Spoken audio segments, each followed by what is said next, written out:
recording. All right. Well, welcome in, everyone. Welcome to a new series I wanted to do, and I've done a career playthrough in the past on the channel, but I kind of wanted to restart and just go from a fresh start. After everything with KSP2 being shut down and everything surrounding it, a lot of people have decided to go back to KSP1. Just for the simple fact that it works. We know it works. It's a beloved game, and I never get that feeling from KSP2. So we definitely wanted to get back into that, and I've always wanted to do a playthrough like this. I have it in the past.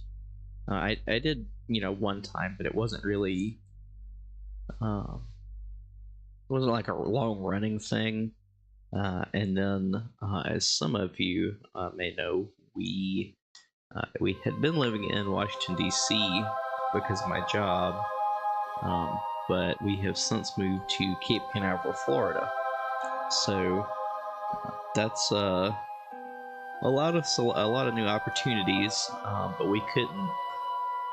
I couldn't stream full time, and also pack and get ready for the move and everything. So it took a while, but yeah. So give me just a moment, and we'll get going here. Let me pull up. So real quick.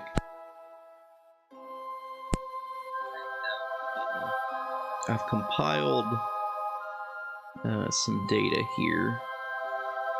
Here we go. We'll go ahead and pull this up.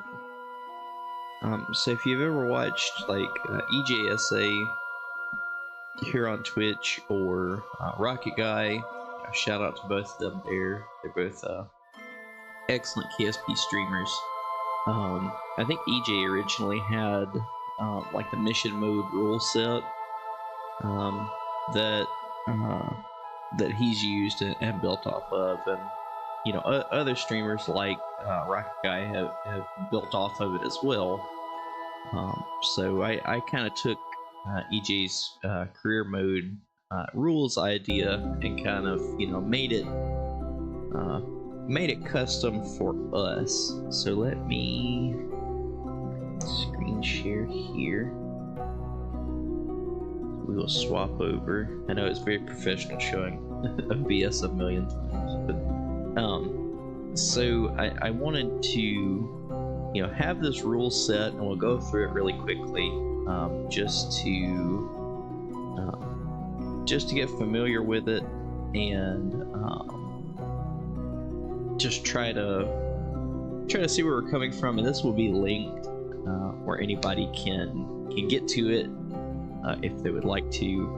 But this is going to be kind of the rules we play by in this career mode. We are going to be starting from scratch, so we're not going to cheat a bunch of science or money into the game. We're actually starting from if you picked KSP up with its 2 DLCs and everything else is stock, if you picked up from the very beginning, basically. So like I said, just wanted to go through this really quickly. There we go. Make sure I was able to be seen here. All right. So, like I said, we'll go through the handbook here and the rules that we're going to be playing by, and then I'll update this to version 1.0, and sign off on it from there. Because I've been making edits to it throughout the past couple weeks, just trying to think of everything I wanted to do and everything I wanted to facilitate with this playthrough. Just the basics. The company we're going to be playing under is the Martin Aerospace Corporation, and we're going to take the role as the main entity in this playthrough, and I will be head of Martin Aerospace, if you will, and that just means that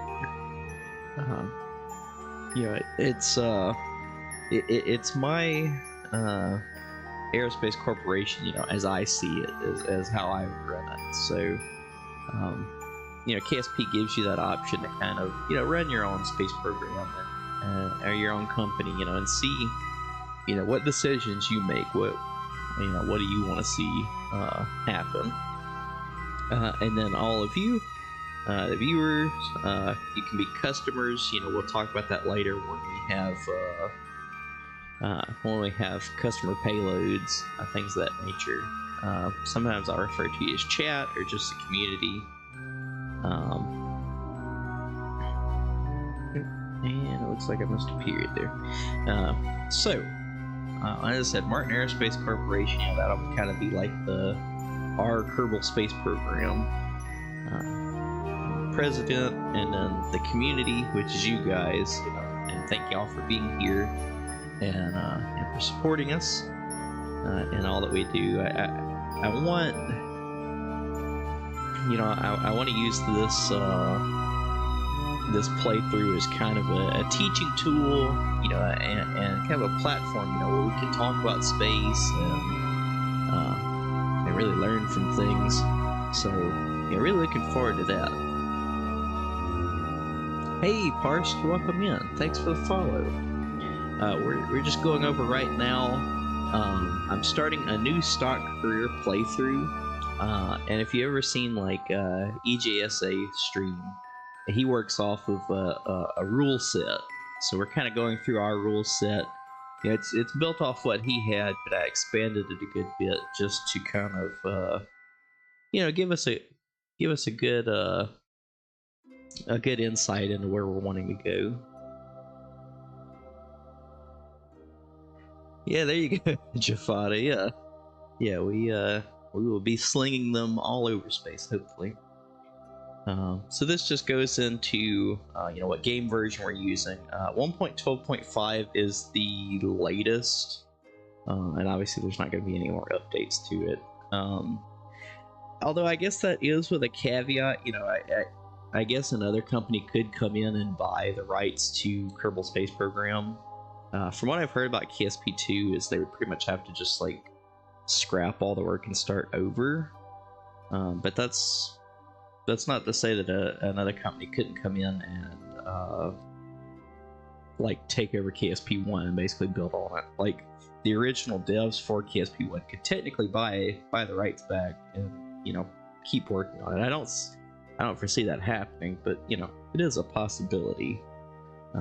But yeah, just 1.12.5, that's the newest, as well as breaking ground and making history. Otherwise, we're going to be just purely stock.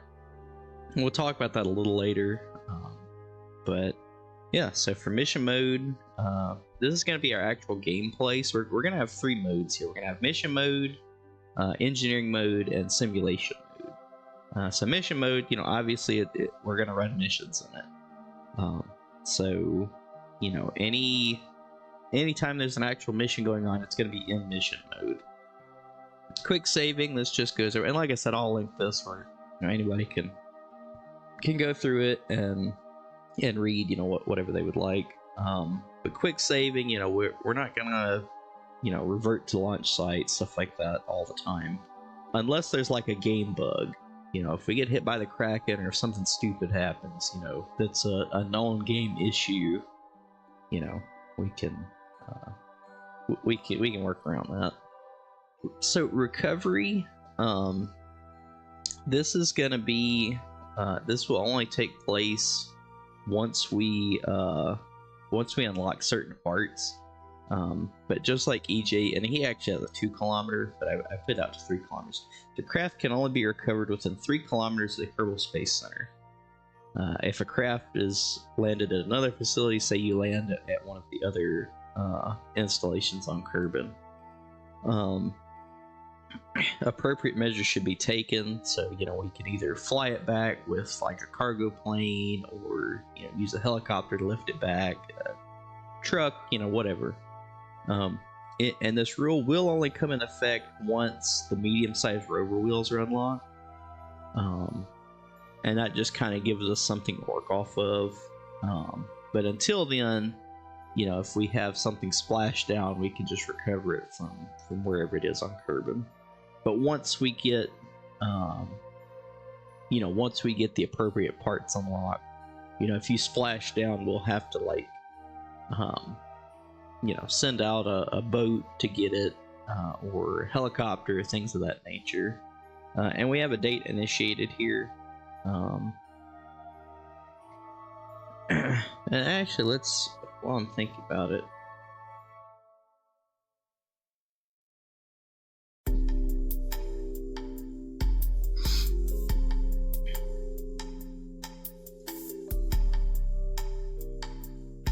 or helicopters, if I can spell. But yeah, we'll so that will be an addition for later. Once we have it set, we say, all right, well, now we can effectively recover craft. Then we're actually gonna have to go get them. So, like I said, if we splash down in the ocean somewhere, we're gonna have to send a boat out, a helicopter, something of that nature, and actually recover the vessel. Naval vessels. Like I said, this doesn't apply to naval vessels because their port of operation will be, I'm not sure what it's called, but the little area just kind of northeast of the Kerbal Space Center that you can uncover. It's like a little, it's a launch site, but it's got like a ramp that goes down in the water. Basically, that will be the main naval port of operations, and we'll have more, as we find them and unlock them, and we'll talk about that a little later. Mission operations, this just goes over like crew times. Obviously we can't leave them up in space forever. So talks about the first orbital mission, no longer than 2 hours. The first U.S. mission into an orbit was only up for a couple hours, just to, they didn't know, how zero gravity or how microgravity would affect the human body, things of that nature. So they didn't stay up, for super long. The next few flights, they can last a couple of days. That we saw that toward the end of the Mercury program. They started staying up a few days at a time. Once they moved on to Gemini, they stayed, the longest mission stayed for like 2 weeks. And then, those will be lifted, and then we'll be on to normal, kind of modern day space operations. So, 6 in-game months or 180 days. Unless they've been to space before, and then it's a little more lenient. Extraplanetary, pretty much the same thing. If you land them on a moon or something, you can't leave them forever, especially those early missions.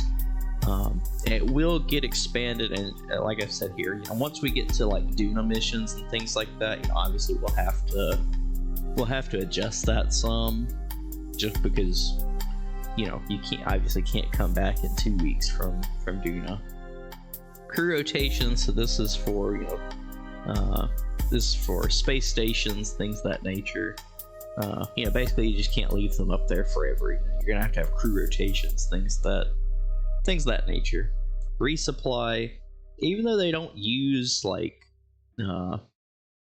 food and water and things like that, we are gonna have like crew resupplies that come up every so often, and there's different ways we could simulate that, which we talk about here.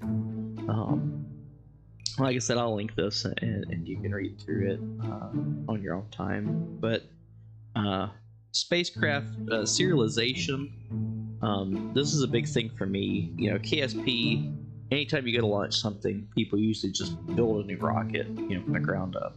And that's not true to real life. You know, you've pretty much got a few different rocket designs that you pull from. And so in order to kind of do that, the first 10 missions, they're kind of free, you know, because we're unlocking more of the tech tree. You know, we're actually unlocking parts so we can do things with. So the first 10 are kind of excluded from this, but at like the 11th launch, at that point we have to have, you know, a rocket that kind of stays the same. And there's some rules that surround those. So there will be like a $10,000 Kerbuck research and development fee. If we decide, yeah, we want to use this rocket, you know, then we'll pay $20,000 to tool it. And basically, you know, that means that you know, it's ready to go. And small changes can happen, you know, if you're just moving around like a battery or something like that. This is not a big deal. But if you need to make a variant, like if you're making a big update to it, like changing engines or adding fuel tanks, things of that nature, then you'll have to make a new variant of it. Fairings, you know, kind of the same way.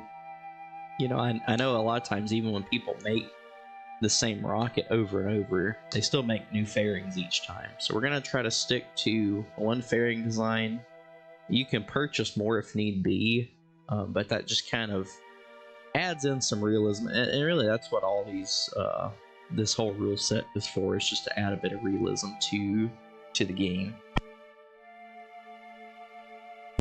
So mission mode, all craft files will be made in-house, except for a few exceptions. So community payloads, like I talked about earlier, once we get to a certain point in the game, like where we've unlocked pretty much all of the tech tree and things of that nature, then we can open it up for community payloads. You know, if somebody has a satellite or something like that they want to launch to space, you know, we can do that. And then also for a in-game fee, you know, we can test other space companies' craft, you know, if they would like us to. For those that don't know, I am an aerospace engineer, so, you know, looking forward to doing things like that, you know, and really using KSP, you know, as a teaching tool, you know, and I want to keep it fun, you know, but this kind of adds some rules to the base game to keep it, you know, realistic. Existing craft, you know, that just talks about, like, you know, if I've built it in another save, you know, I can't purchase it, but we're gonna have to, like, tear it down, you know, see how it works and everything, and just kind of run through it like that. Ground support equipment. So once we get to a certain point, we'll be building infrastructure for our rockets. Flag pack is just saying that we're using the flag pack from EJ, with a few additions, and we'll talk about those later. One of them is the American flag, and I've been using it for years. I can't remember where I actually got it from. If I did, otherwise I'd link it. But then we also have some in-house flags, which I'll show you in just a minute. Kerbals, you know, this just talks about the different types, their specific roles, what happens if we lose a Kerbal, and then hiring. You know, the game makes you pay for different Kerbals, and it gets progressively higher and higher. We're gonna use a fixed rate just because, you know, it's more realistic, I guess. Mission offset, this just says, you know, once we launch from the KSC or any launch pad, you're gonna have to wait at least a week before you launch from that same launch pad again. You know, just to give some time to turn around, things of that nature. Our goals, so our main goals for this are to, well, like I said, obviously use KSP as a teaching tool. but to get a permanent presence on the Mun, Minmus, and Duna. Build space stations, and just some. We'll have like some days where we focus on like military aircraft, things of that nature. So community projects, I talked about this a little earlier. Once the tech tree's done, at least to the 6th column, y'all can propose different missions, or if you have like, a specific mission you want to see ran, we can do that. And we'll go over later, like the, how we'll fund those and things of that nature. Funding is just says, if we go into the negative, y'all can vote on bailout or something. But if we get too low, then the company goes under basically. Which hopefully I don't think that should happen. But for the community projects here, there's 4 different levels, I guess you will. So, like if y'all say we want a non-funded project, say we're already going to the Mun, and y'all just say, hey, it would be cool if we landed in this crater, or something we're already doing, that would fall under non-funded. Small project, that's just going to be like a microsat or something like that. Medium project, maybe like a small lander going out to the Mun or something like that. Large project, that's going to be like your Apollo program or Artemis, things of that nature. And like I said, we'll have votes on that, what y'all want to see, things of that nature. Deadlines, once we have those missions, then we'll have some deadlines for them, and basically we just have to meet them. So we're not working on the same project for 4 years in real life. Mission logs, so we're gonna log all of the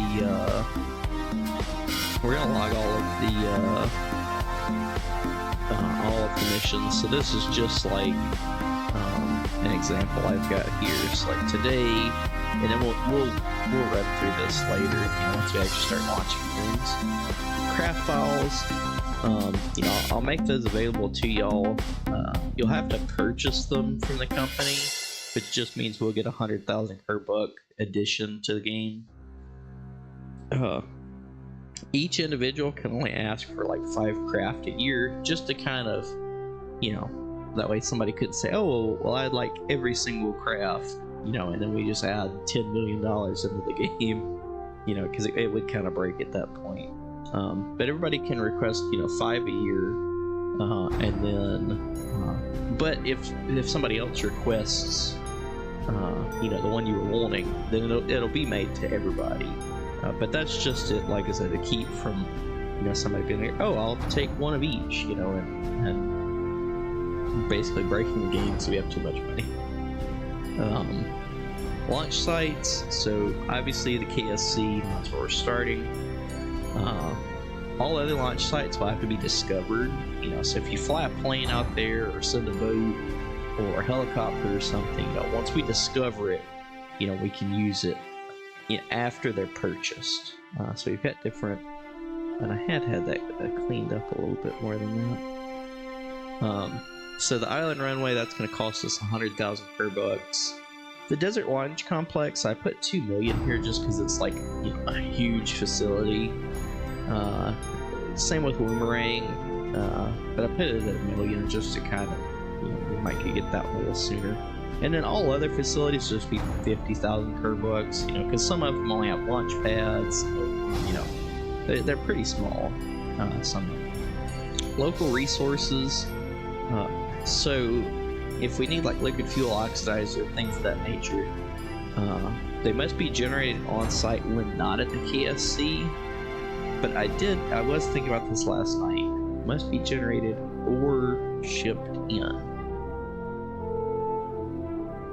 So if we wanted to, launch from like one of the small inland launch sites, we could either set up a harvester out there and, make the fuel that we need, or we can like ship it in. So say we send a few cargo aircraft with some tanker trucks on it, things of that nature.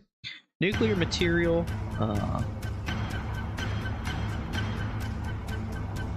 So if anything's got any nuclear material on it, it's going to have to be launched from the Kerbal Space Center. Mods, like I said, we're not going to be using any mods, at least here for the first while. Visual mods, we might be looking at those later.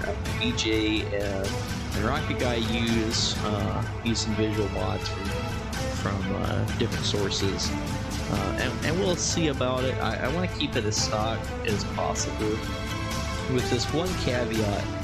Once we unlock the tech tree, I do want to look into KRPC.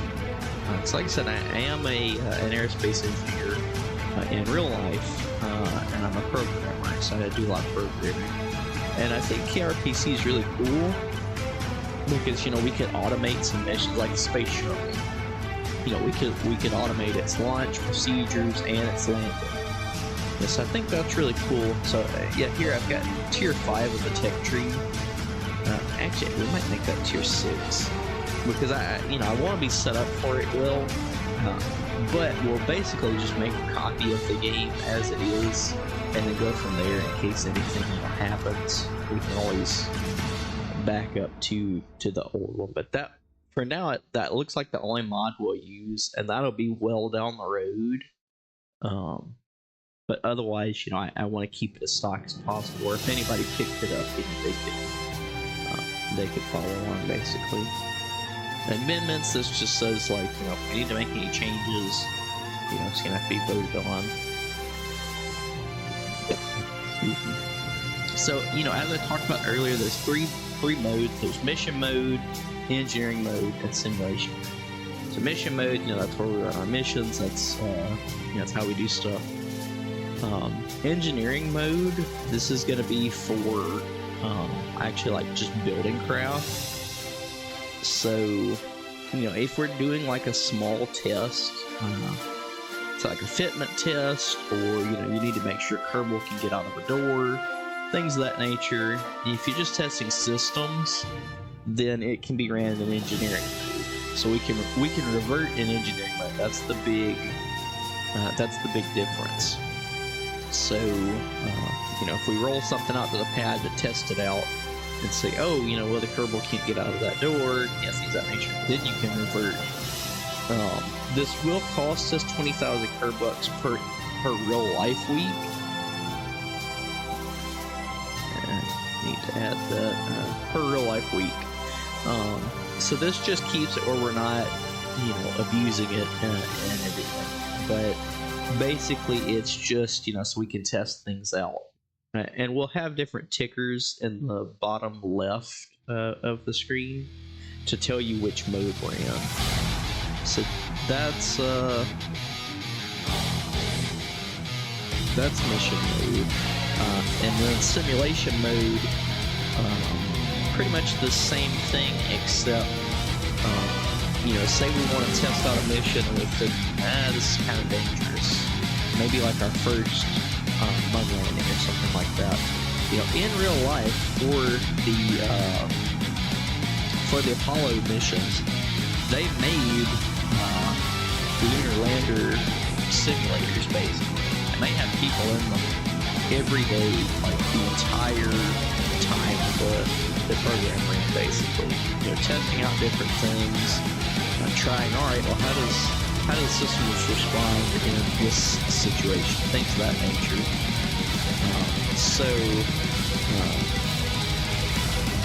it'll be $25,000 per vessel. So, say we were wanting to try out a moon lander, well, then we're going to have to pay $25,000, or 25,000 Kerbucks. And the thought behind that is, we're paying somebody basically to build a simulator for that spacecraft. And then $5,000 a week just to kind of per real life week. And that's just to kind of, sorry about that. been playing around with OBS a little, so I may have messed with it there a little. Let me know if that's better. And thanks for letting me know. But yeah, so in fact, I better turn that down a little. So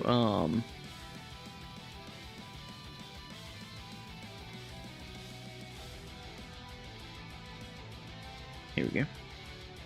Okay. So like I said, I want to use simulation mode, you know, as a simulator.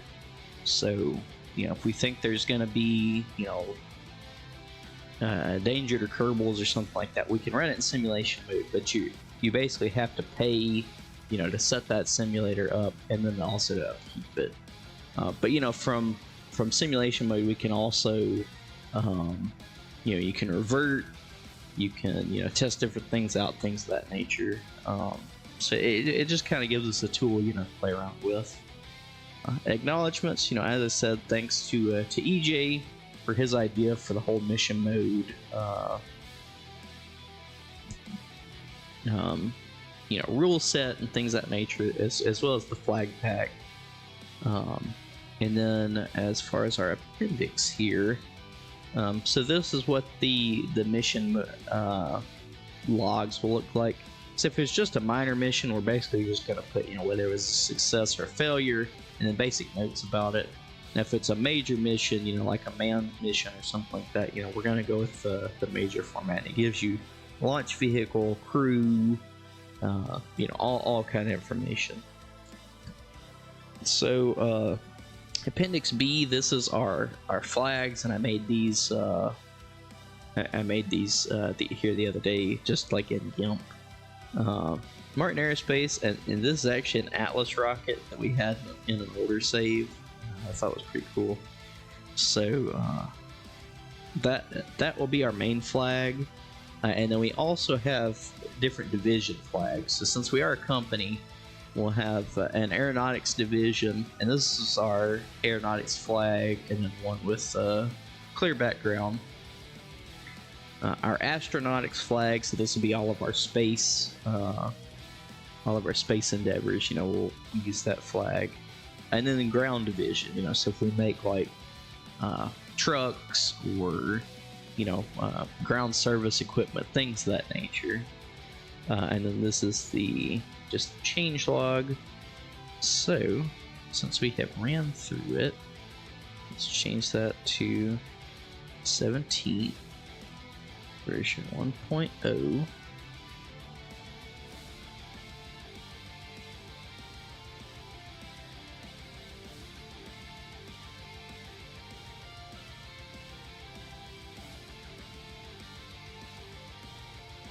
Mission mode started. Scroll back to the top, and like I said, I'll make this available to anybody that wants it, just to read through it. But now we are ready to go. In fact, let me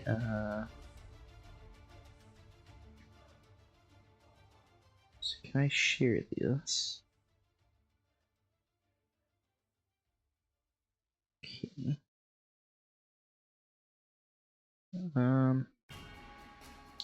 I'll try to make a copy offline and see how I can share it that way.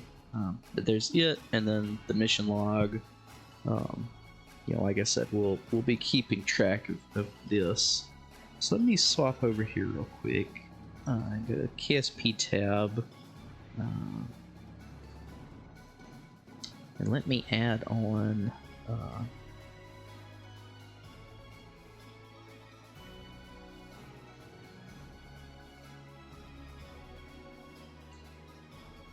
I'm just gonna add the mission log here really quick. That way we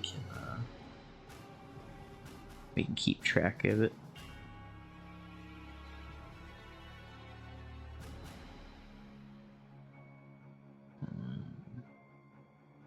There we go. We'll lock that just that way we can we can see it and everything. Okay, let me move that over. And I think we will, once we get started here, let me move the music over and we'll try, we'll listen to the soundtrack for Workers and Resources. I want to get into playing that game. I've been watching EJ play it a good bit, and it seems, you know, super cool. I played it once just to kind of get a feel for it, and it's yeah, I could see it getting very very in depth. But we'll get that going, and yeah, and just let me know if it's too loud or anything, and I can adjust it from there. All right, now I guess we will we'll get going.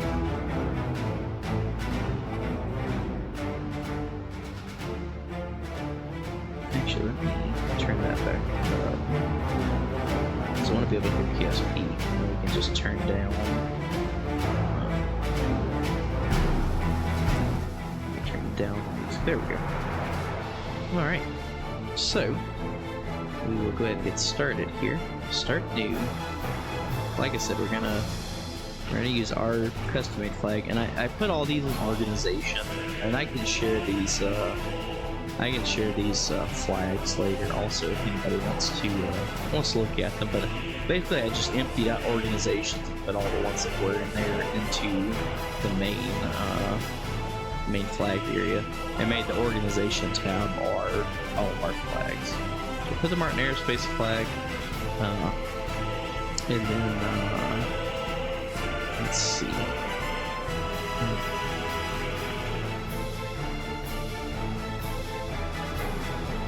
I'll just say Martin Aerospace Corporation. Alright, we are starting a career. Normal difficulty, let's see if it's on hard. So we will go with moderate just so we can do reverting, you know, once we're in mission mode and things of that nature.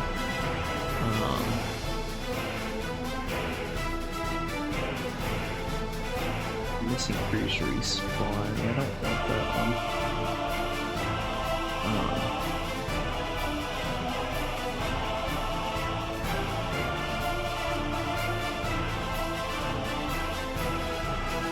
Also cut that one off.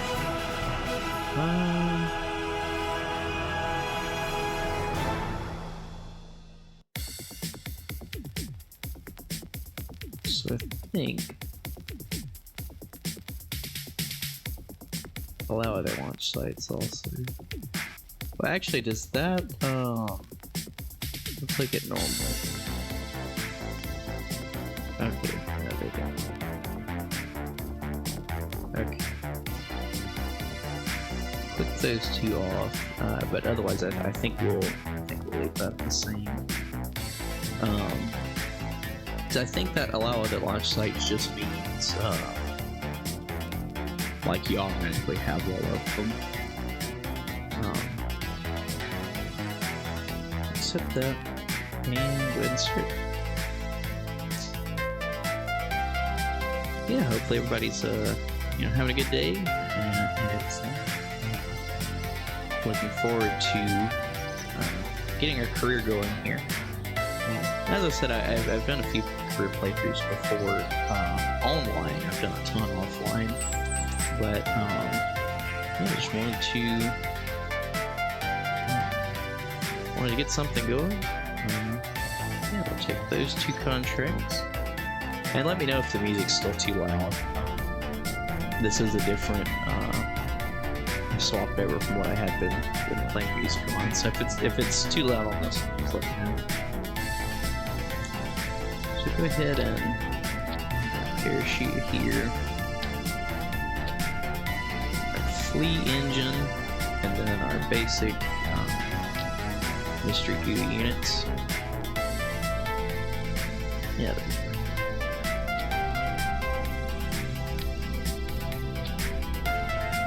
And as usual, I usually just call these first rockets Little Joe, just because the real life Little Joe tests were, testing out the capsules and things of that nature. They were unmanned, but obviously we can't do that just quite yet in KSP.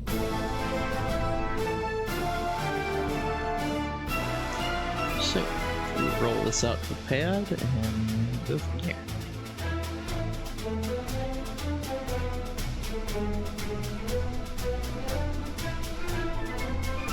Alright, gonna get some science from pad here. Get a crew report as well as an EVA report.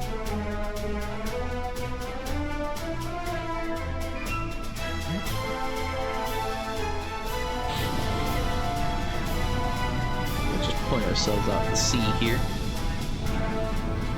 Cover that.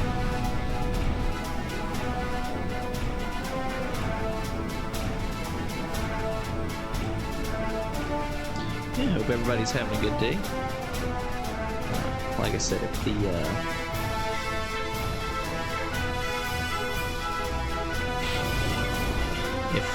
music or anything is too loud, just let me know.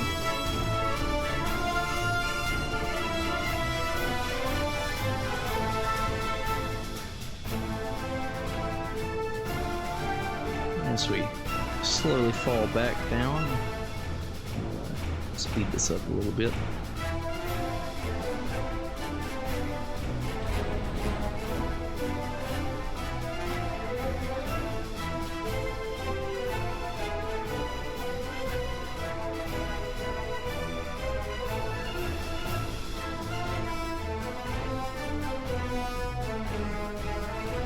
Alright, as we get ready for a splashdown here. Here we are. So we'll run a little bit more science. And we can also put EVA, get that EVA report forward. Check our milestone about here. Alright, we can go ahead and recover our vessel.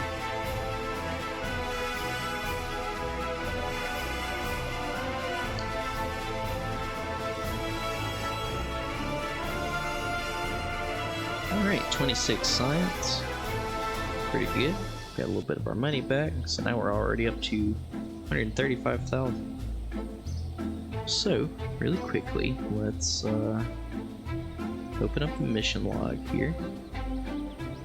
So, Little Joe won, success. Jeb was the pilot. So we'll leave that as is. So it's actually good to go. Turn the log off there. And now, let's see. So, as we remember, we have to fast forward at least a week here. And it's okay if we go past, it just has to be at least a week. To give the crew time to, reset the pad and things of that nature. Yeah. We'll go ahead and unlock basic rocketry. As well as purchasing those parts.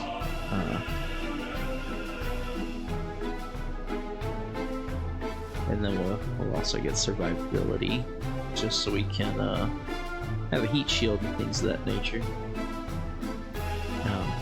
I've forgotten to turn on the purchasing thing twice. That's actually really cool. We'll go ahead and take Escape the Atmosphere. That's a pretty good one.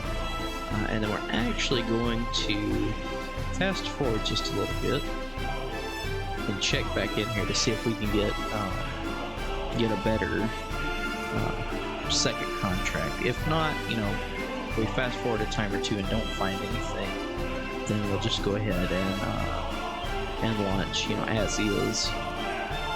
But it's usually good to kind of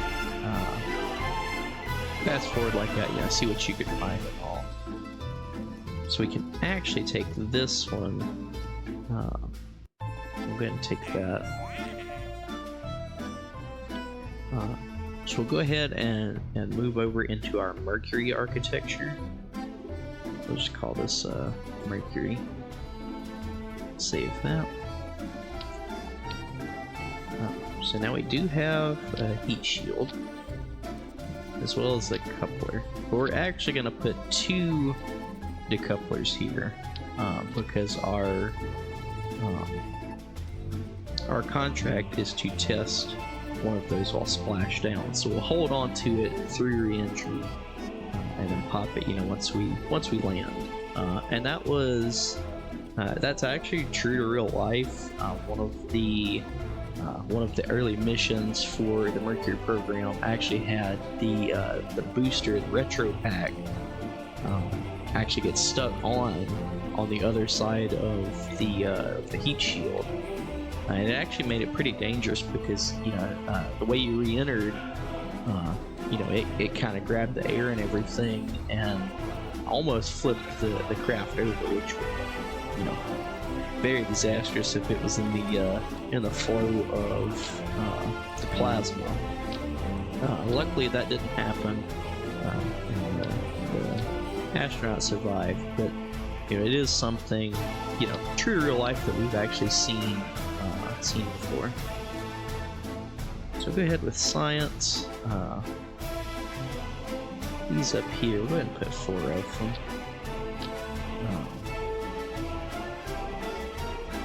Put 2 sets of 2 of those. Actually, we can move them elsewhere. We'll put 2 of those there.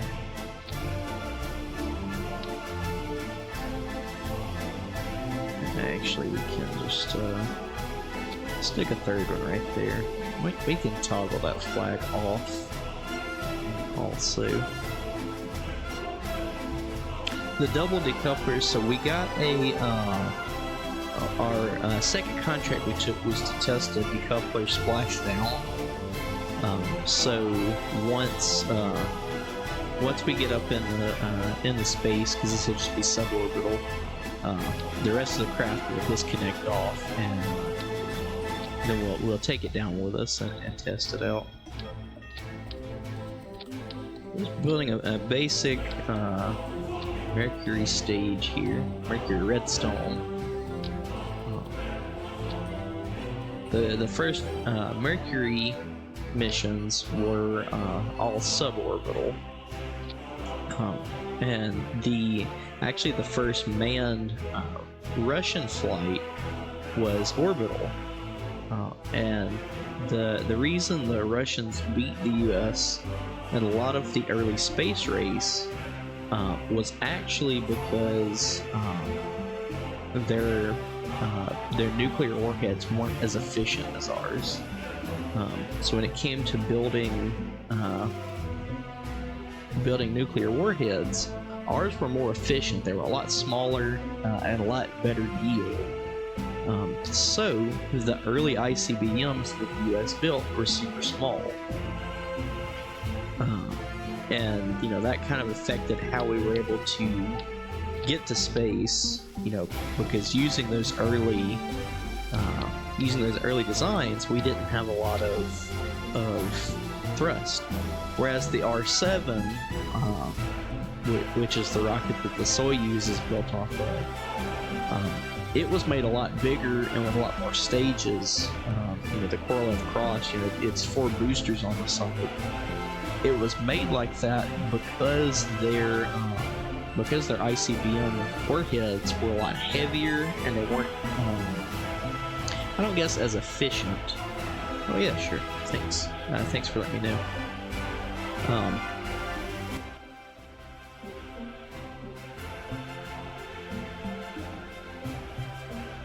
All right, how's that? Let me know if that's any better.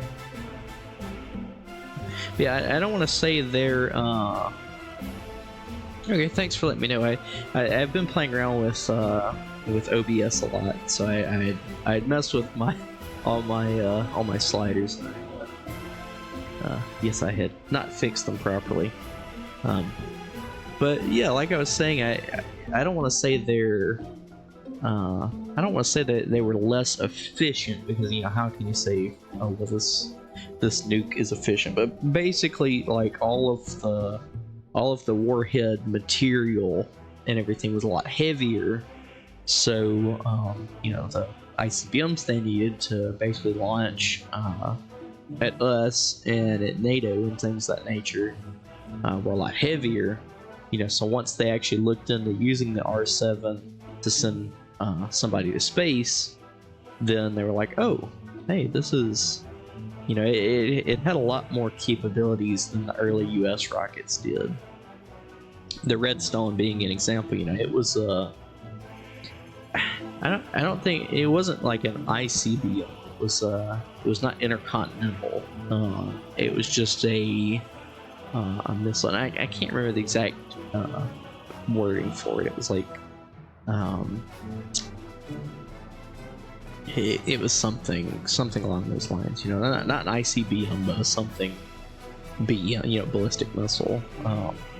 Because they were not short range, but they weren't intercontinental yet. But we could deploy Redstones in Europe and things of that nature to combat the Soviets, basically. But yeah, I think let's look through and make sure we're not forgetting anything, because this is our second launch. Remember, we only have 10 until we have to start making them similar designs. I think that should do it. Go ahead and save and roll it out to the launch pad. And like I said, we won't be reverting or anything like if something goes wrong with a mission, just because now obviously if like the game bugs out or something, then I'm not gonna hold that against us. If it's something that I did, then obviously it's gonna be counted. But if it's a non-game issue or something like that, we'll go ahead and overlook it, basically. All right. So let's go ahead and add this to the mission log. And in fact,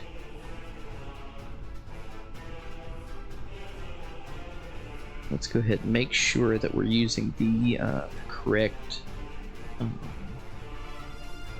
layout here, because we will designate this second one as a major mission.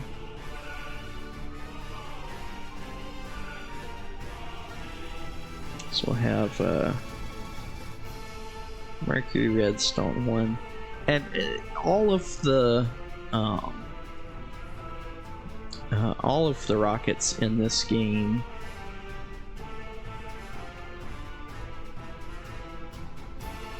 they're not gonna be all historical rockets. It's just kind of the early parts you get. It kind of facilitates it. I would like us to build our own rockets, our own designs and things of that nature eventually, but for now it's gonna be it's just gonna be on its own. So Jeb, instead of commander, we will still just put pilot, since he's the only one on this mission. So year 1, day 16.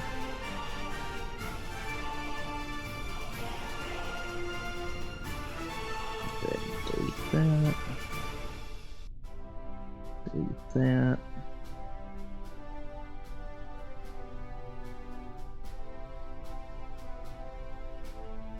Okay, we're launching at let's just say 437. 437. All right, save that. And now we should be ready to go, and we'll be launching in about 45 seconds. So like I said, I wanted to use these rules just to kind of, add to the game, and make it a little more realistic, because as I said, I am an aerospace engineer, so I want to kind of use KSP as a teaching tool. I've done that in the past, but then also just meet other fellow space enthusiasts, talk about aerospace and rockets and things of that nature, and really build a little community. Alright, so we will throttle down a little bit. Our thrust to weight, I usually like to keep it around 1.6 or so, at least for the early parts of the atmosphere here. So you can go ahead and log this data. And we can also, if you click on the maneuver node part down here, it will give you readouts for altitude and things of that nature. So I always thought that was a pretty neat tool for early game. We'll go ahead and start pointing a little bit downrange here. This is suborbital, so we're not going to get super far, but just to keep us from coming straight down now.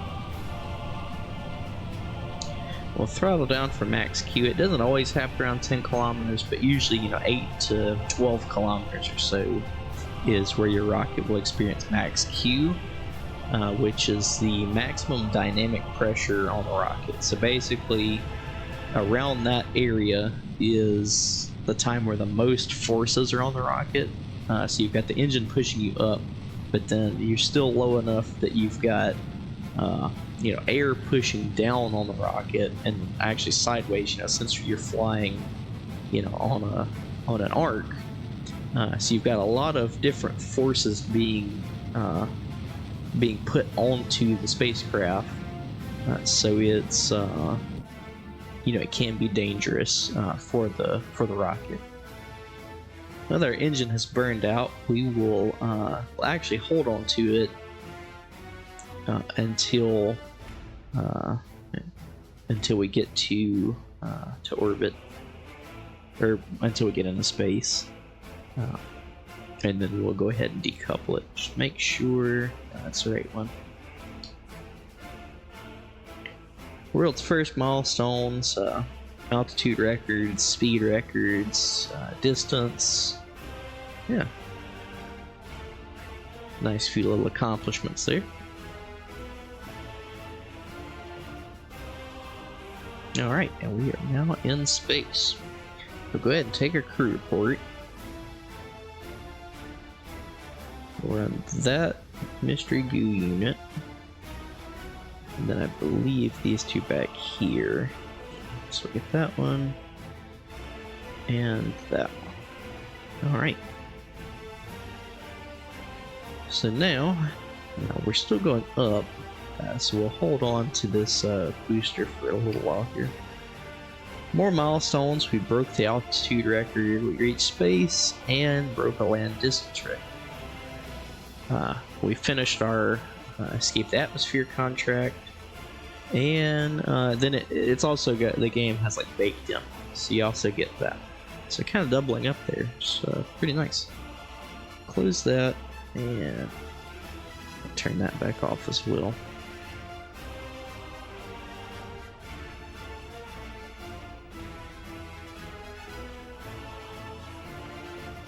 Alright, so we'll go ahead and right here at about apoapsis, we'll go ahead and get rid of that stage, just that way it doesn't re-enter, right here on us, and we can kind of watch it go away as we have interface with the atmosphere here. We'll turn ourselves around. We shouldn't get hot enough for this decoupler to explode or anything. Hopefully not anyway. We'll go ahead and get a screenshot there as we watch our booster re-enter near us and burn up. So yeah, for our first mission, you know, for first mission in space, you know, this went quite well. We're beginning to see some heating elements. We watched the first stage fly past us here. Like I said, I don't think we'll get hot enough to blow that decoupler up. Hopefully it will survive, and we can get that as we see the core stage parts blowing off a bit. Hopefully it will survive, and we can run that test once we land in the ocean, and get that science from it. All right.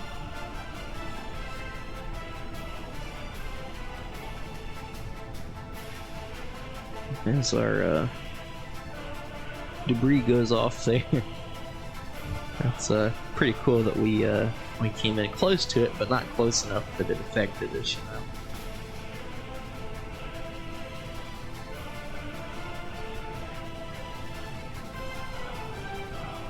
Go ahead and pop the parachute there, just to begin slowing us down a little bit.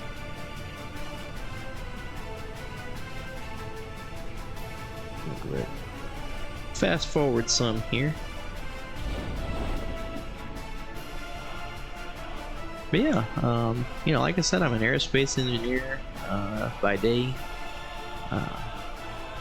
and you know, like I said, I all through college I would do a KSP playthrough like every semester, basically. Besides just start a new one, like fall 2022, spring 23, you know, things of that nature. And yeah, it was super fun. I'll go ahead and recover. But yeah, it was super fun. You know, I always did it, and you know, I've always wanted to stream playing KSP, but you know, I didn't really have the time. And as I said, you know, even before, I had done a playthrough about 9 months or so ago. But you know, my company, we moved from Washington D.C. to Cape Canaveral, Florida. So, you know, through the move and everything, I wasn't actually able to, you know, to stream or anything. So I kind of, you know, got away from it long enough that I didn't. You know, I had the logs I could go back and look at, but I didn't remember exactly where we were and things of that nature. So I thought it better just to start over. And then also, you know, I focused on getting the mission mode rules and things of that nature. I did not get the landing date, or the landing time. It would have been just a few minutes after. 4 hours, 48 minutes. Okay. Orbit, not applicable. Status, success. Splash down. Alright. So that is launch 2. Hide that. Alright, so now we have 110 science to play around with. We'll go ahead and get basic science because that unlocks batteries as well as this probe core, which I don't usually use. We'll get into that later. But more importantly, it gets us the Science Junior, so we can begin playing around with that. General rocketry or usually I go for general rocketry, but I think we'll go. Well, you know, I guess we can afford both. Although.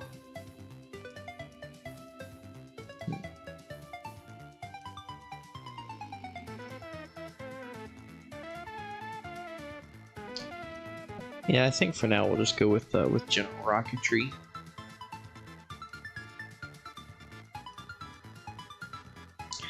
Okay, Nazar. Yeah, have good rest. Hopefully you can join us again next time. What time is it? Oh, it's about 2:30 here. Like I said, Cape Canaveral time, if you will. So yeah, thanks for tuning in, and hope to see you next time. So we're gonna have to buy all these parts. I guess you can buy them individually. We'll buy the Science Junior as well as the batteries. That, and we'll go ahead and get the probe core. And the high gain antenna. We'll just hold off on those two radiators because we don't need them just quite yet. Bought those. Now we'll go ahead and buy all three of those and all three of those. All right. So go over to mission control and first off, before we forget it, we need to go 7 days. I'm gonna go a little past just to see if we can get any better contracts here. You test a fleet at the launch site.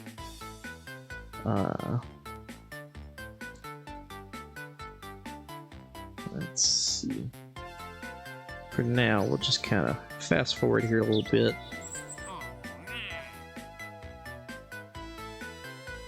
Okay, so now that we have a couple of test contracts, what I like to do, and we won't actually count this as a launch, but save Mercury. I just I count these as like test pad missions. So like if you're like at Stennis Space Center in Mississippi, where they test out the rocket engines. You know, we're kind of just using this as a test. So one of our tests is to test the decoupler, and then the other is the fleet. So just flip that upside down and drain most of the fuel out of it. And like I said, we can put out test rigs like this since it's not actually being launched. We won't count that against our 10 launches. So, you know, it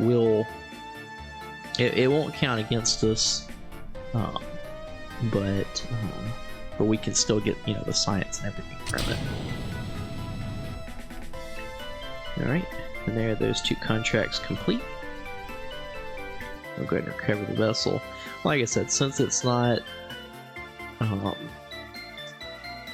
actually being launched or anything, you know, it's not an actual rocket, it's just testing parts, then you know, I don't have anything against that.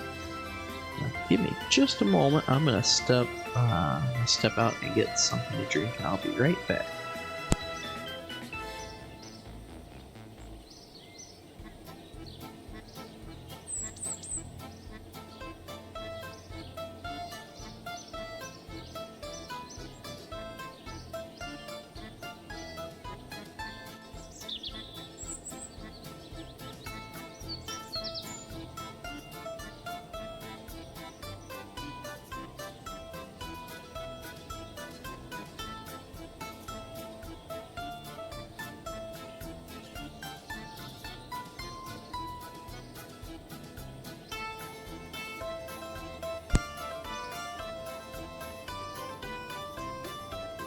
Let me make sure everything's still good. Okay. So now we'll fast forward a little bit just to give the crew a few days to clean off the pad and everything of that nature.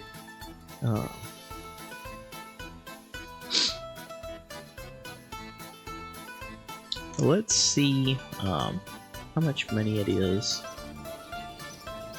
So we still don't have quite enough to upgrade the facility there, but we can go ahead and upgrade the launch pad to take more weight. I think that'll be a good idea. And also,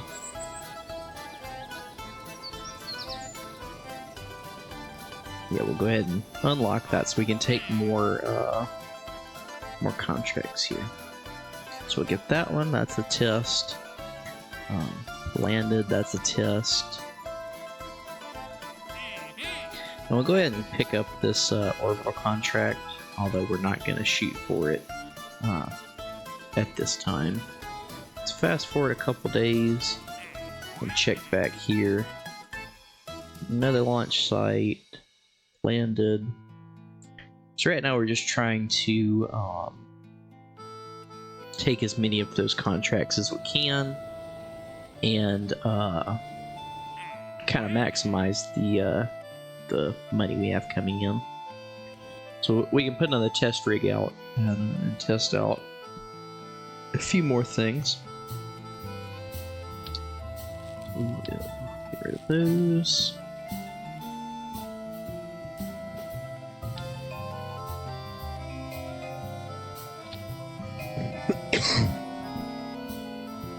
So it wants us to actually we'll just call this the test rig, and yeah, we can change it as need be.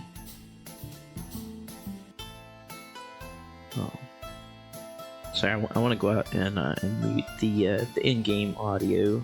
It's just realized it was playing over. That's odd. Huh. I guess it's just in the VAB. Didn't know you couldn't mute that. Anyway, so the thud, it wants us to test it out. We'll just actually, you know, we'll put it sideways. Test the thud, test the hammer, and we'll go ahead and drain most of the fuel out of it. TD18 decoupler.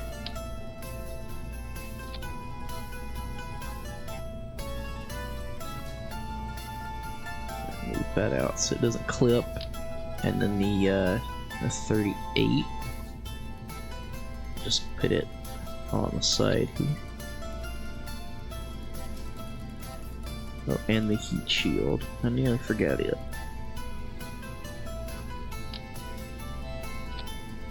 Alright. So, we'll roll the test rig out once again.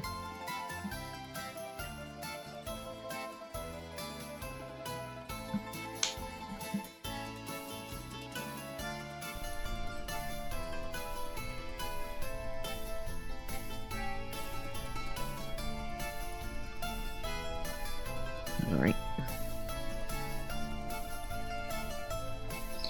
So, we'll test the heat shield there. Both decouplers, and then both engines.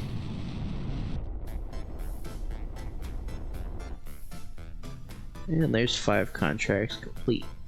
You don't make a ton of money from contracts like that, but early game, you know, you're trying to build everything up and all, so it makes a difference.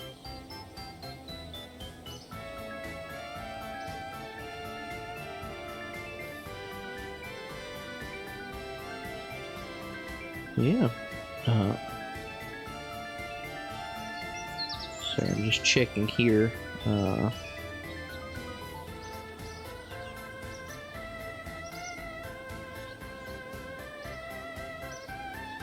Alright.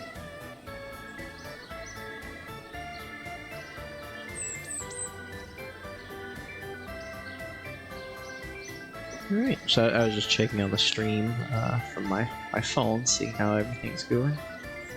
We'll fast forward a couple days here.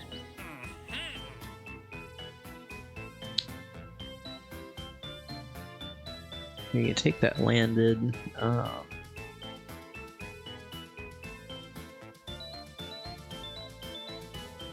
Fast forward a couple more days. Sorry if anybody has epilepsy. KSP is bound and determined to find it. We can test that one. So let's go ahead and I don't think we can launch it just yet, just because we don't have the parts for it yet. But we'll go ahead and call this Mercury Atlas.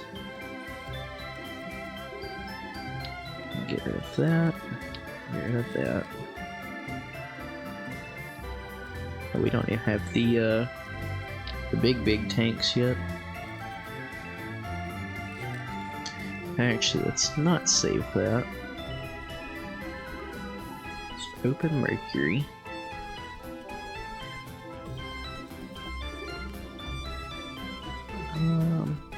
Let's see.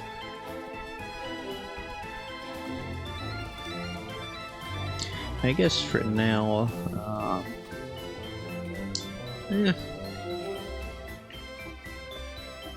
not exactly sure where I want to go with this. Let's get a few more tests in and see if we can unlock a little bit more science.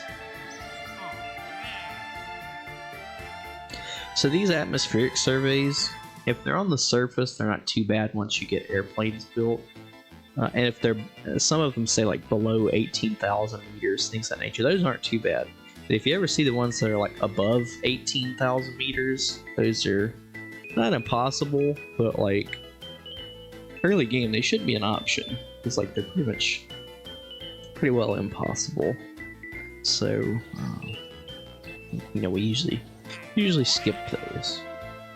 So the thumper at the launch site, I don't like taking this one here. If you ever see the swivel at launch site, sometimes when you launch, like when you take this one, it like, even if you haven't tested anything, like you can just like get your test rig ready, hit launch, and then it immediately says that you failed, which is pretty odd. And I you know, I think it's a known game issue. I've ran into it for years, but it's just odd that, like, you know, anytime you accept it, and sometimes it works fine, sometimes you don't notice it at all, and then other times it like auto fails. So it's just it's odd. Then pull all this stuff off the test rig here. I guess we could clean this up a bit.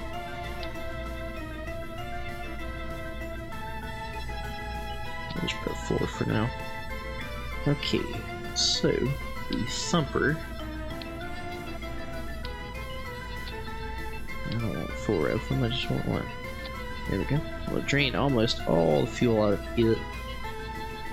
Same with the hammer, we'll put it on the other side where they can kind of work against each other. TD18 decoupler yet again, and in fact we could put that up there. Launch stability enhancer.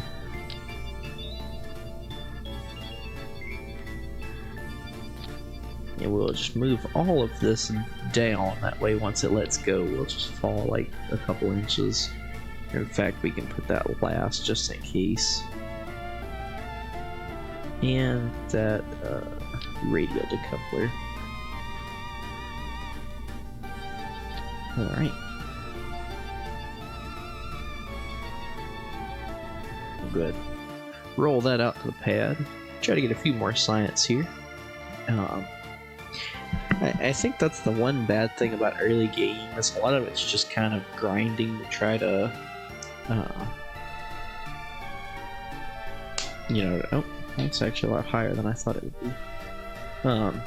You know, it's just a lot of grinding to try to get some science and everything built up. Oh, we did lose a good bit there, but we'll get some good science from it, so not too bad. We will have to clean the pad off though. You know, just to kind of early game, you know, like I said, unlock some different things. It's a pretty good grind here at the beginning. Fast forward a few days.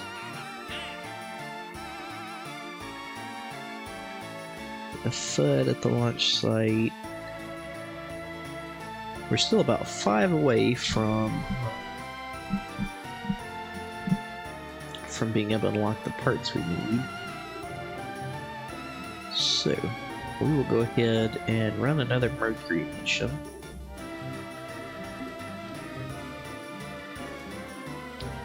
And we will actually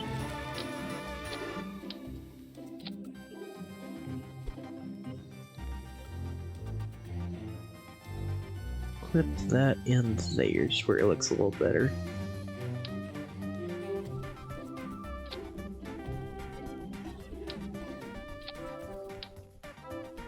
Two of those and two of those. And then we can go ahead and put the storage unit on there. Clip it in just a little bit. So we'll just call this Mercury Redstone 2. We won't have to break it down rocket by rocket, but just to kind of, you know, make it a little easier to keep up with. So we'll launch that in just a second, but for now,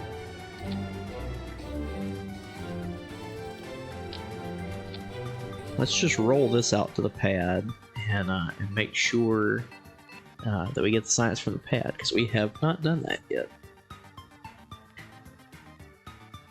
I forgot that I had unlocked that part, so yeah, once we get this science, we should be able to unlock any more parts we would need to start building an Atlas rocket. 7.5 science from just putting it out on the pad, so that's not too bad.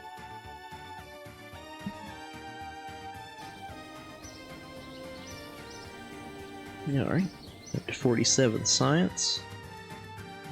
So advanced rocketry, you know, that's going to give us the 1.875 parts as well as the upper stage engine. So go ahead and research that, and we'll go ahead and unlock the whole tree. And in fact, let's fast forward just a little bit.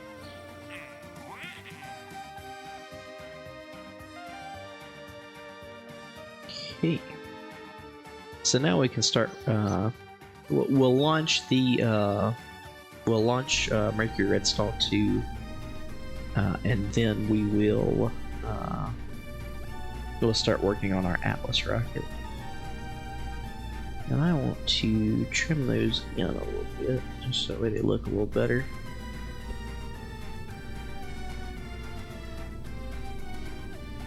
All right. And let's make sure that, let's see, take Jeb out. We'll set Valentina up this time. Alright.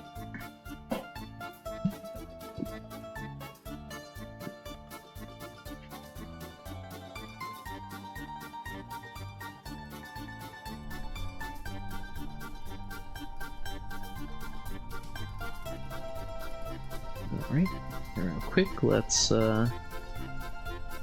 make a note of it.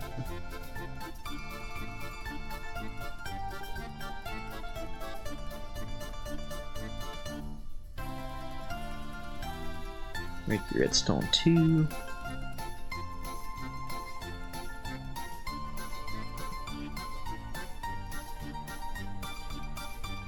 Mercury Redstone.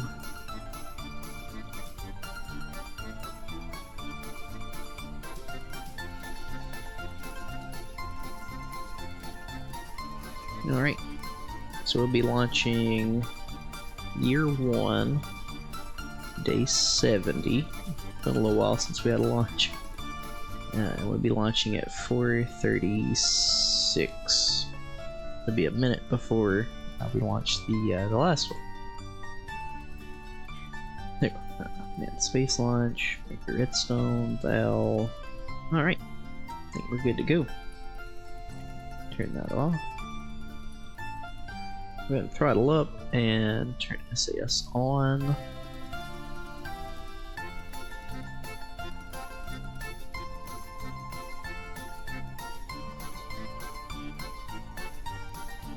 It does look like I need to move my camera over just a little bit, blocking the kerbals there. Sorry about that, Val. All right, about 15 seconds to launch. Ooh, I got something in my eye.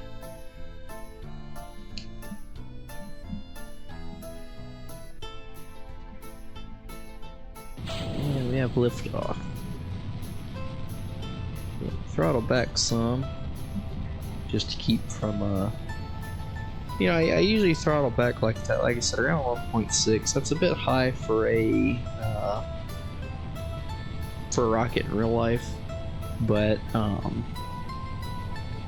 I definitely don't like to go higher than that, at least like right off the pad, because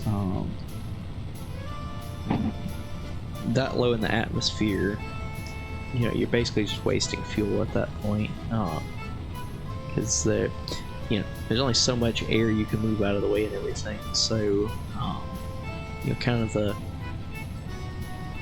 you basically just need to get through the lower parts of the atmosphere before you can really start picking up speed. So you know, in order to do that, it's best to just kind of ride it out here for the first little bit, and then once you get above about 15 kilometers or so, then you can really begin pouring the speed on.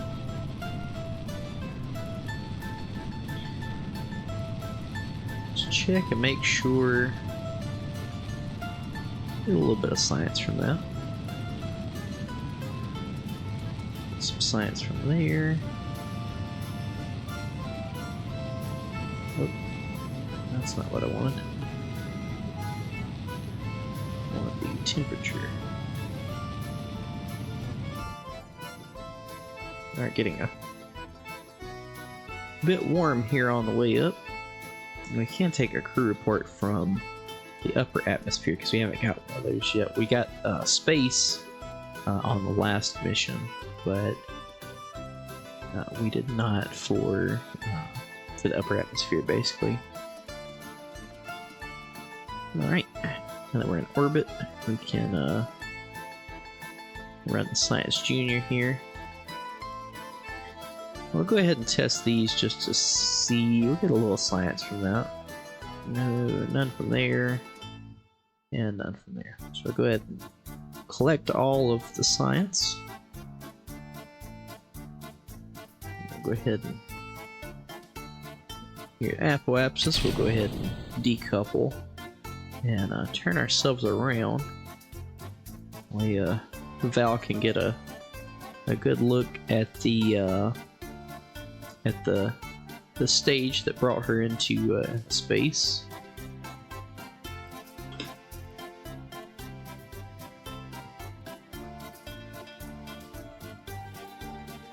Well, I think we'll stay with this view for a little while.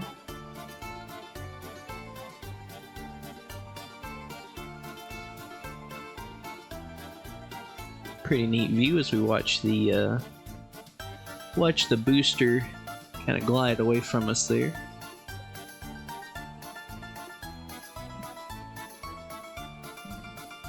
Sorry, I got so close to the camera. I was trying to see the booster a little closer.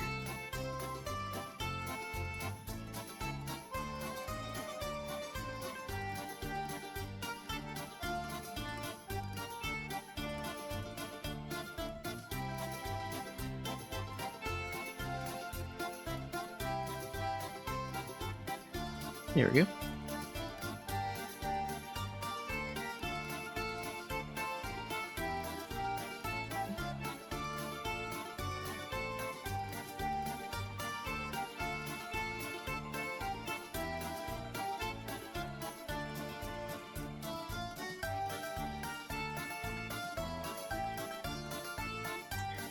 Good. Swap back out here. Get a pointed retrograde. Go ahead and turn her back to the upright position. Best for re-entry.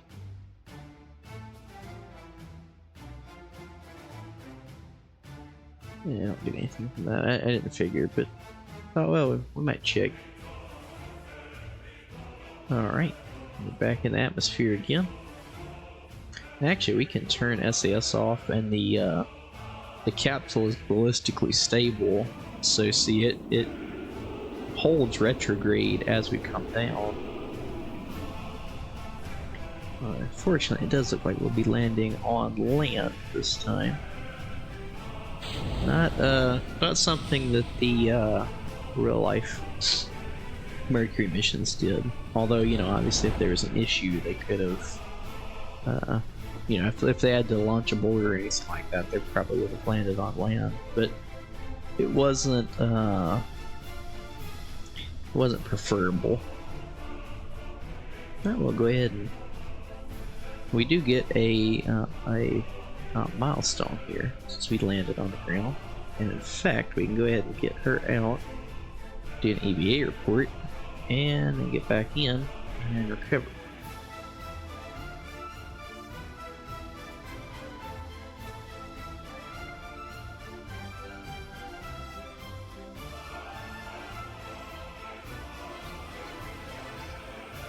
So we'll make a note here of the landing time. So we unlocked 48 science, not too bad at all. 4 hours and 46 minutes. Okay.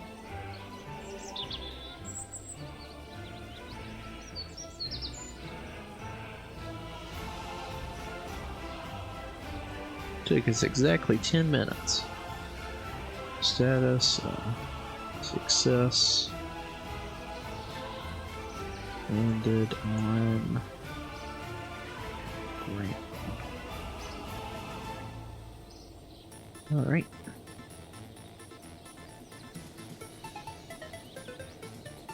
We get that taken care of. So let's warp ahead 7 days now.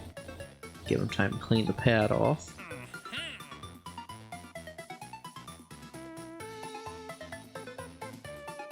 Okay, nothing in particular there. We'll have a few more days.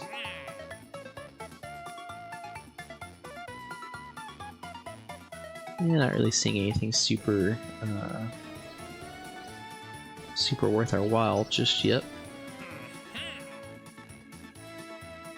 I like this one, so we'll go ahead and take this one. We won't do it just quite yet, but the test the Rove Max wheels. You know, we can make a few rovers and send them around the KSC.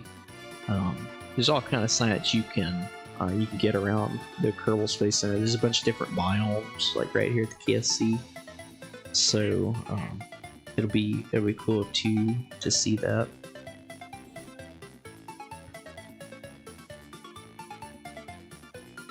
All right.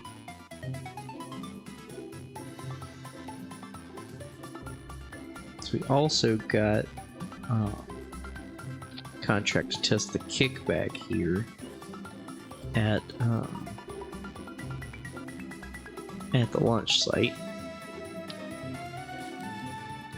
So since we have, well, we can still only build with 30 parts, but we do have the pad unlocked where it's up to 140 tons. So let's go ahead and load Mercury Atlas 2. Or Mercury Redstone 2, I'm sorry. And we can call this, since it's Mercury, we'll call this Venus.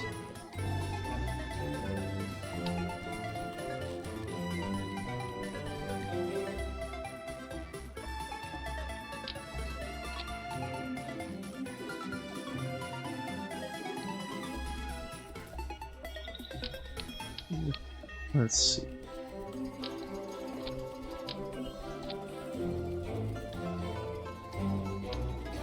I guess since we're trying to save on parts, I do like how that looks better, but we'll go with this.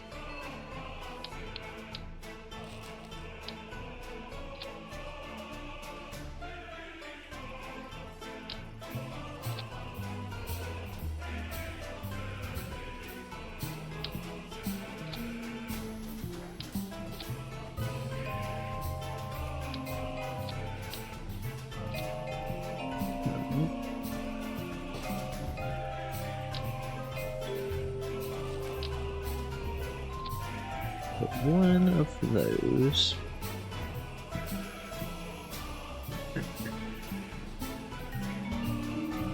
Coupling, we'll put two of these. And then we'll try out the two kickbacks.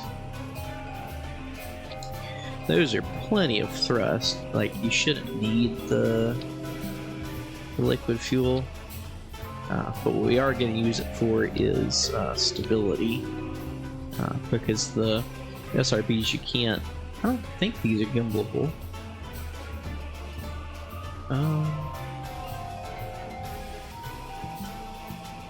Does not look like it. Aerodynamics.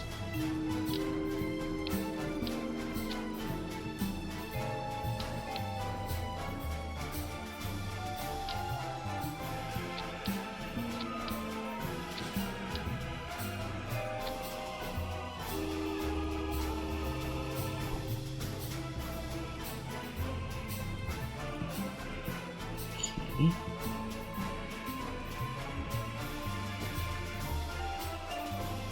We're looking like on parts 21. We're gonna need some fins down here desperately. So, oh, actually, get rid of those.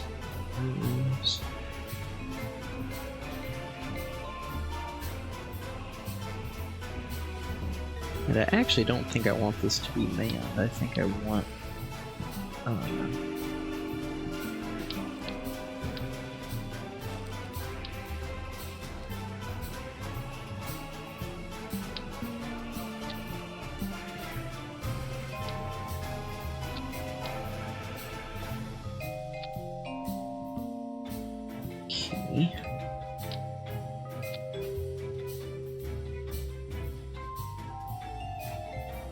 So we'll make this our first satellite. I don't want, I don't want to launch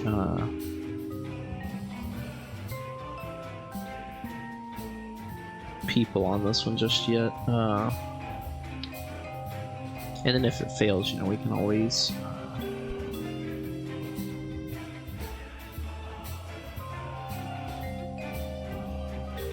just put those in there. And we'll just put one thermometer on here.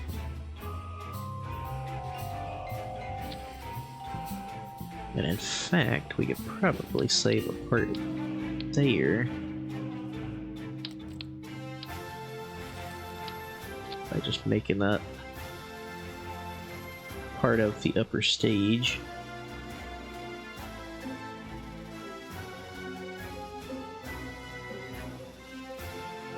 I hate we don't have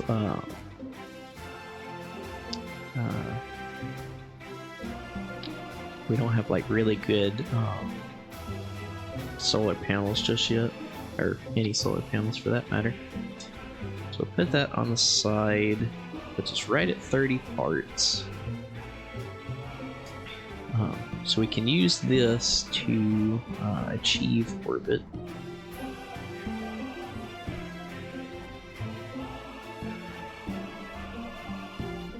Okay.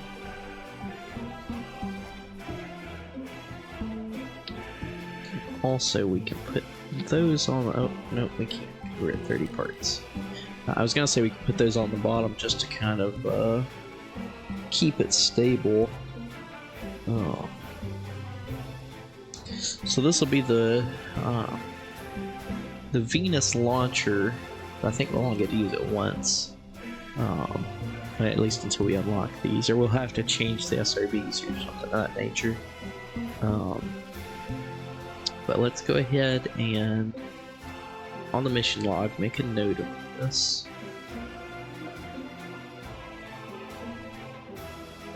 And actually, I guess this would be a major mission, since it's our first satellite. Okay. And this will be, what do we want to call this, chat? Our first satellite.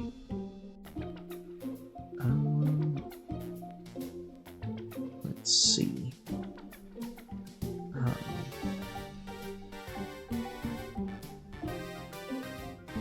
We'll call it MapSat 1. It sounds like something that the military or early space companies what it came up with. So this is the first orbital launch, or Earth, let's just say the first satellite and first orbital launch. I guess if satellite would come after that, that's kind of more important.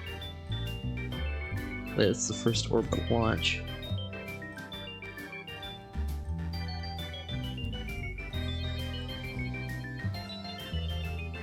Okay. It's on a Venus rocket. It is uncrewed.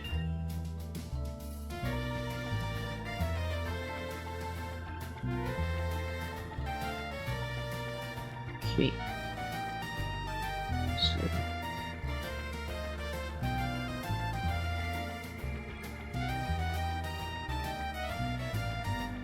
go ahead and roll this out to the launch pad.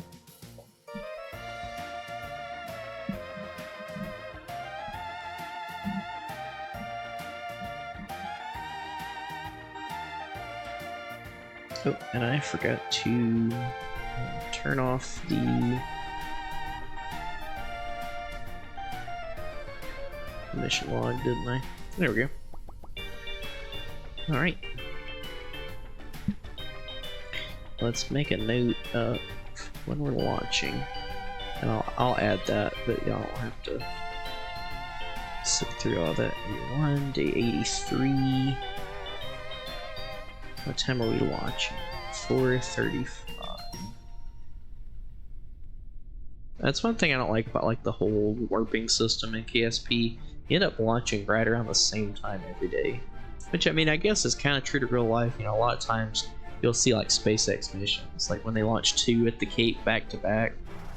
One will happen the first day, and then the second day when the next one happens, it'll be within just a few minutes of when the other one launched the day before.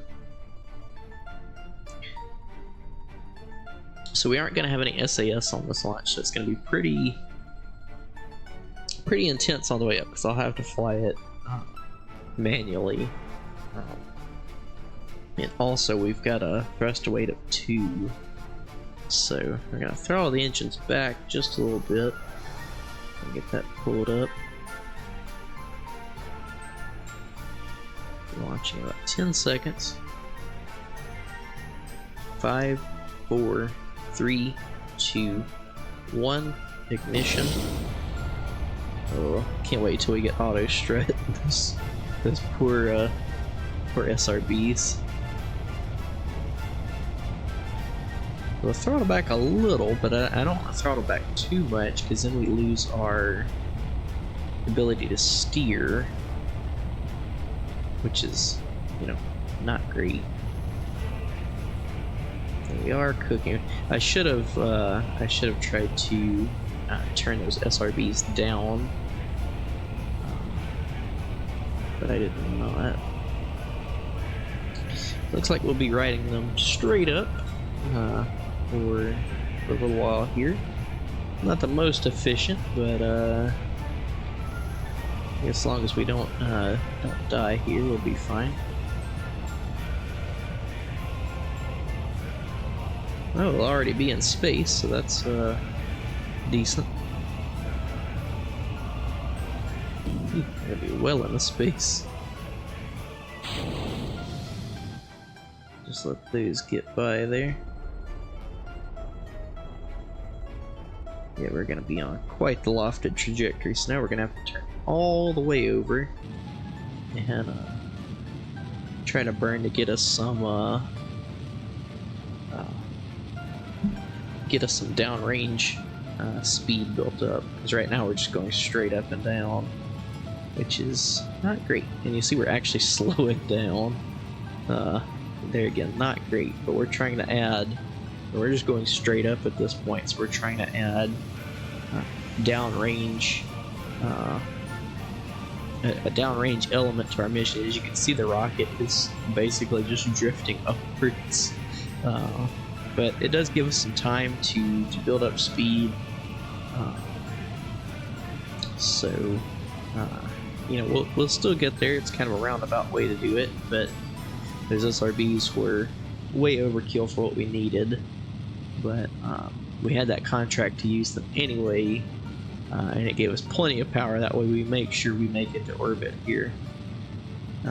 So, yeah. Not too bad of a little launch vehicle, especially considering we couldn't use SAS. Next time I would definitely limit those SRBs. In the vehicle assembly building, you can like thrust limit them, which is true to real life. You know, they can when they're building SRBs, it's not just, you know, fully solid rocket fuel. It's the solid rocket fuel that are in the container, if you will. It's got like a channel through the center of it, kind of like an Estes rocket engine. They've got those areas at the back where the primer and everything goes. The same principle, kind of. It's basically just a channel cut through the solid rocket fuel, and it basically just helps. You know, if for whatever reason, you know, like the space shuttle solid rocket boosters, at certain parts of the flight, you don't need as much thrust, like when you're around max Q. So the inside of the SRBs would actually be thinner with fuel in those areas, you know, to produce less thrust, and you know, from there then you could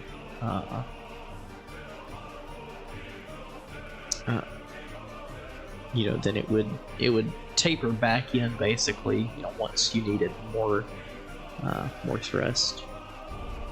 So now that we're at our apoapsis, we'll go ahead and burn here.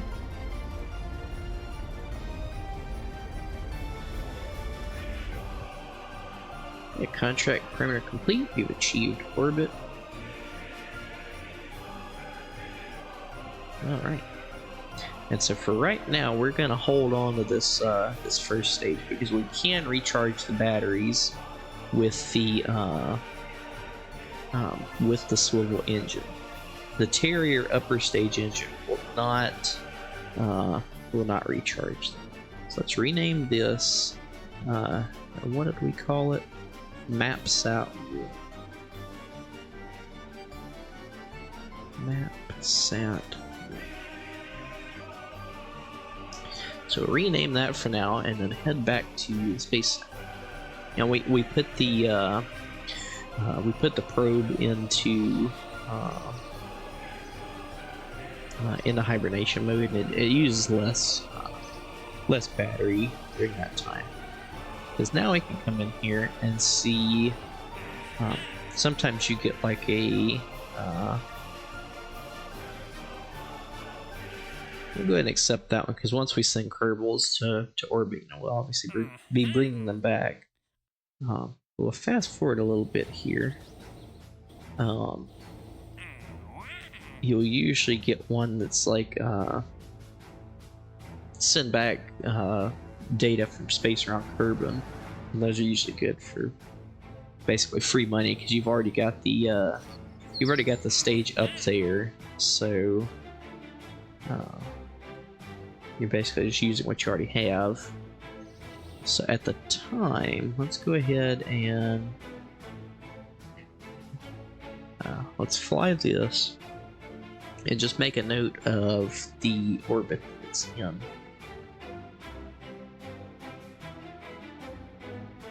Okay, so it's 281.501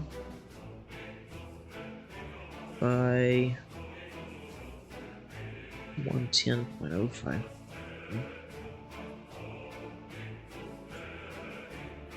Alright. Successful orbit.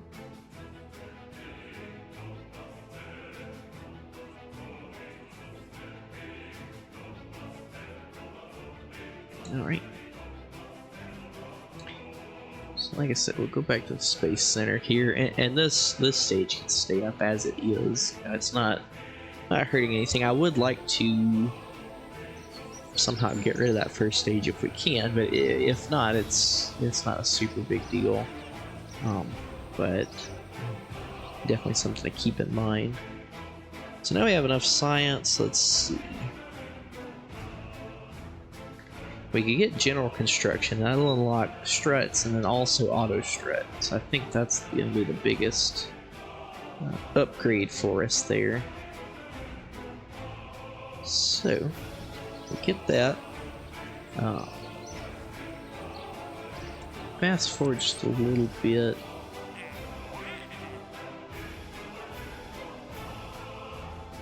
See, these surface ones, they're not too bad, but we don't really have a plane or anything yet that's capable of doing that, so we'll skip it for now.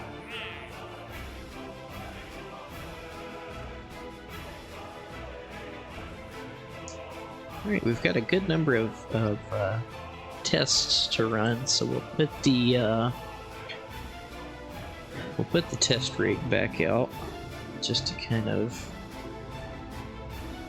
get those taken care of.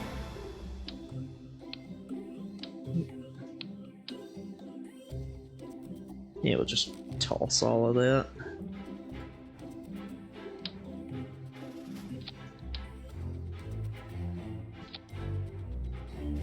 Alright.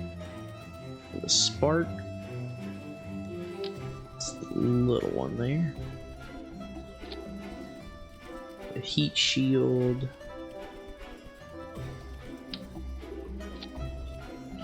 The thud.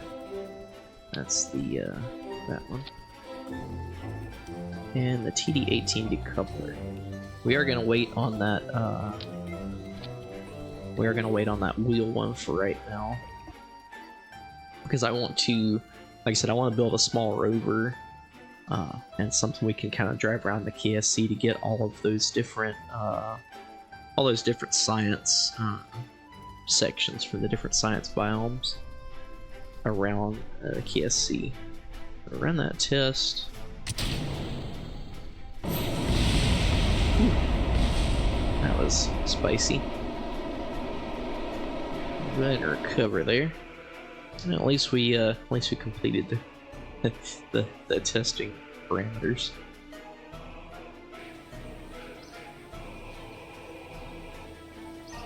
All right.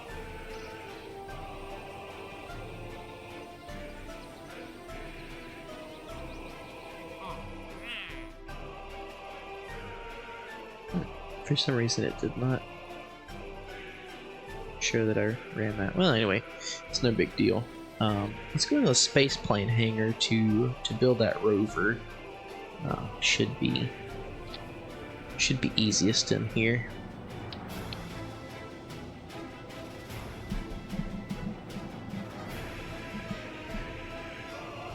Just go ahead and put a section like that.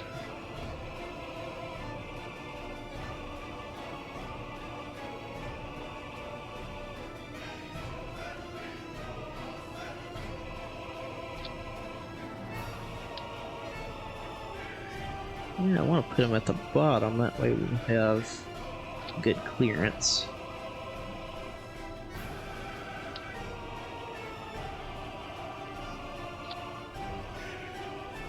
Okay.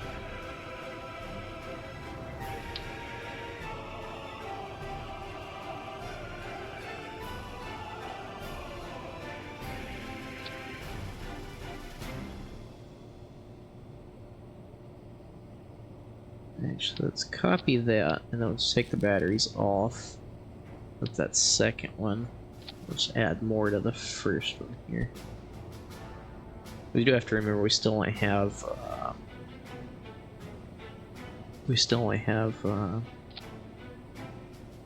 like 30 parts that we can use at a time, which I'm hoping after these few little test missions here we can unlock more.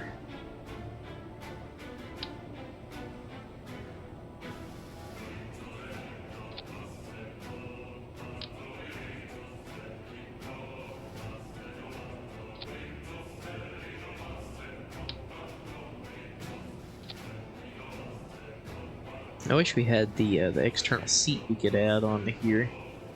But what we can do...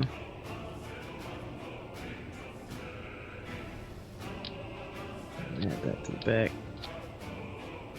And then we'll just...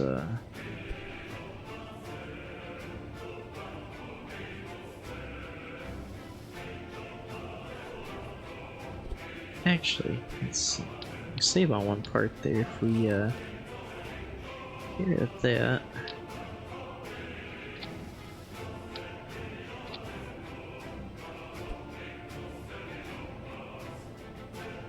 I guess we can let's see. Get rid of that. And since we're just driving around the KSC, we can yeah, it's kind of too big. I'll just go with this one here.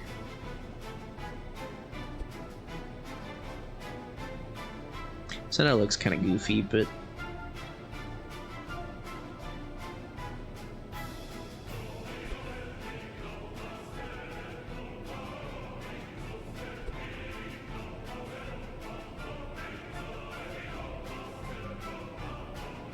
that'll allow us to get a Kerbal out on EVA.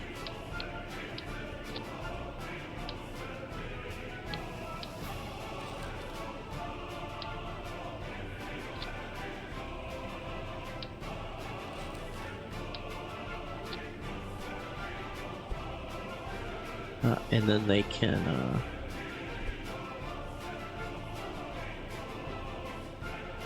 move all those back over, because scientists can reset the different things there. We take one more battery. Looks like. Just clip it on the side there.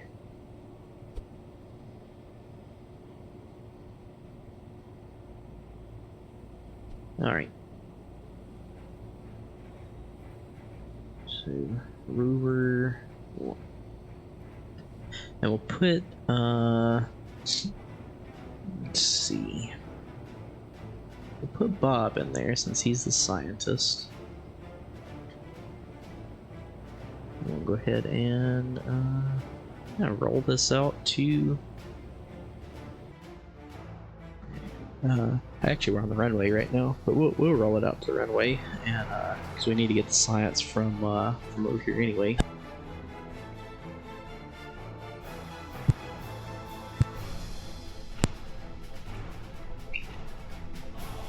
So far, so good. We haven't locked the wheels.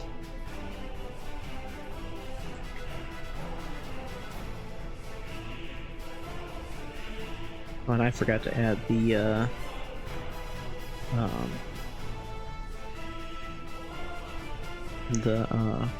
part where you could save the science on it. That's EVA. Can he... I can get collect data, there we go.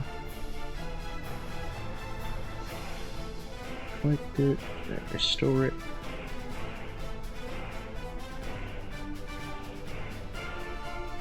Take data,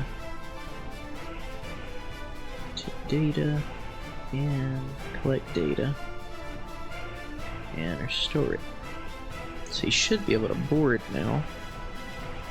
Crew report, save it, and actually I guess he could also get an EVA report from the runway. Alright, brakes off.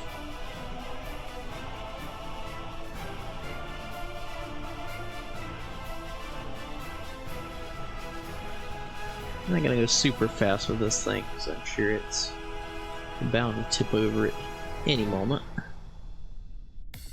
I'll try to go down this hill as straight as possible.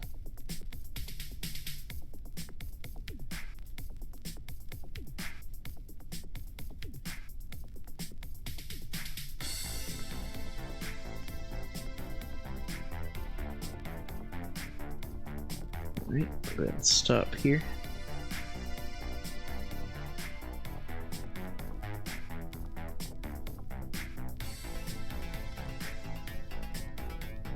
And that's that much more science we're getting from this area. Get another EVA report. Collect data. Restore. Take data. Take data. Collect data. And restore.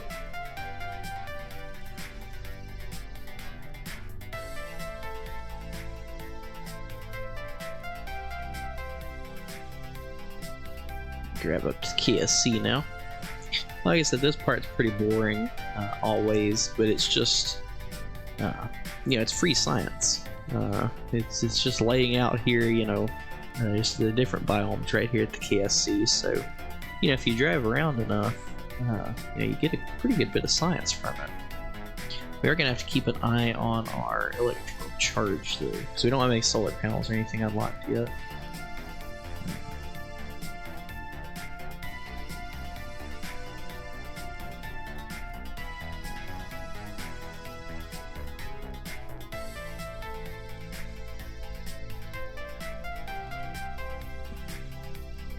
I would try time warp, but my luck, it would just flip the craft over and kill Bob immediately.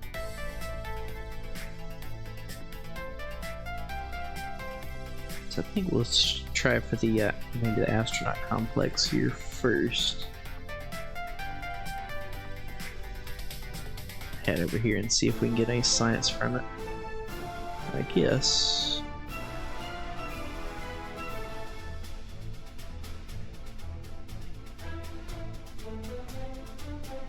Oh, Kerbin Shores, here we go. That's interesting. The water spray has rested one of the samples on some of the electronics, and then it airs out.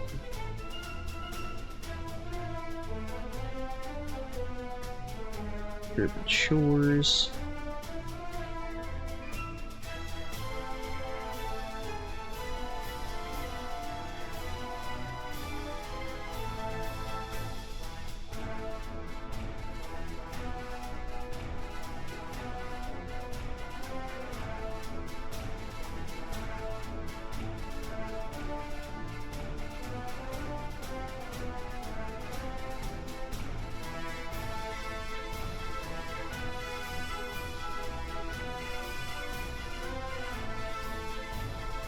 So we've already got that one. Never mind. It is kind of hard to keep track of you know, which ones you've gotten yet.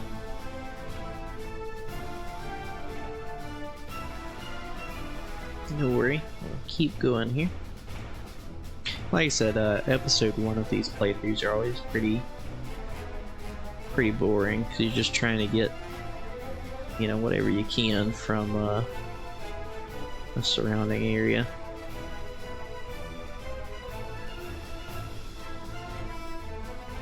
Is this still Shores, or is this... oh, from administration. Nice.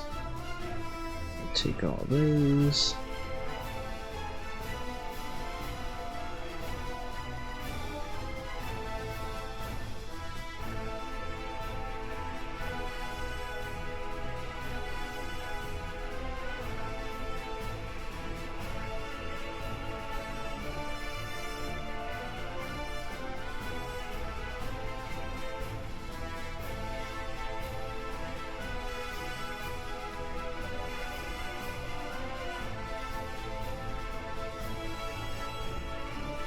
Alright. Guess we'll drive over to the flagpole next. I don't know that it's... I don't think it's its own biome, but it doesn't hurt to check while we're here.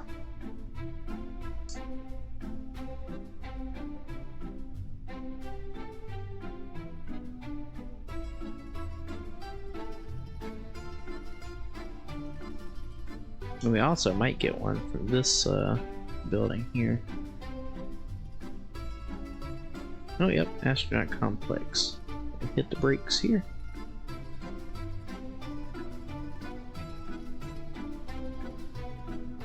Like I said, this is pretty boring, but we're getting a good bit of science from it, so I think in the end it's worth it.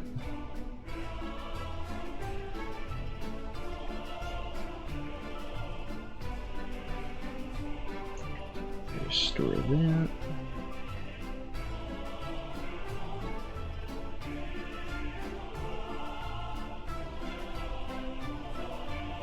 Alright. I'll check and see if the I don't think the flagpole has its own biome. I know a couple buildings here have their own. So it kind of just depends. Nope. Okay, where do we want to go from here? We'll try this building, and then maybe that one.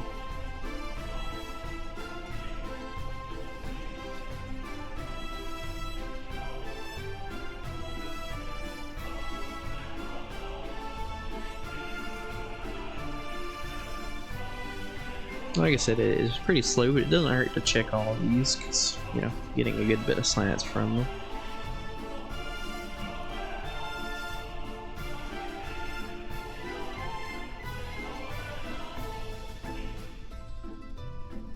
Yep, research and development, so we get that one. That one.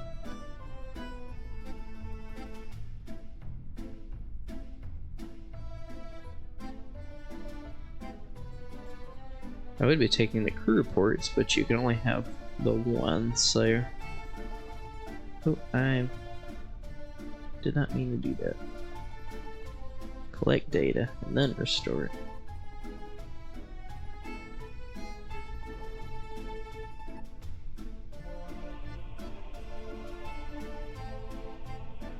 Alright. That's R&D. I think we'll head over here to this tank.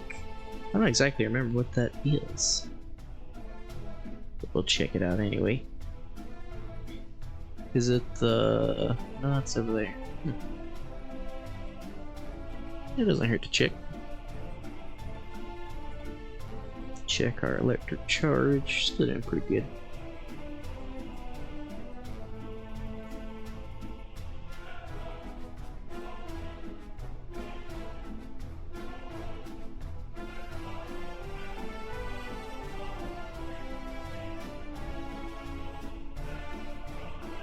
Nope, still R&D. Okay. Next, I think well, I think these all might be the same. We'll check them out.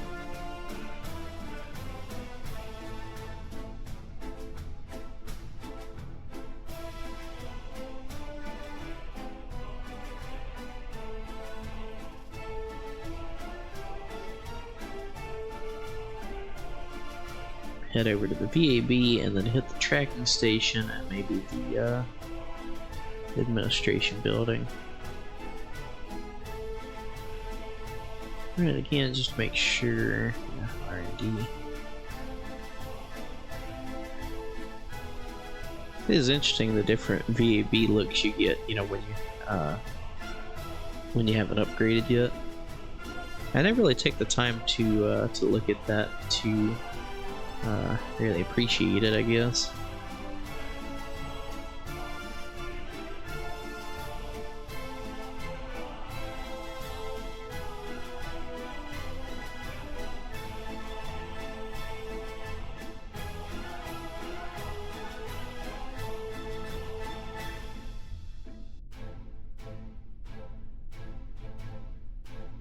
It's interesting that some of them say collect data and others say take data. Keep clicking on the wrong one though. Trying to figure out which, although they're both in the middle, so I don't know why I am, but it's just interesting that they're named differently.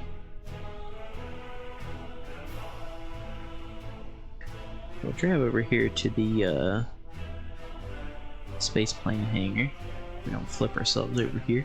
I do think it's interesting that you can see, like, because we haven't upgraded it yet, so it's like being patched together, trying to hold itself up.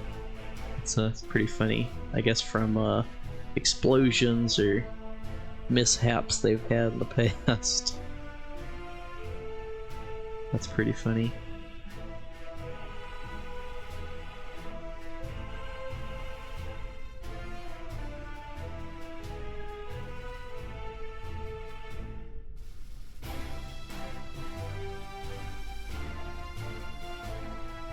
Collect and restore, collect and restore, take data, take data. This is going to be our most successful scientific mission ever. So we're head over here to contracts building.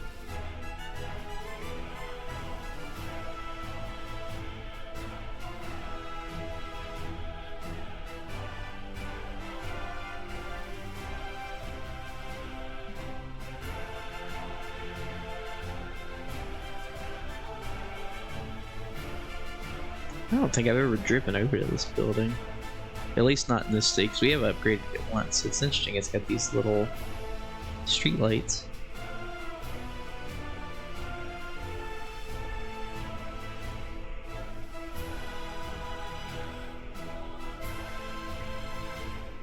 You know, that's something I've never really seen people do. I would like to use these buildings some. Like, obviously you can't go in them, but like, you know, put things over here by it, you know, build infrastructure around the Kerbal Space Center. That would be pretty interesting. I don't know why I decided I couldn't talk anymore right there. Yeah, it'd be pretty dope if we could have like different constructs, you know, around. And I know there's mods like Kerbal constructs, but you know, like we can put out stock things here, like build our own buildings and whatnot. We just kind of actually use the Kerbal Space Center, because usually I use the launch pad. You know, that's pretty much it. So I'd like to make more use of these buildings and all. So I think that would be a pretty neat use. Okay, we have one more here with the tracking station, and then I don't know. I don't think the other side of it's another biome. We could check, but I don't think it is.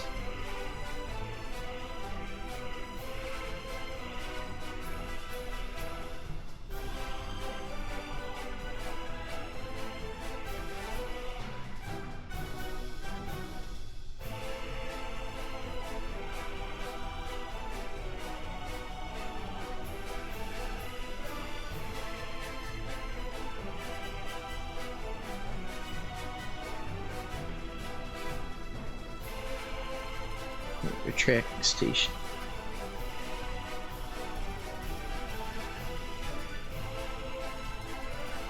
We're gonna get this science. EBE. Collect and restore. Collect and restore. Take. And take. I think I actually drive over here to look at the building a little more. I know I've never driven over to this one and looked at it. It's, at least, you know, in this state where it's not upgraded yet.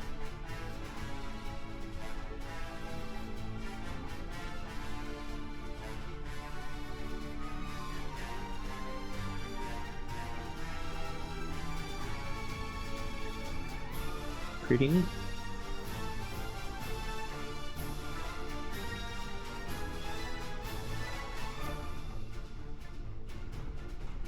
Go along this little path here beside it, just to kind of check it out.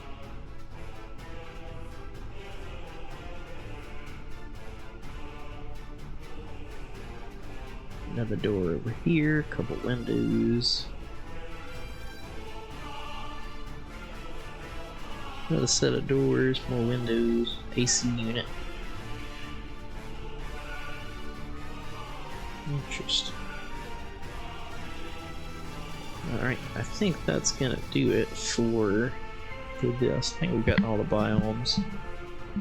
Unless the crawlerway has its own. I don't think it does. But while we're here, we might as well go ahead and check it out just in case.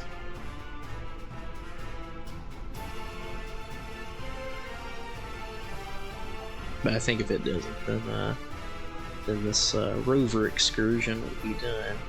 Although we could drive it up on the pad and get that,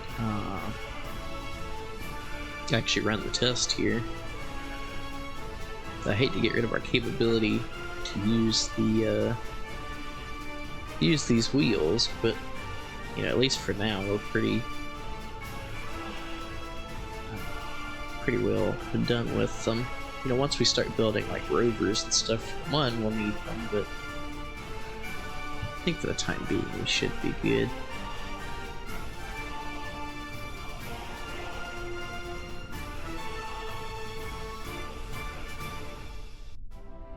Have to flip us over here. Oh, yeah, there's a crawlerway biome. Nice. One of the samples does appear to be judging you silently. How rude.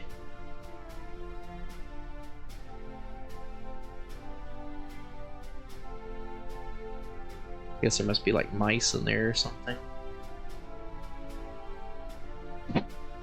Still rude though.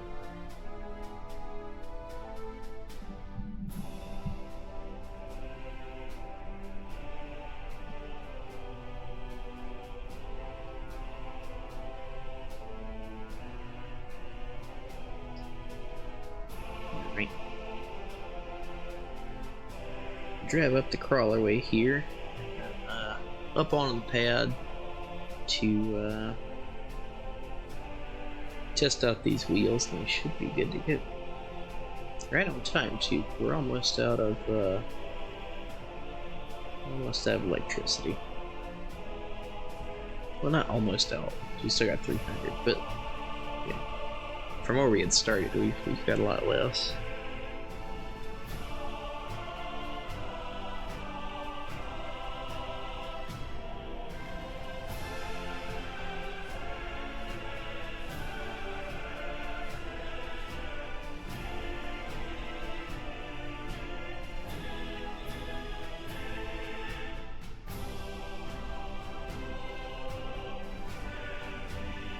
A little bit there, not much. A bit more. I don't think either of these are going to do the same thing. Nope.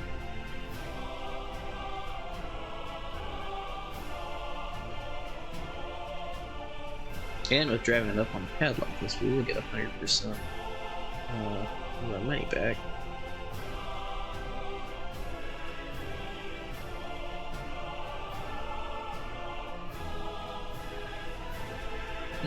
For some reason it's saying we're not at the launch site, even though I guess maybe I have to start from the launch site.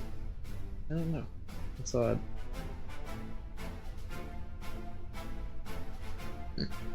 Must be a bug or something. But we can go ahead and recover the vessel, and I guess that's what we get for trying to be nice and finish the contract early. So we can I guess we can hold on to the wheels for now. 193 science. That's pretty decent, especially considering we couldn't actually get the crew reports from all these different ones. So that is quite the jump in technology. So you can go ahead, yeah, we can get flight control. Aviation will... Yeah. Let's go ahead and get this one definitely, so we can get the solar panels. And then I think from there, we'll probably need to get the advanced flight controls. We have RCS and stuff. We can start docking in orbit. Let's go ahead and purchase all of those.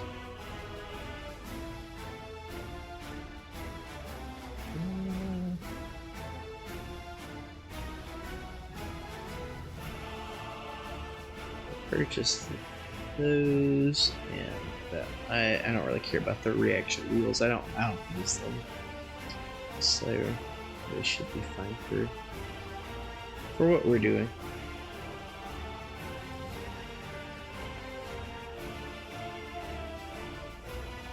Alright. And now we only need 8 more science to unlock the next tier 4 segment. So that was a pretty good mission right there.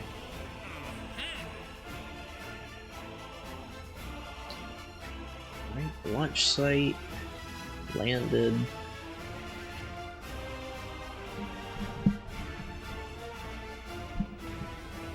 We'll go ahead and put out another test rig here.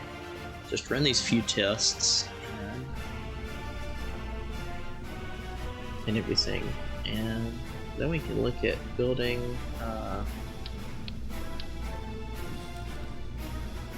whatever we want next. Probably I would like to start working on an Atlas rocket so we can have that functionality for once we finish the 10 launches.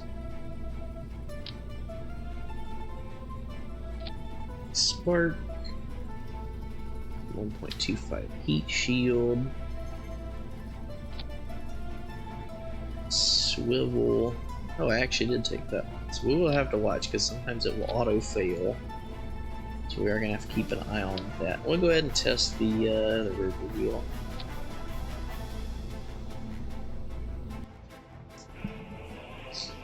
Just to say we did.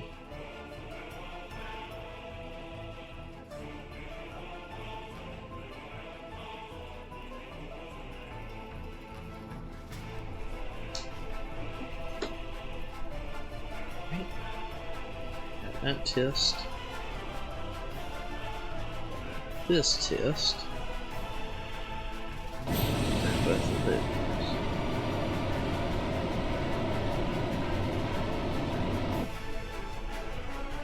Good. Here with the test rig here.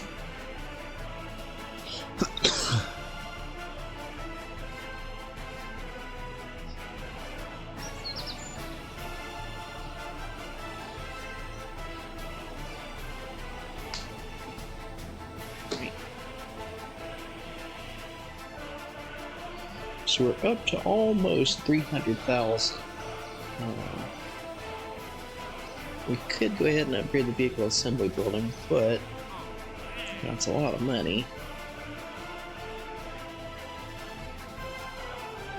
The only one we have right now is is to return from orbit. Here we go, science data from Space Runner. This is just free money. I like that.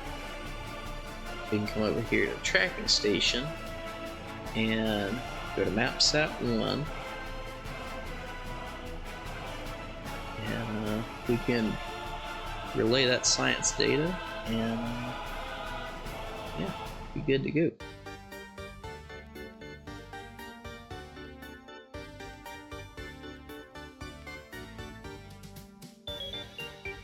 Nice.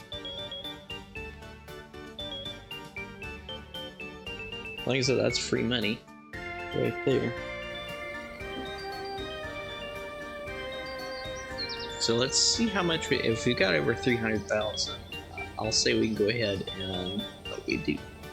We'll go ahead and upgrade the VAB at this point.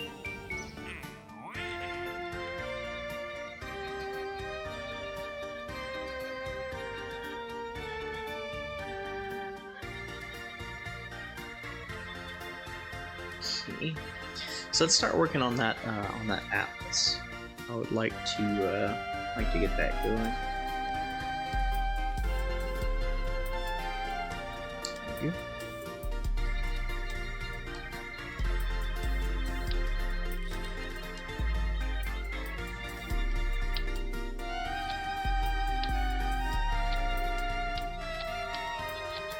Actually, auto strip, grandparent. That way I just don't have to click it for every one of them.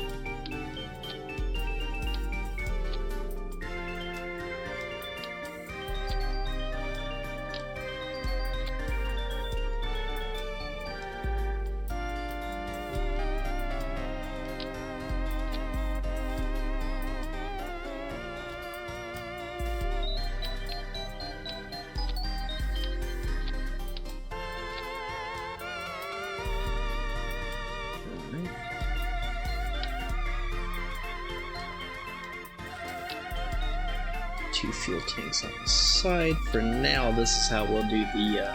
So the Atlas rocket was an early U.S. rocket, and it had what they call stage and a half staging.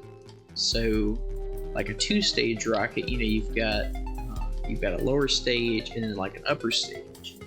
Well, this was stage and a half, so it had one sustainer engine, they called it, in the center, and then they had 2 on the side that decouple off and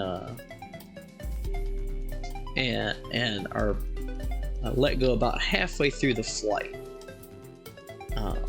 So it would help it when it's in the lower atmosphere, when it's a little bit tougher going. But then once you actually reached higher up, then it would get rid of those 2. So, not exactly a fan of doing it this way.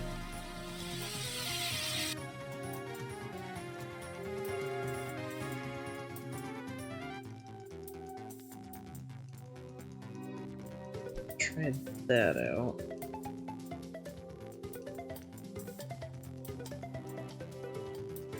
And let's just name this Atlas. If I can put the right keys. So, we will get rid of that.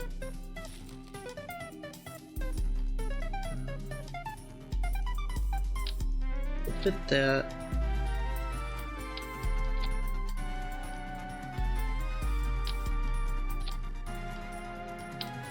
Is that the root part?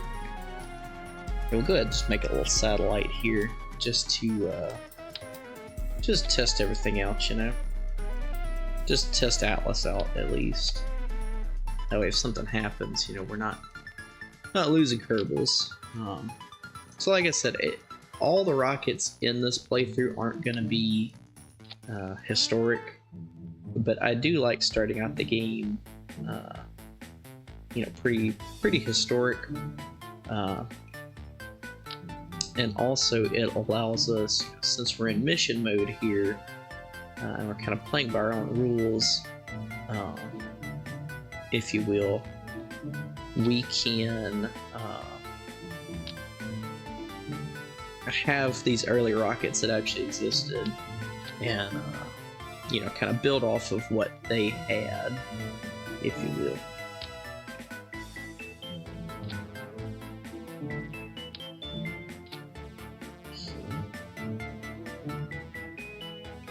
Let's add some solar panels to this. Now we have those.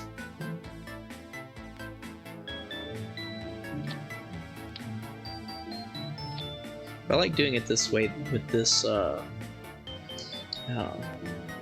service bay, because now we can put the nose cone on there, and it's it's its own little standalone stage, if you will. Or its own standalone satellite, but since we don't have the fairings unlocked yet, it's still on its own. So I really like that.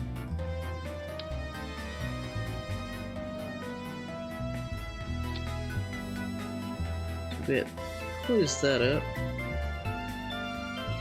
We will auto shred it, just like we have everything else.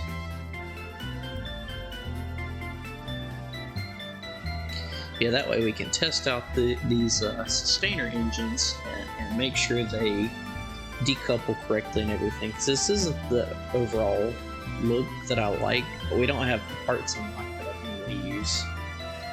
So, we will update this later down the road, but for now, we won't.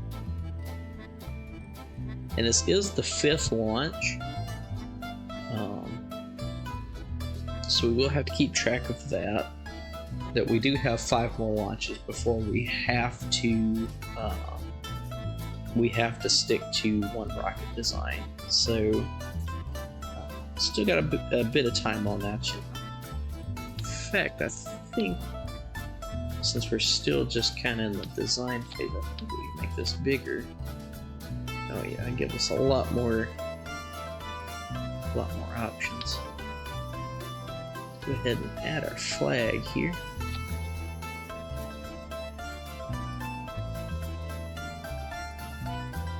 And it's the 1.25 flags. It's not gonna look exactly right.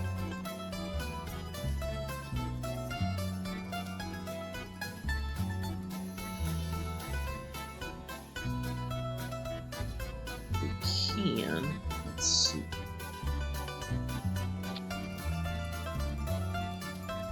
Okay, let's bring it out a little bit.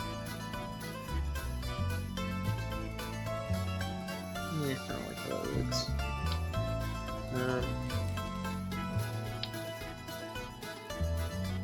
We can just put it on there smaller. It doesn't seem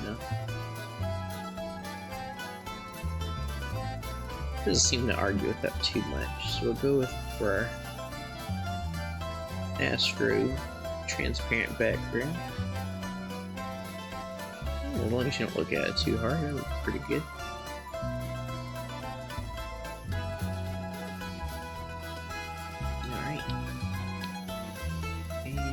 We do have the launch vehicles here. Add 2 there. And 1 right there. Actually, let's add that on the other side.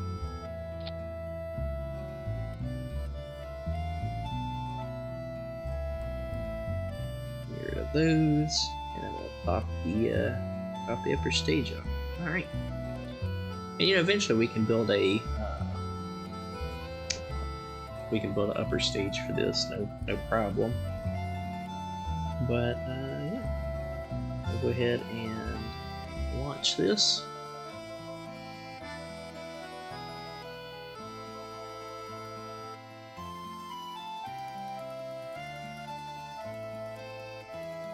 Man, I hope everybody's having a good Saturday. I know I am. I've been looking forward to this for a few weeks, you know, trying to get everything together and ready to go. So let's make a note of the time here. Let's pull up the mission log. And I guess technically this could just be a minor mission, although it is the first launch of an Atlas rocket. So we could just call this MapSat 2.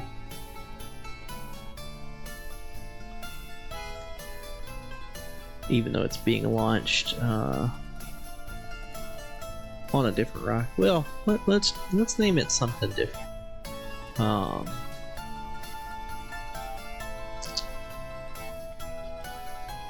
What do we want to do here, chat? Not MapSat.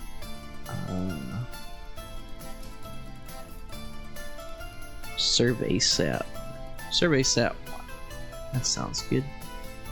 Notes launched on. Let's see.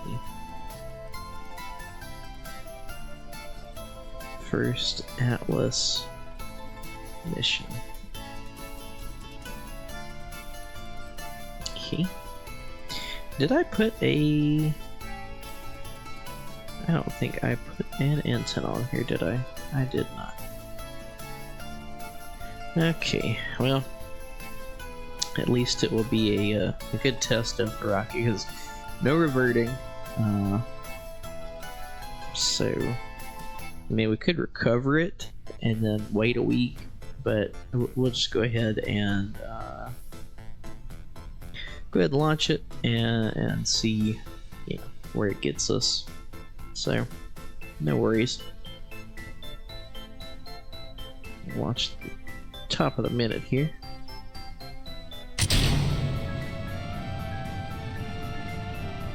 What on earth? I know what happened. We don't have the cross feed enabled. That's why it was giving us odd readings. So we'll recover the vessel. And actually, let's go. See if this loads back in. So we do get the money back.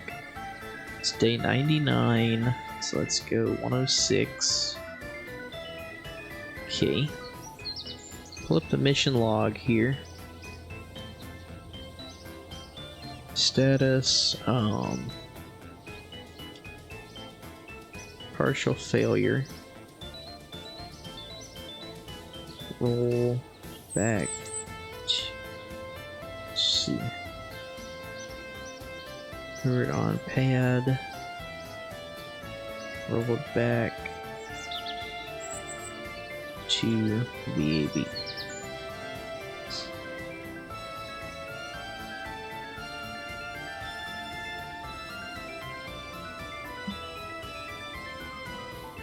And actually, we can add that because we will be launching this again.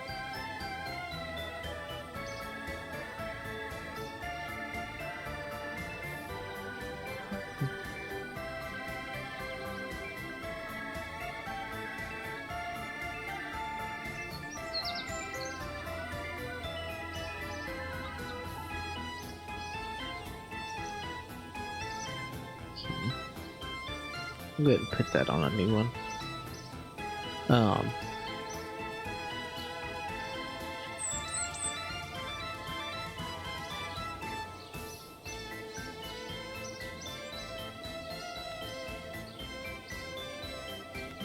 Okay, so we'll do it that way because it is a partial failure on the first launch. So let's go. Couple more days. So let's make sure that the cross feed is enabled.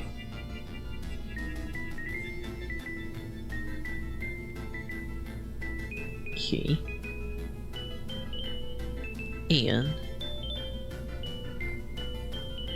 And we add some comms on here.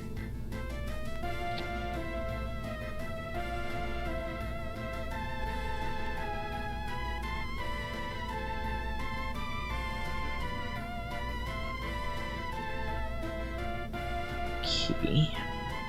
I'd like to add one of these as well, but I don't think it's gonna fit anyway. I try to put it. So we'll probably just wait on that one. But we do have two of the regular ones in there now. So what we will do, let's actually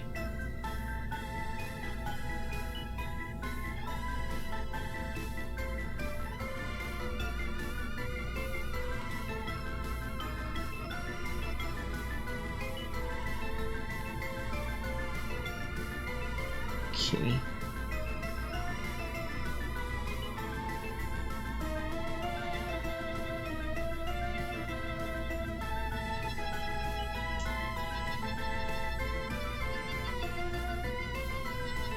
So that will count as our 5th launch. So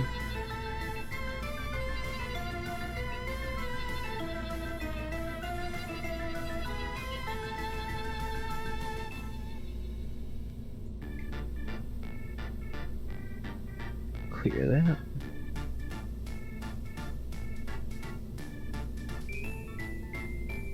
Alright, so this will be our 6th launch. We will count that one. So make sure that's enabled. And we should be good to go. Save and roll it out to the pad again. Try this out.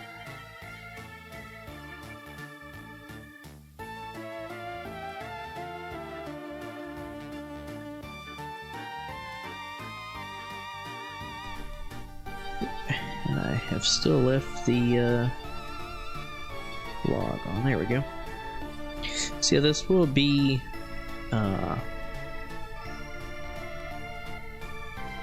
this will be counted, you know, as another launch, so we're that much closer to having to start serializing these, so definitely have to keep that in mind. So we'll go ahead and launch at the half, so 3, 2, 1, ignition. Alright, now that the engines are actually running, we'll go ahead and go.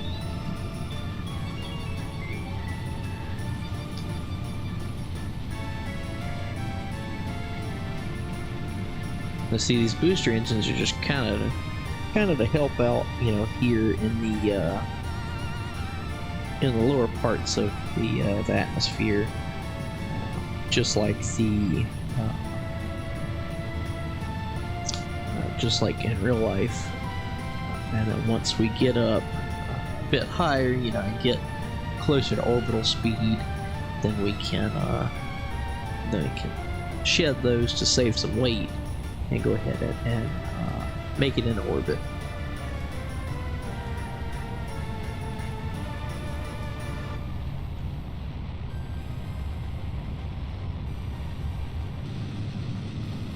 Oop, flipped over a bit too quick there.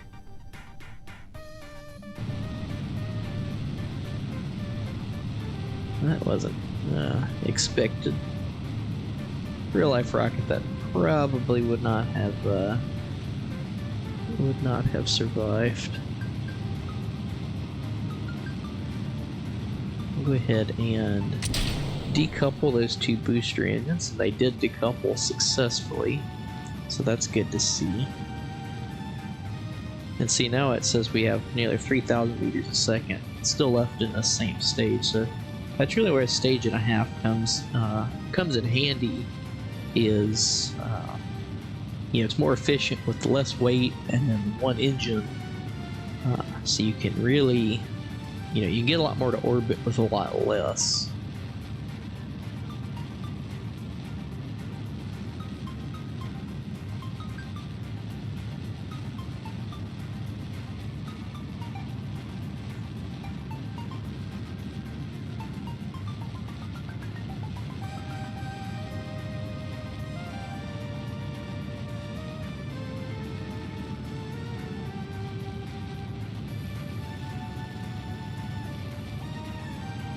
Well, so far, it's pretty decent. Beyond that flip we had, that wasn't great.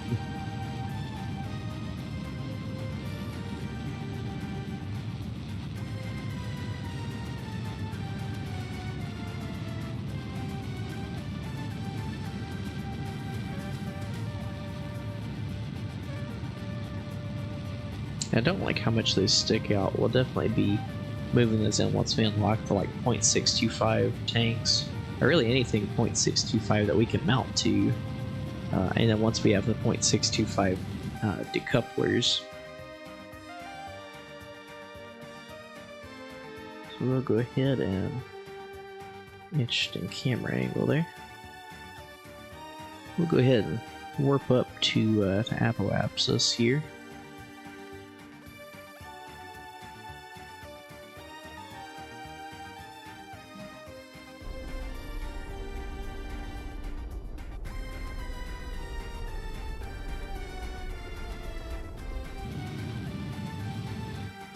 Alright, we're in orbit.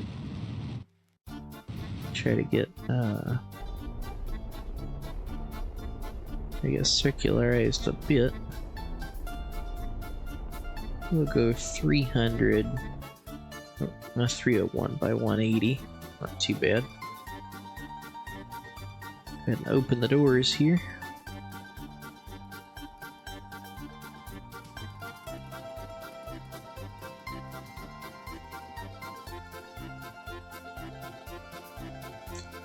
We'll go ahead and warp around here. See if we can't raise our apoapsis, or our periapsis some. Sorry, trying to flip the entire stage around there, but Got it done.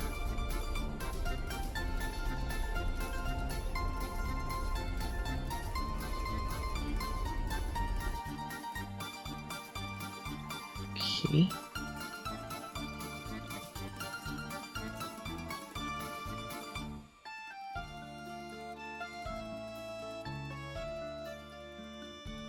Let's send that back. We do have 841 meters a second left here, but I'm gonna say we go ahead and decouple from that stage just so we just so it's not spending a lot of electric charge and things of that nature. And we are recharging because we have the solar panels. We'll go ahead and rename this. What did we say it was going to be called? Survey Sat 1.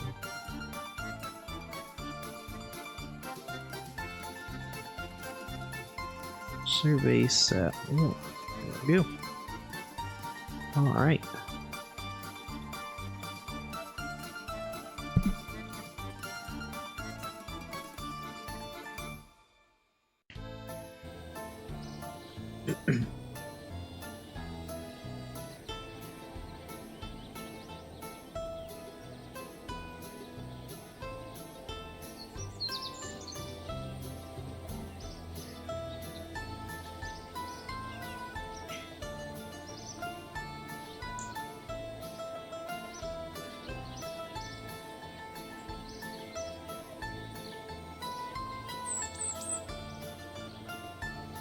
Just a moment here. Trying to get signed in. I got a new Roku for my TV that I've had in my office for like 8 years. It's really old. Roku finally bit the dust. So when I got this new one the other day, I had to, obviously, you know, of course you had to log in and everything again. So I had to go through all that. Trying to get the IndyCar race pulled up and ready to go once it starts.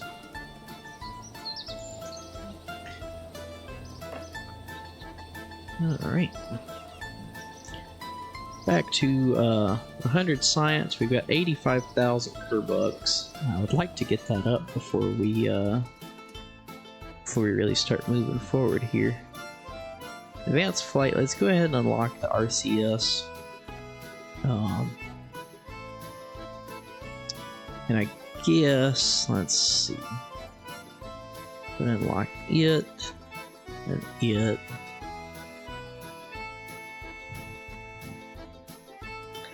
Stabilizer, I don't really care about. That's only 800, we'll go ahead and get it. We'll go ahead and get that capsule, and then the lander. We'll go ahead and get those also.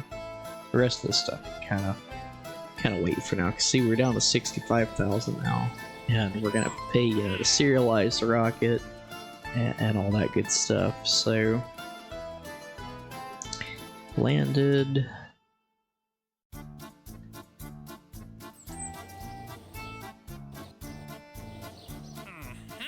Alright.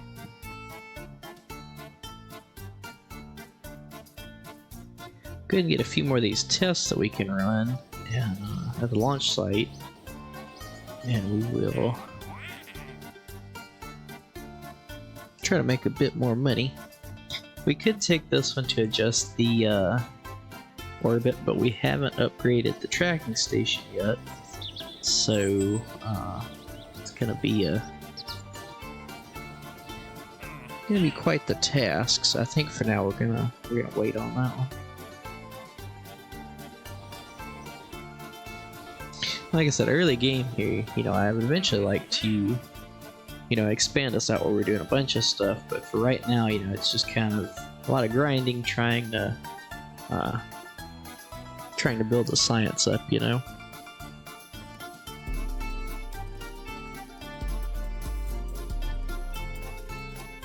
And we do need to update the mission log. partial success. Flipped on ascent.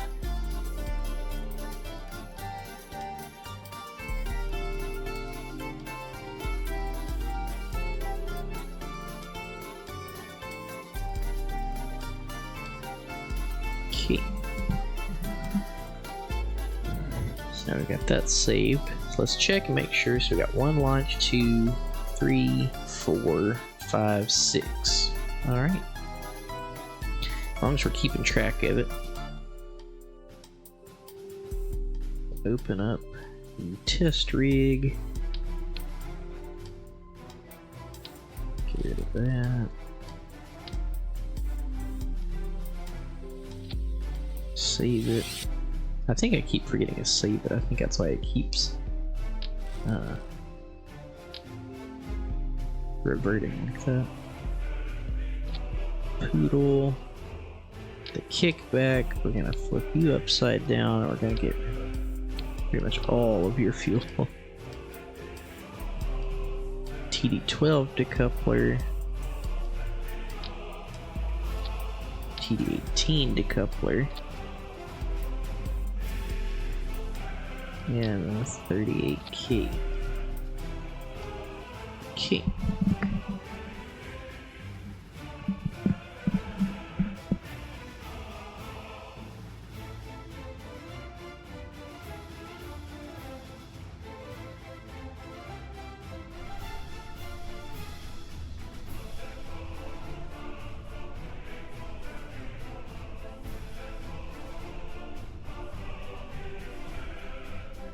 Alright. Those 3 tests. These 2. That's interesting. It didn't move, so it's just heating that decoupler up. Interesting. Yeah, there's 5 contracts complete. I don't get a ton of money from it, but you know, every little bit here helps.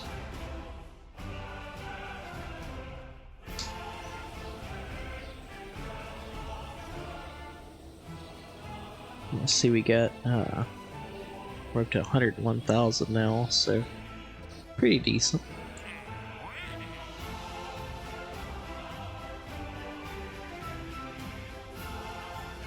A few more tests here.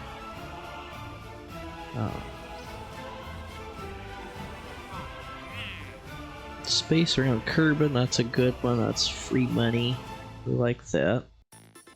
Let's go to the tracking station here. Let's go to Survey Sat 1.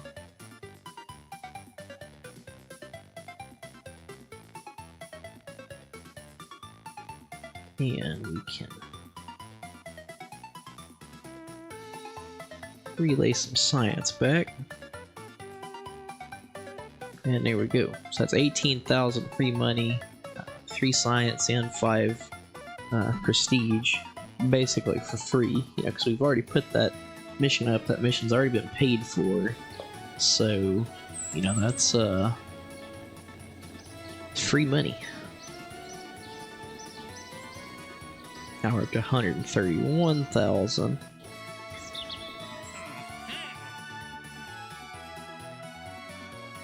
Alright. So I think now what I would like to do, well, obviously I'd like to upgrade the tracking station, but we don't have money for it just yet. I think what would be best now would be to try get a satellite up and try to get it out to the Mun. At least do a flyby.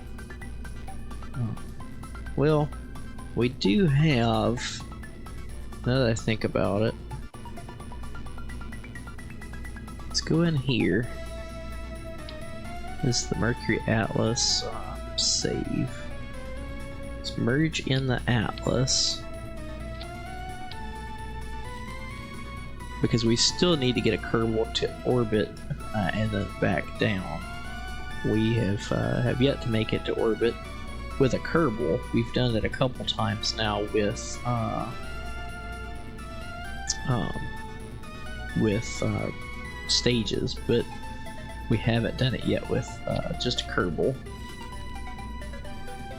So let's add this, clip that in, and we'll leave both of those on there, but all the others we'll go ahead and get rid of, because we've already got all the science we can pretty much for now from Space Around Kerbin. So it's just extra mass that, you know, doesn't really need to be there. Make sure those cross feeds are enabled. Okay. And I do think I would like to add a couple little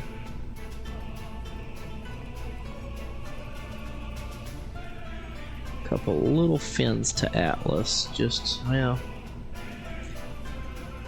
because the actual Atlas had vernier engines on it, so you know, we could add 2 vernier engines, but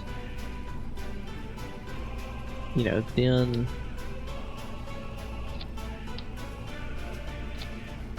you know, it's that much more weight you're adding. We're getting less fuel economy, so I don't know.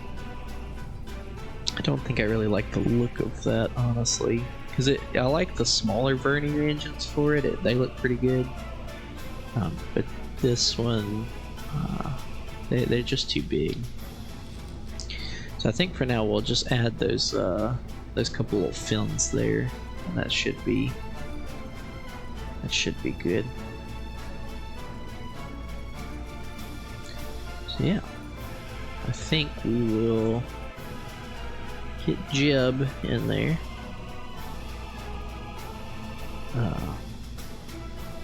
Let's see. I do want to add, let's see, some electrical.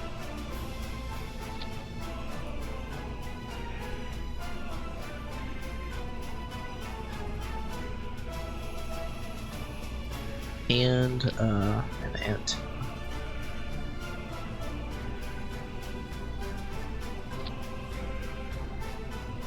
Okay. And remember, since this is the first crewed orbital mission, Jeb can only stay up there for about 2 hours, and then we'll have to come back down. So we're gonna have to keep that in mind.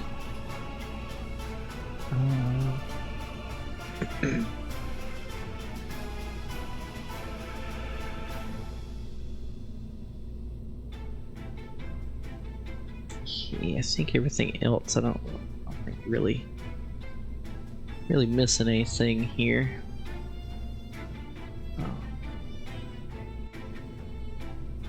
So let's go ahead, save, and roll out to the launch pad. Now, you know, I said we wouldn't revert. If ever, like earlier, you know, we just went ahead and tried to run that mission, but we had the cross-feed issues.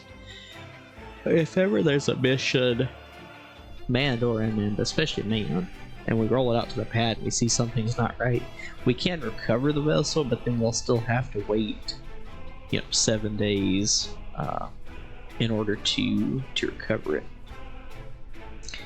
Let's go ahead, copy that, Mercury Atlas,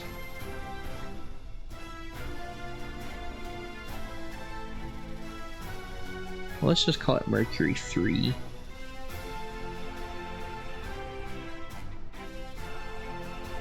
Mercury Atlas, first manned orbital space launch. Our pilot is Jeb.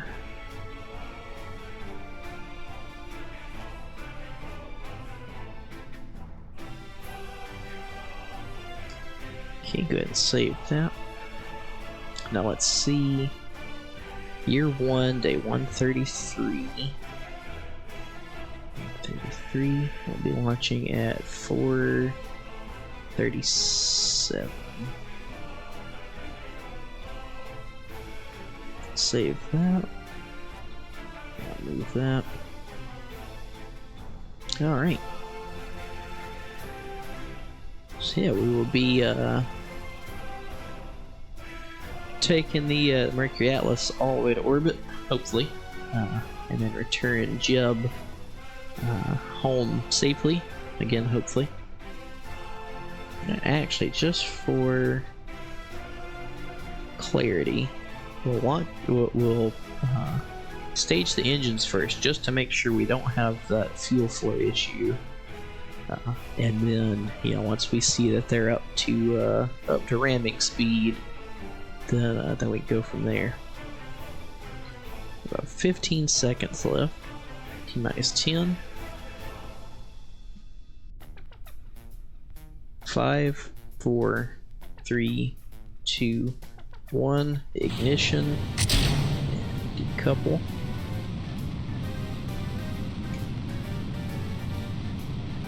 Go ahead. Throttle back a bit here. I need to turn Jeb into mystery goo. We can also begin slightly turning over and pointing down range.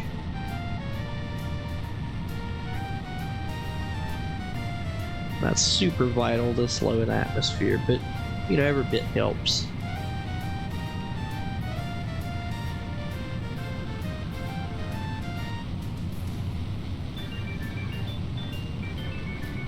Okay, we will begin throttling down for max Q, or in preparation for max Q, maximum dynamic pressure the spacecraft endures.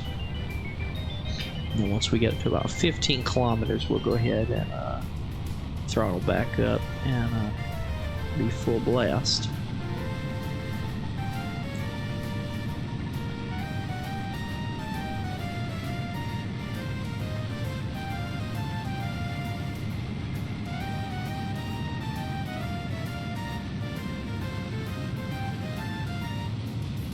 We'll stage those two booster engines. Now we're just on the single center sustainer.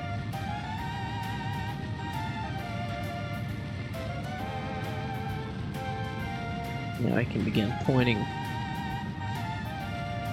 more horizontally, picking up downrange speed.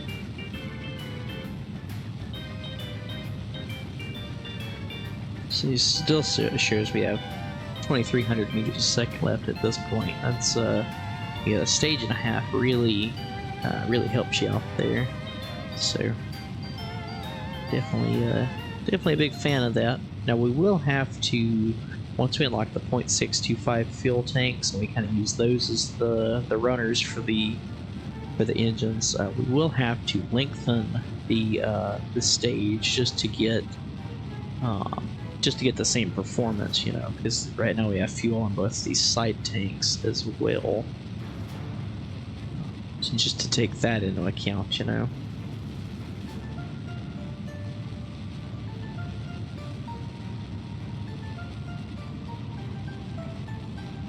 We will cut the engines here. We'll go ahead and warp up to near our apoapsis. And go ahead and hopefully finish this burn and successfully circularize. We still want to save enough fuel that way we can come home with. Alright. So Jebediah is now in orbit. We get a screenshot there. We can log that. Still can't EVA yet, which it is the first orbital mission, so let's make a note here. 93.8118. by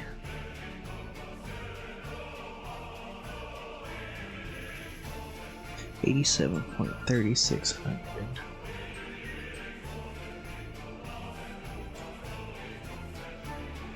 All right. Like I said, we'll just have to keep an eye on his time here. It can't be up in orbit for more than 2 hours, so yeah, undoubtedly they've got him hooked to a bunch of medical equipment and are getting readings back at the KSP, trying to determine, how space affects the Kerbal body.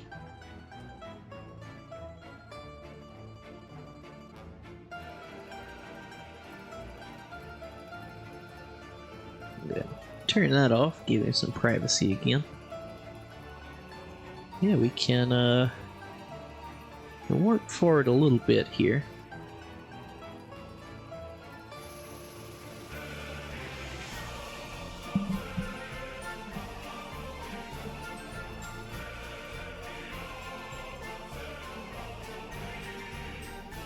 Once we get to a little over an hour, we'll start preparing to deorbit. We'll at least give him a few revolutions here.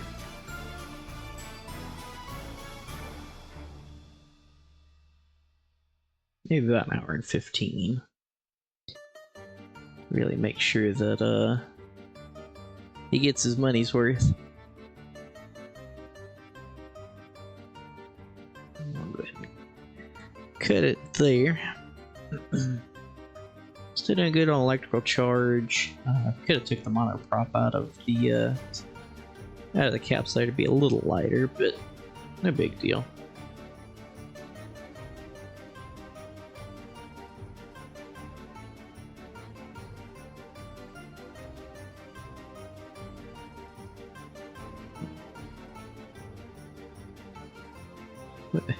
Sorry, just trying to get the camera the right way there. It did not want to cooperate. So we'll go ahead and do our deorbit burn. Cut it about 30 kilometers. We'll go ahead and decouple there. Get a few screenshots as the first stage, or as the main stage floats away. Turn upright. And actually, we can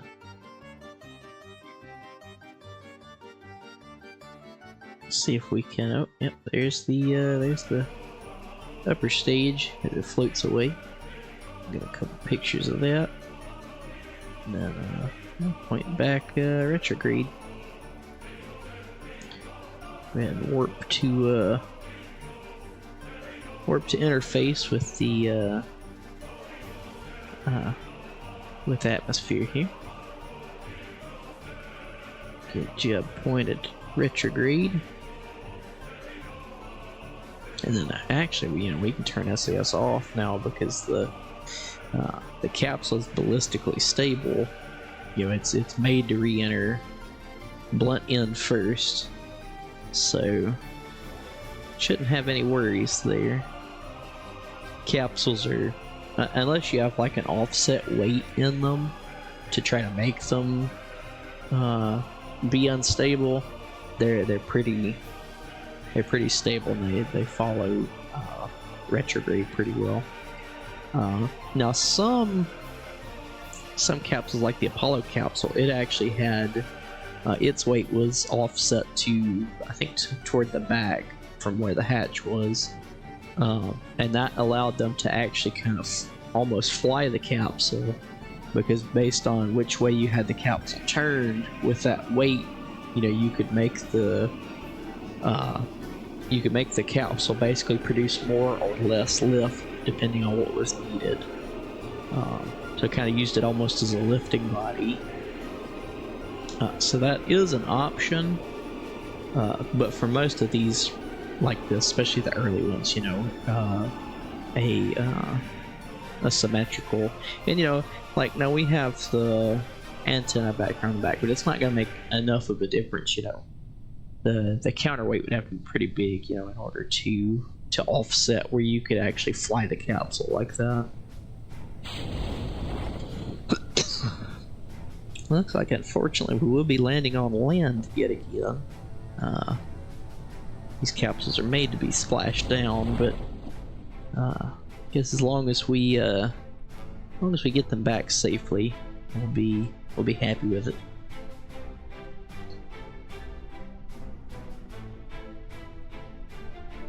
And back to one time right before we touch down here. Let's see if we can get a temperature data, crew report. I'll go ahead and send that in. Why not? EVA report from the Badlands. Uh-oh. Better get out of here. Contract complete. That's 32,000 for returning to orbit. 20,000 from that exploring Kerbin contract, and then 24,000 just for returning from orbit. So it's like 60 something grand right there, you know, just free money. So definitely appreciative of that mission.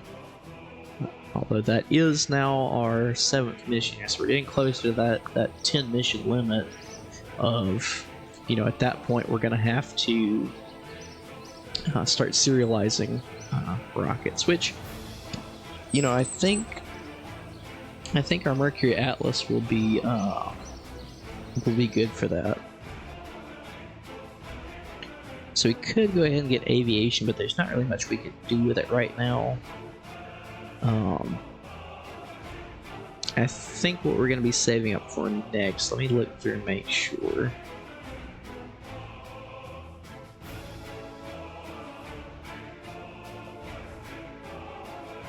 Yeah, I think what I would like to save for next would be miniaturization, where we can get the docking port and start building space stations. That's always my favorite thing to do is station building.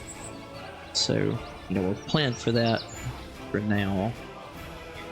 So let's go back to the mission log here, and don't let me forget to warp the rest of the time we need.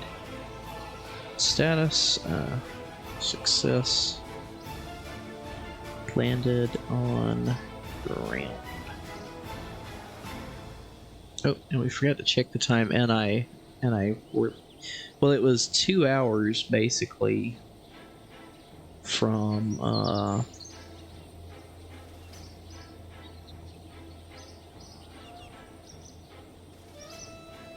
so it would be like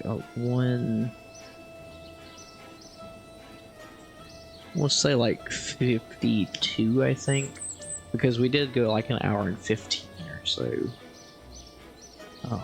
So it doesn't 100% matter. But you know, and I'll probably go back in the video and watch just to see where we were.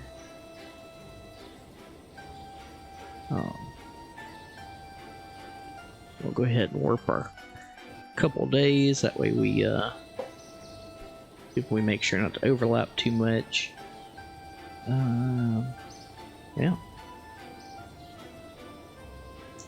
So we will hide the log there.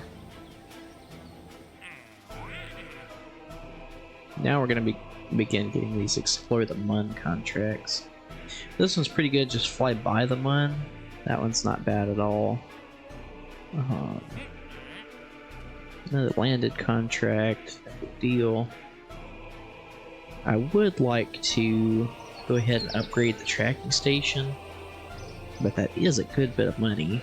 So I think let's run a few more ground tests and get some more money saved up, and then we can look at running that one. Because I would like to get it updated so we can start doing Mun missions, at least Mun or flybys. But yeah, I want to make sure that we have enough money saved up, you know, 'cause we're gonna have to serialize the Atlas rocket and everything. So just to make sure that, you know, we're set up well.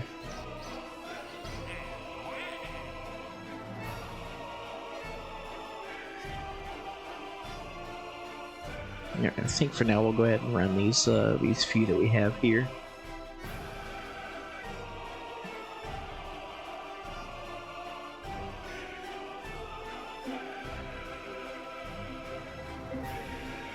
Okay. 1.25 meter heat shield. We like running tests on this thing, which is, you know, it's good in real life. You know, you're gonna want to test stuff like that, but it is interesting that they keep running so many of them. Manifold, the Terrier, and the Rove Max S2. Okay. Go ahead and roll the test rig out.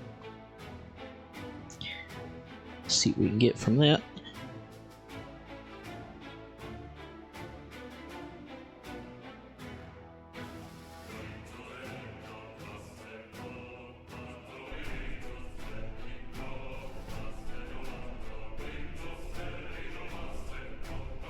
Alright. Go ahead and run that test. Sorry, my lips are really chapped. I guess it's just that time of year. It's just too dry or something. Although I do live in Florida, so you wouldn't think it would be too bad, but I guess I do work from home a lot, so I'm always inside, so the air conditioner does take all the humidity out of the air. Which is good, because down here you definitely need it. The heat, you know, the heat is heat, but, you know, once you add humidity into it, it just makes it miserable. So, probably has to do with that.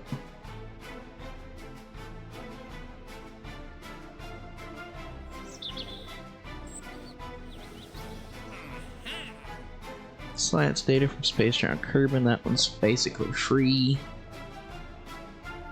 Landed. So let's go to the tracking station. We'll go to... Actually, let's use MapSat-1. Let's check in on it, see how it's doing. It's been quite a while since it was launched. So it may... No, it's still got some electric charge.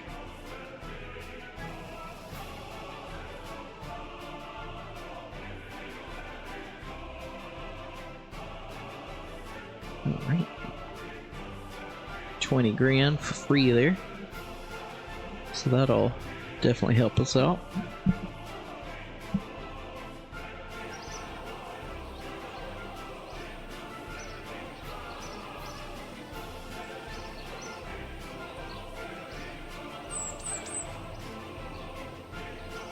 Alright. Decoupler at the launch site. Fast forward a few more days here.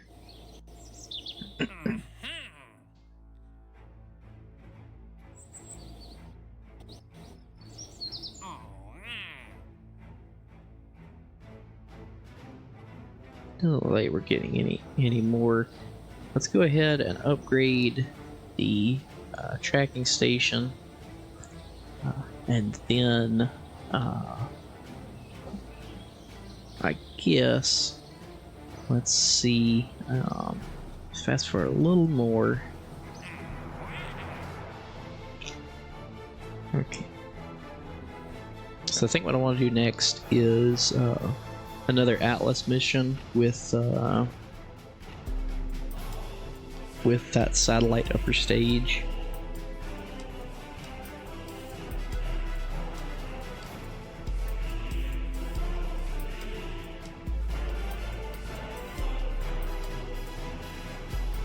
And I think for now, like I did on the other, just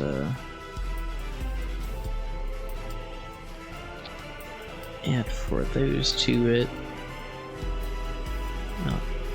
And then let's open this up.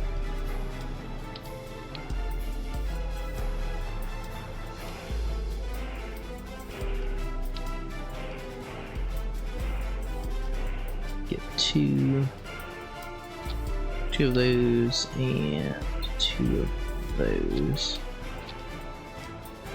That way they're easier to reach there. So this will be a Munner flyby.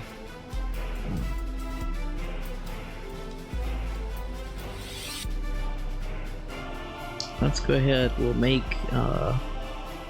I guess we'll serialize 2 versions of this. So we'll have Atlas, and then we'll also have Atlas Centaur.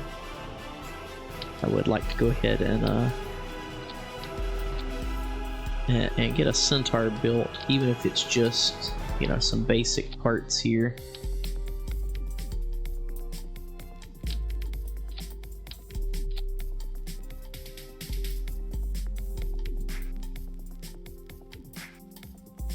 So it'll still have the 1.5 stages.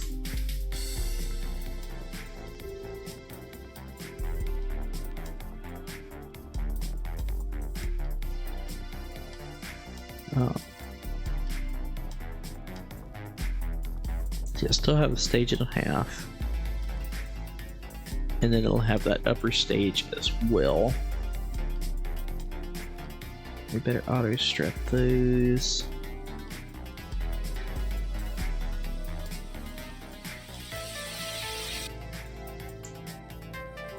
Okay, so we got the solar panels, we have the science, although we don't have the Science Junior on here, but I think for this first one, this will be fine.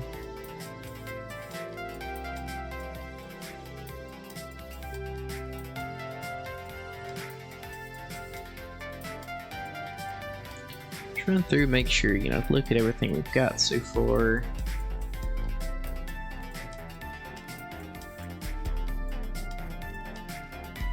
Yeah, I guess I would like to add one of these to it.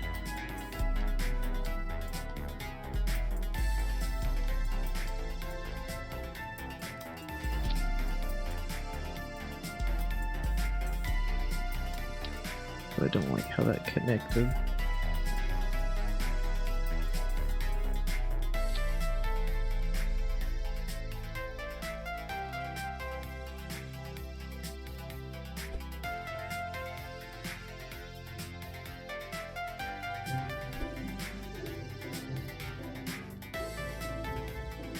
Gotta be good.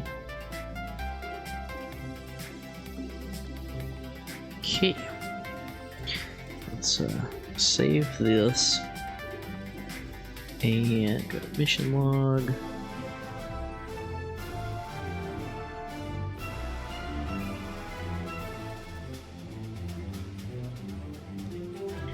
Let's copy this one.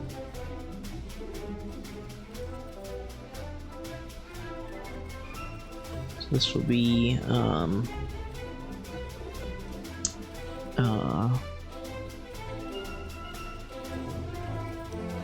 Munspore 1.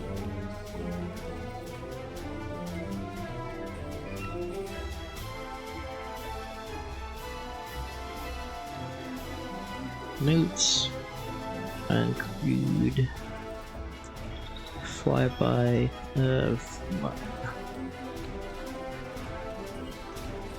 Okay. Now let's make sure. Let me count. I'll just make sure. 1, 2, 3, 4, 5, 6, 7. So this will be our 8th launch. So we'll have 2 more after this. Then we'll have to serialize these, and probably we might. Well, if we can afford it, we'll go ahead and serialize both of them. But if nothing else, I think we'll serialize the Atlas Centaur just because it has that upper stage, you know, more capabilities, basically.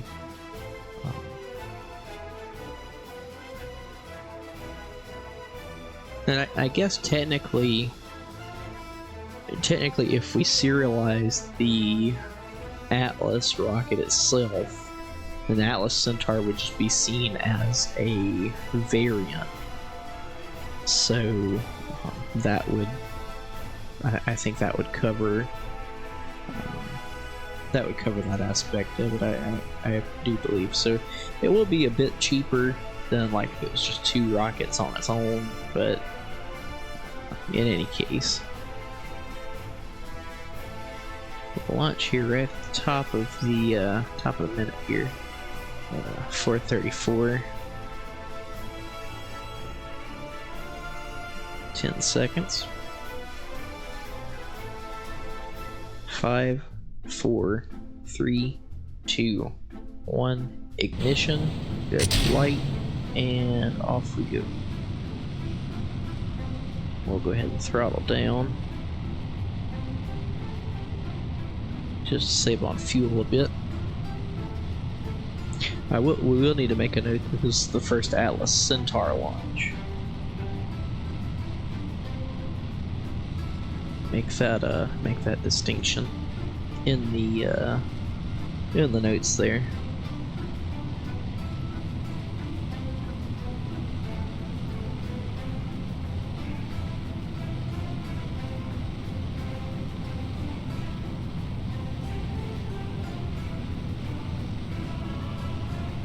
Go ahead and begin pitching down range just slightly. Don't want to go too far. Yeah, we're still pretty low in the atmosphere.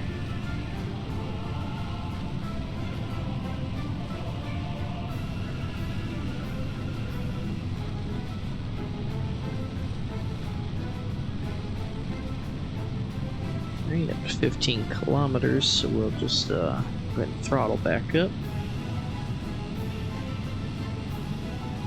Really begin leaning into it here.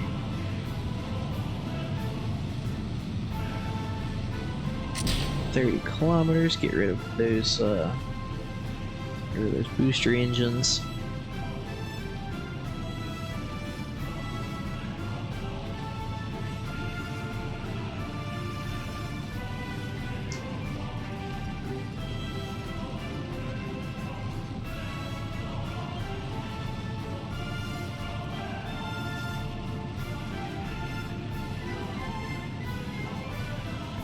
Everything's still looking good.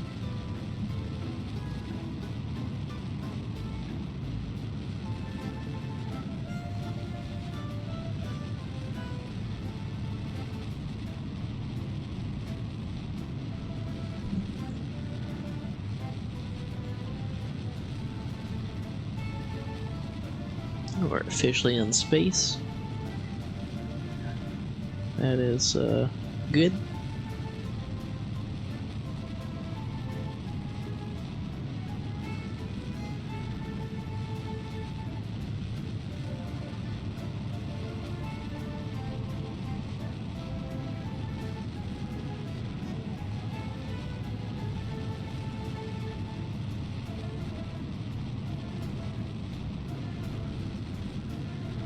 Try to get that periapsis up.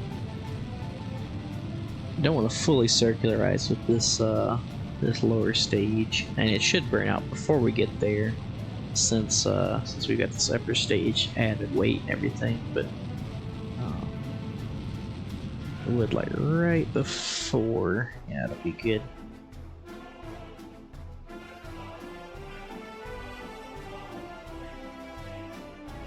Go ahead and decouple, and let's get a couple screenshots of that. Go ahead and warp our way up to apoapsis here.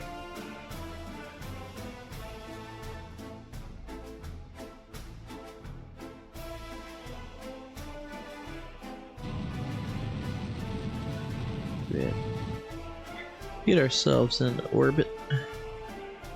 Now we will set the Mun as our target, Go ahead and build a maneuver out there.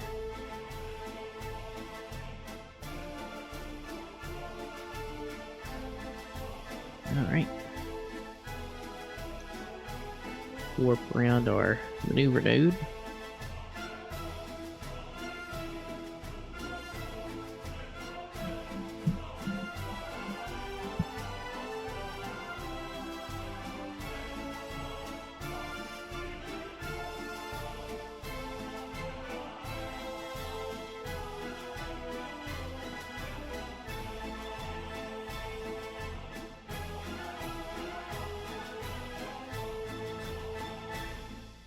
Started burn with about T-minus 15 seconds left, just to kind of go either side of the burn. I guess T-minus 16 it would be actually perfect.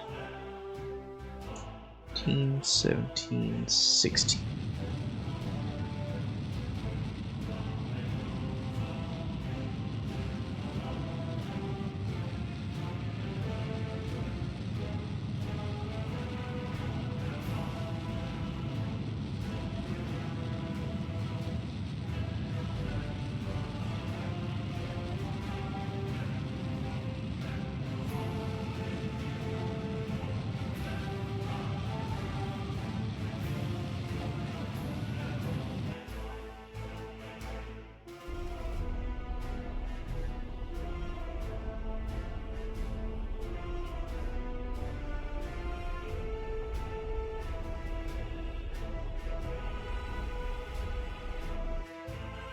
Alright. World's first milestone. Broken a speed record. Alright.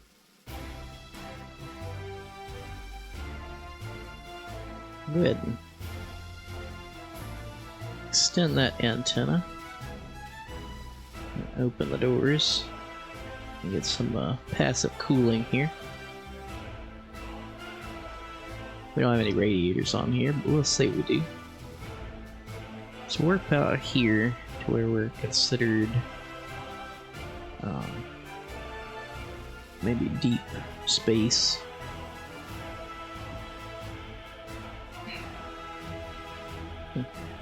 Figured we would have gotten something from that. Oh well.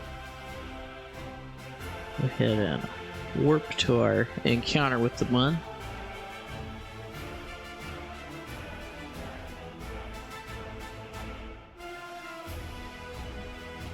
Alright, got a couple contract parameters complete. 64,000 just for getting here, 41,000 more for just getting here, and 226,000.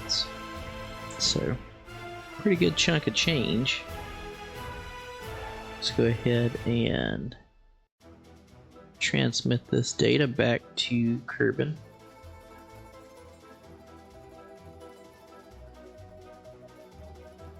First milestones, yeah, 12,000 more.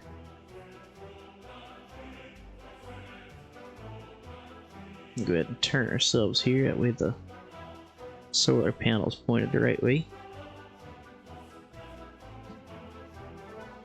Go ahead and warp to our periapsis here. We should have enough fuel. We should actually be able to capture around the Mun.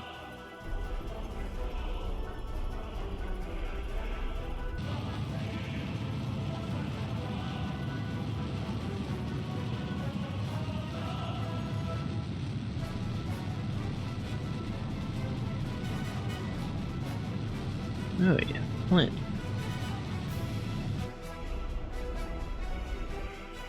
Within about 20 kilometers there. In fact, let's flip around and burn out just a little bit.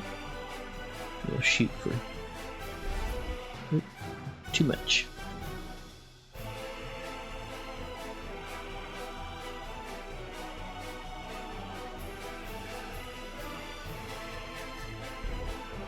Here we go. Rail's first milestones, we get 25,000 more just for entering orbit. Let's warp down to our periapsis so we can watch here as the planet comes into view, or the mun. As the texture is loaded there. And we don't have any signal back here. We can go ahead and observe all of this stuff.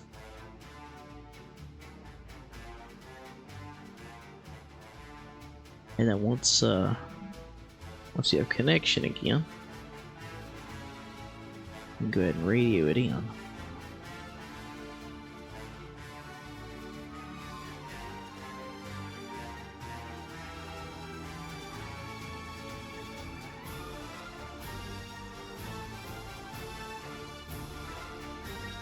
Go ahead and point ourselves where our solar panels are facing the sun there.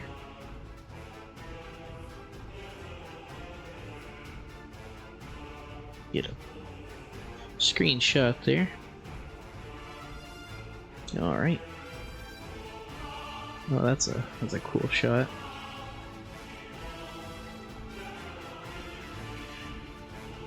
So I think I'm gonna take a break real quick and run to the restroom, get something to drink. So I will leave us with this view, and yeah, see you in a few minutes.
Check and make sure everything's still working good. Yeah, it took a little walk around, try to stretch my legs, keep the circulation going. Yeah, let's head back to the Space Center. It should have gotten us a good bit of science there and a lot of money. That was a big mission.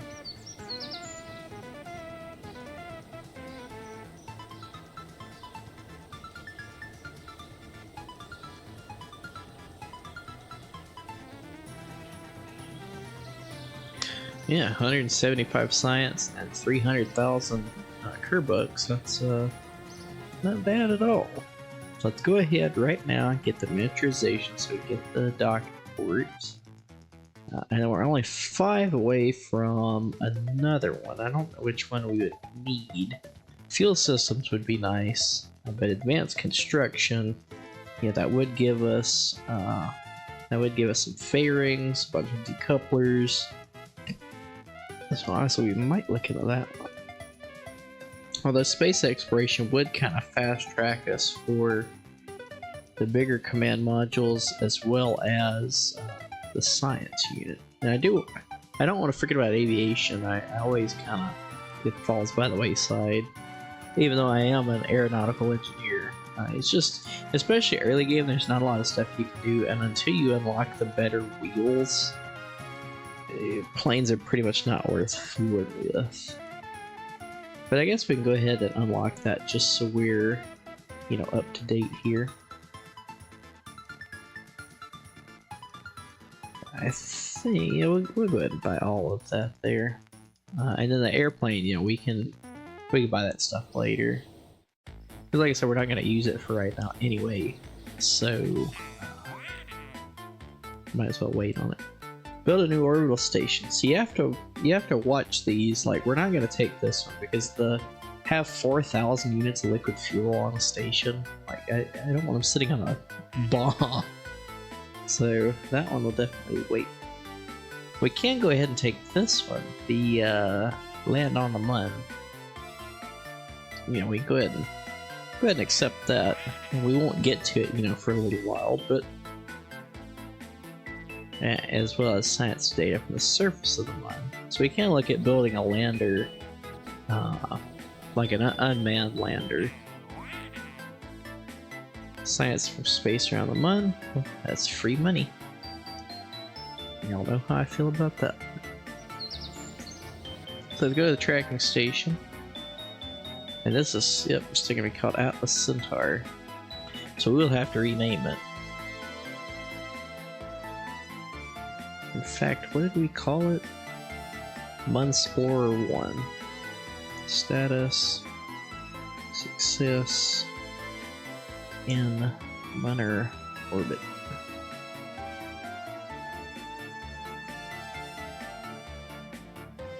So, rename Munsplorer.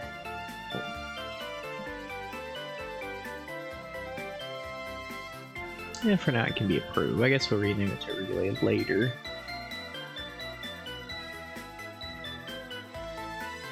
And send that in, and there's 37,000 free bucks.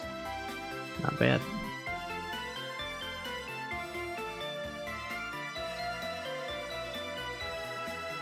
I hate the banding on the camera here. I need to get a green screen right now. I don't have one, so the camera's doing its best. But I also need to get a better camera. I'm basically just using the one on my computer right now, so definitely need to get that upgraded. But soon, no, not right now, but soon. Okay, new orbital station. 5 Kerbal, yeah, so this is the basic one. That's the one you want. The one with like 4,000 fuel and stuff like that. That's just stupid. It's like, why are you gonna have like basically a fully fueled lower stage on your space station? See, like this one, 6,000 units of liquid fuel around the Mun. Maybe if we had a Saturn V, but right now just using Atlas, we're not gonna be there anytime soon.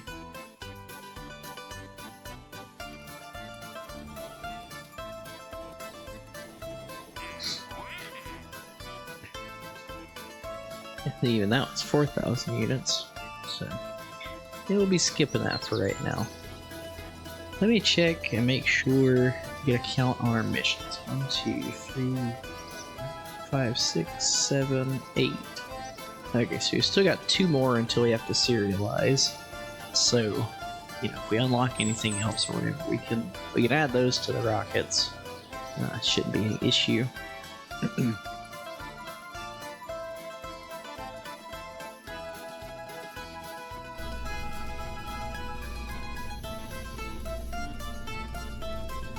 Let's see. So we'll name this the Pilgrim-1. We'll try to make this our first lander for the month. Let's go ahead and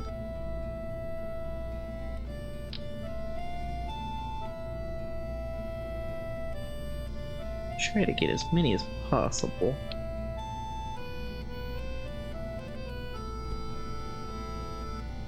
And this is on the Centaur upper stage, but I think we've got enough thrust to weight and we've got enough fuel that we should be able to land the whole thing on the Mun. I do want to move these up.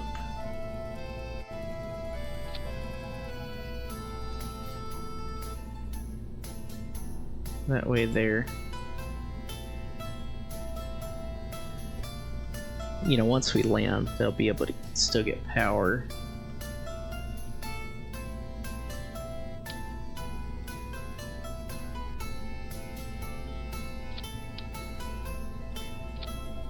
I'll have extras on that side.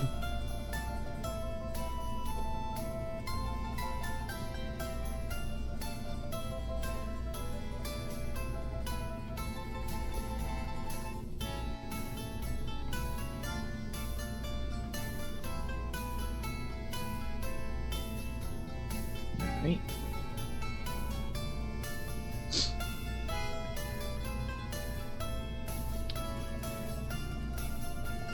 And in fact, we can get rid of that decoupler there, since this is going to be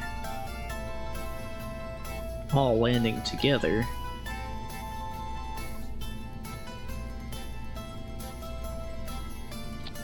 We can put that right there. And actually, I guess we could put 2 on there. It won't hurt.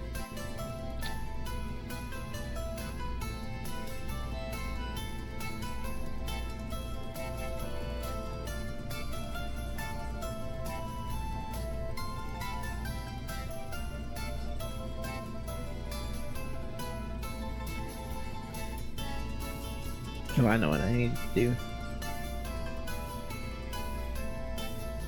First, Atlas, Centaur, launch. Adding that to Munsplorer 1. So for Pilgrim 1 here, let's check. Once we extend those gear, I would like to maybe flare them out like that a bit. That way we have a pretty strong base. Yeah, we'll leave that as it is.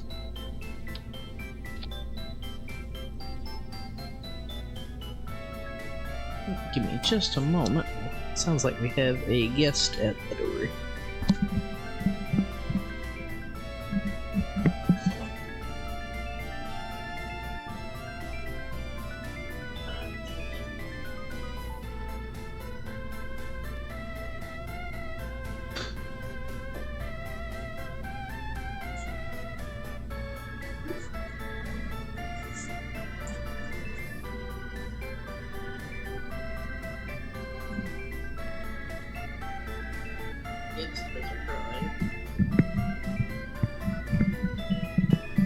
Alright, our guest has arrived. Oh, and there she goes. Our cat Sam wanted in. Oh, and now I think she wants out. One moment.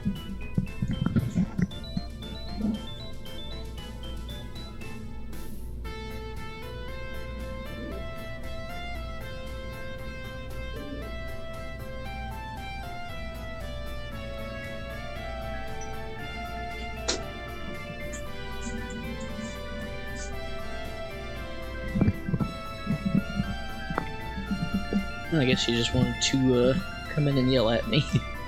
She came in, meowed, looked around, then went right back out.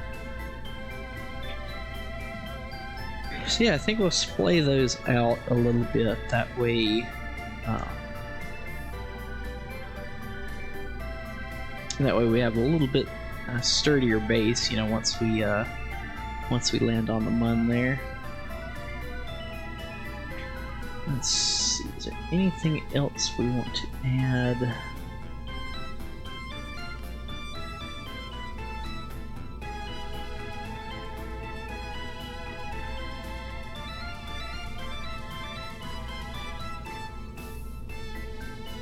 I think otherwise we ought to be good. So let me make a note here.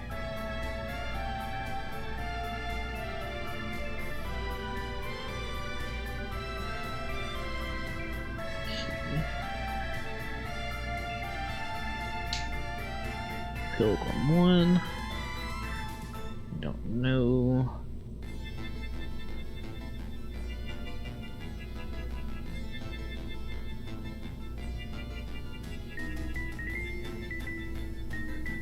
First, Munner. Landing attempt. Uncrewed.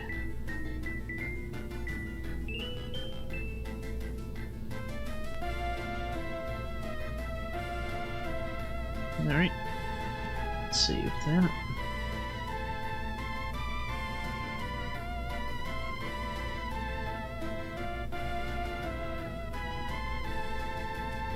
Alright, we've already listened to the Workers' Resources soundtrack a couple times now.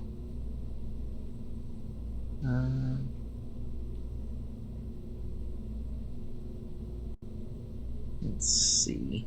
Get something else going here.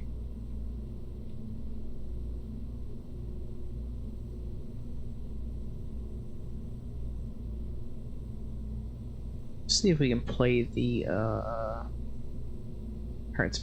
soundtrack.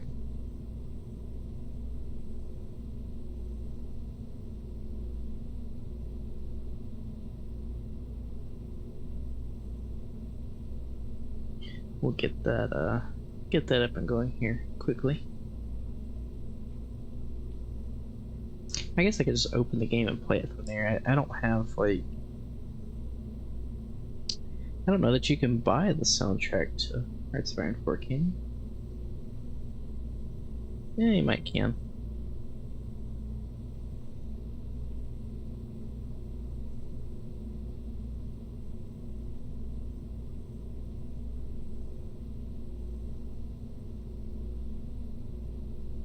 So we'll get that going.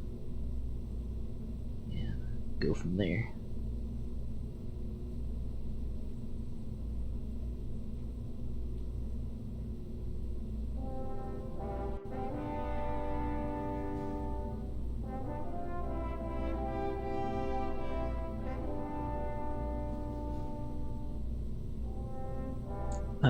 Yeah, Ep.1 is a game that I want to play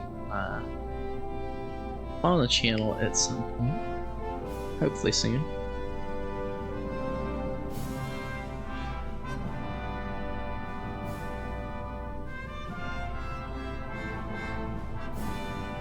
Alright.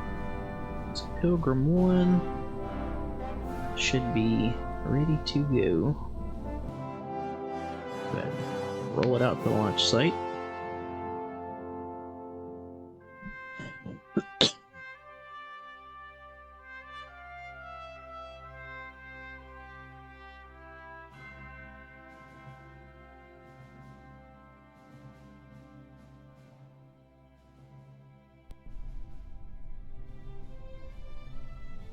Alright.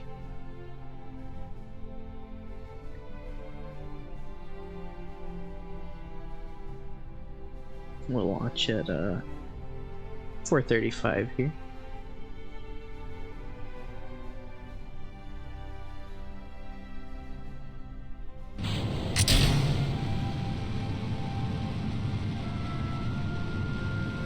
Alright, but throttle down a little bit.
Again, it'll lose it here. I don't know why the stage spun like that.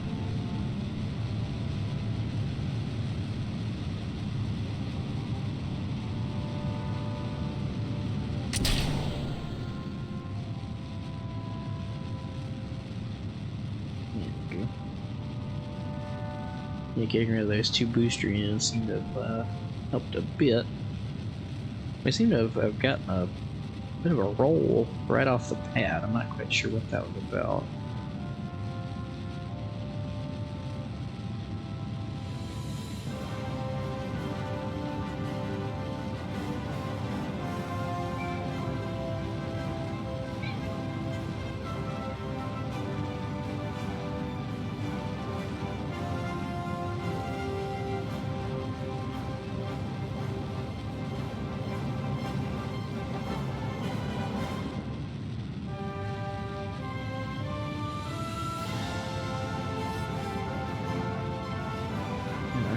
Build up speed for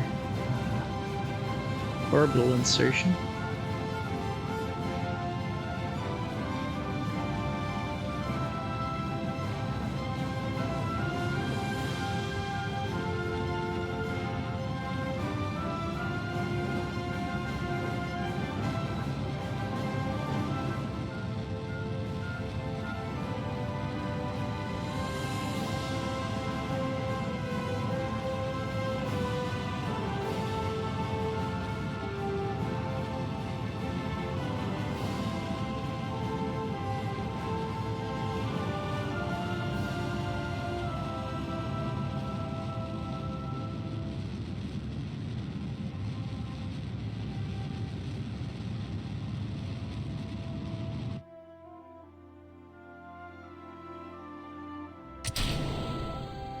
Alright.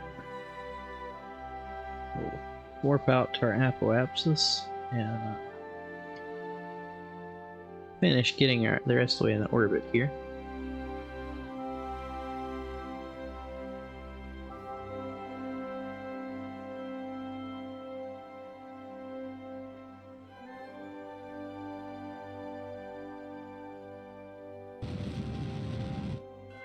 Alright. Set the moon as our target.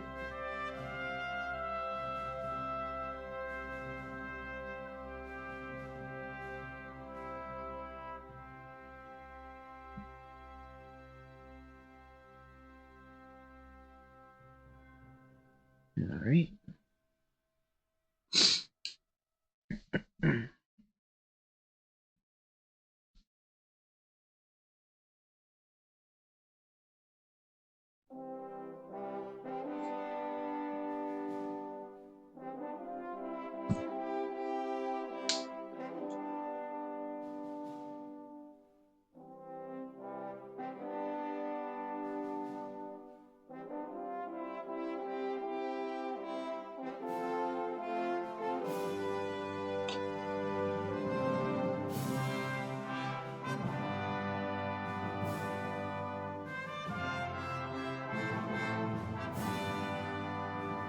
Alright, we can go ahead and start the burn here.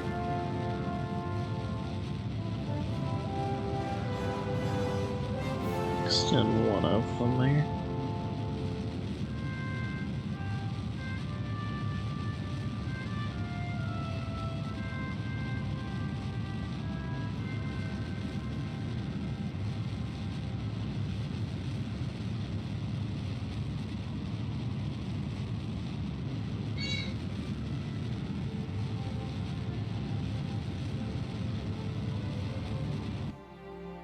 Alright. Back in just a moment.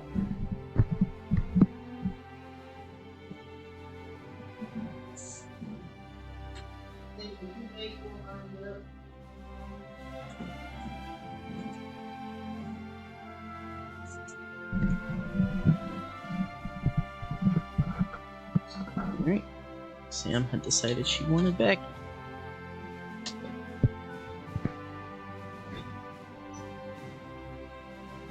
I'll go ahead and warp out here.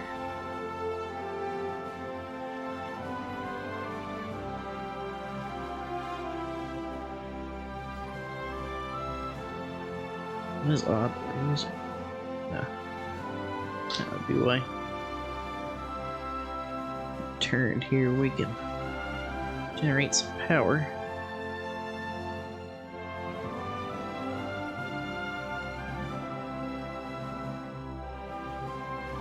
There we go. That'll work. Let me get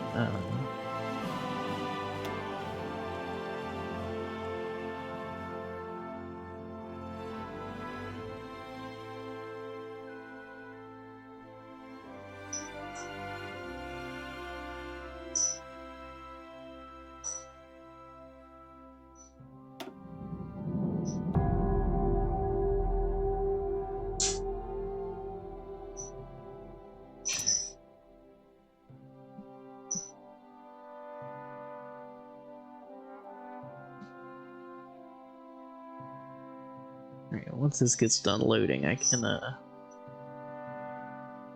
actually get the music going and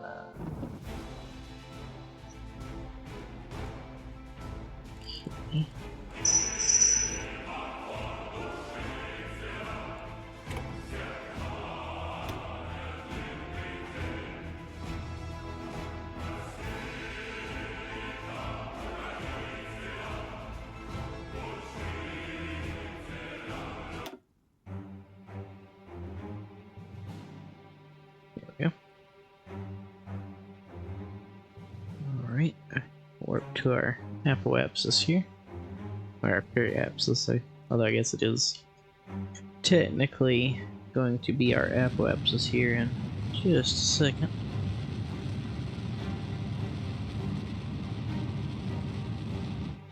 Alright. We'll go ahead and burn in here a good bit. I'd like to land in a crater here, but there's no guarantees of that. So, let's warp to about right there, and we'll see what we're working with here.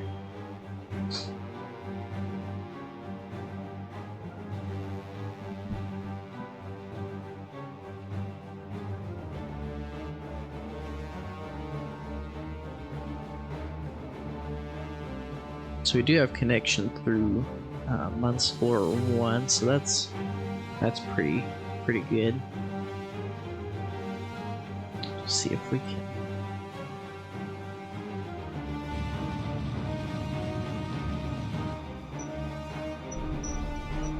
There we go. We're just on the edge of the crater there, but we can still, yeah, we can still try for it in case we burn or whatever, and end up further in. We're not having to worry about going too far, basically.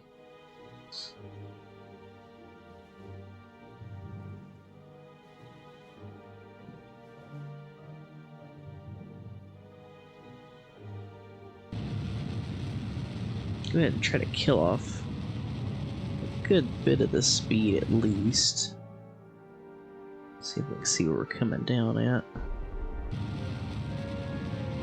There we go.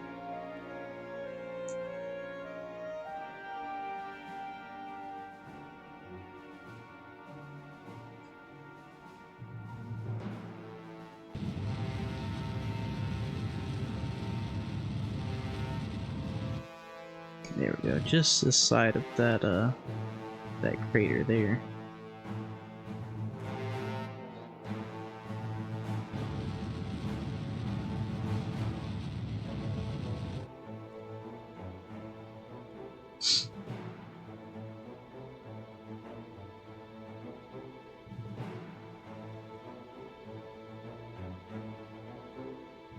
Check that in a minute.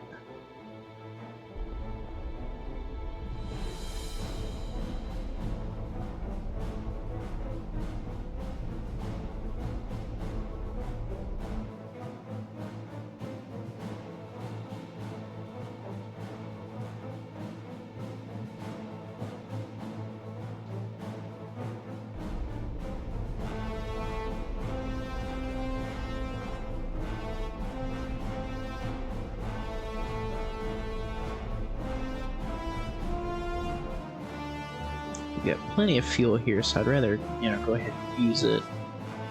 It's not like we're gonna be taking back off or anything, so I would prefer, us land as smoothly as possible.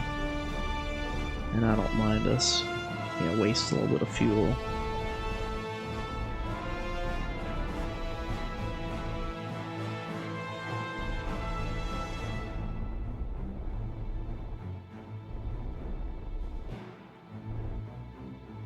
Here we go. Successfully touched down. Let's go ahead and extend that one. Open the doors. World's first milestone, suborbital, and landed 120,000 from landing on the moon.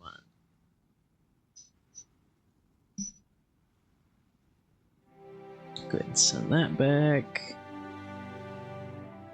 Send that back, and send that back.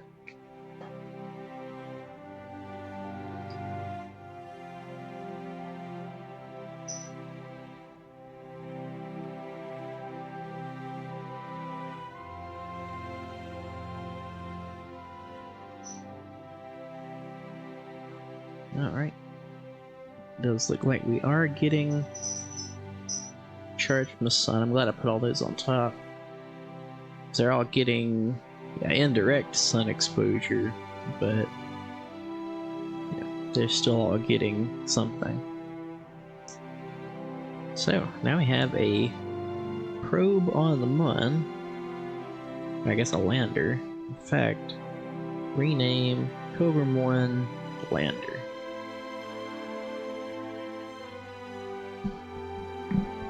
So now if we get any more of those, return, or, send back data from the surface of the moon, well, now we can do that.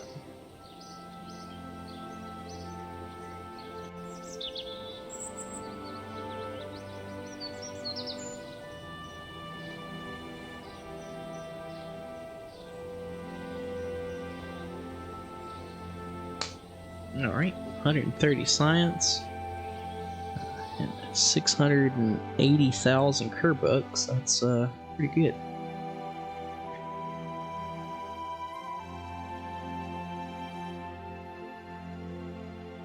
Advanced construction would be nice for the fairings and whatnot, but I think I want to go ahead. Well, let's see. So if we don't get this, we're not going to have any of the adapters or anything. So I guess let's go ahead and get this. We're definitely not going to go ahead and buy everything just yet. We can, let's see, let's go ahead and buy the fairings.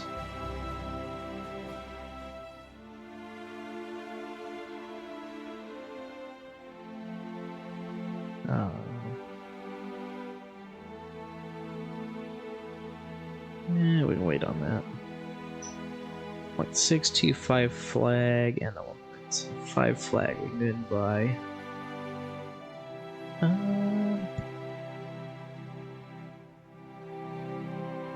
I think for now we kind of wait on the rest of this. But yeah, so that unlocks a good bit. We still have 40 science left. So let's add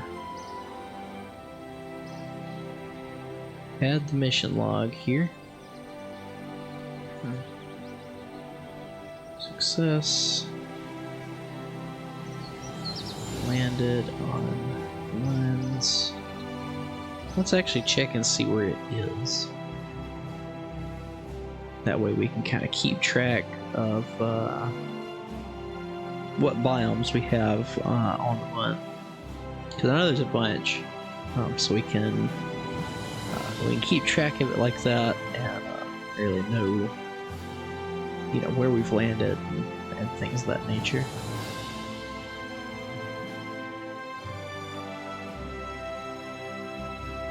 So if we log temperature, Mun's far side crater.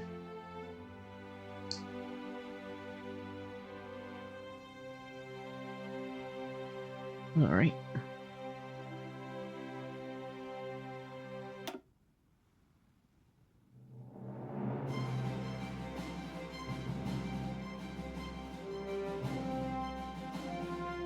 All right. Back to the Space Center we go.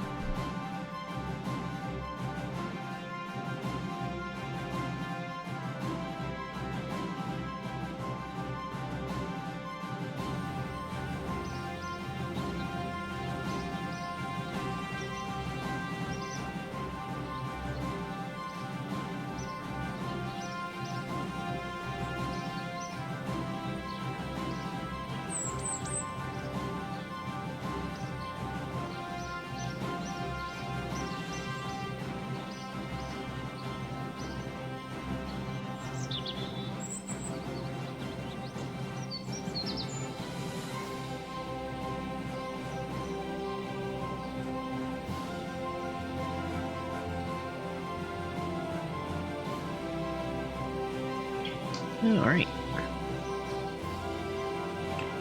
So, let's see. We're good on those upgrades. Let's go ahead and upgrade the astronaut complex. That way we can do spacewalks. That'll get us a good bit of science there.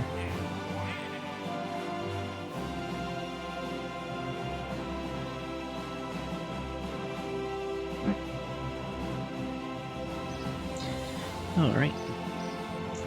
So I think we can begin working now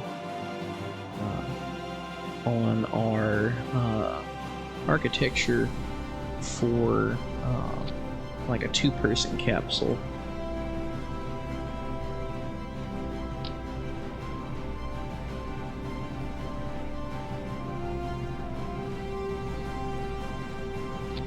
There we go. In fact,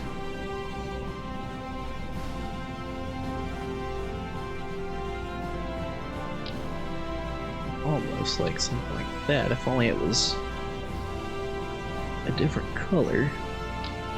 So we do have these.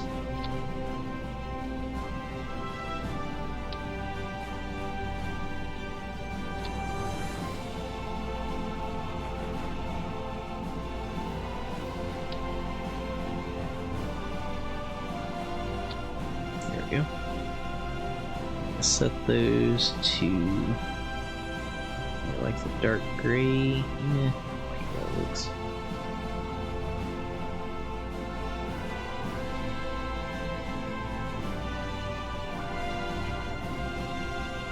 Maybe that one. Yeah, that looks better. Drain the fuel out of that because it's just for looks. Although we will. Let's see. Move those out. Can.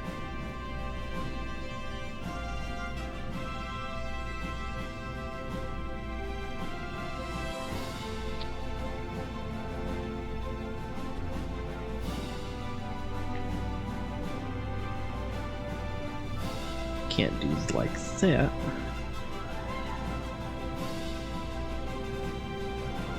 Actually, this does need to come down a good bit.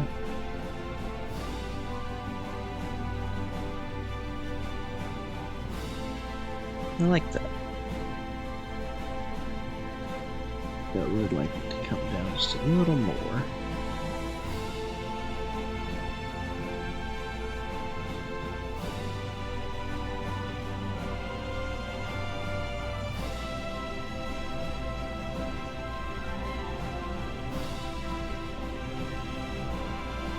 I do want to make sure these are toward the top, that way it's not yelling that they're occluded or anything. Which, I mean, they are, but...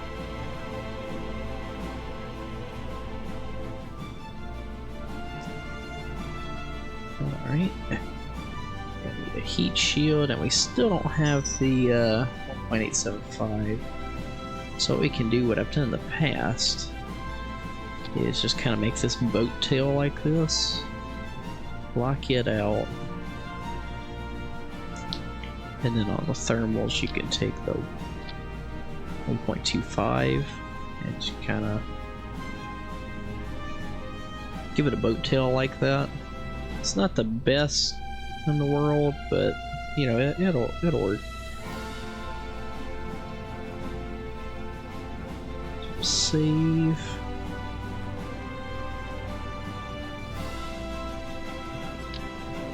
I do think it looks cool. I think if you add the, like in real life, the antenna there, but then it blocks the doors. So, and I guess, you know, actually, let's swap over,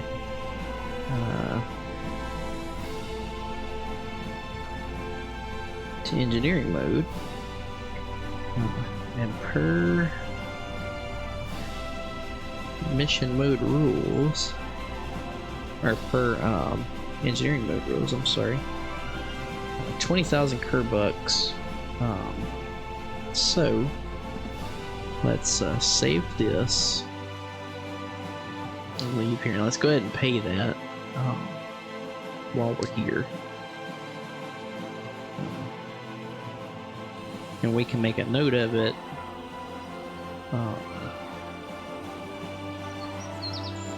on the mission log.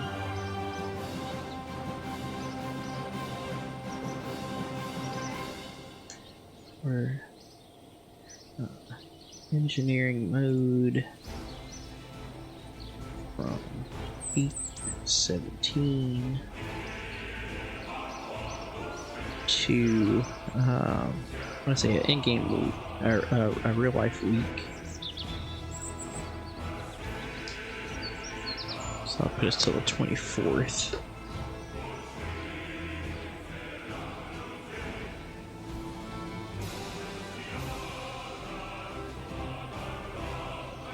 Okay.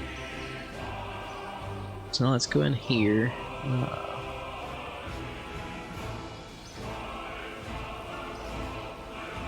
Alt F12, cheat mode, so funding. So what did we say, 20,000? 1, 2, 3, 5, 6, 8, 9, 10, 12, 13, 15, 16, 17, 18, 19, 20. Alright. So now we have paid for engineering mode. At least for this week. So we should have it until next Saturday. Which meaning, you know, by next Sunday we'll have to re-up. So I do want to roll out and make sure that that doesn't block the door and that the parachutes can still deploy. Although I guess for that test we will need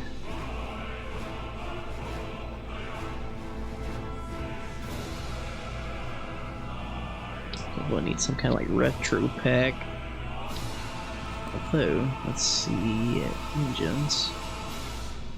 I don't have any radial engines yet. I'll just do that. Not enough power.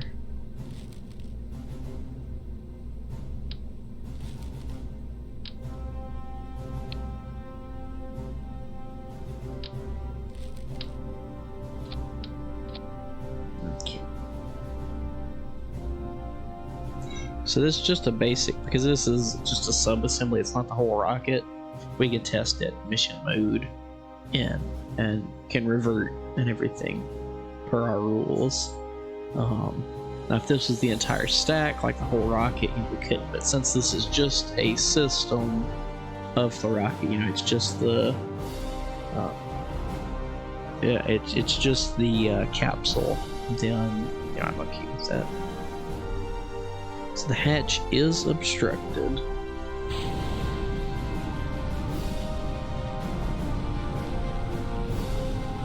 Let's go ahead.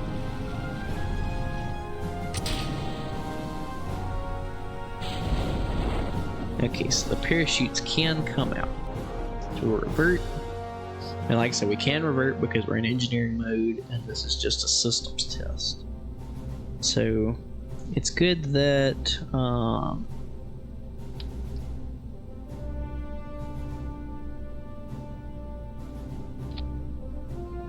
it's good that the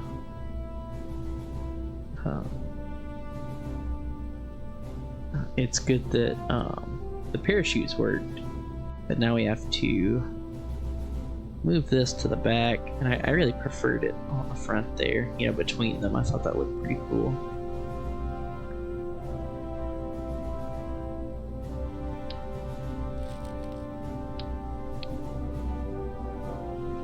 Okay.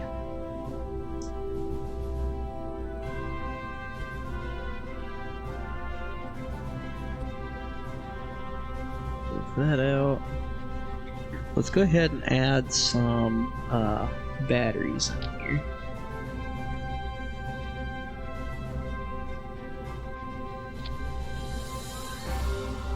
And I don't mind clipping these in since this is an empty fuel tank. We're not actually using it for anything. So it is, for all intents and purposes, a hollow trunk, basically. So got that in there. I think that's good to go.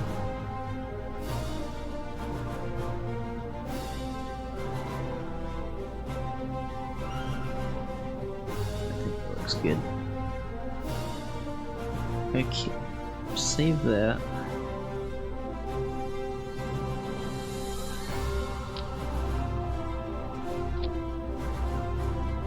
Okay, payload.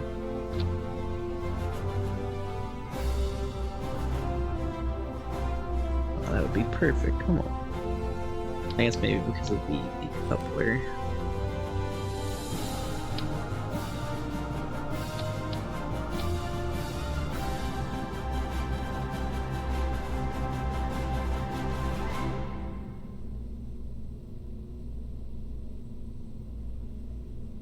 Alright.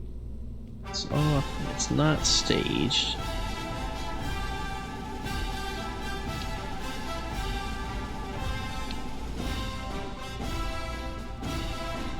Looks like we still only have the smaller 1.875. Auto strut.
in a little bit. There we go. I guess actually those could be the 4.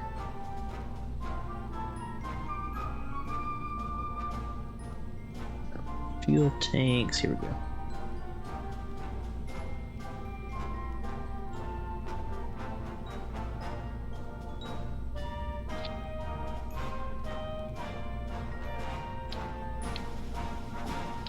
Actually, these can go down here.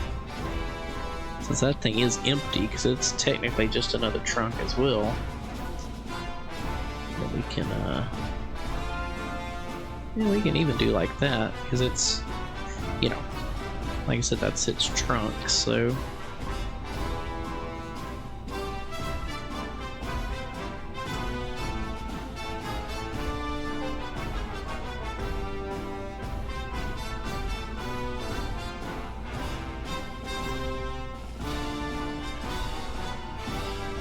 Yeah, we'll go with the black and white fairing. I think it looks pretty good.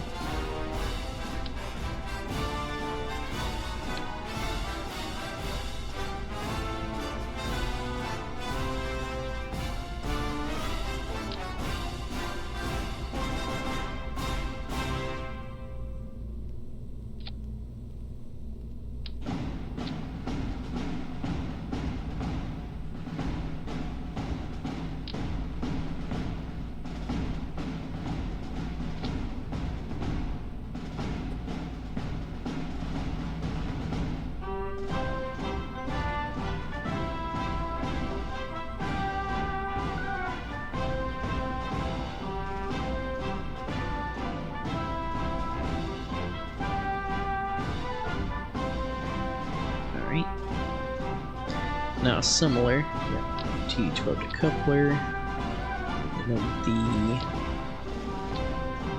fairing here.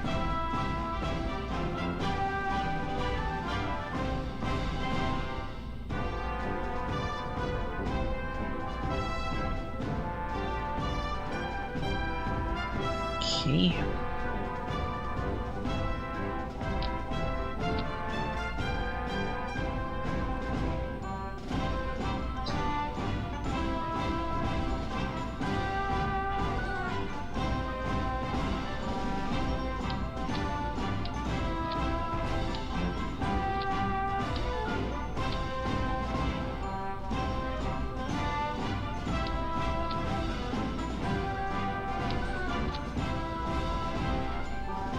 Pretty big stage.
Alright, well, not perfect. You know, I'd prefer the 2-engine set like the actual Titan missile had, but I think all things considered, it's not too bad.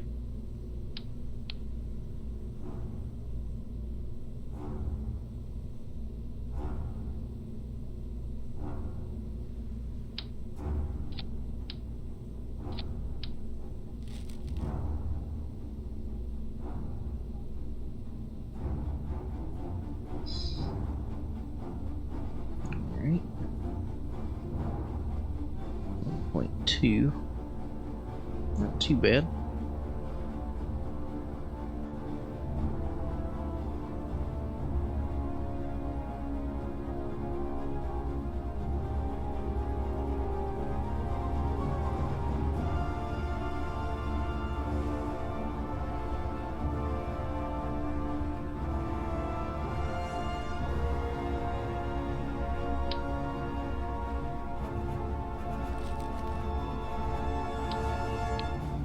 Yes.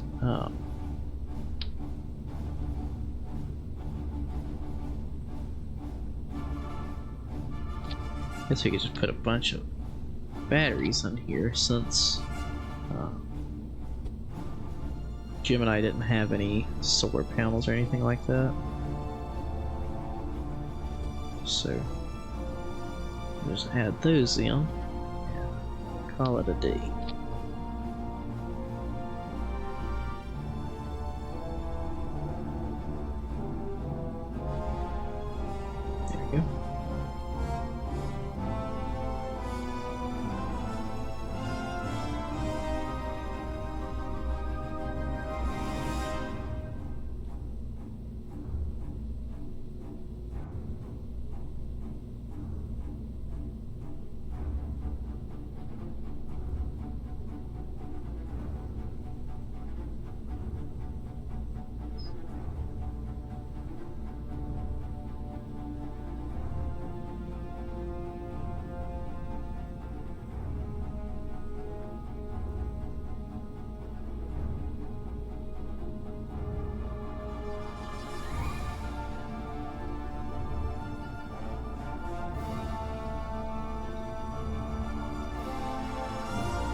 All right.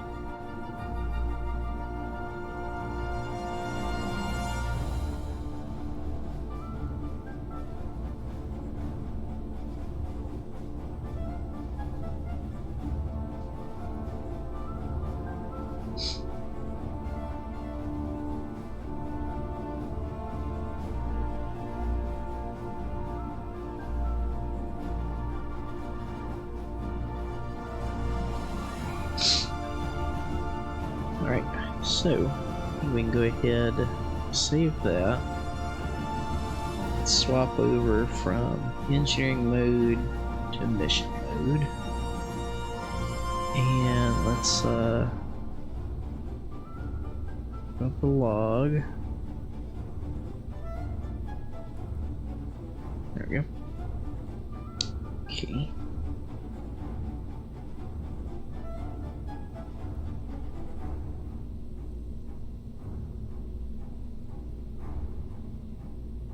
Gemini 1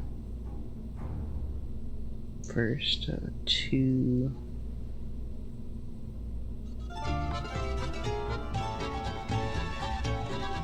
actually I guess we need to wait on that because our well I guess we can go ahead and do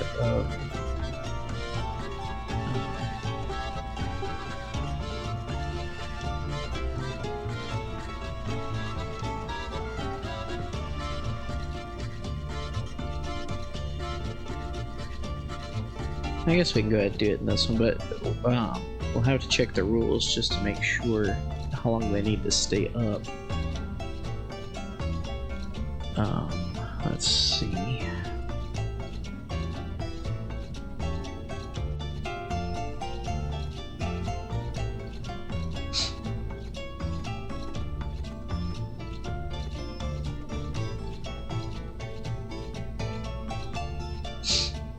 Second through 5th can last no more than 2 days. Okay, so that'll work. That'll work.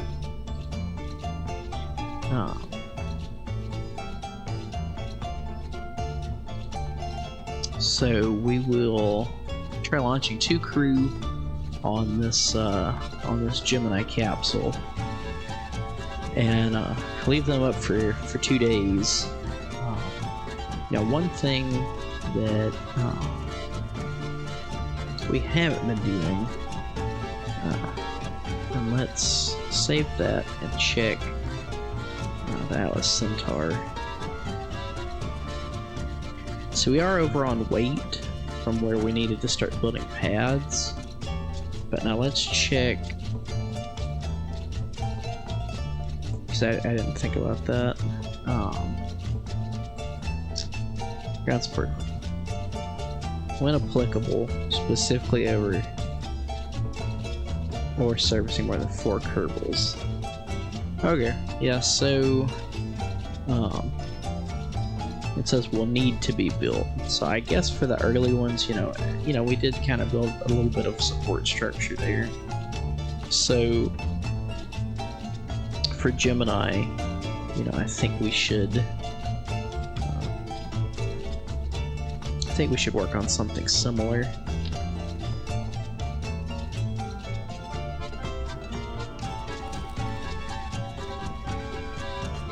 Let's move that.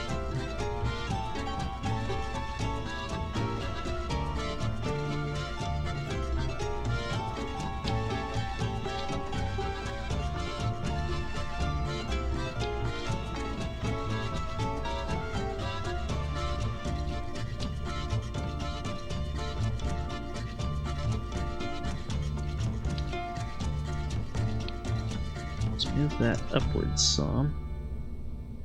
Turn those off.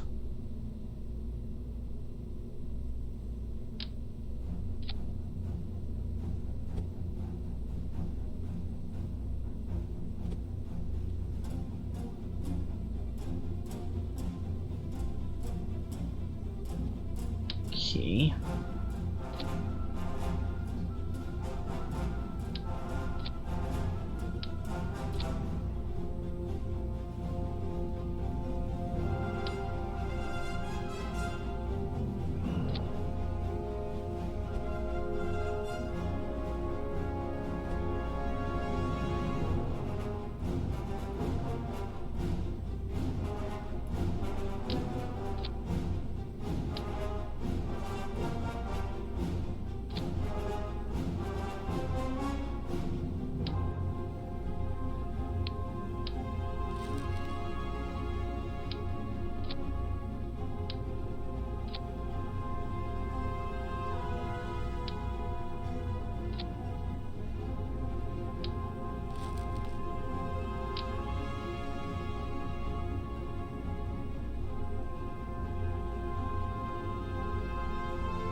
Alright.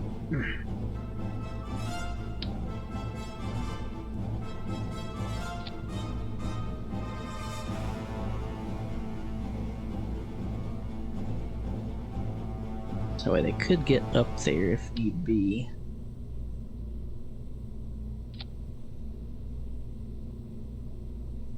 And that should give them. I think that'll be fine.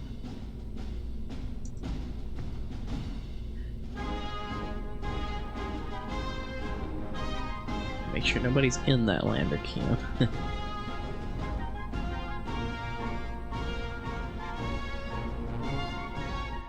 Okay.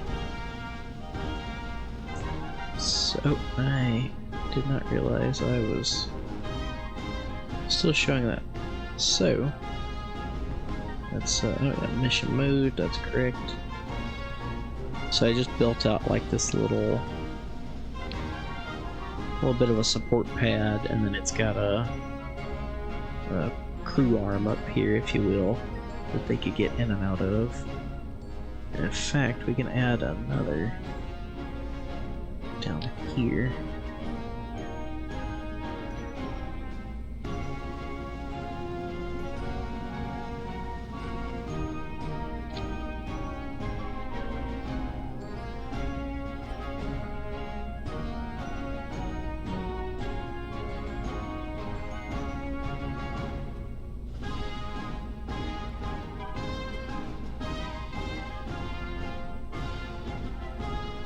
That way, if anybody ever needs to get in, they can get in down here, ride up the elevator, if you will, and get in from there. So, let's see. This first flight be Val and Bill. Let's make a note of that.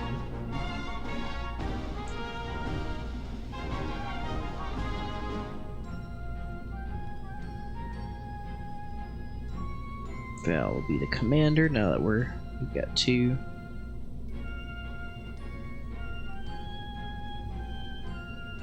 And Bill is he's a scientist, right? Am I losing it? Bill's an engineer, okay. I am losing. Okay, so save and roll out the pad. And like if the pad jumps or if there's anything like anything weird, you know, we'll revert. Oh, and I left the thing again. There we go.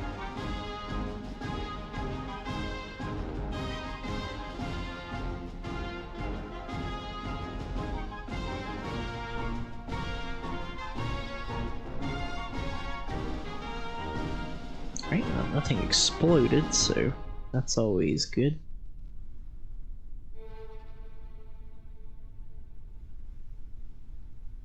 We'll move that up because we're not actually going to decouple that. That's just going to be, you know, kind of on its own.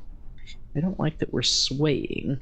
That's not great. So we might add one of those arms to the rocket itself later on, you know. So this is year 1, day 120. Wait, what? Oh, day 210, I'm sorry. I was about to say, what the heck? We went backwards in time somehow. And we'll be launching at 4:39.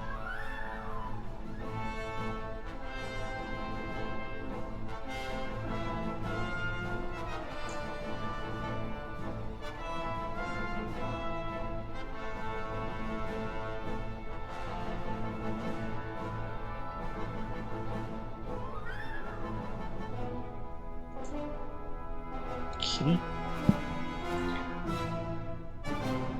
We're launching in about 30 seconds.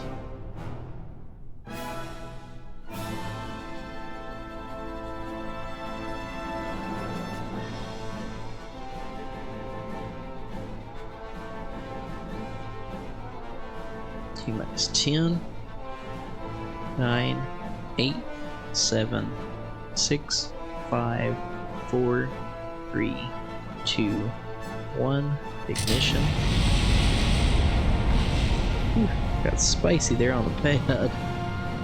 We'll have to figure out something with that with all the coupling and whatnot. Ooh, she is a bit wobbly.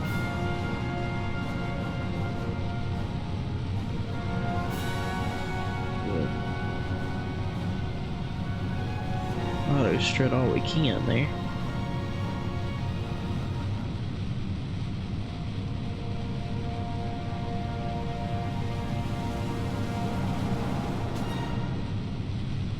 Not too bad off the pad. I don't think we'll be using this rocket a lot. I think I want to stick with the the Atlas Centaur as much as we can, and just the Atlas on its own. That we will need a heavier launcher once we get going with space stations and all.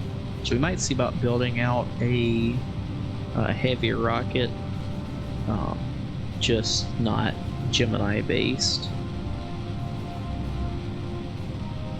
But we'll see.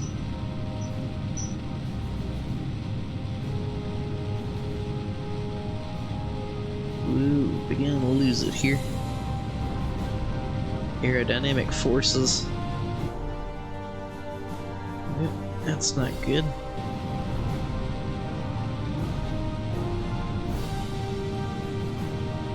KSP loves to flip craft a lot.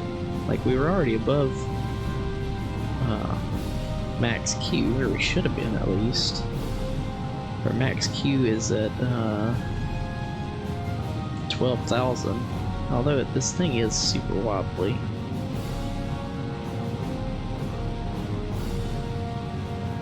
And that, that'll kind of subside once we get bigger fuel tanks, but still ridiculous.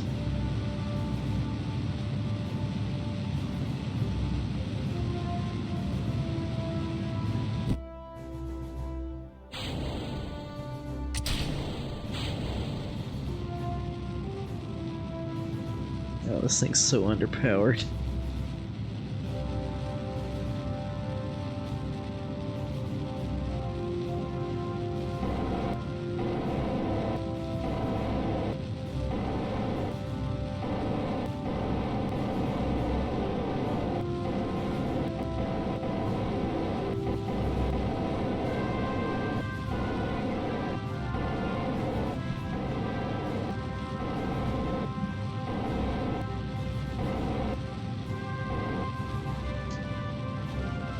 Yeah, definitely gonna need a more powerful second stage here.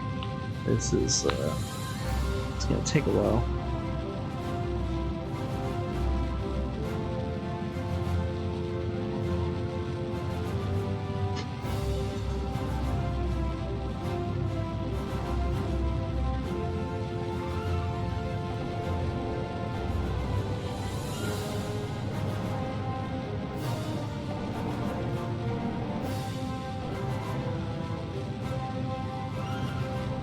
For now, we can disable these ones on the back of the pod. And that way, just the front ones here and the ones on this upper stage can work together. Save a little bit of RCS. Although I think we've got way more than we need.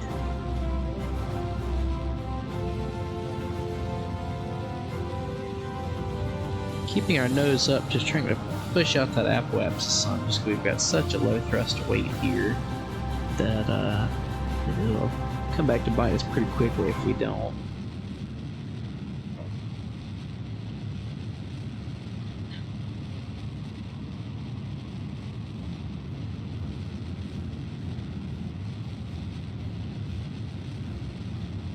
I think if we had a like a swivel up here, that this would be pretty good.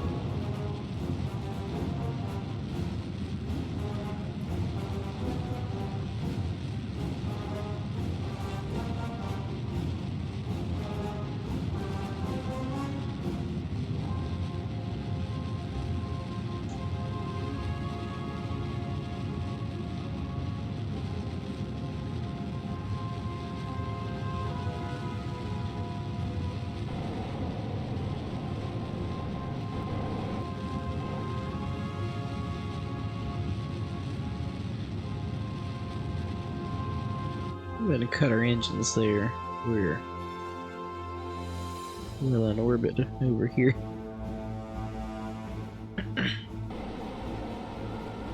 So it can get us there, it just it takes a minute.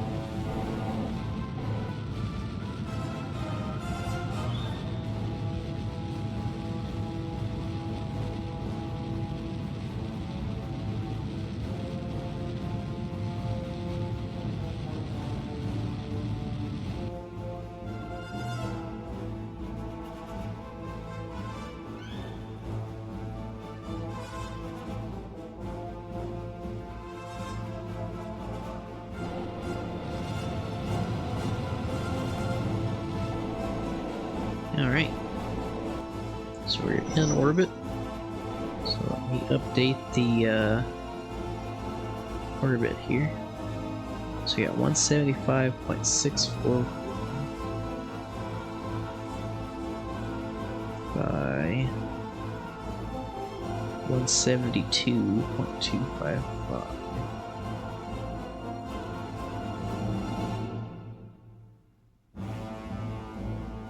Alright.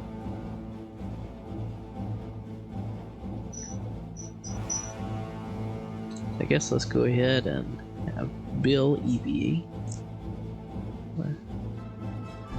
Yeah, I'll be in there in a minute. Alright. On our first spacewalk here, get the EVA report. Go ahead and board. And go ahead and send that data back.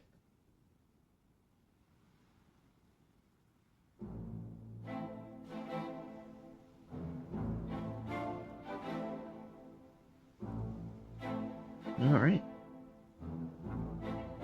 So, I think I'm gonna step out for just a few minutes and get some dinner. So I'll leave you with these views and these sounds, and we'll be back in just a few. Thanks.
bit of dinner.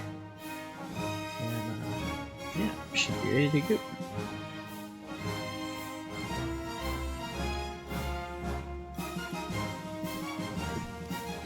So we'll go ahead and warp them around.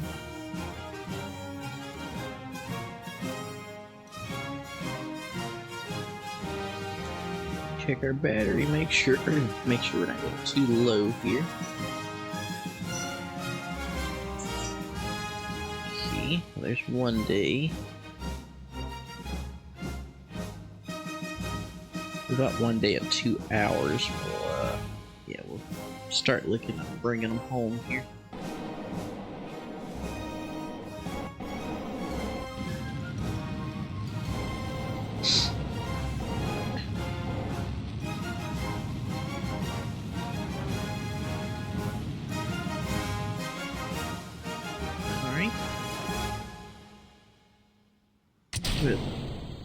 Decouple here, and then we can go ahead and enable these back RCS ports again.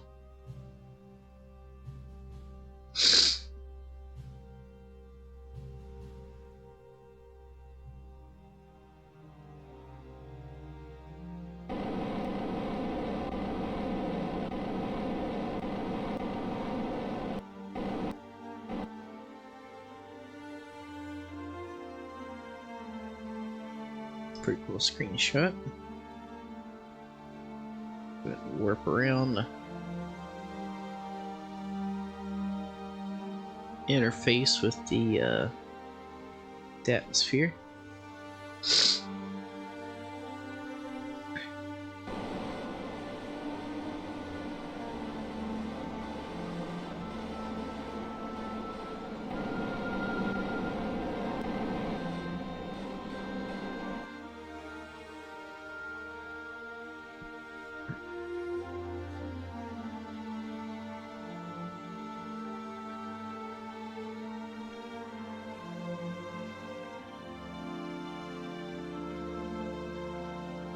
Alright.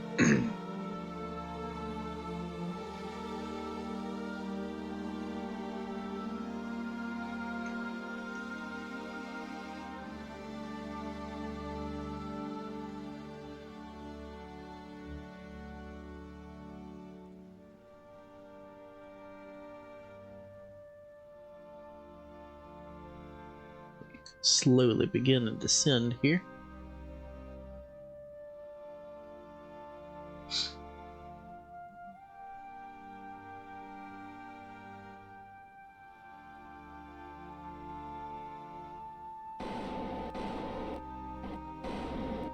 Crazy that we're at 57 kilometers and we're still not enveloped yet. I mean, the heat shield is getting a little warm, but it is interesting that it's that we're getting that low and it's still not burning us up yet. Although our periapsis is coming down, so that's a good sign.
we're still going down, so it does look like we're coming home today. Definitely taking it a while.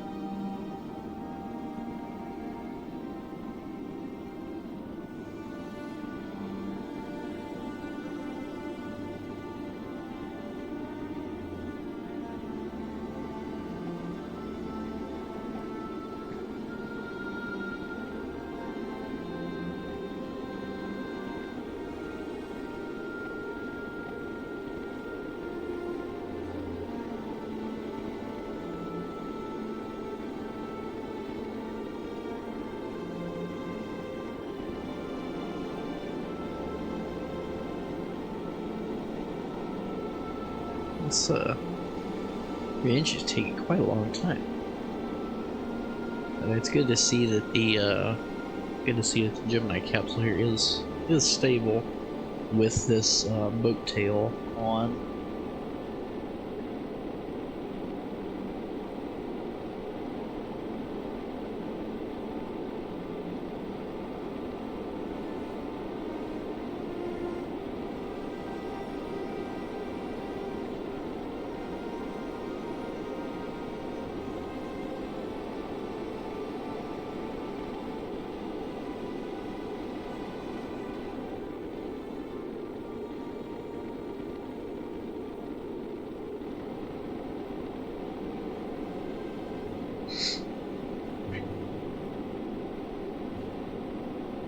Looks like, unfortunately, we'll probably have another landing on land again.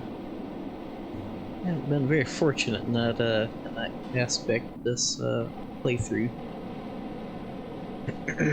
It's just like finally beginning to come out of the plasma here.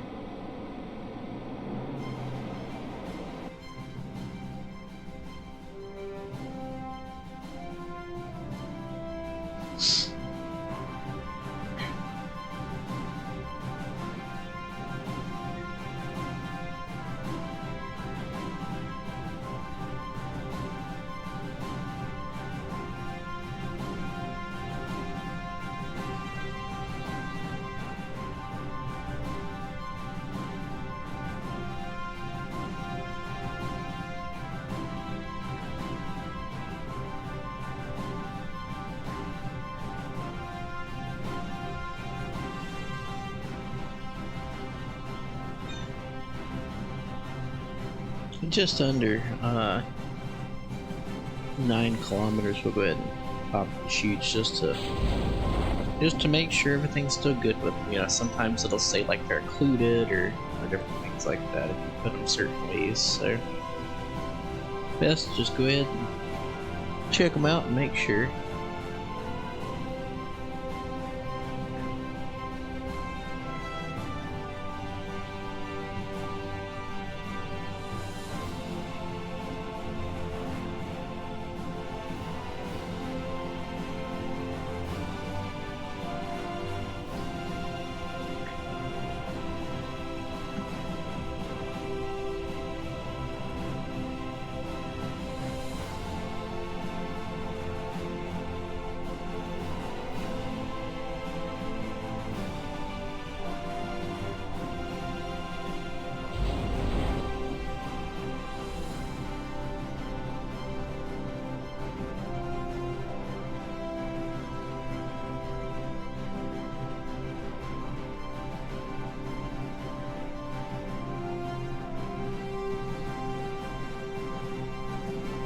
Alright. Well, at least we'll get to try out a biome here.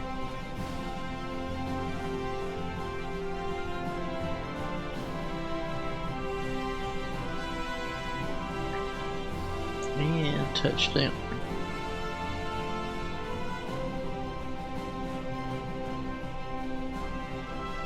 Kerbin's Desert. Interesting. Airport. Board and what? Cover the vessel.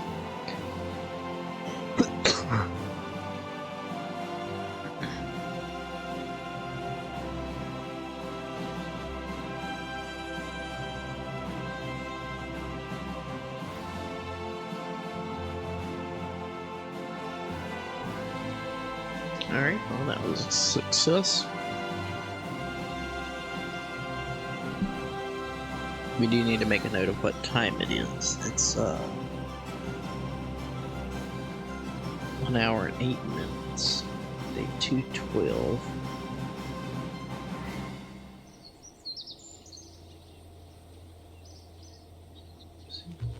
One hour, 8 minutes.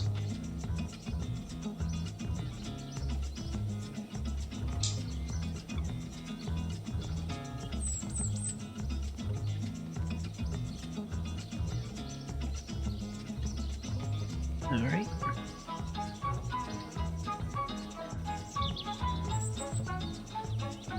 Good. Clear the pad. We'll go ahead and warp our 7 days just so the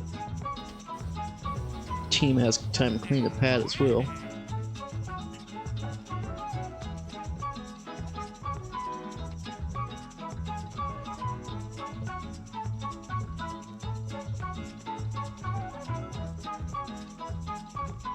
Alright, so I think I would like to start working on the space station, maybe. And I feel like we could build it off of a Gemini capsule, maybe just, you know, modify it a bit.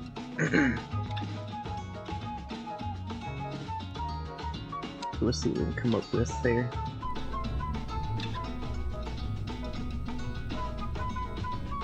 And for future missions here, I would like to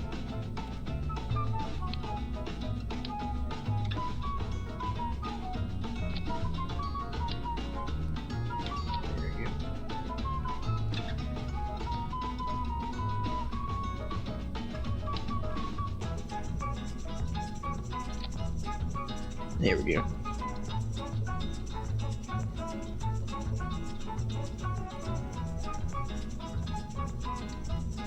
We'll put those two like way up here, so we're not gonna actually be coupling those.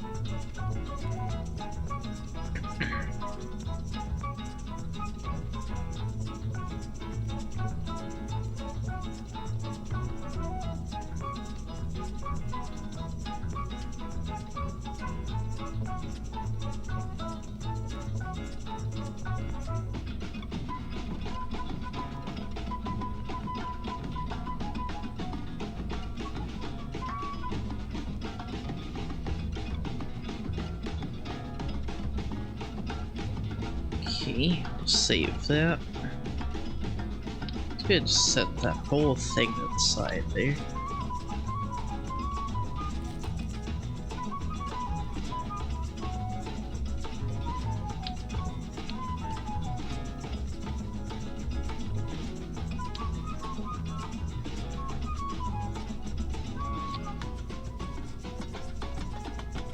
Okay. Some structural pieces here.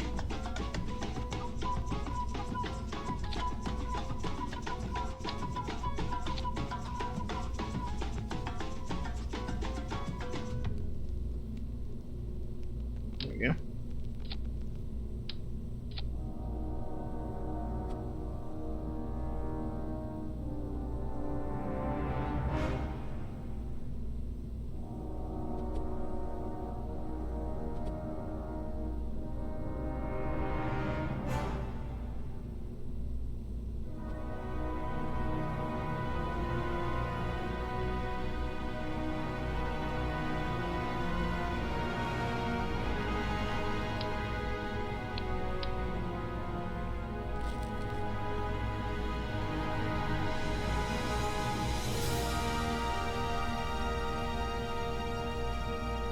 Yeah. We can. Let's see.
plenty of batteries.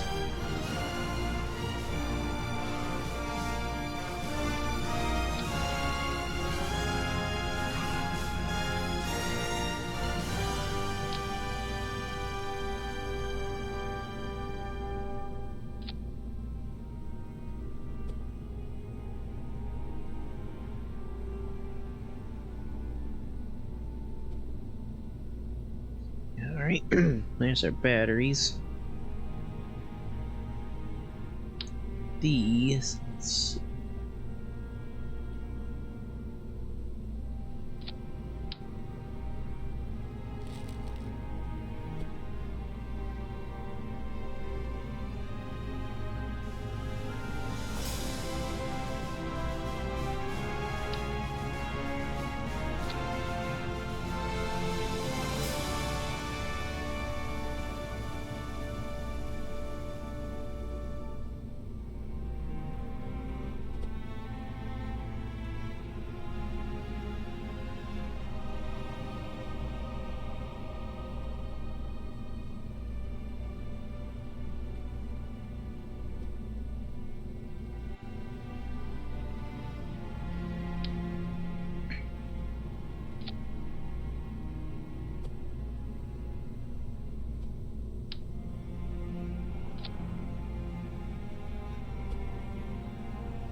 Sorry, I'm not talking much, just when I get focused in like that, I kinda lock in and don't say anything. Okay.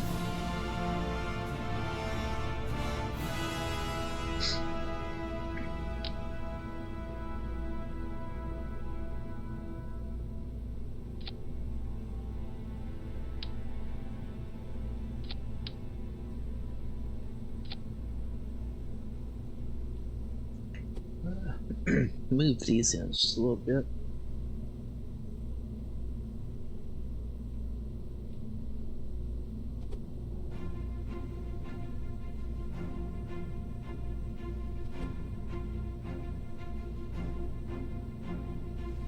Yeah.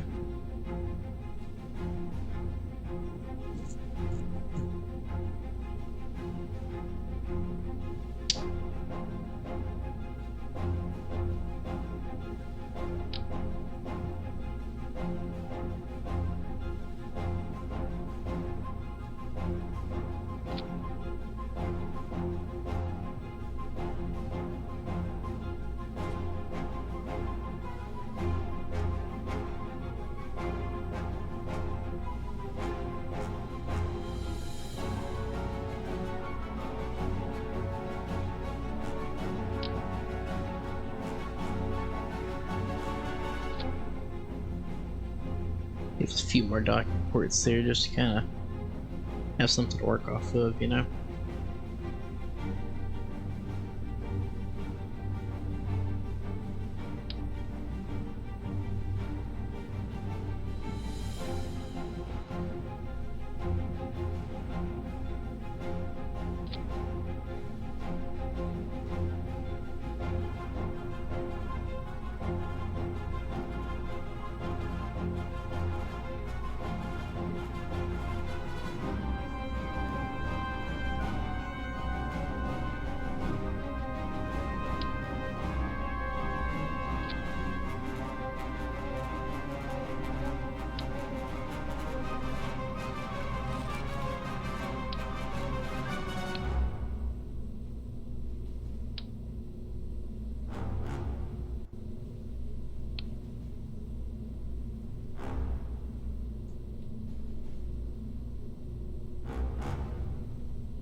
So I think what we'll do,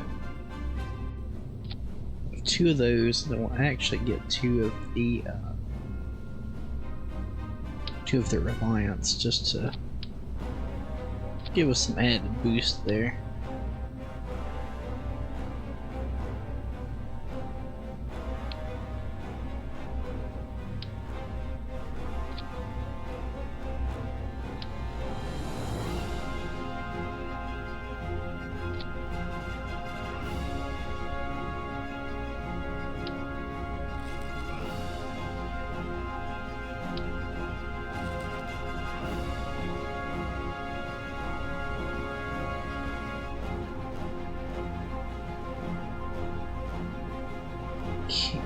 Okay.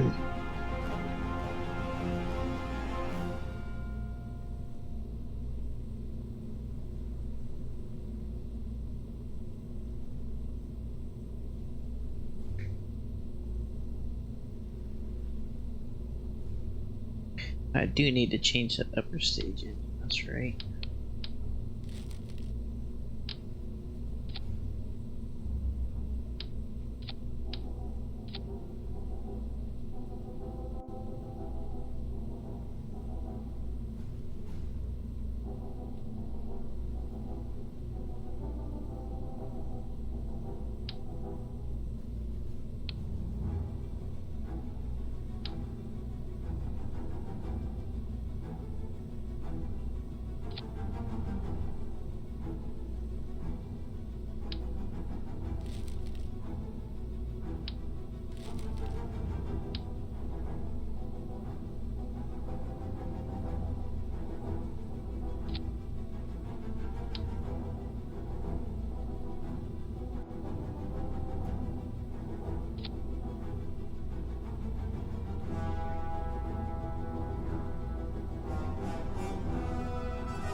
Okay.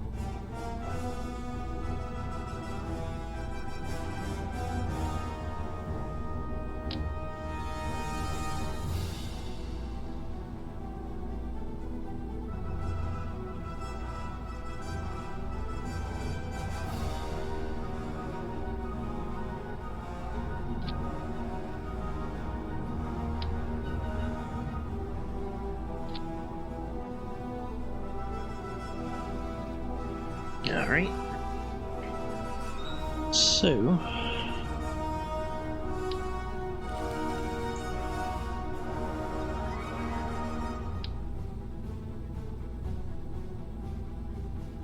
add that back.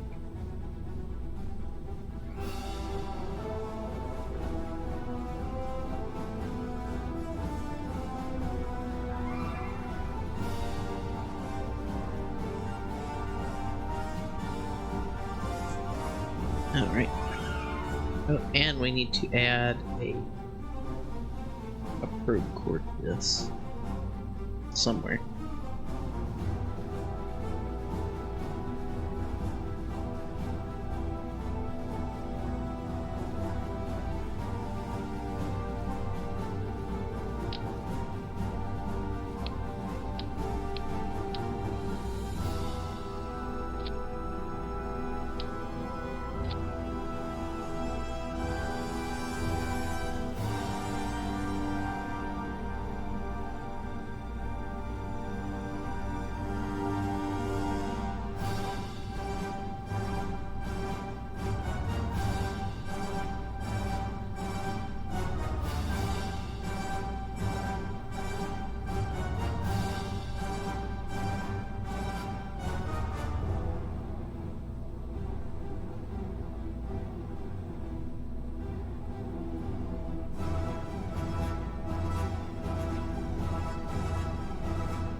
Alright.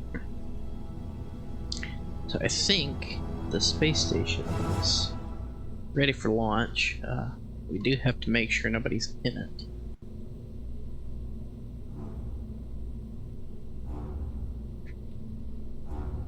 We could probably, yeah, I didn't think about that. We probably need to add some science to it as well. At least just a little bit to get things started, you know.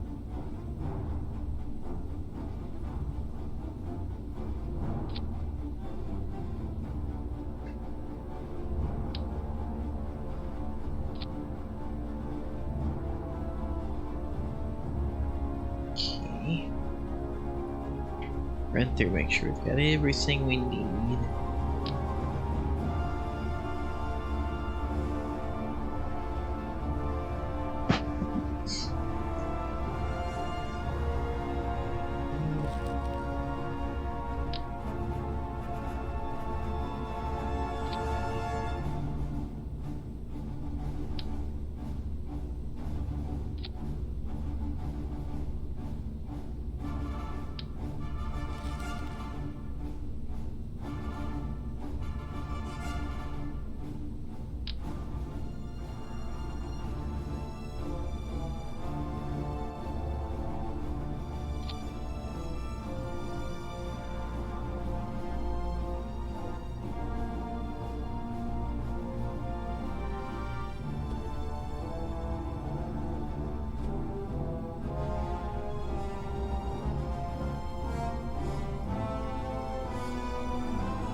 Alright. Go through here, make sure one more time. It's good to go. Actually, we can. Let's just save on a few parts. Click on them.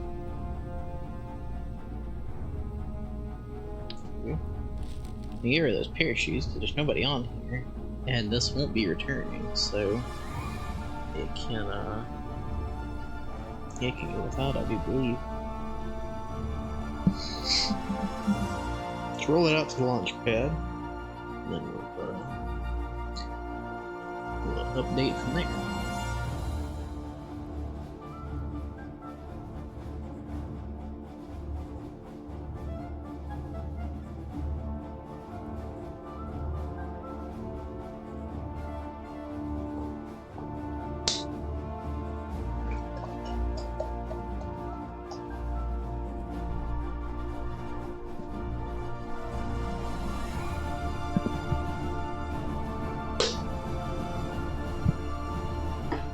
Still seems to sway a little bit at the top, which is not ideal. So let's open up the mission log here.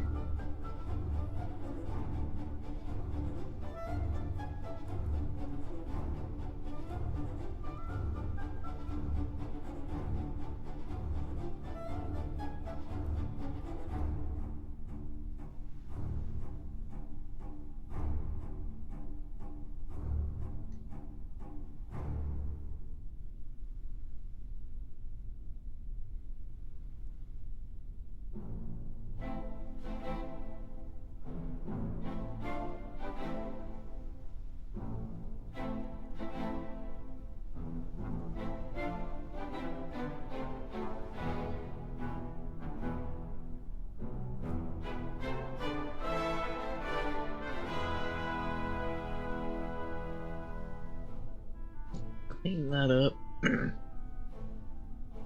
And let's see. I did not add the RCS back to this top section. So probably have to hold on to that booster stage.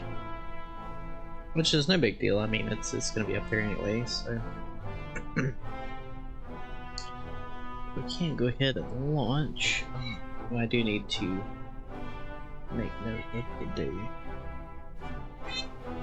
221. Hi, Samantha. Sam's here. Wanting everyone to know about 437. Watch. Okay.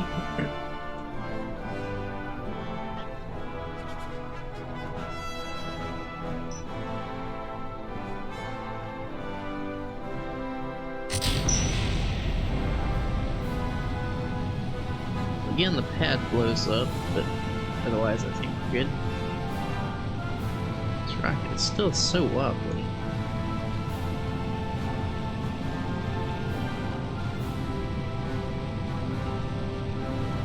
Oh well.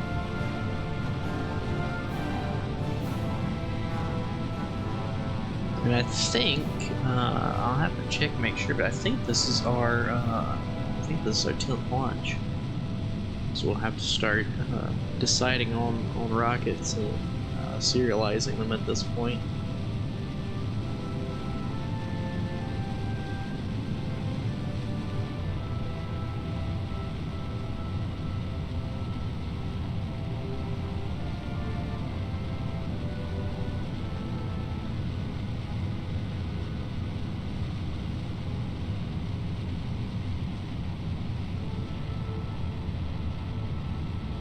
I think we'll wait a little bit on this on the turn until we get up to about 14 or maybe 15 kilometers, because like last time we flipped.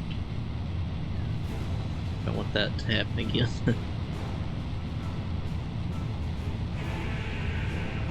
15, that ought to be good. But open it back up. I think the biggest thing was just it wobbling like that. Definitely doesn't help.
Pretty well spot on. I want to get us to exactly 100 by 100, or at least as close as we can get.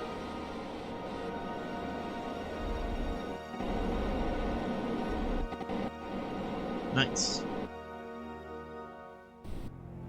Let's something we actually haven't done yet. Let's put it on a quick save, just in case anything happens.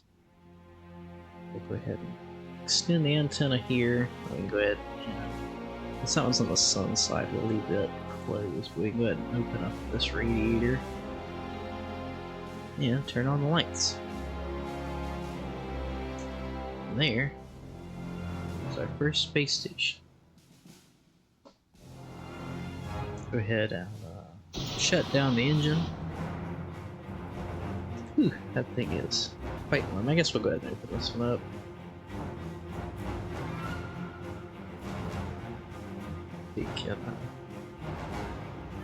It can place itself in a way that it's out of the sunlight.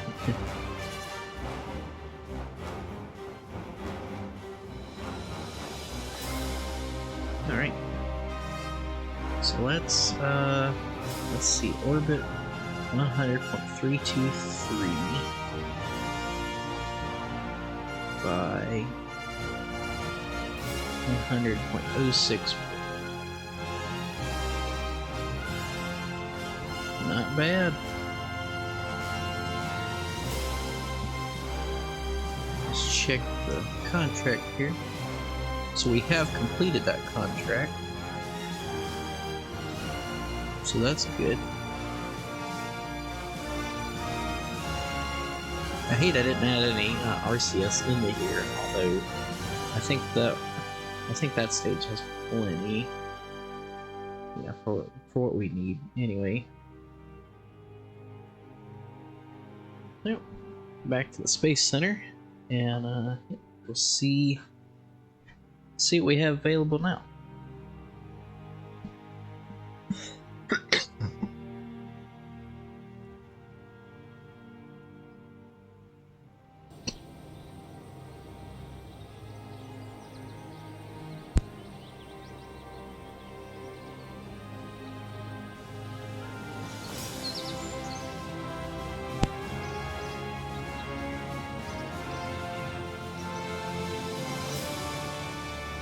Alright.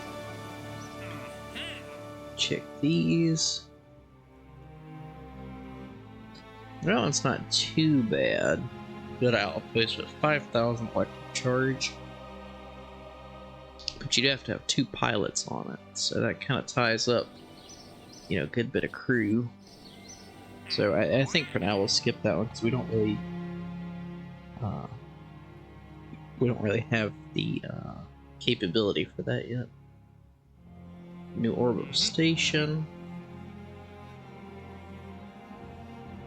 So sometimes what I do with these is, since I've already put a space station up, go ahead and accept this one, and then just put another module up, and then just, you know, dock them together. You can sometimes warp ahead until it asks you to, like, extend the station, but early game, they, I don't know, they take a while to come up, so we might look into this.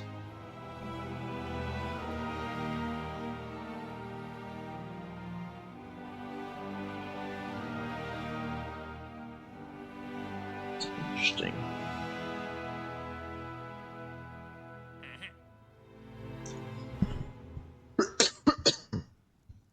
There's this one for the outpost on the Mun. You know what, let's go ahead and get that one. And let's grab the space station one. And then let's go out here. Actually, let's save our money for now. Just to make sure. Let's go check and see, based on the log.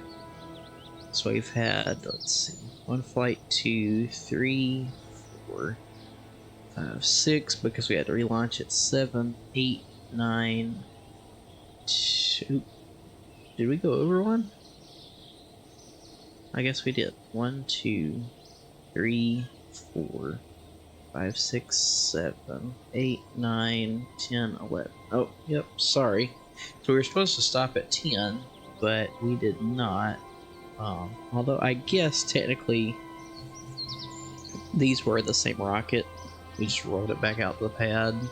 I mean, you know, with it falling off the launch pedestal, I'm sure it had some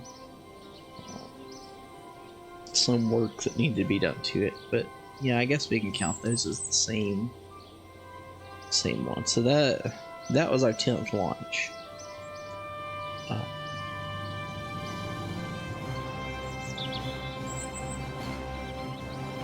So that means we have to start serializing. So let's go into the VAB here.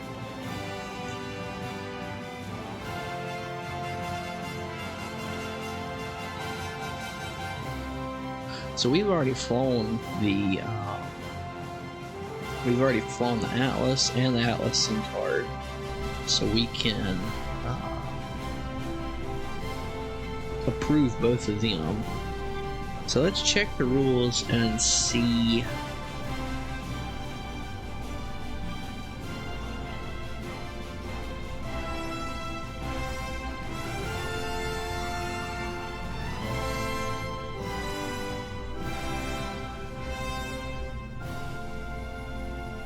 Here we go, craft.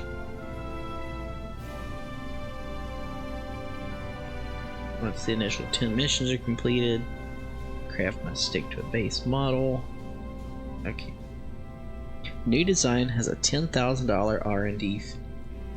So technically, since we went ahead and designed these before the 10 launches were up, we can skip that fee.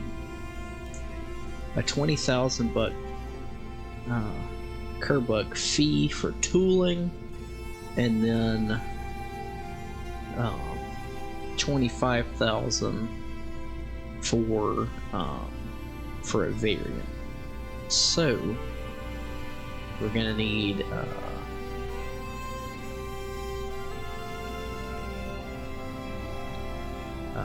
let's see.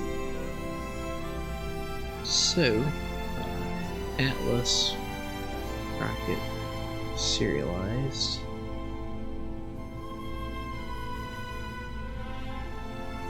Kerbuck made.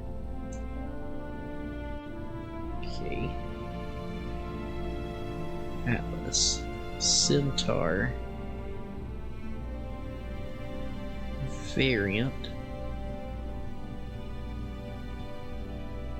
serialized 25,000. Okay.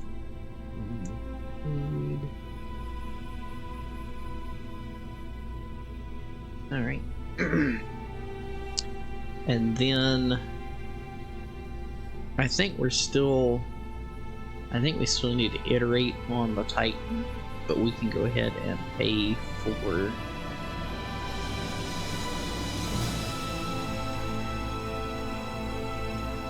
and I guess, you know, the upper stage of these are just a payload, you know, so whether we're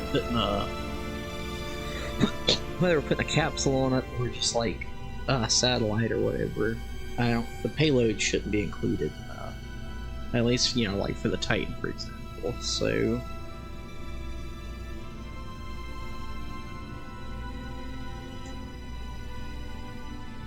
okay, so we're gonna need 65,000 Kerbucks here. Not as bad as I thought, honestly. So let's go out here.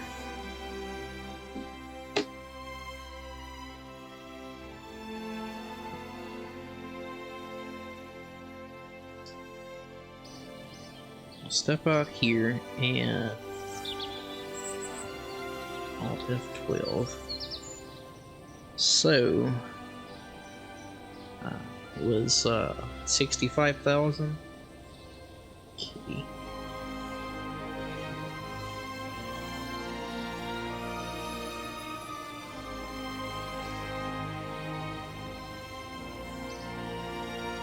So there's 20, so that's the first one.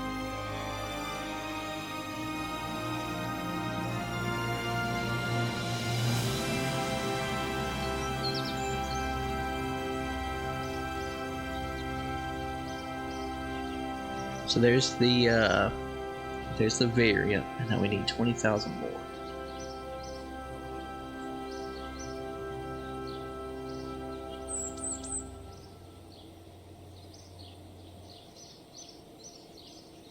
All right, so those rockets are now paid for, and I don't think we ever took the. Did we take? Yeah, we took the money out for the engineering mode. I forgot about that.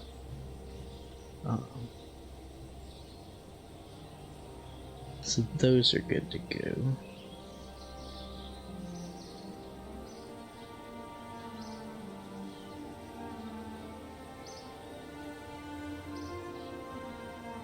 Okay. So, with this in mind, so we got those 3 done. I think maybe now we could look into hiring a couple more Kerbals. Well, let's see, they're 100,000 each. How much do we have? It's 683,000. But I would like to upgrade mission control. So let's upgrade mission control. We've still got 400,000. So let's go ahead and hire a scientist.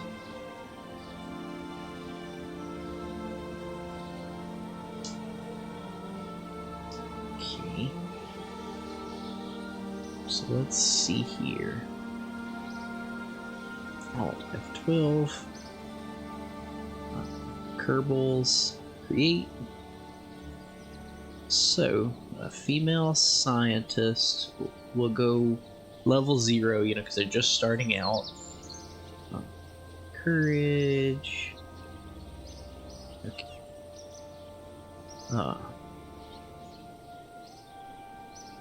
Kerbals, I feel like that'll get confusing. Let's,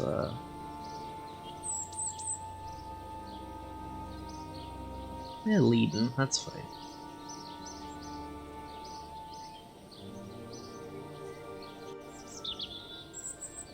Created, and so now let's go to money. How much is that? 1, 2, 3, 1, 2, okay, 100,000. There we go. Alright.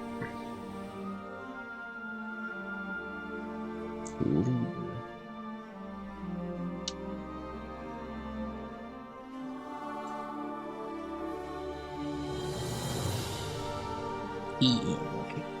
I wrote it down as AM. EM. Leading Kerman.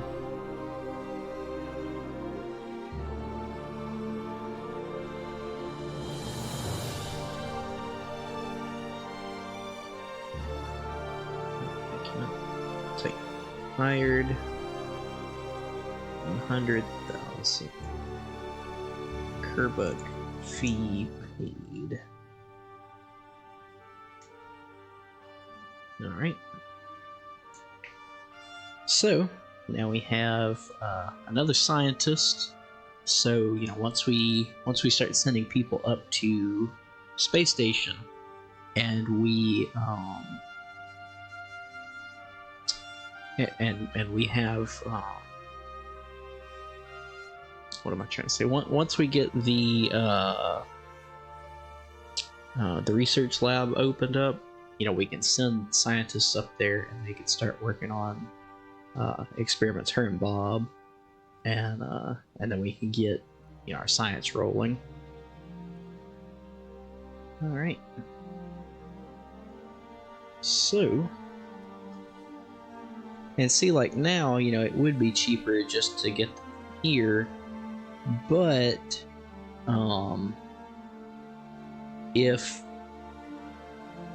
we don't, or if we do, then you know, after you hire 1 or 2 Kerbals, then it gets, you know, way up. So that's why in the rules, you know, we have the 100,000 fee, and then we can just create them from the menu there.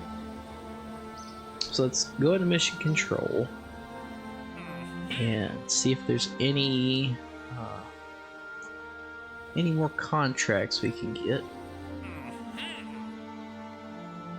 Or we'll station around Minmus. That would be cool, but you need 6,000 liquid fuel, and there's no way.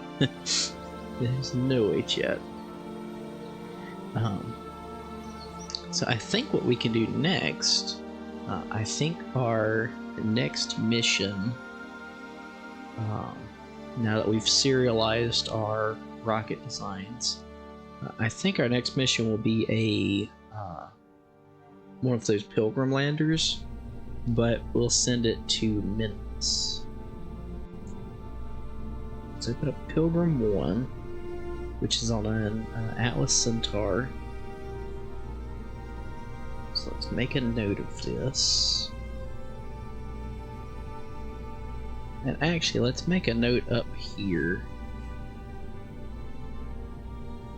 Relaunch. Not counted against first 10 missions. I was going to, but then I miscounted, so no big deal.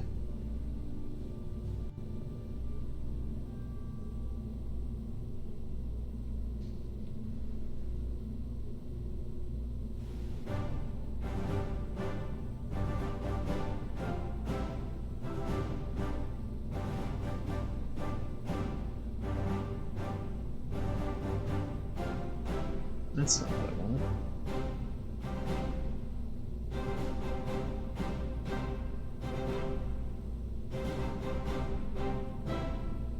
Okay.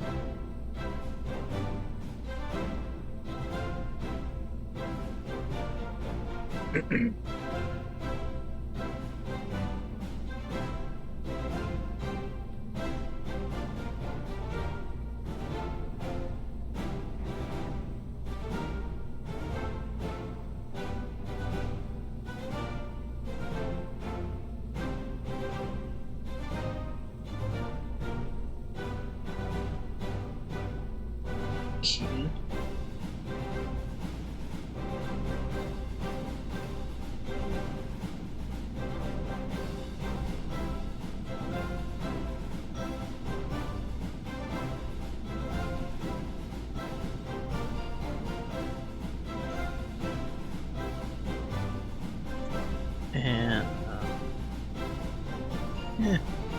I should put a comma. I thought about putting like a rocket section, but we can just put it in the notes. So now, turn that off. Okay. This is Pilgrim 2.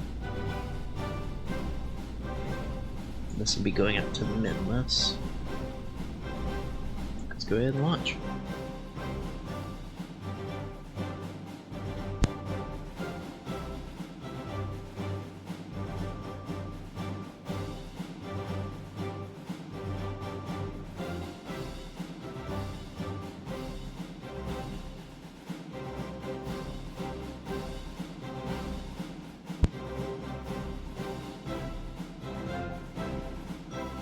Taking KSP quite a while. We might need to restart it here in a minute. Alright.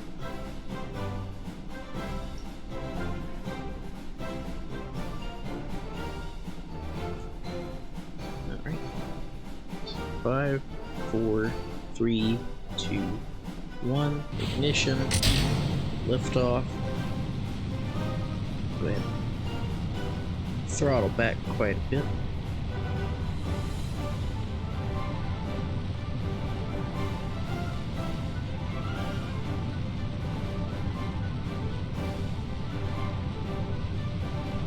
You notice it says we start out around 3,000 meters a second. It's just climbing, and it'll stay around there for a while.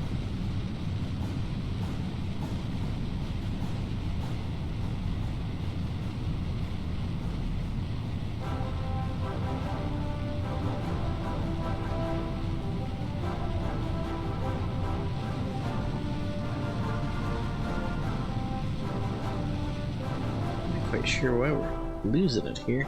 It's almost like the control point changed. That was weird. Maybe we can flip it back over here. If not, this mission will not be going to space. Is the it's acting like the control point has like flipped or something.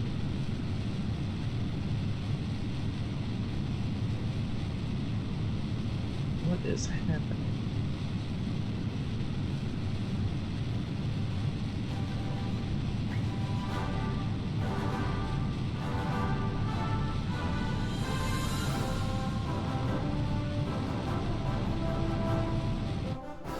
Alright, well, this rocket has decided not to go to space today, so that's neat. At least try to point it away from the Space Center. Yeah, this one will be a failure. I think this is our first like total failure.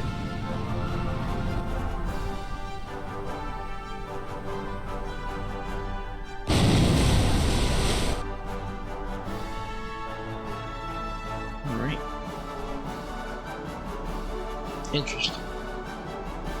Well, something went on with that rocket. I have no clue what happened. We haven't seen that in any of the other Atlas Centaur launches, and nothing's changed with that one, or at least it shouldn't have. So, let's update the mission log. Status failure.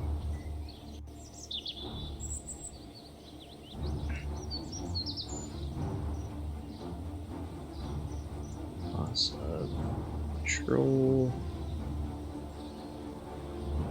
during ascent. Yeah, that was weird. So let's so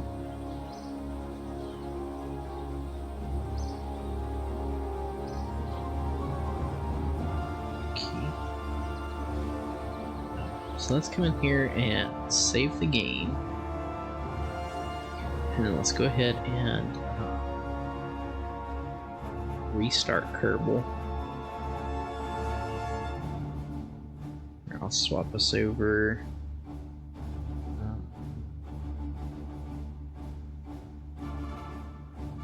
There we go. Mission control now. So yeah, I'll restart Kerbal and see if that helps. I mean, it has been running for like 6 hours at this point, so it probably needs some help. So we'll get it restarted, and yeah, we'll be back to going again. We'll probably retry that launch and just see what happens. And you know, obviously we'll have to time warp ahead a week, you know, to clear the pad and everything. But from there, we should be good.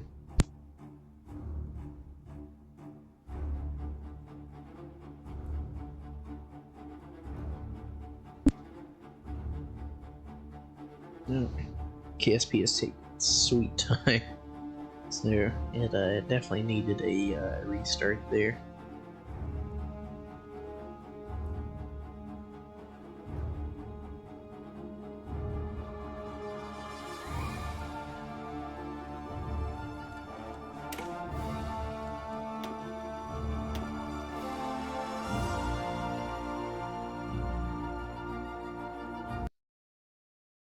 Alright, so let me see what I can do for some music.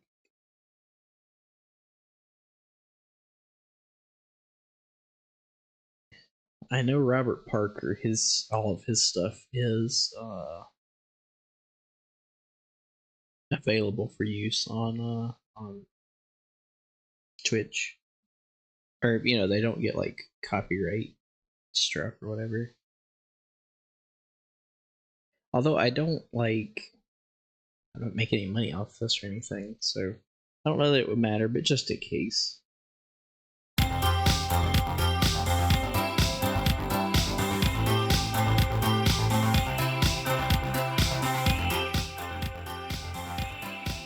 Let me know if that's if that's too loud or anything.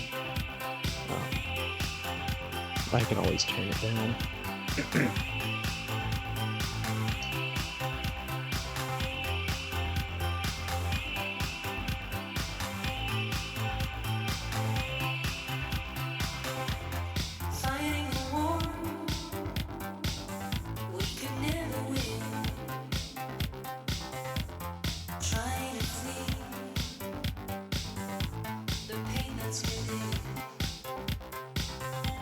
KSP has began the load. It's restarting, so that's good to see.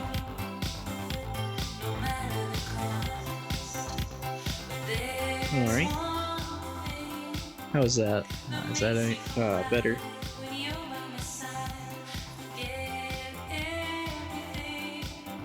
I don't. Okay, thanks. I don't play my audio back to myself just because I don't want to hear myself talk. But so I can't usually gauge how it is. I guess I need to make that where I can if I change it. just to make it a little easier to hear.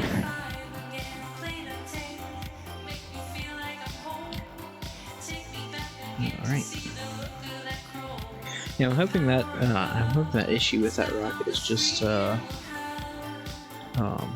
KSP needing a restart, and then I don't know. It seemed really odd. It seemed like the control point changed or something.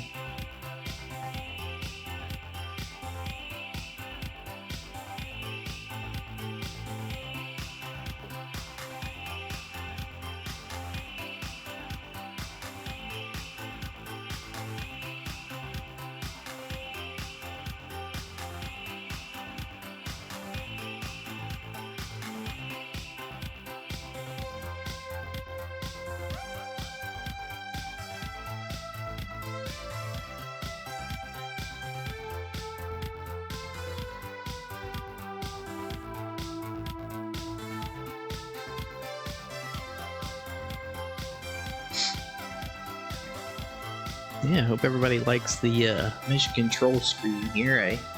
I obviously the screen's back in the back. I made out of clips from KSP.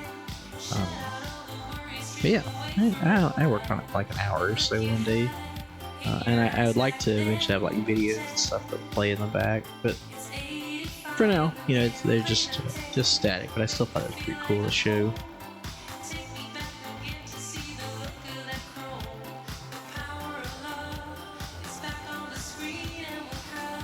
All right.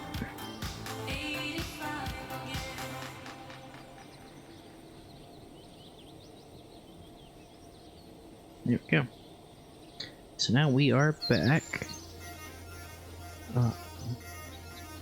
So yeah, let's warp a week ahead.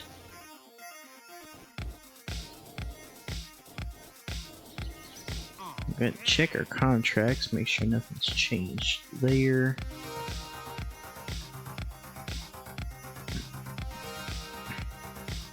We do have some of these tests that we need to run pretty soon.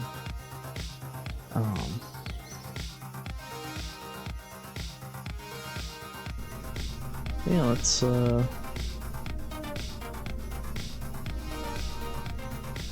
reload Pilgrim 2. And just come up here and make sure that it's still... Okay.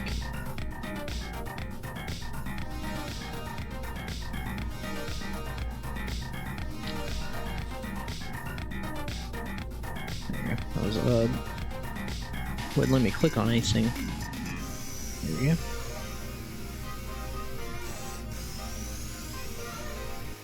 Alright, let's try this launch again.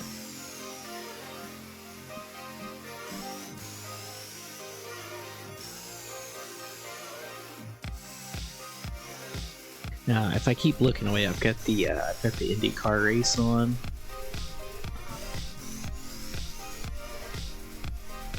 Pretty big IndyCar fan. Although I haven't kept up with this race that much this weekend. I've had a lot of this stuff going on.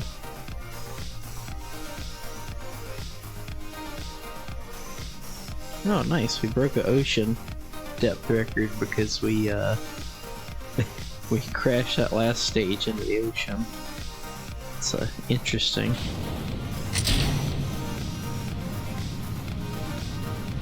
You seem to get like a bit of a lean right off the pad. I don't know why that is. Unless, because we do have that one arm in the back. So I guess maybe it could be, just some force off of it, maybe.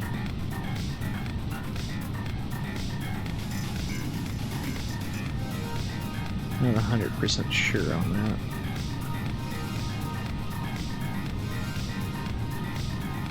It is interesting. This thing seems to be a lot harder to fly than it used to be. And we're flipping yet again. It's weird that we had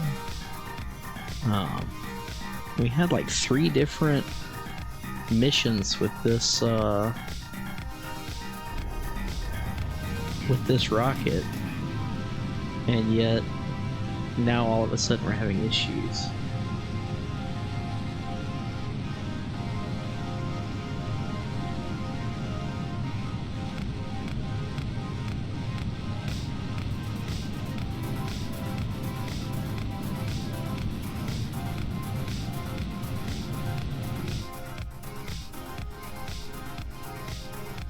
It looks like this one will be lost as well.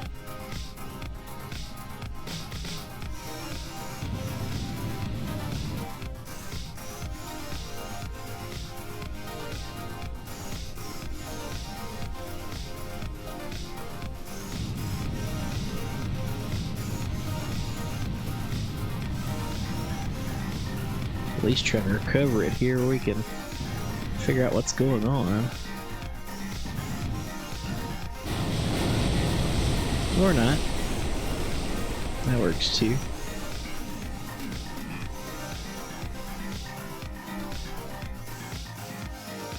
Alright. Well, I guess I could have recovered it. That one part that that survived. So we're gonna have to investigate that. In fact, let's go ahead.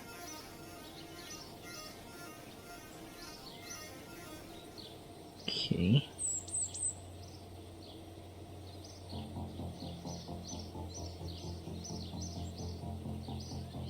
We'll call that Pilgrim 3.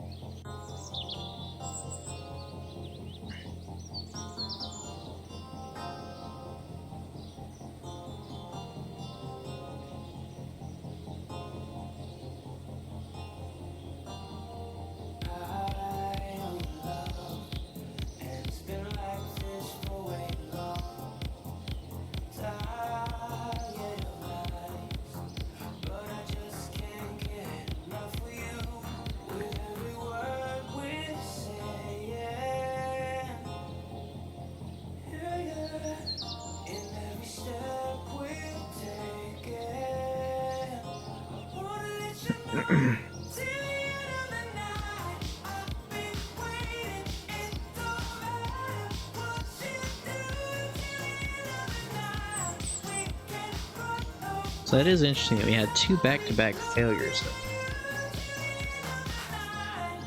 So, in the meantime, so I think, let's check the rules here, just to make sure.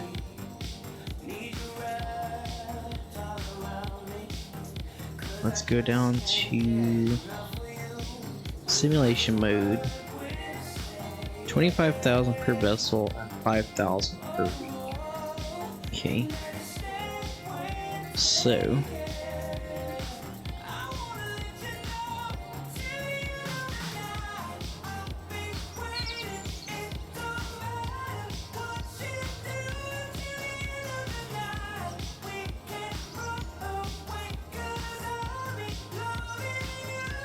Okay. So. We'll need 25,000, so let's go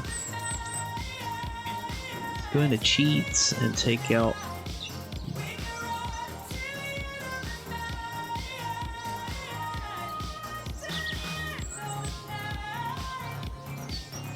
alright, so there's 25,000 going on. So let's swap to simulation mode.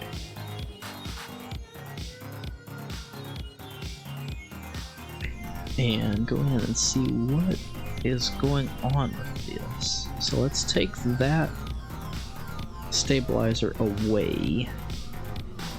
Maybe add those two down there. That's Pilgrim 3.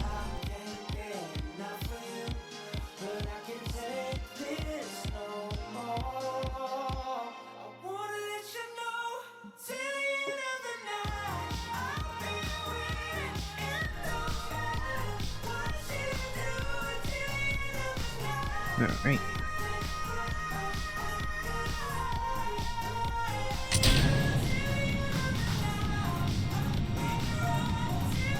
So getting rid of that third, getting rid of that back arm seems to have not imparted any extra forces on the craft. But even with extra forces like from a bump like that, it shouldn't have been, you know, doing like it was. So I do still find that odd. Yeah, now it's just as stable as could be.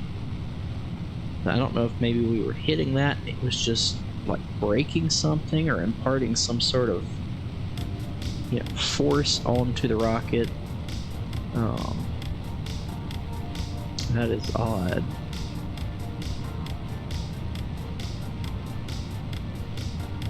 We do have a bit of a pitch up moment right there at about 8,500 meters. Oh, and lost it again.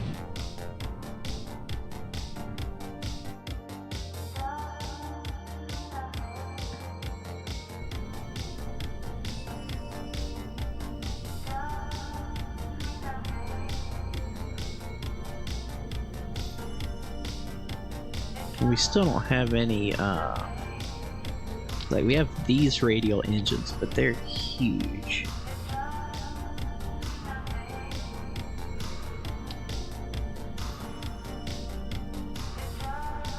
I guess what we need to do is add those in.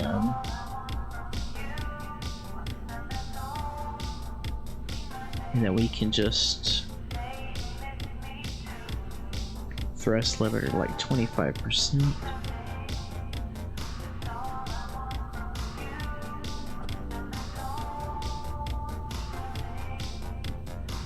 Let me try that out.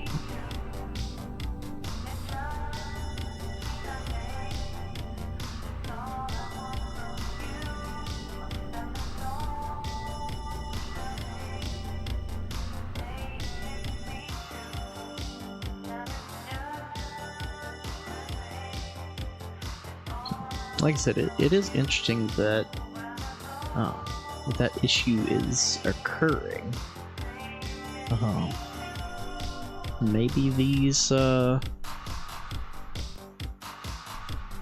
additions will help.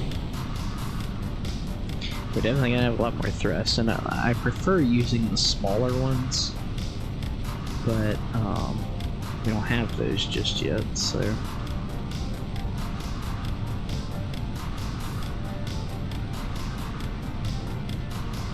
Oh, nice. We'll actually finish a contract if we do that. If we use those. It's pretty funny.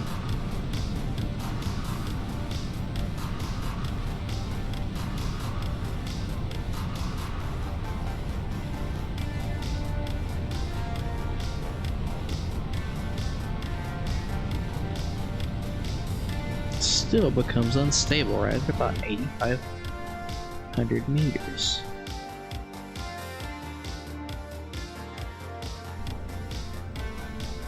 So let's bump those up to 50.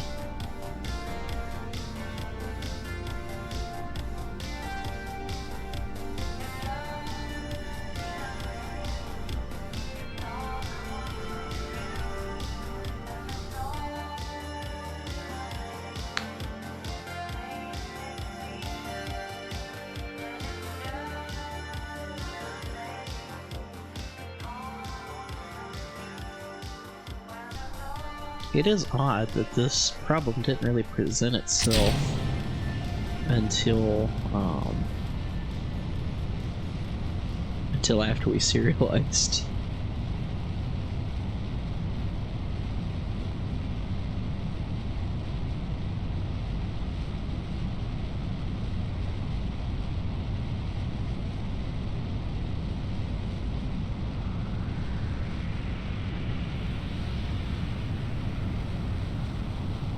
Guess we could try going really aggressive on the pitch over.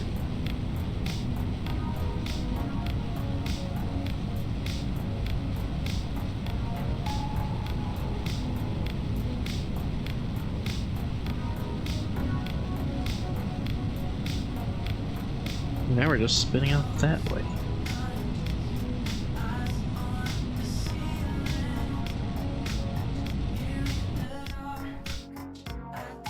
That's interesting.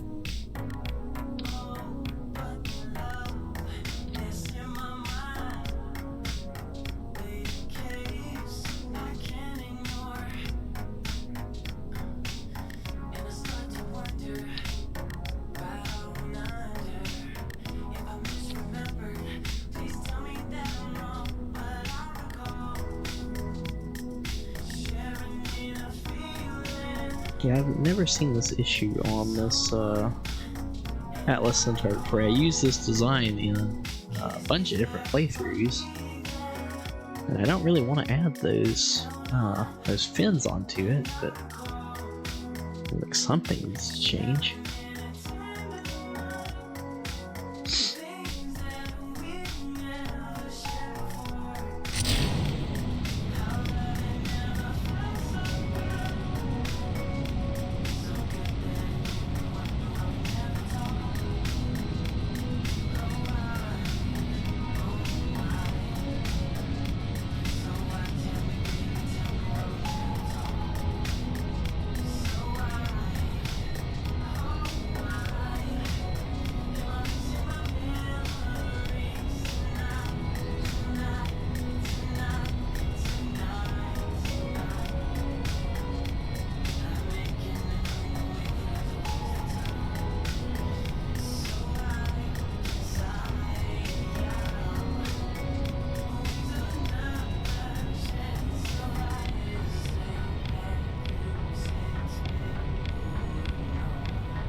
Yeah, I don't know, it just seems like it needs, it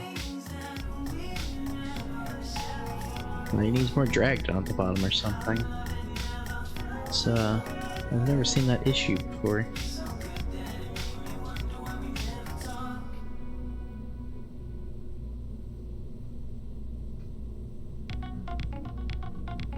So yeah, I don't know. That is odd.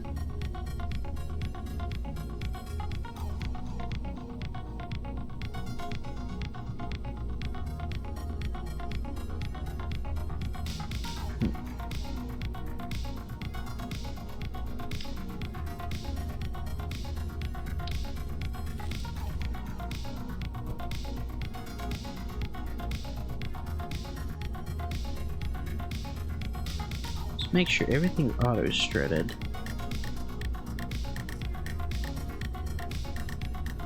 Including the engine.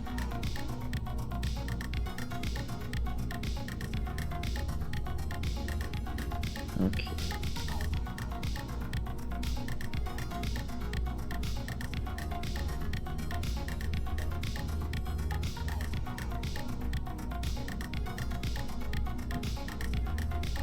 So let's try this. Let's launch that and see what happens.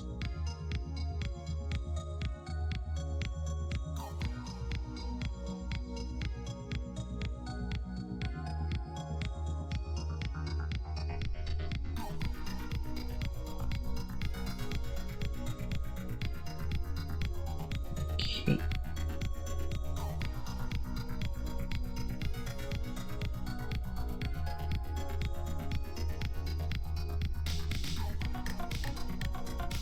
Alright. Let's try this one more time. Just without the fins, and let's see how that goes.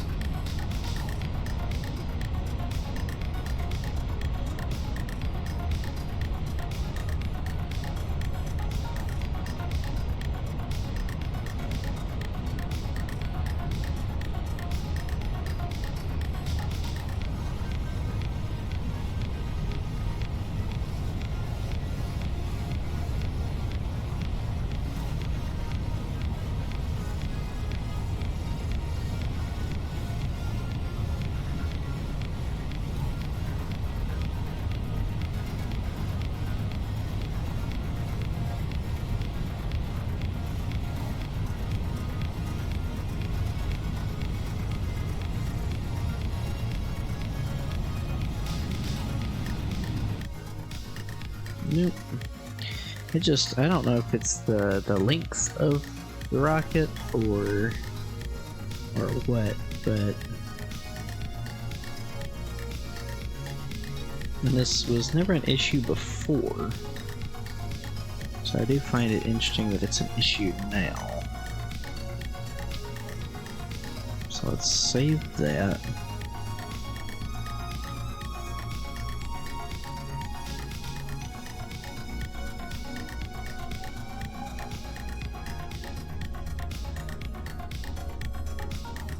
Maybe set priority to the tanks up above.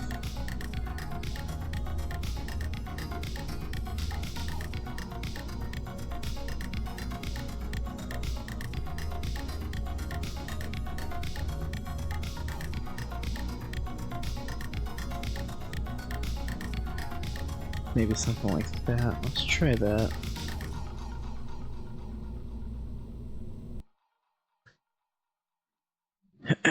Yeah, we'll try that and see how it goes.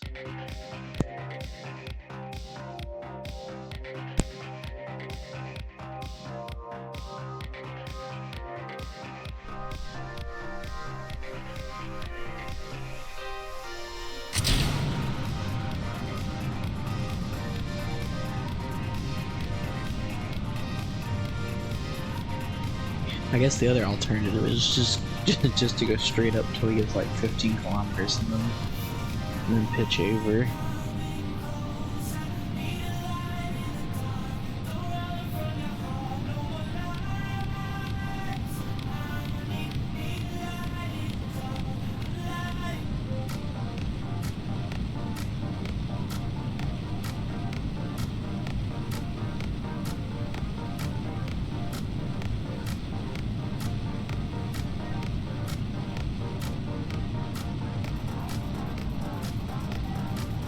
I don't know, it just decides, oh, I'm gonna swap ends. So,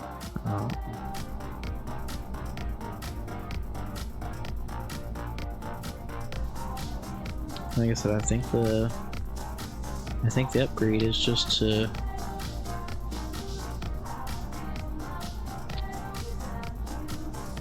go with the bigger fins. Yeah, I don't want to do that. I've never had to do that on this rocket before, but for whatever reason, it seems to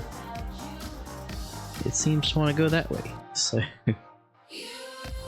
not sure what's going on there.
Yeah, I mean, that seems to be the ticket. I've never had to add fins to this kind of design before. And I pretty much make the same rocket at the beginning of each of my saves. So, it's just... it's odd.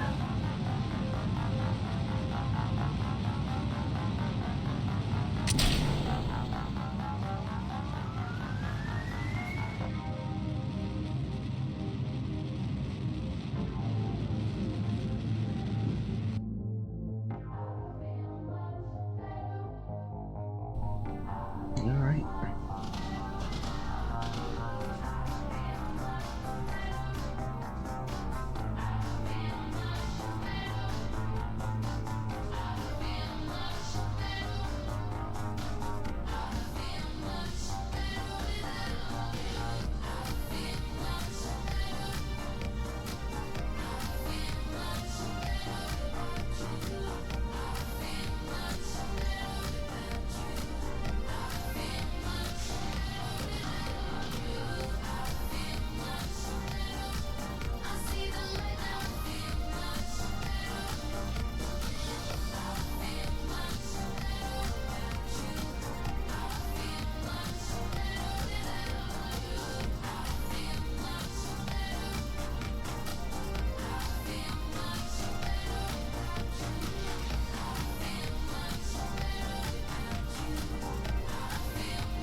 What are those parts called? The Delta Deluxe Winglet.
Alright, so we'll...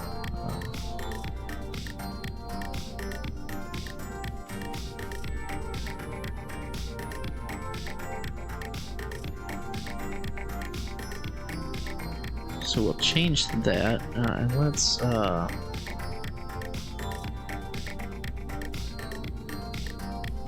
actually, let's open up Pilgrim 2. So, save this as, Pilgrim 4. Save, and then save it as, Atlas Centaur. Let's see. This is the AC-02.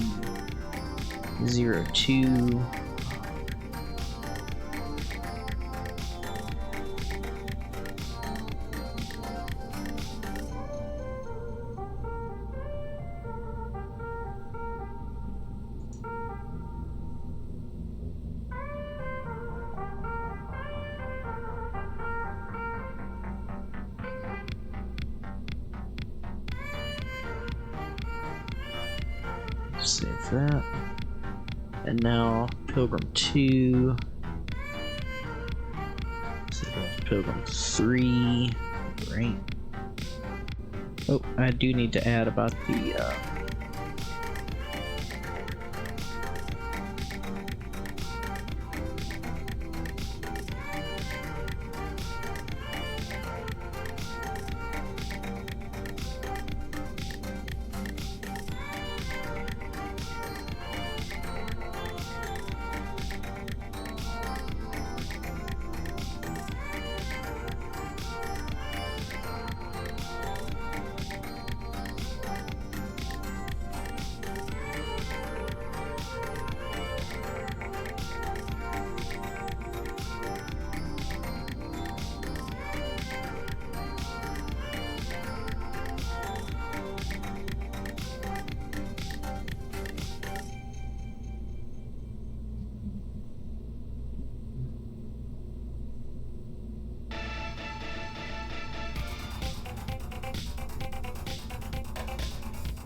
Alright. So let's open up Pilgrim 4 now. And we will... since we're still in simulation mode, let's run it one more time just to confirm our findings, you know, make sure that everything's still the same.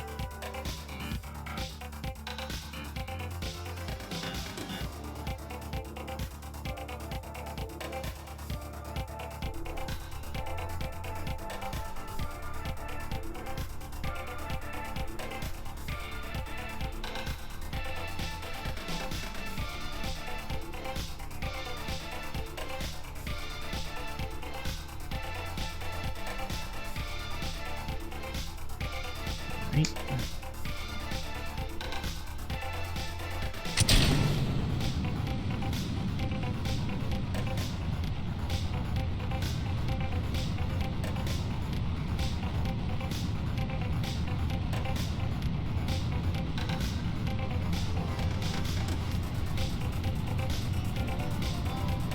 I would eventually like to add the vernier engines on the Atlases, just so they're more close to real life, and also, you know, to help with that stability issue. We might get rid of those fins once we get the better vernier engines.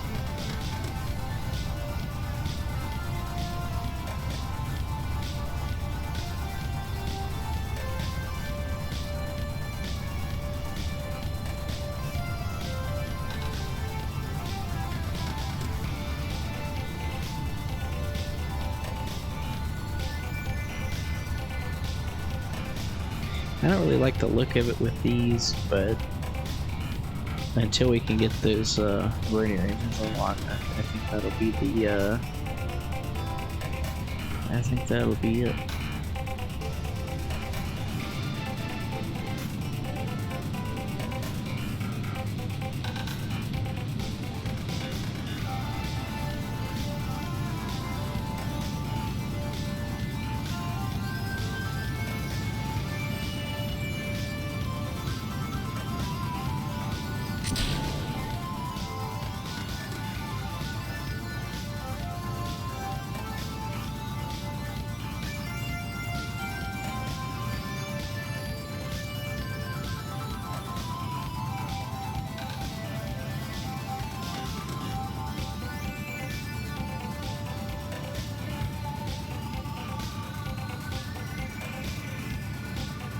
Yeah, I think that test covers it.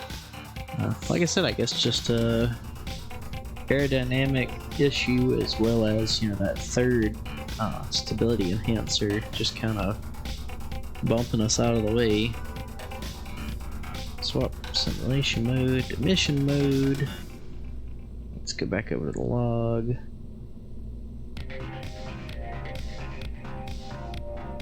Okay.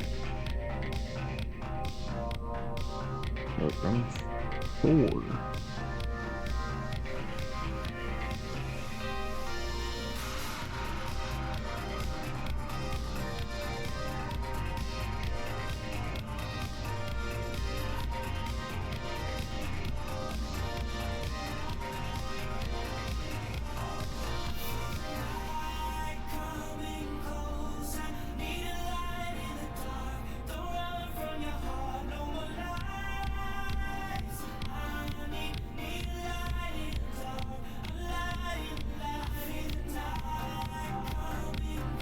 Okay. Move that over. Alright. So now, we should be ready to go to space. Watch, as soon as we're in mission mode, it flips out again.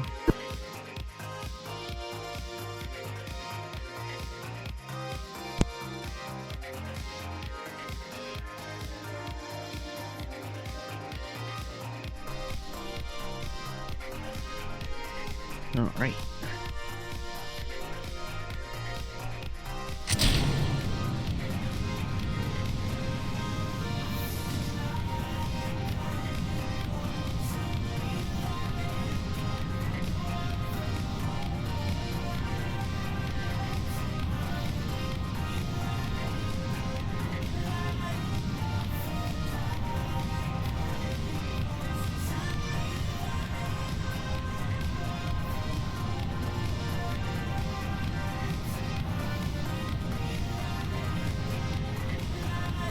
No, it's like a lawn dart. It doesn't really want to turn. It's like, no, I must keep going straight.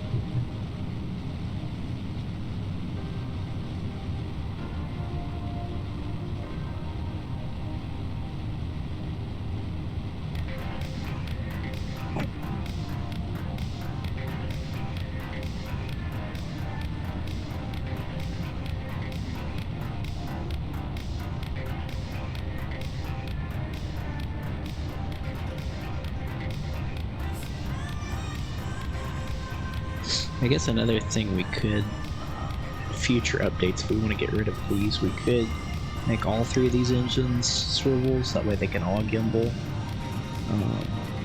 That is an option. And then there's also a variant of this we can make where it's just got the two side engines. It doesn't have the center booster. That was another configuration that Atlas was flown in back in the day. Yeah, so we do have that option.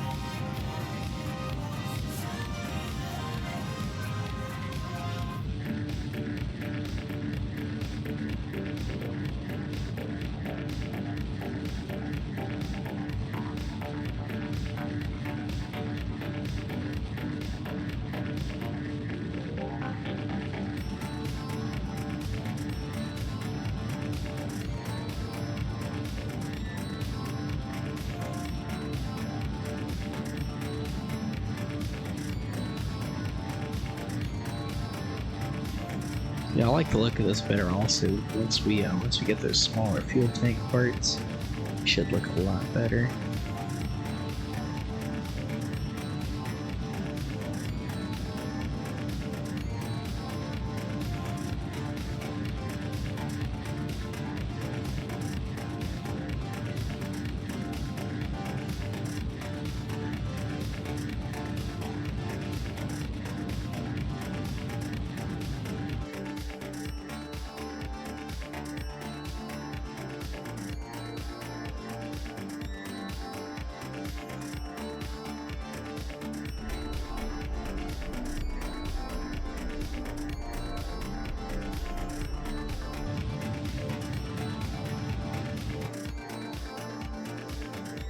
Unfortunately, this upper stage ended up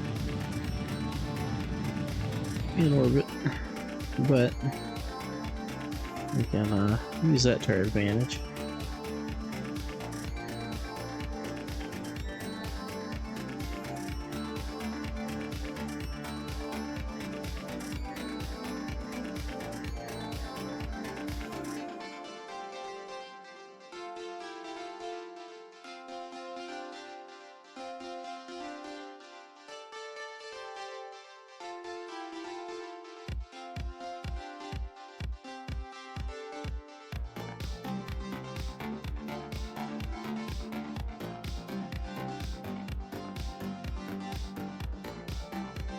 So I think we might need to go ahead and see if we can.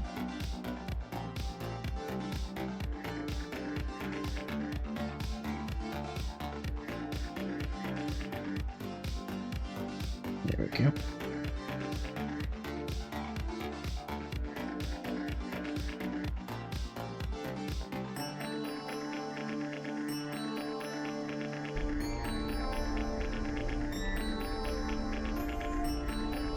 Go ahead and put the rest of this lower stage to good use.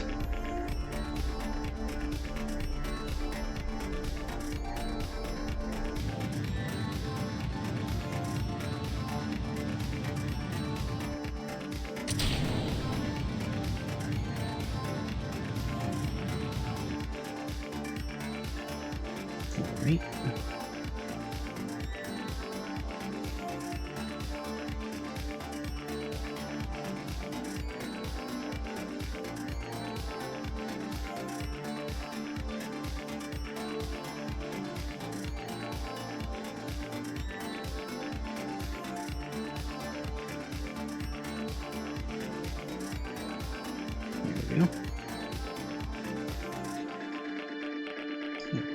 over here. It is a bit more of a pain to get out to Nimbus, but not impossible. Just takes a little bit of use of the maneuver node thing there.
Alright.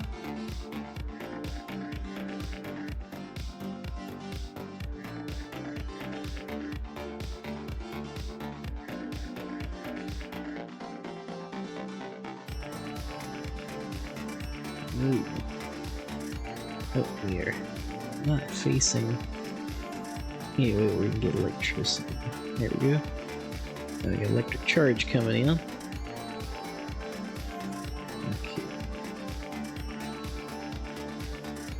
Now I can finish warping out here. Glad I checked that. That would have been terrible.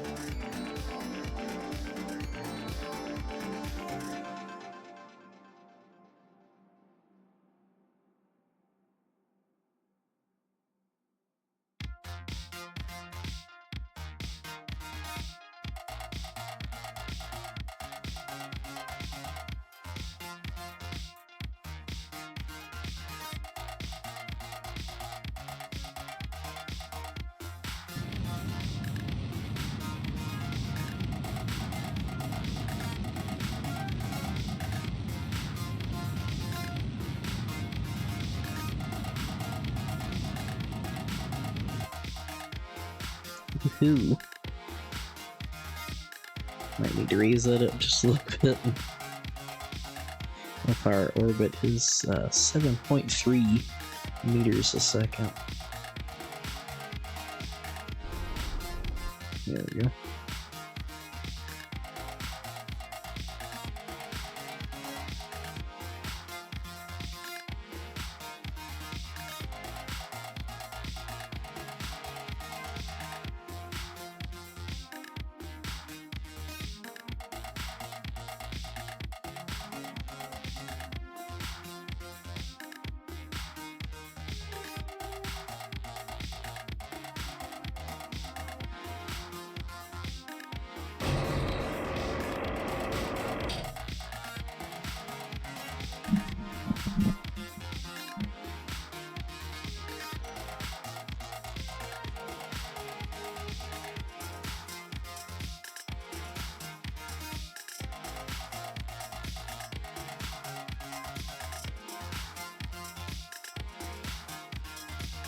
And we don't have any signal.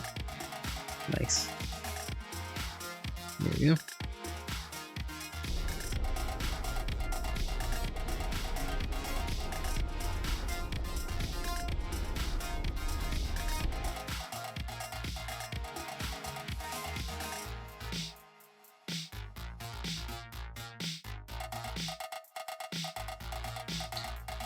I think let's go ahead and try for a landing here.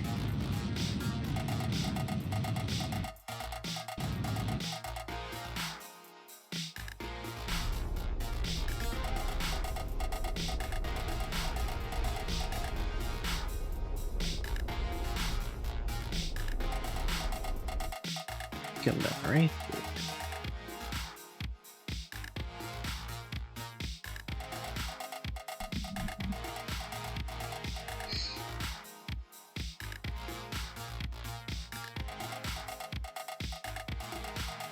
Oh, do we not have any signal? Oh no. Nope, this will be the first endless impactor. I was hoping we'd get signal like right before it crashed down, but it doesn't look like it.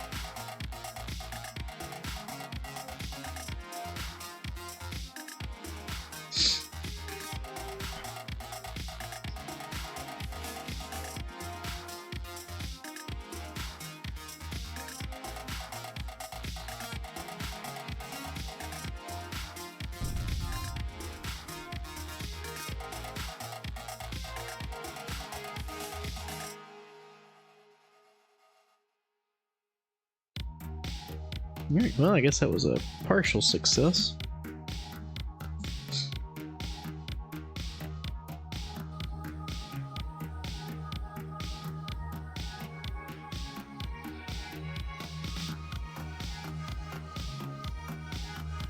So let's look at that.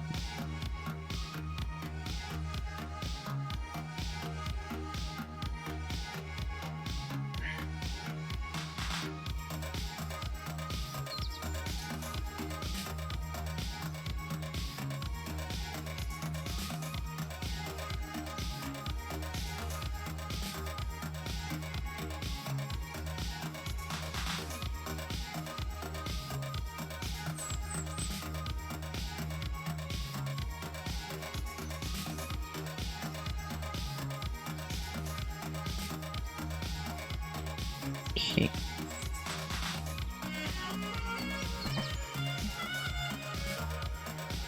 Alright, we do have enough science to go ahead and unlock.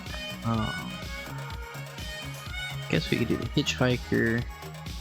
Hey, we're actually, I really like to go for propulsion, that way we can, although...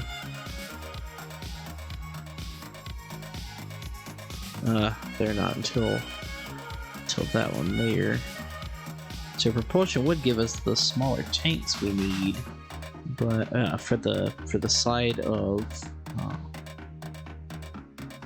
the rocket, but we don't have the nose cone we need and a few other things, so we'll wait on that.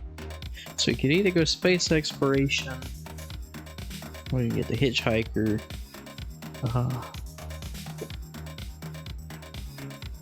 Fuel systems would be nice because it'd get us some better fuel tanks. I think that might be what we do.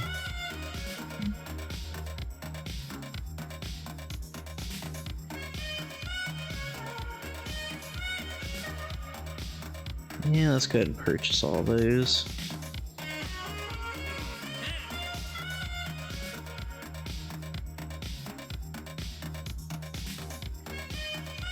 Let's go ahead and run those test missions. We need to get those done.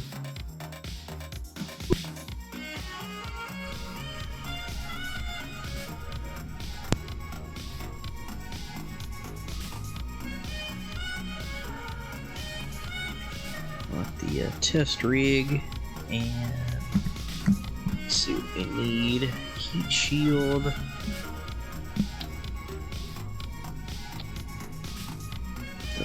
Bud.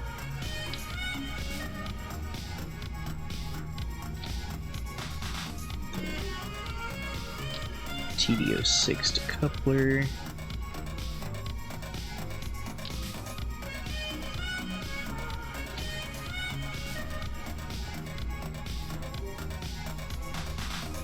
Alright.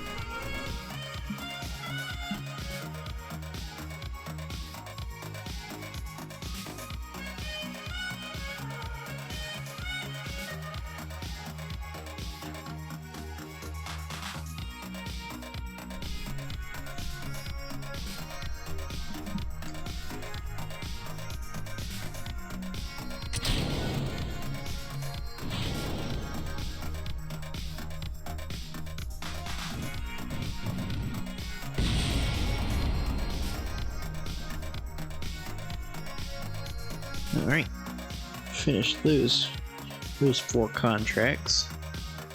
Like I said, I like taking those early games, just kind of get a good bit of money from them. I mean, you know, it's not going to be record setting or anything, but make a good little bit of money from them. Gives you some experience and things of that nature, so you know, I don't think it's too bad. So this science data for space around Kerbin, I would like to use that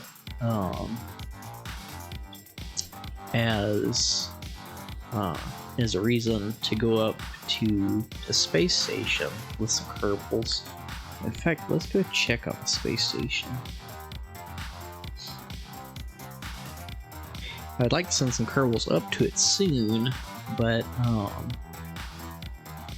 we just haven't got around to it yet.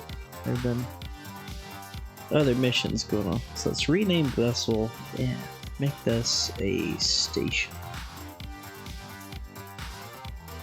Okay.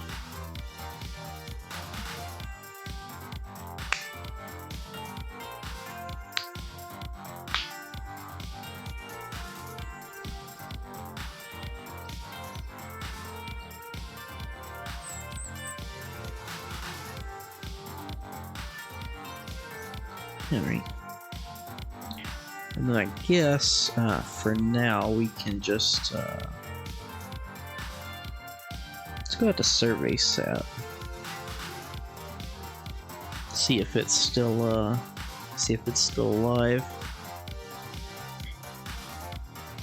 Oh yeah, we got solar panels on this one, I forgot. So it should be good for a good while.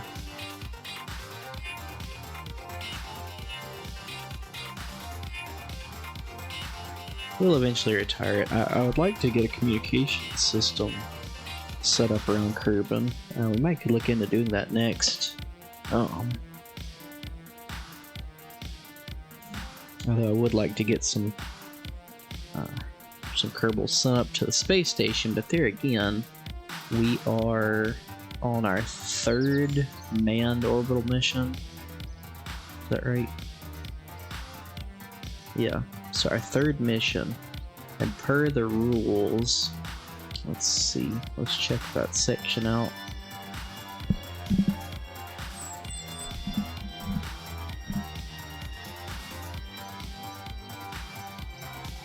Okay. So the 2nd through the 5th,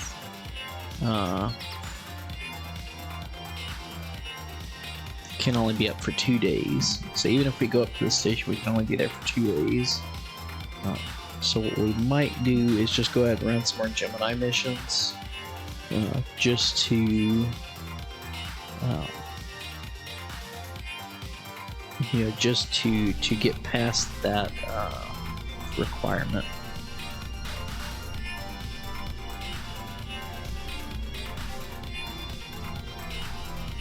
Here we go, Gemini.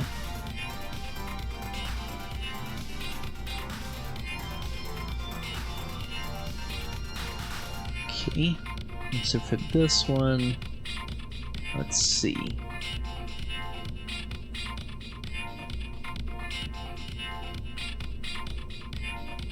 Oh, I forgot about those 2 lander cans. I was like, where are these extra ones coming from?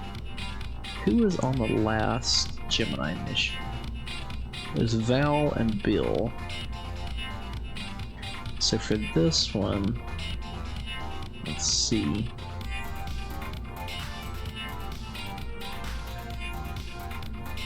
Okay.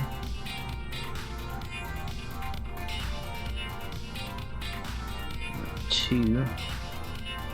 So we'll go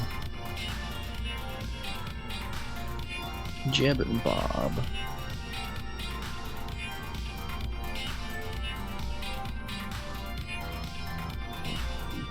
Bob.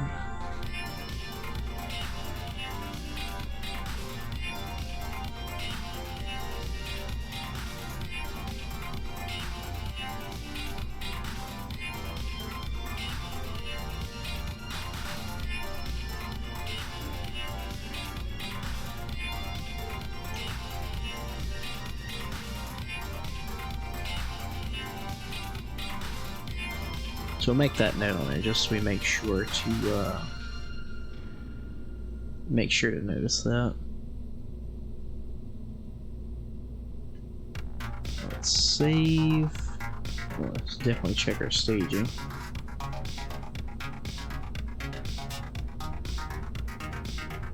Yeah, I think for the other one we had updated the engines, but for this one, just for the regular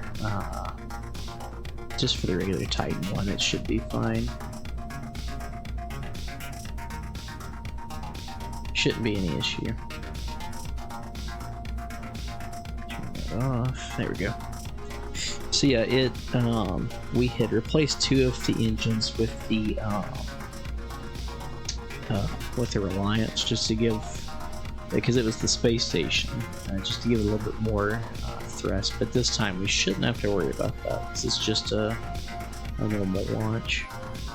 We don't have, because the space station weighed a good bit more than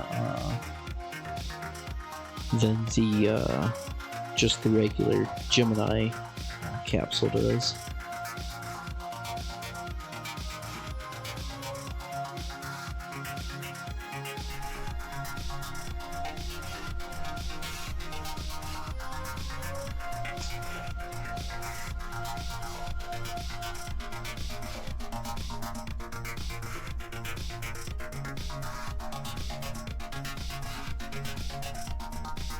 Alright, I gotta get an evening launch here.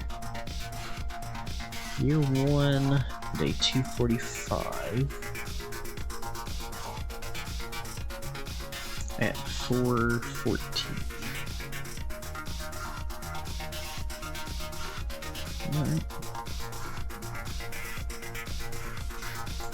Alright. Does the time of day like change around Kerbin or something? I feel like our other launches have been around 4:30, but now it's like, I guess it's getting toward dusk. It just seems odd.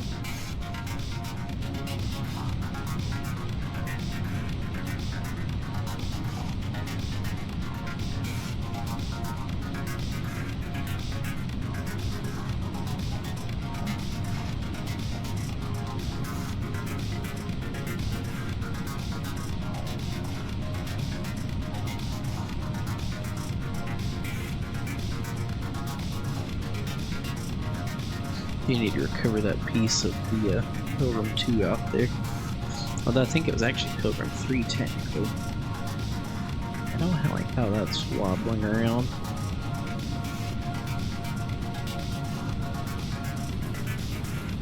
Definitely has something to do with that coupler in there. We'll definitely need to add some struts to that once this mission is over.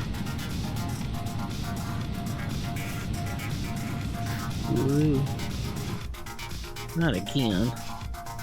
How come all of these rockets just all of a sudden are like, well, time to have aerodynamic issues?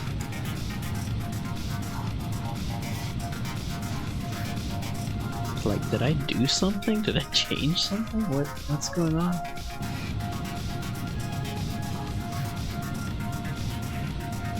Just go up.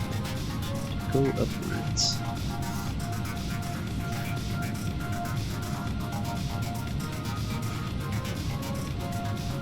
Well, that was scary for him, but we got it back under control, it looks like.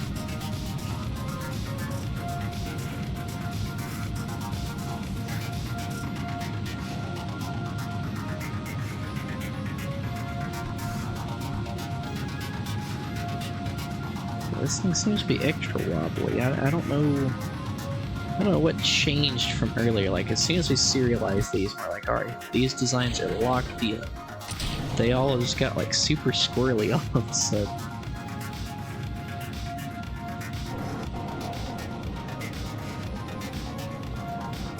I forgot we still have this Terrier on here, so he is going to be weak getting in orbit.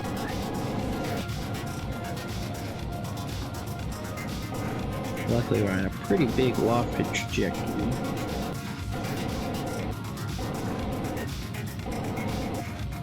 But it was so weird, we weren't having any issues with these spacecraft until we're like, alright, these designs are locked in. And then it was like, well, time to not work.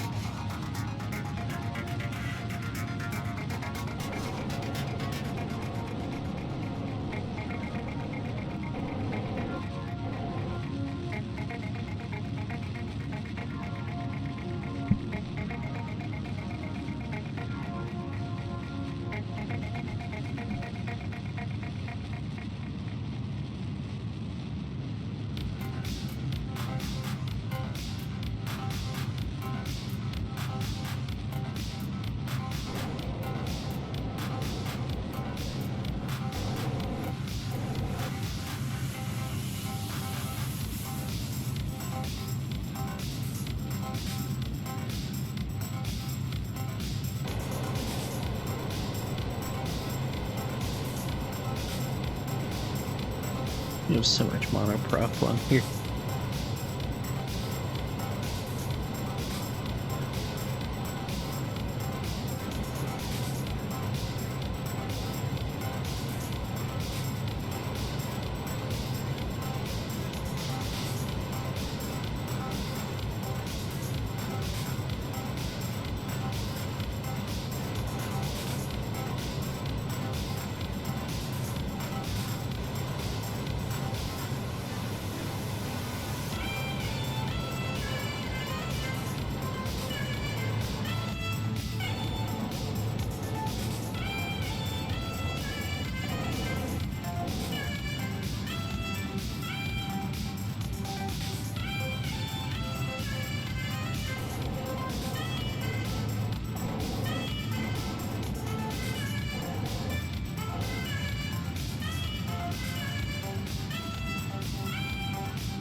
Alright, finally made it into orbit.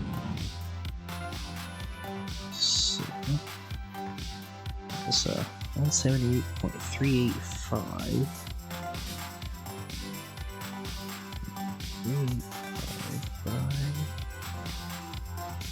171.536.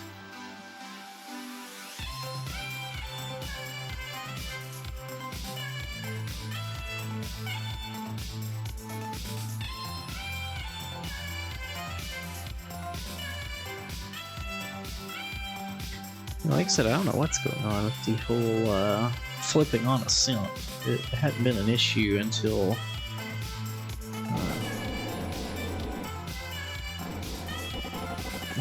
until after we were like, all right, these are locked in.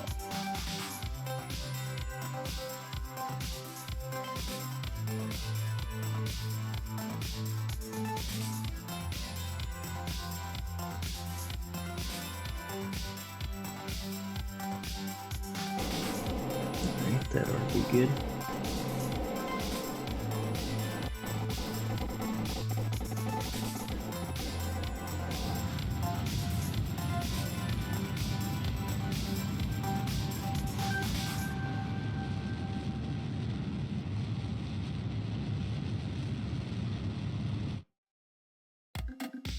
Right.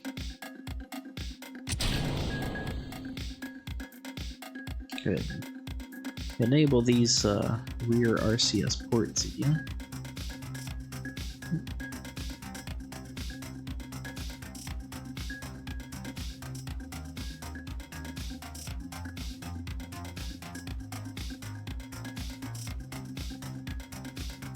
Alright. They're indeed all working.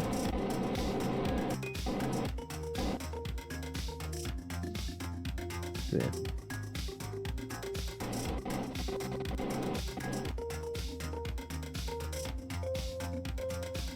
That's a pretty cool shot.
Alright. We will be getting an ocean landing this time, so that's good.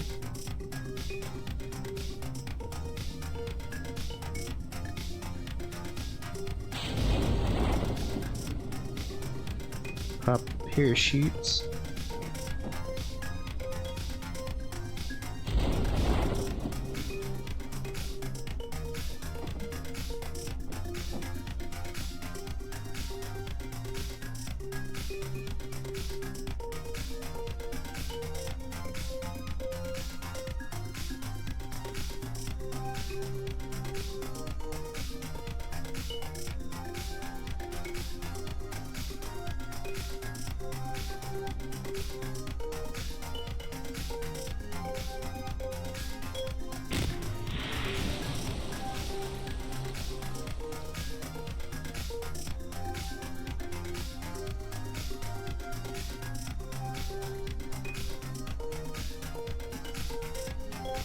Yeah, right. So, get that recorded. And we'll go ahead and recover vessel.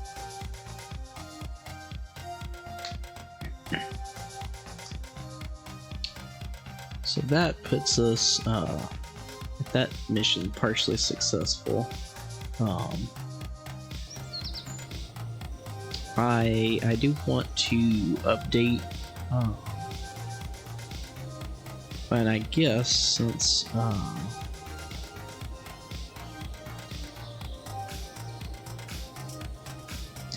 guess let's see, let's check the rules. So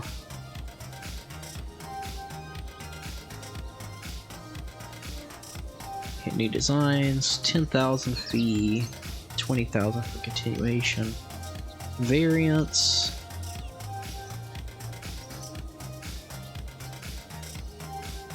So instead of 30,000 variants of 25,000. So,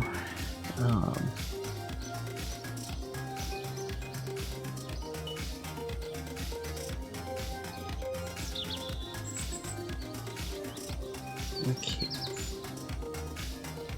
Upgrading.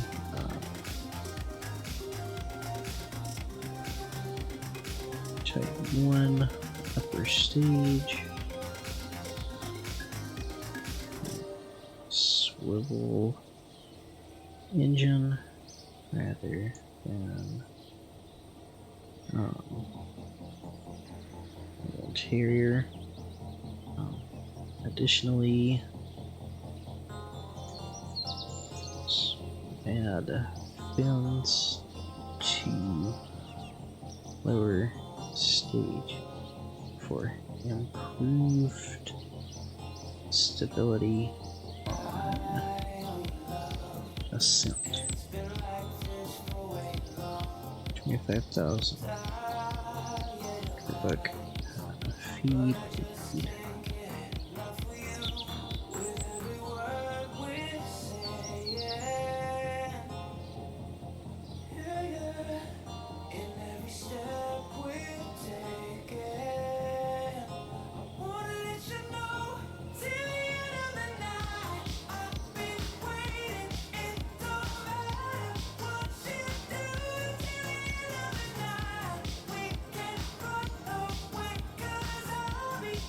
Okay. So let's go ahead and do that right now before we forget about it.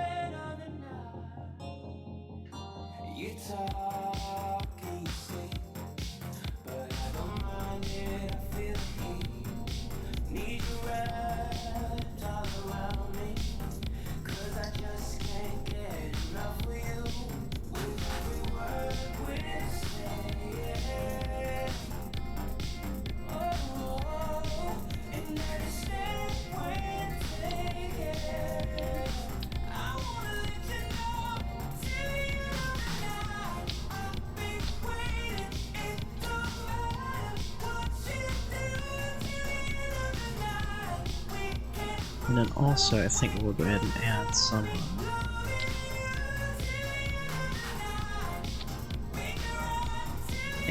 of those on there just to make sure.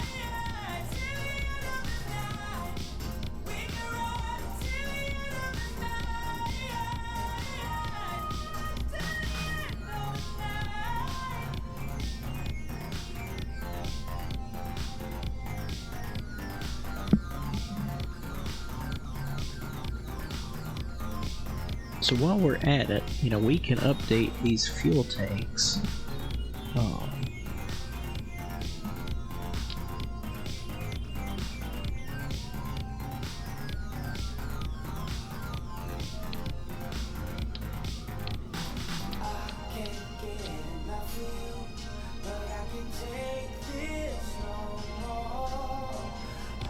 So that'll actually replace 4 of them. 3.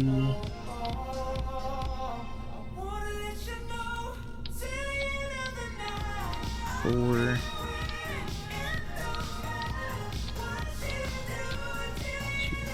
4.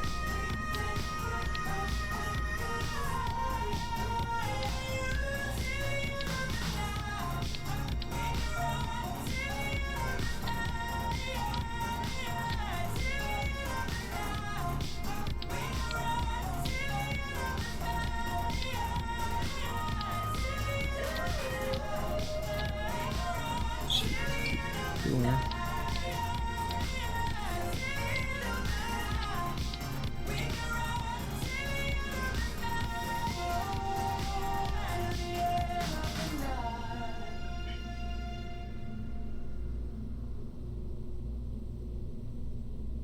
Okay.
Alright. So that is upgraded.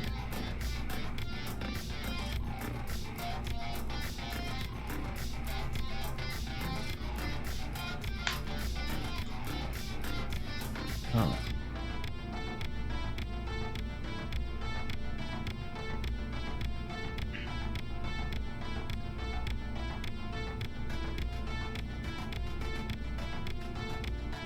Alright, so let's save this and then go out and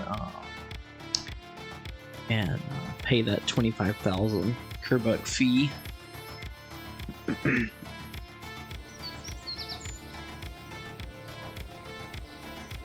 2, 3, 4, 5, 6, 10, 12, 13, 14, 15, 16, 18, 20, 21, 22, 23, 24, 25. Alright. Fast forward a few days here. Science placed around the mun. We can actually go ahead and do that.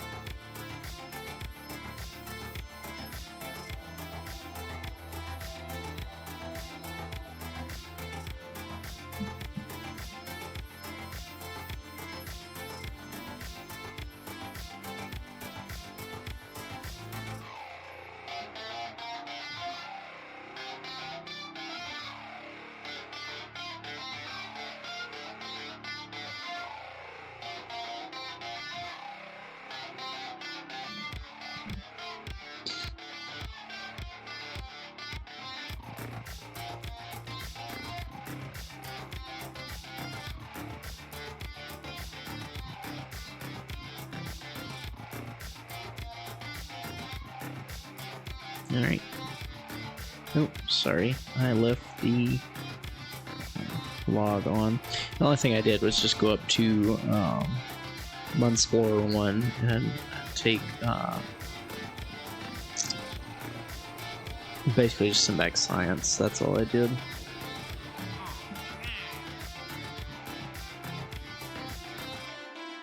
Okay. Fast forward a little more here.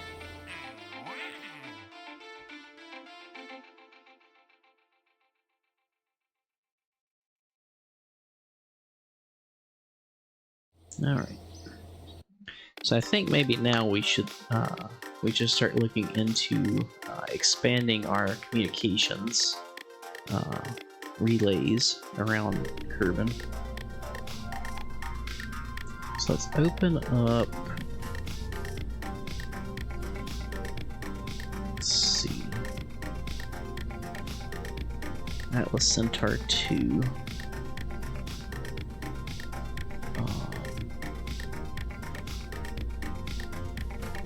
We'll call this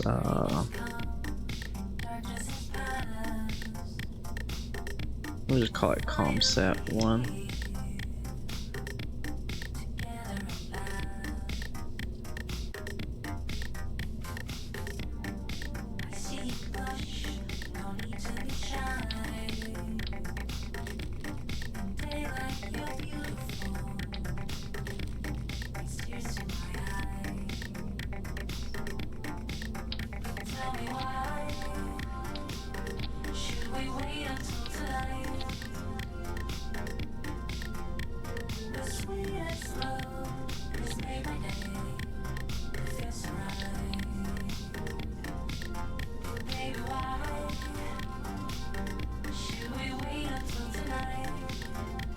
We don't have a 0.6.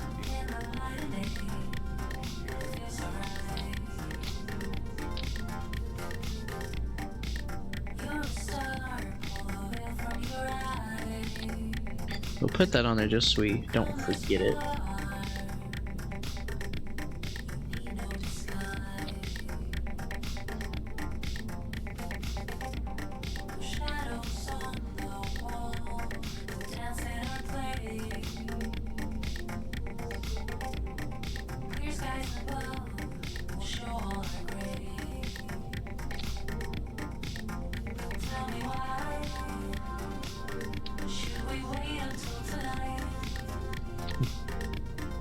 Okay, put this around there. I guess we can put 2.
Hi, Sam.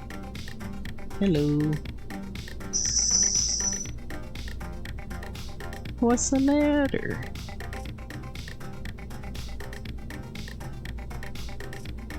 Sam is telling me all about it.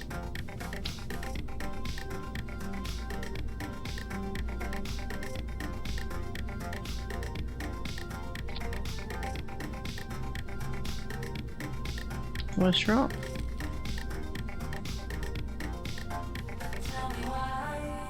I don't know why cats just love yelling. It's like a national pastime for them.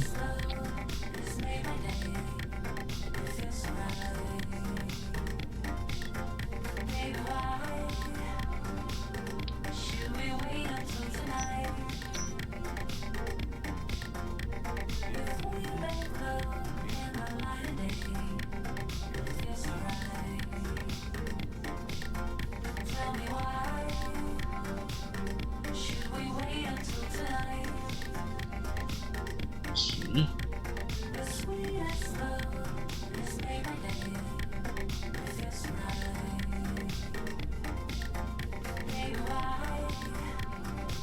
Two-sided ejection force, we'll say, well, I guess 100's okay. We'll go 130. Clamshell on.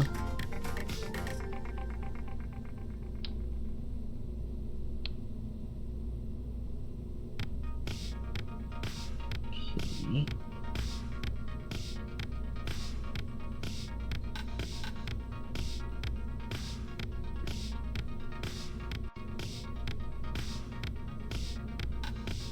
So let's add this to the mission log.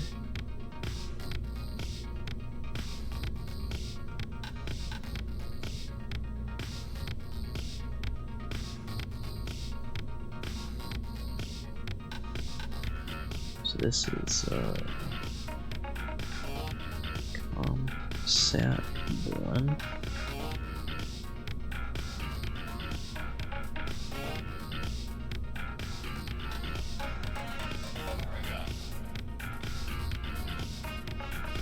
First, dedicated comms relay.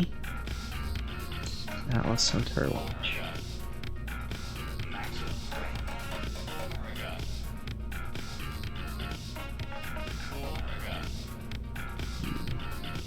Fairing 4 C and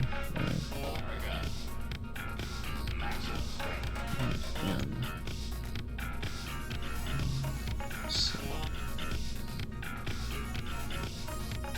1 file.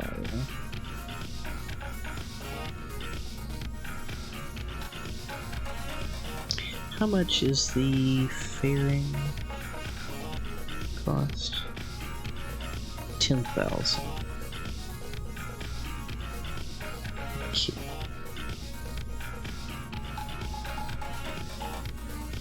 But he paid.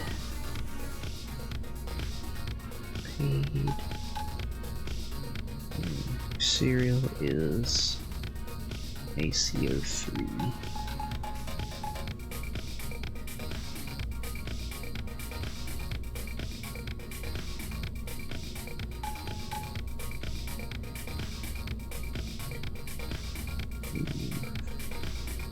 Very.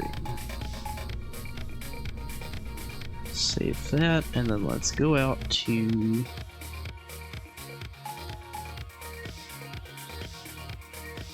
here and take that 10,000 Kerbucks out. Sure, taking a lot of money out, but not putting a lot back in.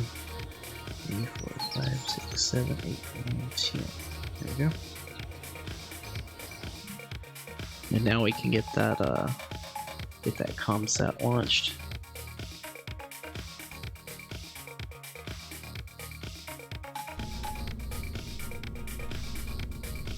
Alright.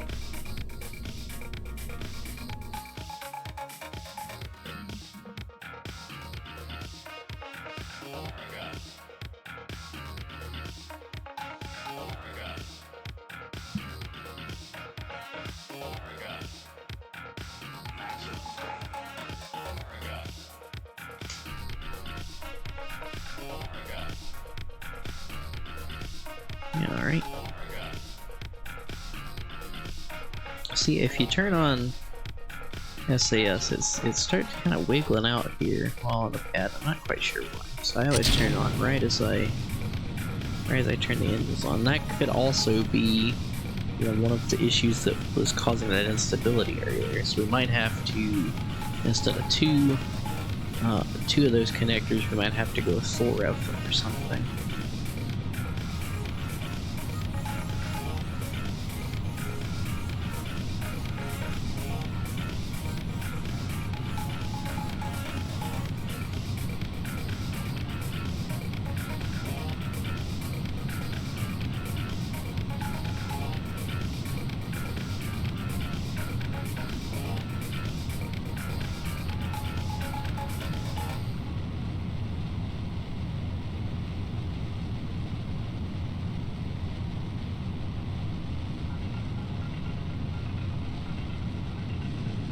Nope. Almost flipped, but luckily those fins saved us, I do believe. Although we are still winning down. What is happening here? It just seems like the air grabs it, just like, nope, you're done.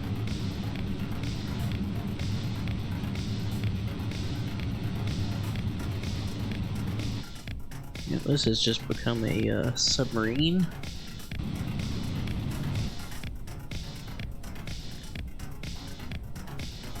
I don't know, maybe because of the fairing up top, but like, I just don't know why it's so...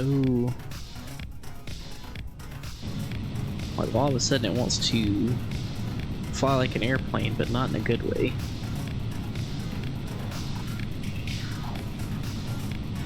Just base us out to sea, please. Definitely would have range safety this thing by now. We don't have range safety on these, so he just keeps wanting to fly right back to KSC. I don't understand.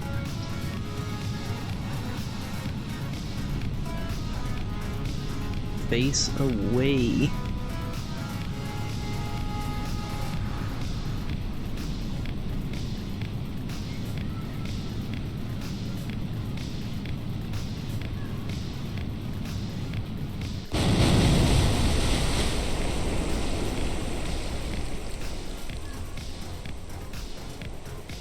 Alright, well, that was a failure. If we can't fix this Atlas Centaur, we're just gonna, I don't know, we're gonna have to scrap it and go with a new design or something. I've literally never had this issue with Atlas Centaur. Like, I don't know if something is out of place or something's, I don't know what's going on.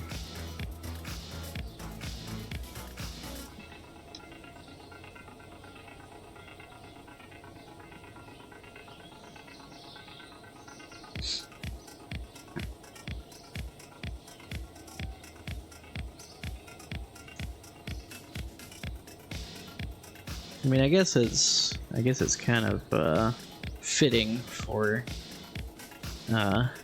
old designs like this. You know, a bunch of them fail in the beginning.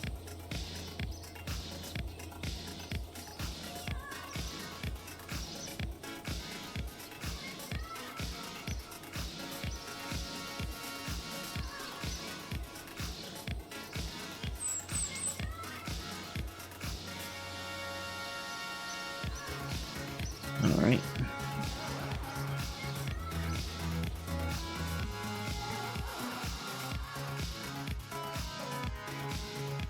It's just the oddest thing. Like I said, I always build pretty much the same exact rocket in all my playthroughs, but yeah, I don't know.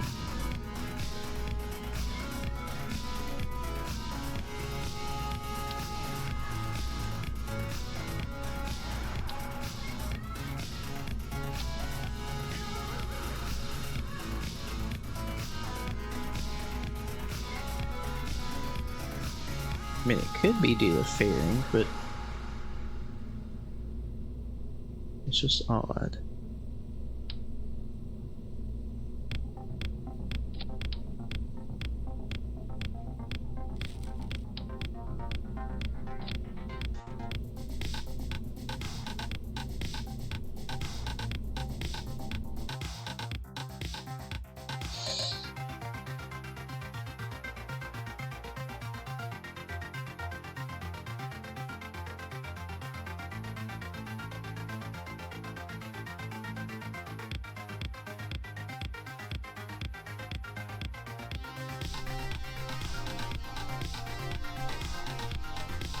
Let's turn SAS on. See if we're still. Yeah, we're still seeing that little bit of a wiggle, but I don't know why. Let's make sure everything's auto-strutted and just... Oh, and add some struts to that upper stage.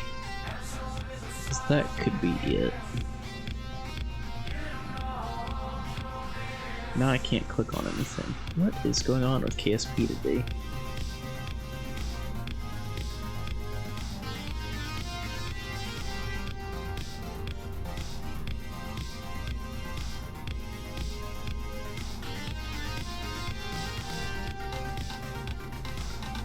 It's just weird.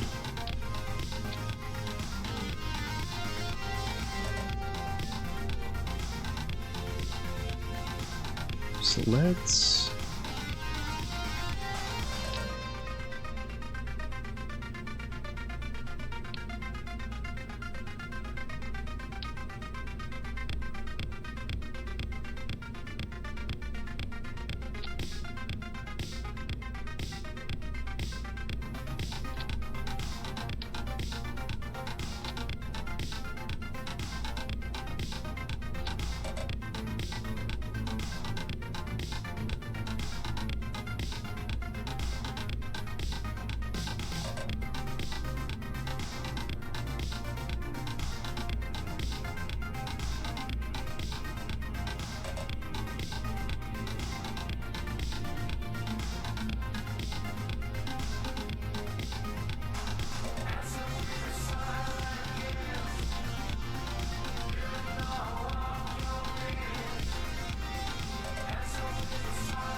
I guess we can go ahead and replace these fuel tanks as well.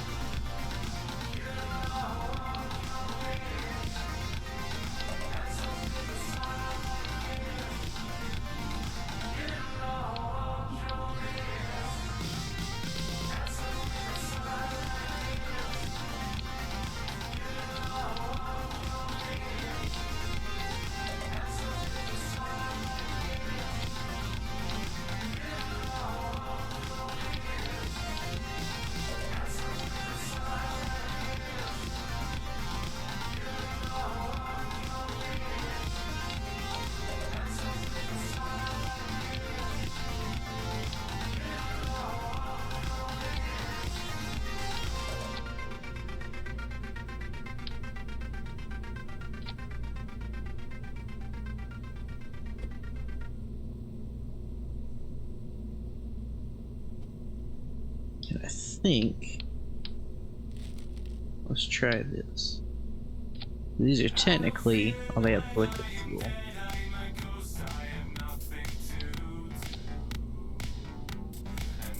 Coupling. Oh yeah, we well, we have that one.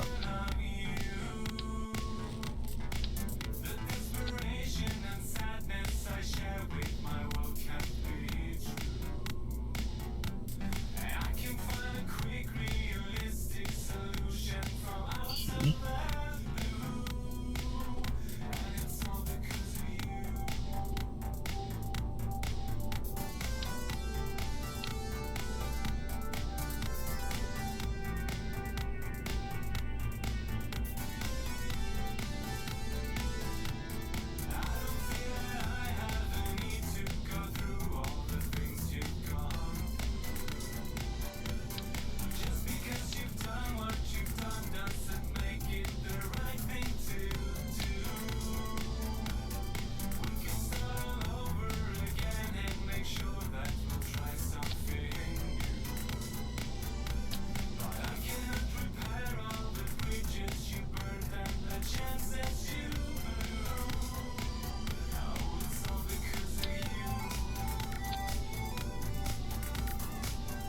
Guess just to clean that up a little bit.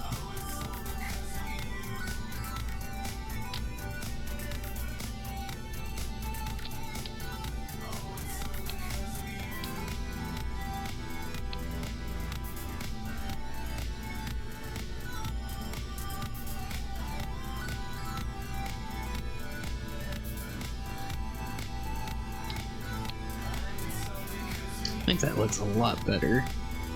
So let's actually try it without. So we still don't have the verniers.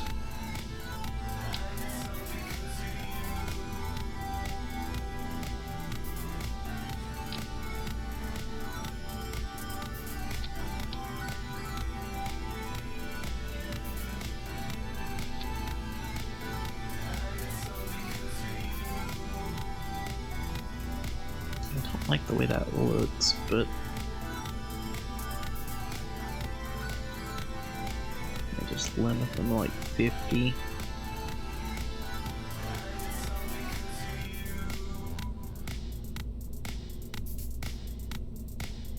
Okay, let's try this out.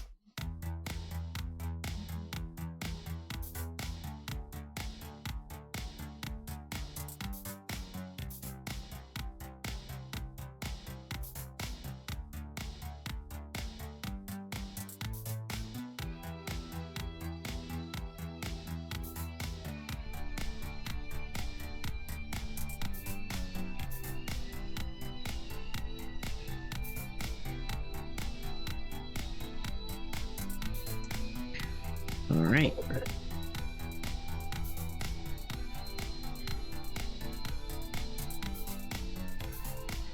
Well, the best laid plans and things. So see, it's not shaking now.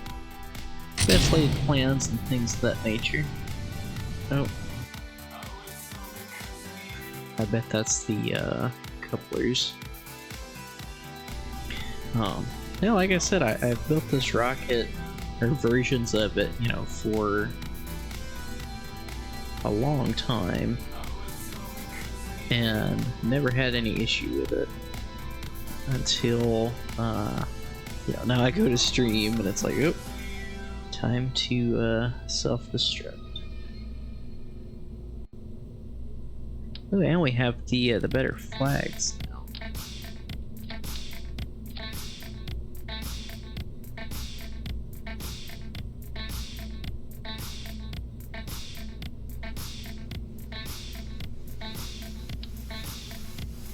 There we go.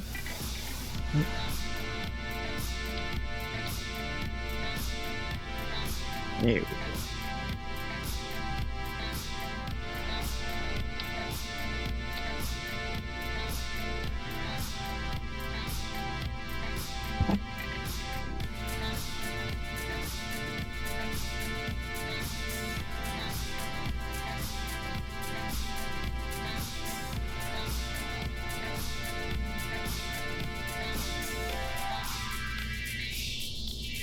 Alright.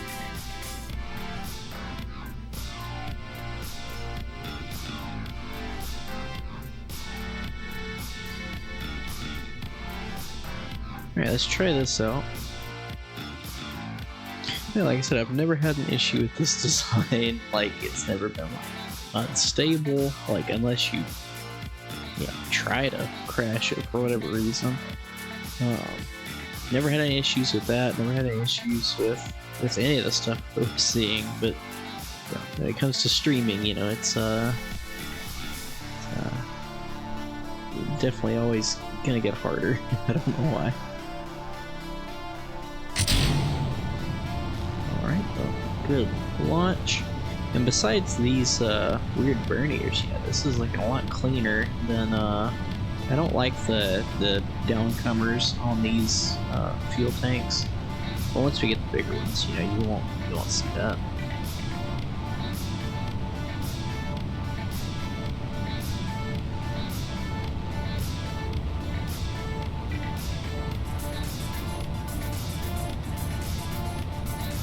I did think it looked better with the different engines down here, but you know, if it's gonna keep causing issues, then I think it was best to go this way.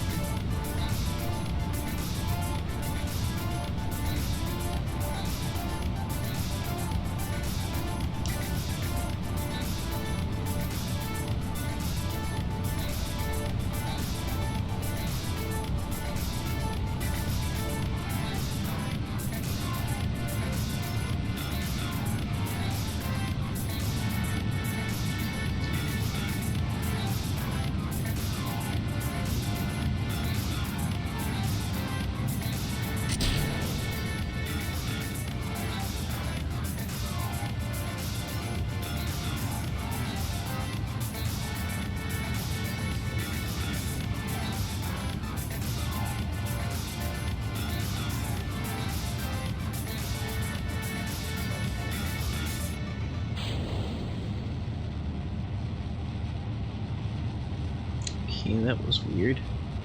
Never seen that with a fairing before. I guess it's a good thing we're in simulation mode. We can go ahead and revert that flight.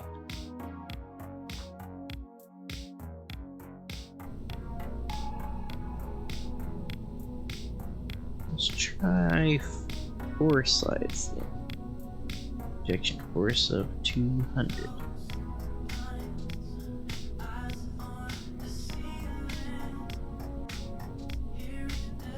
And also, I did want to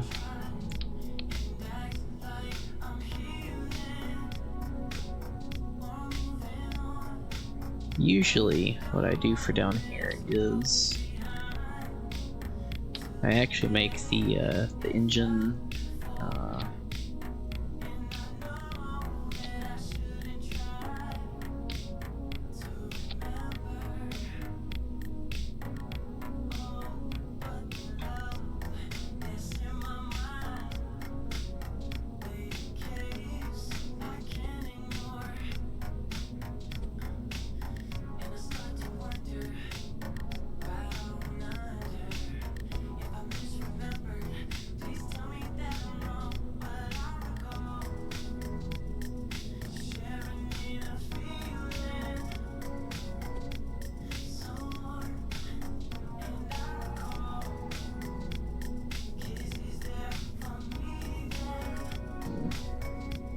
and it's gonna clip into those.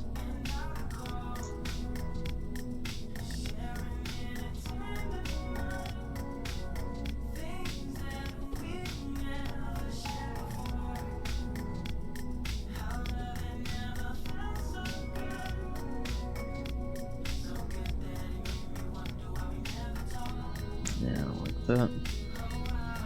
Make it better before.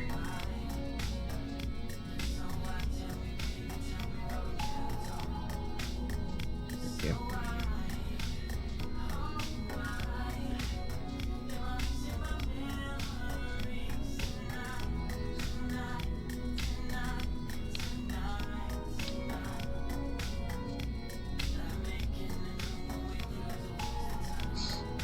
Alright. Let's run this one more time just to test out that fairing, because it seemed like there was something weird with that.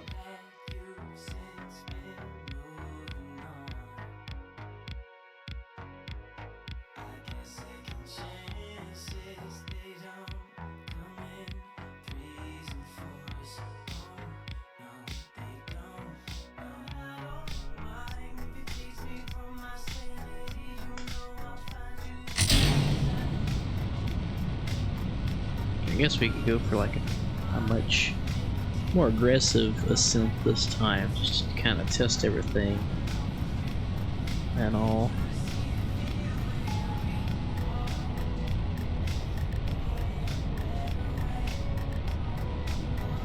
This will look much better, you know, once we get those better vernier engines.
will have to check, maybe like our settings, because it just seems like I don't know how to explain it, what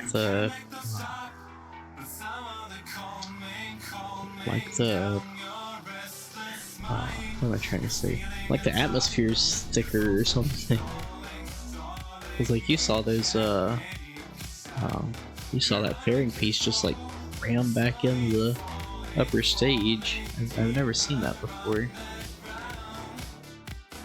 So let's go ahead and save. Go out to the main menu and see if we can check. I might have messed something up when I selected like the difficulty and all. Usually I just go with like whatever it's set to. Can you edit? I guess not.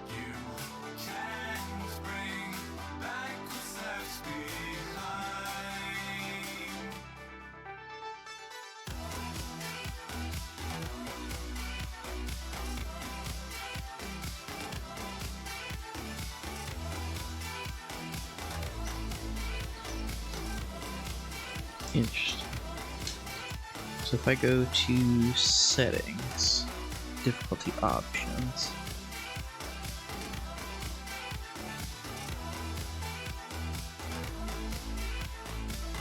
I don't know what that one does.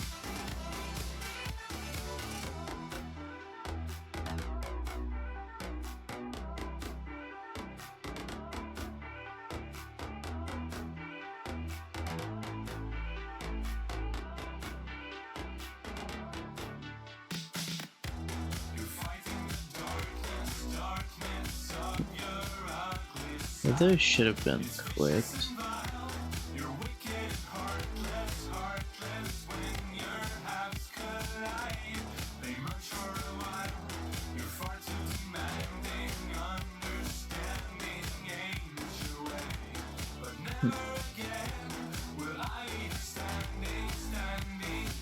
Interesting.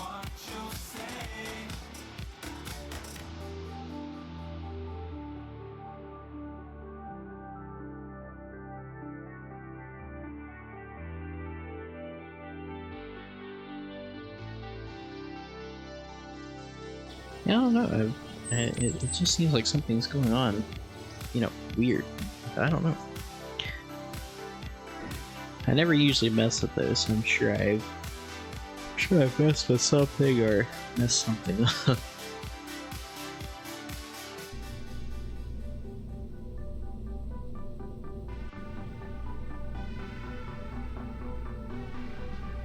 Set to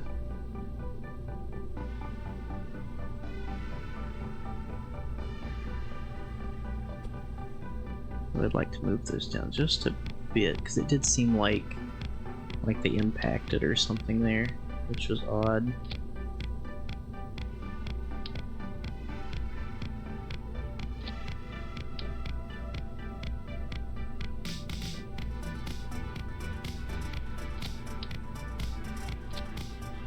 Get them all facing the same way there.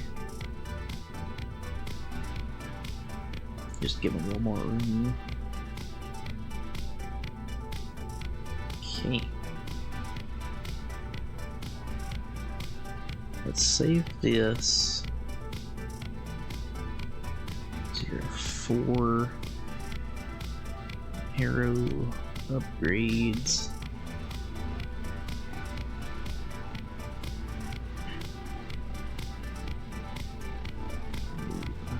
Fair.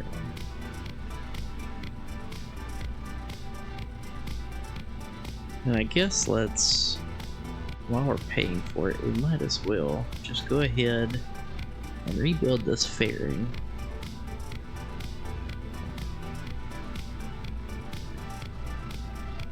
What are we rooted to? Okay.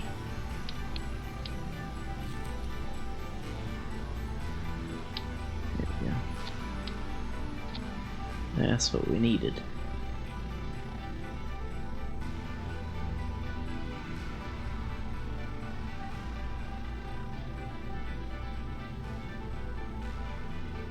Yeah, that looks stupid.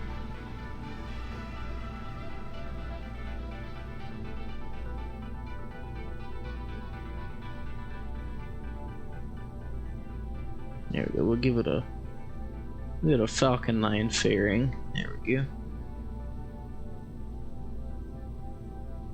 And you know, that could have been our fairing issue, where it kept slamming back into itself.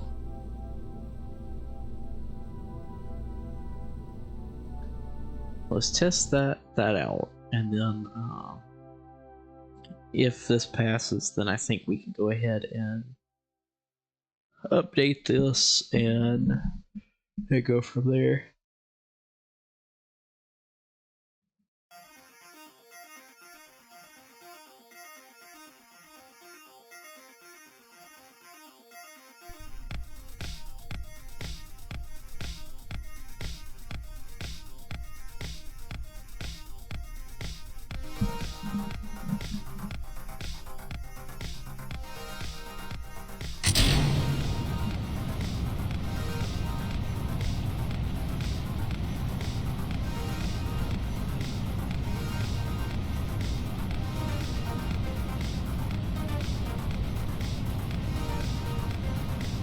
Alright.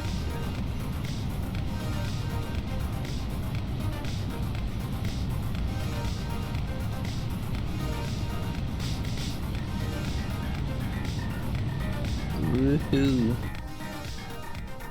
They were too quick there. It looks like these engines are bouncing. Interesting. So that could be an issue. I don't know if it's the issue.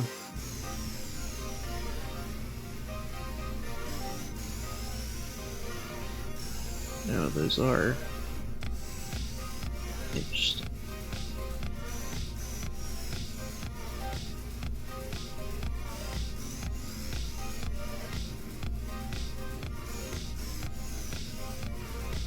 Make sure all of those are auto-strutted. I know that seems like a big fairing for that one little satellite, but if we're using that one over and over again, then I'd rather go ahead and just, yeah.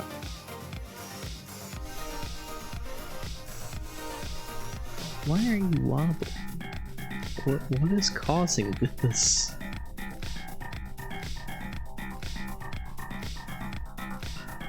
That's so odd.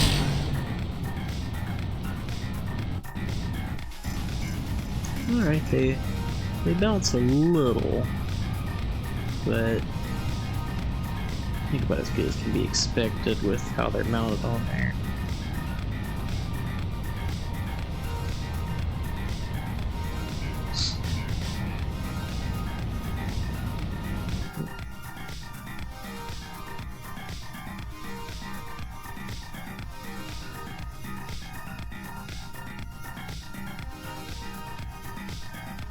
There's something weird going on with this Terrier. I don't know what it is, but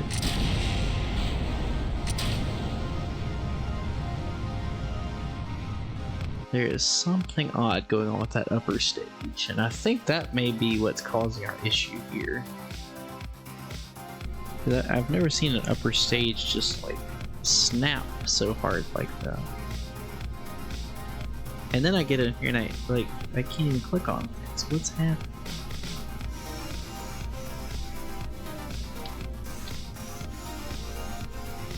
I don't know if I might have like some kind of hierarchy thing here going on, or something weird. So we're just gonna get rid of that engine completely.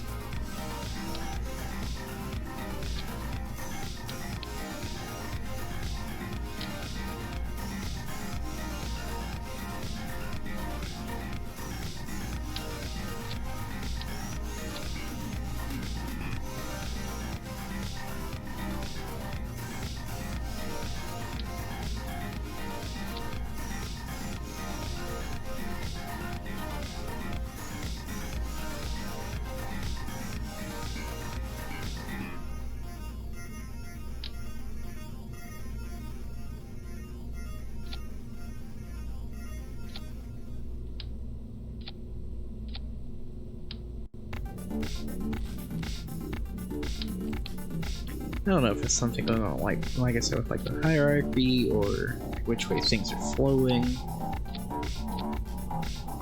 Because this is ridiculous.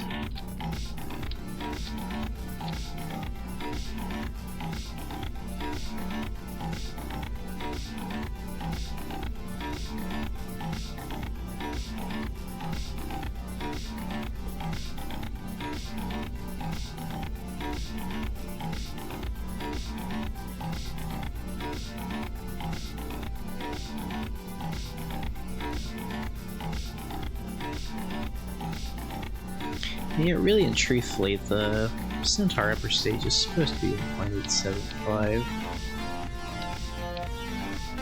So rather than chasing down this imaginary issue, which may or may not even exist,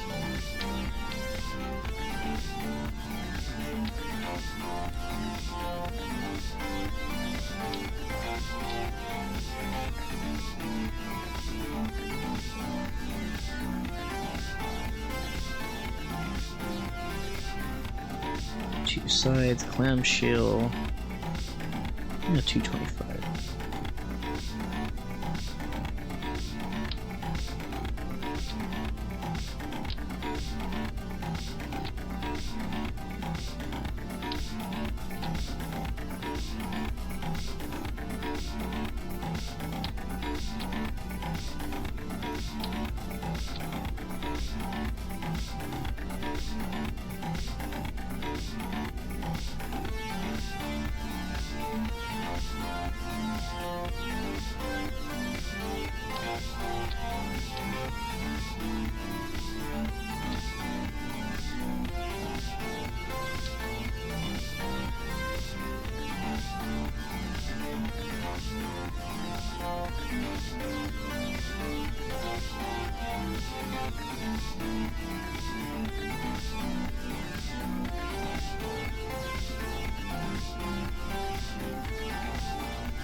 Alright.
I guess maybe it was that upper stage, just going from 1.25 to 1.875 was causing some issues.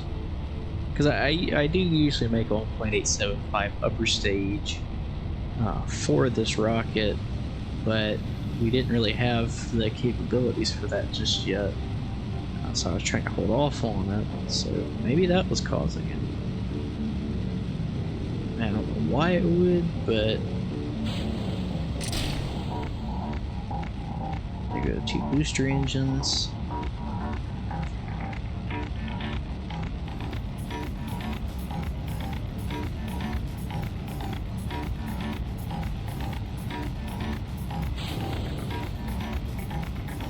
a bit better, but that top is still pretty close. We might have to like turn the rocket where they go out sideways or something.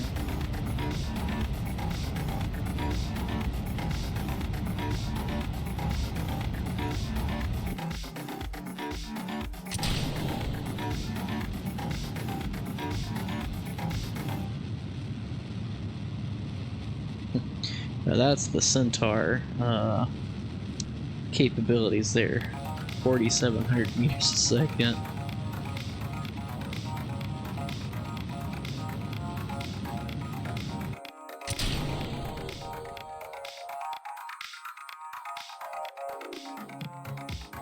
Alright.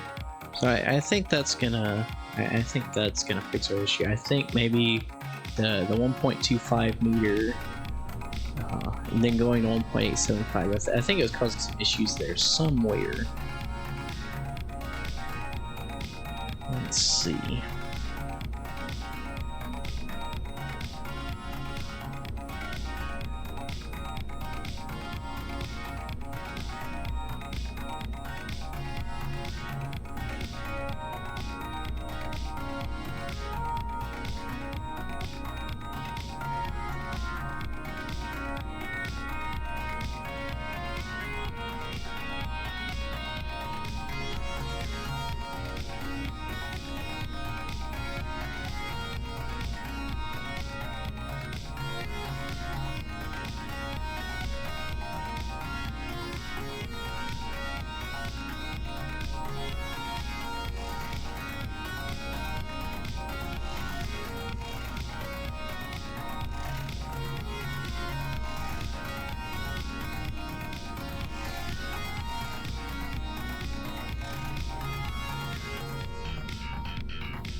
Oh.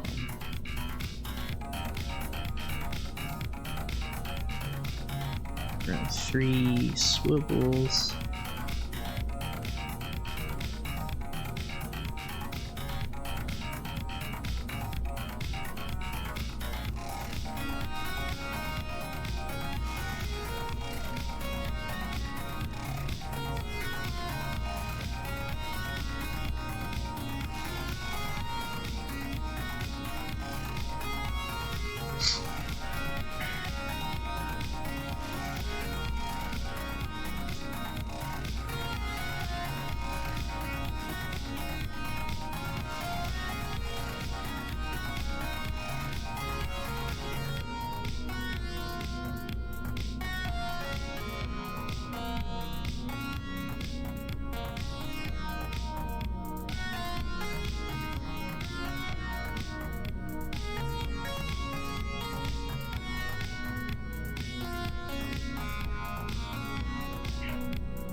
Alright.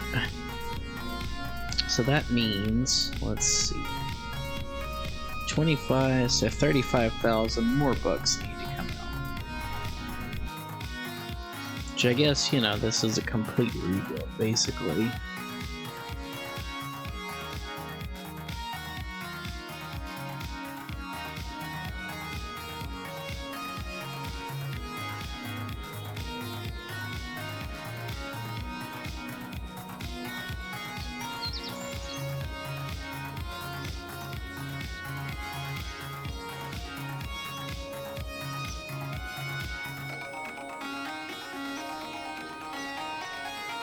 All right.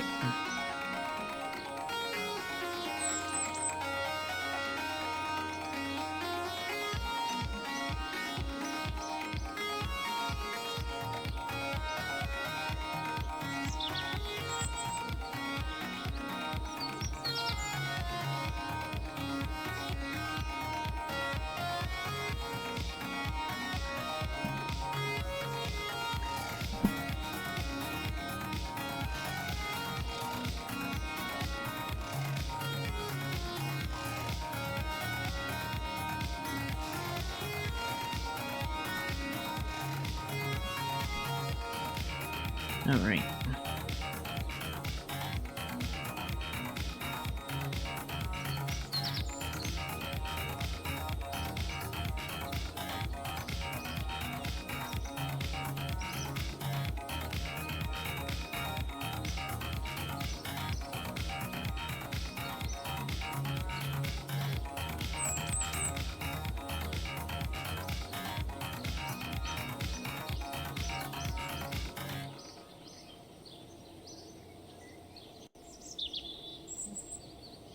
Alright. Got that updated. Let's swap from simulation mode to mission mode. And see if we can launch this comm satellite.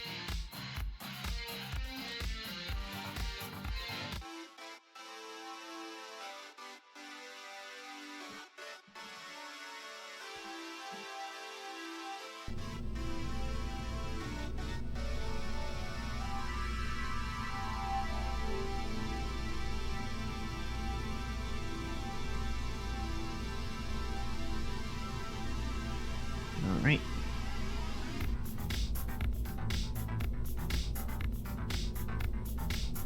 Watch, now that we're back in engineering mode, it'll be like, oh, nope, sorry, still broken.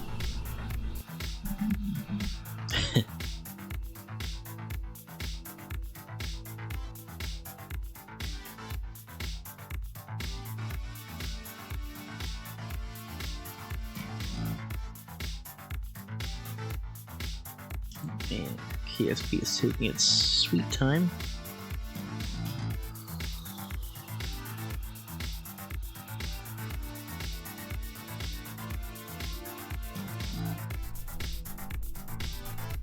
There we go.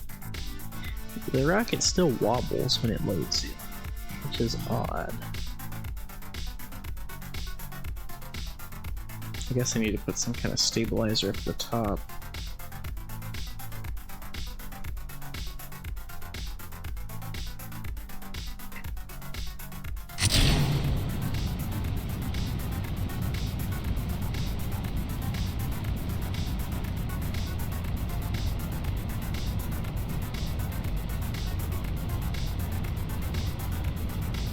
The rocket does look a lot cleaner now, though, so I do like that part. Hate that we kept having those failures, but like I said, in the end, I think it was that upper stage, and just not that the upper stage was 1.25 meters was causing an issue, but I think it was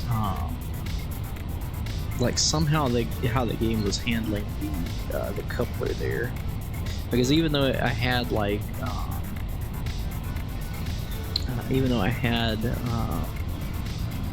like auto strut on for it, and some real struts on it, it just seemed like that upper stage just wobbled around no matter what. So I think in the end, that was our big issue. Not to say 1.25 to 1.875 can't be done, because I do it all the time, but for whatever reason on this rocket design, it was not like that. But no matter, we've got an upgraded rocket here, and one that we have tested quite a good bit, and so I think we should be able to get a good bit more out of it. So get rid of those booster engines.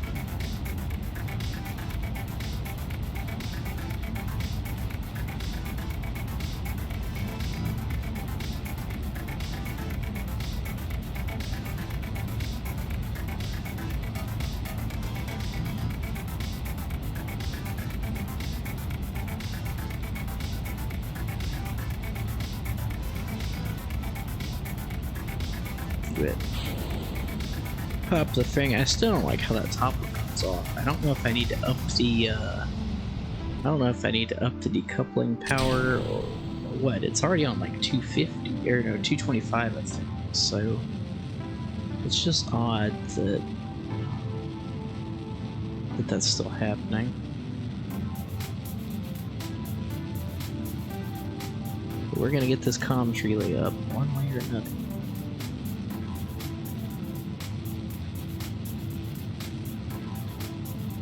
I love how we have like 4,700 meters a second with the Centaur upper stage. Big fan of the Centaur.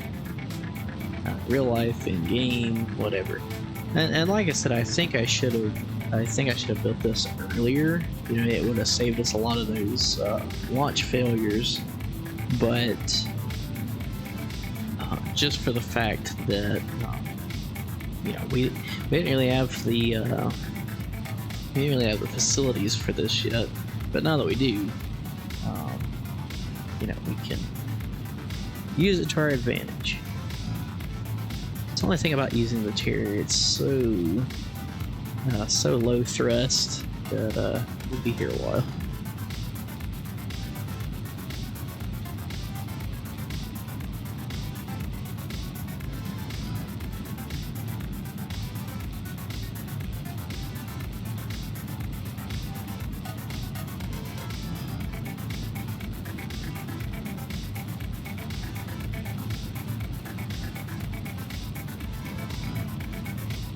And here's the Martin Aerospace little thing I made here. Now it's pretty much just a copy from what I found online. I did make that smaller. I removed one of the stars, added Martin Aerospace and the astronautics division, but the rest of it was already put together basically. But I thought it looked really cool. I'm gonna go ahead and warp out to Apoapsis here.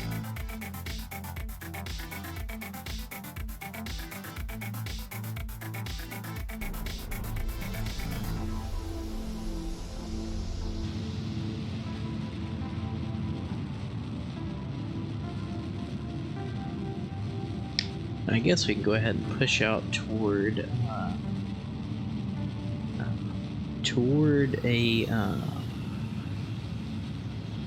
what would it be called, like a geostationary orbit, since this will be our comms relay. Hi there from France. Hi, alien. How are you? Welcome in.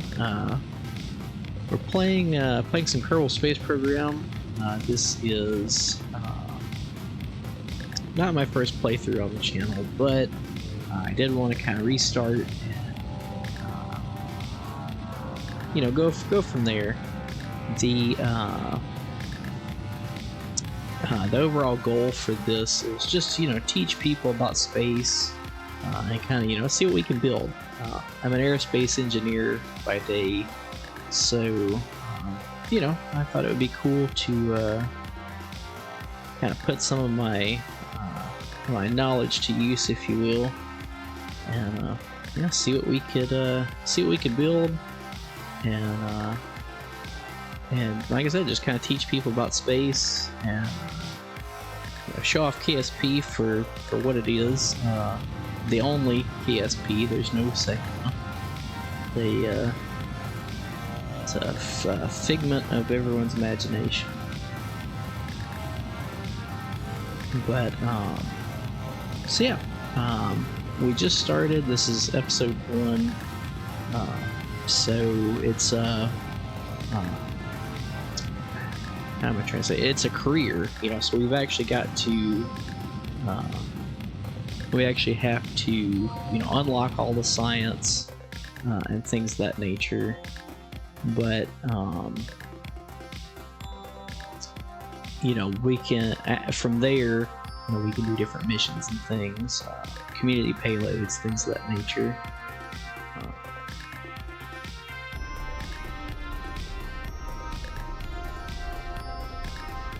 Let's lower that to about 2.5 or so. Maybe. Let's try 2.8.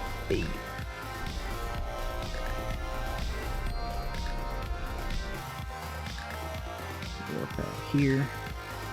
So what we're doing right now is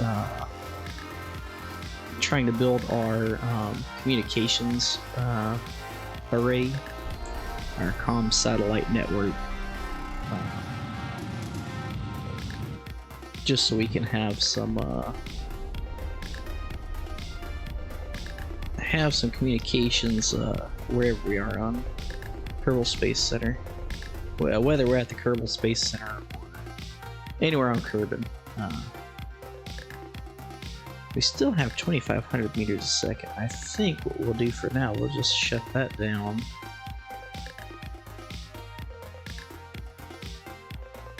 Well, I don't know. I hate to waste this upper stage, but we are where we need to be. Although once we decouple, it might mess with our orbit here. We'll go ahead and decouple. That added a minute. Pretty cool shot.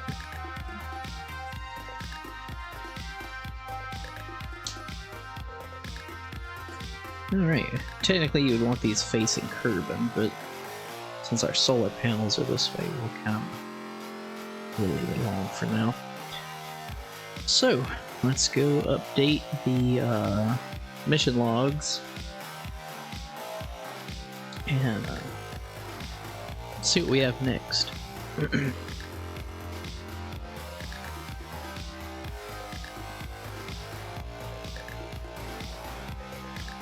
KSP might need another restart. It's beginning to take a little while.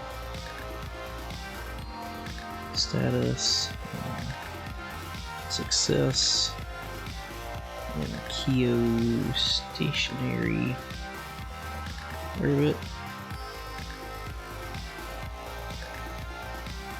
Alright.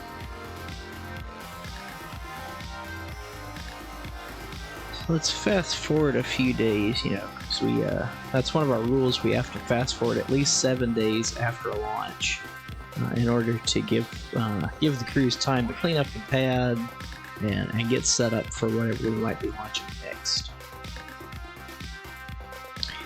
Hey Alien, thanks for the follow. Sorry I didn't say anything sooner. I need to set it up where it actually gives me like a pop-up where it says like, hey, somebody subscribed or followed or whatever it's called. So yeah, thanks. Like I said, we're gonna it's a little slow here, you know. The first few episodes I found when you do a playthrough like this, it's kind of slow just because you're trying to unlock the different science and you know, you're trying to get things set up where you can actually do more missions, you know. So it's definitely a process.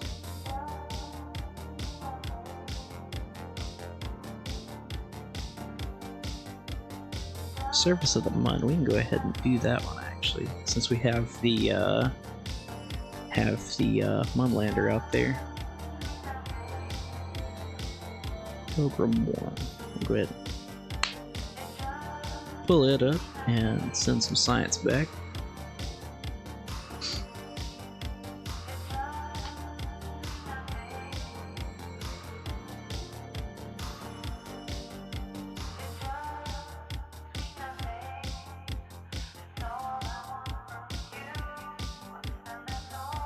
Alright.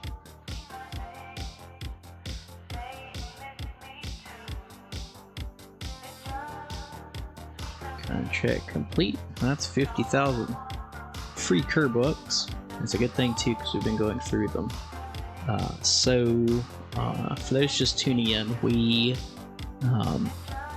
I built the mission mode rule set off of EJSA's rule set he plays by.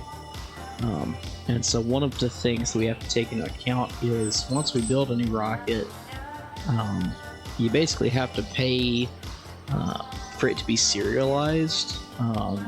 You know, basically you're paying for the tooling of the craft. Like if you've ever played real solar system, you have to tool all the parts, and that just means, you know, if they're gonna make a bunch of these, you know, that's the tools that they need to make those rockets, you know, whether it's molds or you know, specific tools, whatever it may be. So in order to do that, you know, we actually have to take money out. So we alt F12 into the cheat menu, and you can add or take away things. So we'll take away money, you know, to simulate that, if you will. I usually don't take these, they're pretty hard, especially early game. I think eventually we'll be there, but not quite yet.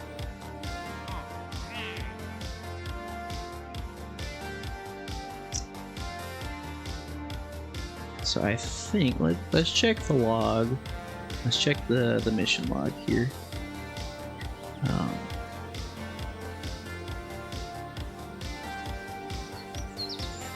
Gemini 2, that was the 4th orbital launch.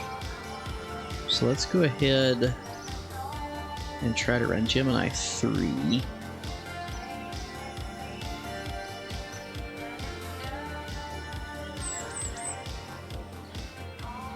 Okay.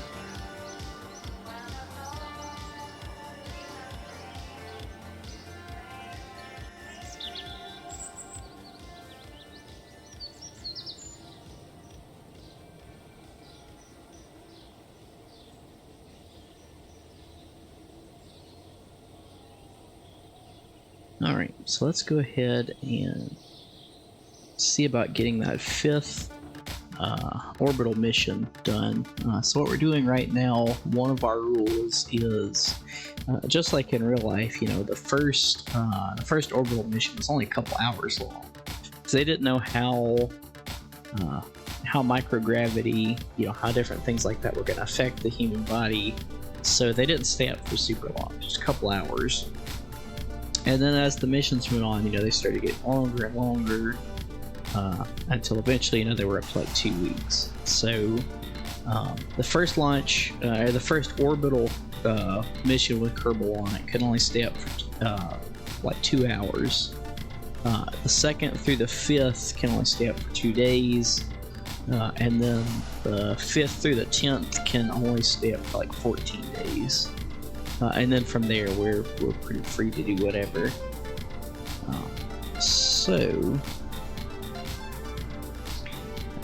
Since we've got, let's make sure everything's. We don't want those staged because that's holding up our thing there. Okay.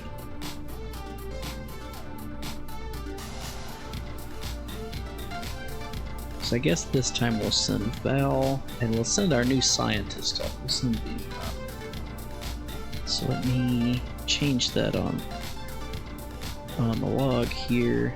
Val and Leadon.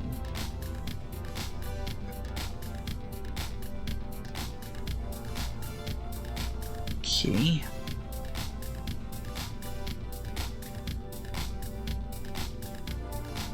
This does have the upgraded upper stage, so I think we're ready to go.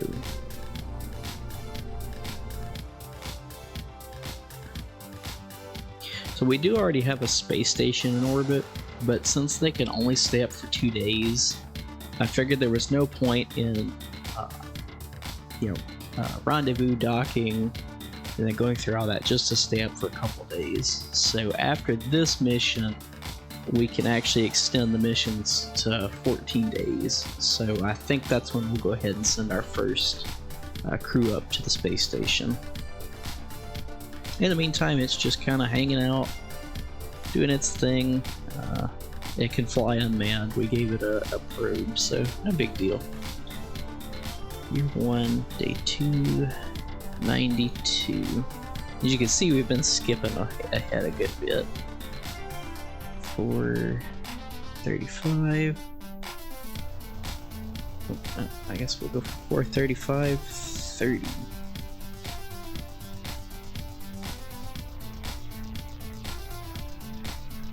And this was just kind of an attempt to start building infrastructure for the rockets. That's one of our rules, that we need to start building infrastructure, but actually went a little early. But you know, once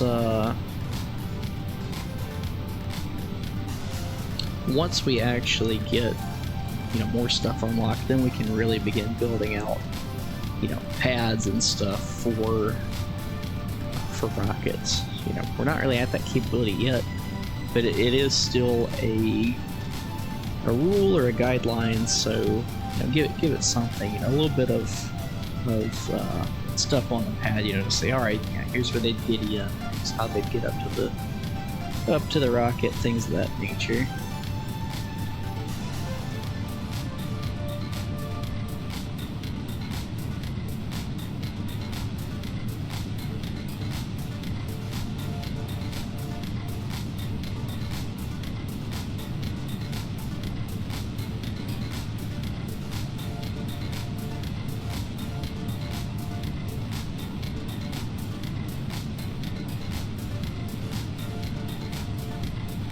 And begin throttling down here for preparation for max Q.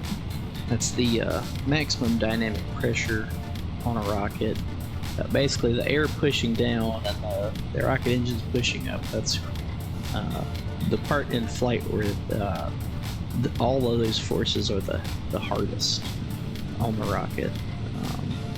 It doesn't always happen at the same exact place, even for the same rocket. It's not going to happen at the same altitude, just based on wind direction that day, what their payload is, their exact weight. A million different things can feed into it. So it's never an exact point, but it's usually around the same area.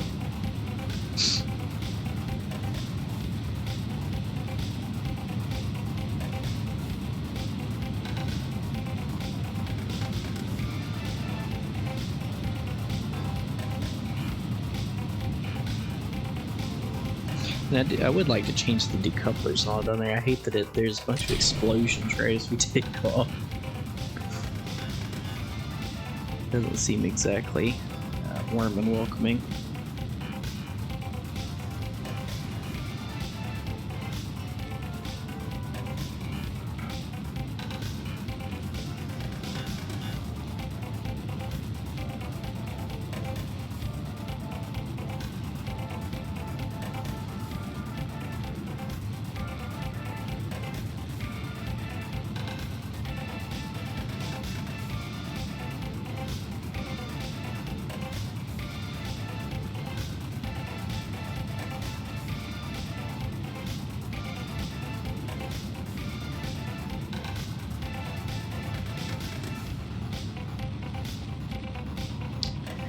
Yeah, it's pretty steep. I usually don't fly this steep, but for whatever reason today, both of our launchers, we said, all right, we're gonna serialize these designs, and so we said, all right, this is the design we're set on, we're stuck with it, and that's what we're going with. And it's pretty much the same designs I always build, like in the early KSP game. But we were having stability issues with both of them. That's like the Titan rocket. It kept what we just launched on. We kept having stability issues, and right around max Q, the rocket would just swap ends. And it's the same design I've used, like I said, in probably 10 different playthroughs. Same with our Atlas Centaur, and so I think it was it seemed like there was an issue with the game almost. It seemed like something around couplers was acting weird, so we did a restart, and it seemed to have helped it out some. And then I did make a few changes, but I didn't want to make a bunch of changes since these are serialized rockets until we got some upgrades. So one of our solutions was just to fly a steeper trajectory, and it seems to have helped. So I don't know if it just happened to be that the specific profile I was using going up, or what exactly was going on. But for whatever reason, it was just like, oh, time to. Well, I guess in all fairness, I do use the Atlas Centaur in all of my builds, but the Titan, as I built it here, is kind of it's kind of a new design. I mean, it's some similar build techniques that I always use. So maybe it's just, you know, an issue like that. But in any case, it's still very weird that it was just like, and we had already launched both of those sets of rockets. We had launched the Titan and the Atlas Centaur. We had launched them like 3 or 4 times. And then as soon as we're like, all right, these are serialized, their designs are locked in, you know, if we want to make any changes from now, they'll have to be, it'll have to be like a new variant. We'll have to pay for it. As soon as we locked it in, it was like, oh, time to not fly right anymore. I forgot to write down the 235.292. 235.292 by 24.15. Alright. Go ahead and deorbit now.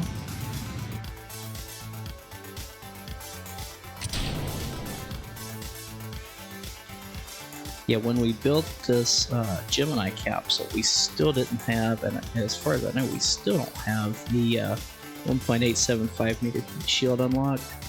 So we used the that adapter tank and just emptied it and made the craft a boat tail, basically. Which is not 100% uncommon from what the one in real life had. I mean, it didn't have a boat tail like this. Obviously, its heat shield was big enough, but you know, it does look similar to its like retro pack. I guess in this case, we're just holding on to it through re-entry rather than getting rid of it.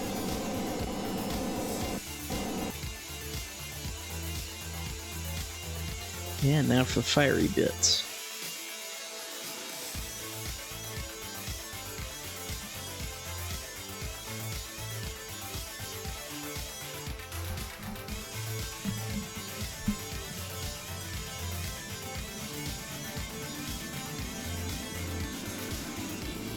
And I did turn it on where we don't have connection during plasma blackouts.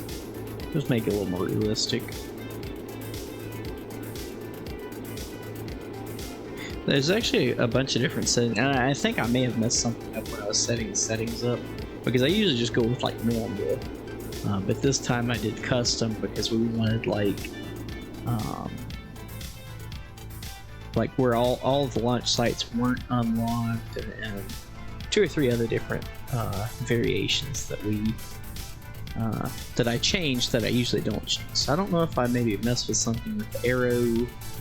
I don't think so. I think it was just an actual game issue, because even like the Atlas Centaur, at that time I had a 1.25 meter upper stage on it, and going from it to the 1.875 size,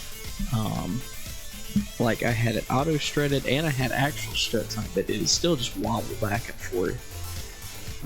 So I think it was just an issue with like strutting, or like maybe the game wasn't understanding where I was putting the struts or something like that. But I think that's all it boiled down to, because you know, once we made a few upgrades to these rockets, we haven't seen that issue since. Well, unfortunately, we landed on land again instead of water, but we still successfully landed, didn't lose any parts or anything, so it's a good sign.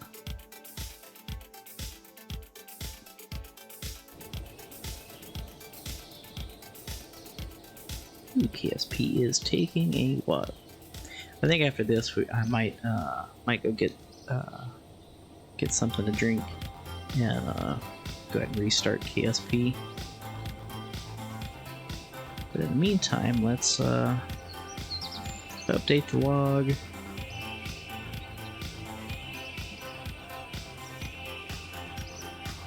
Okay. Now we'll make a note here that 2-day harbor limit is now lifted to 14-day. Alright.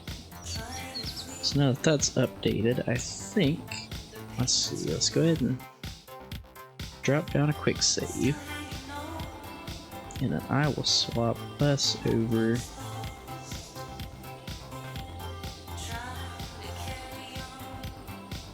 There we go.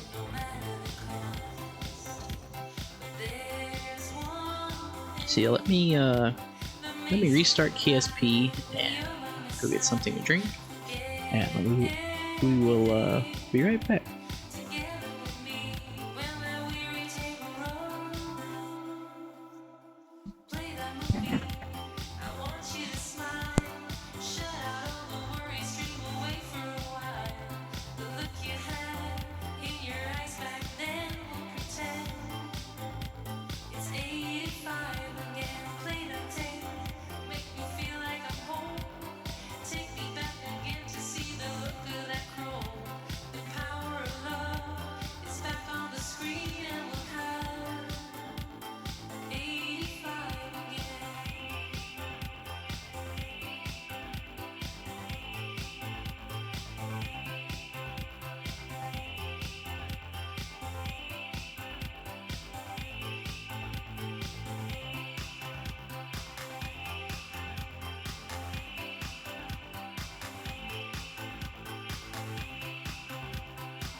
Sorry it took so long. I was talking to the missus. Let me see about get KSP restarted here. You know, like I said, thinking back on it, I think it's just an arrow issue.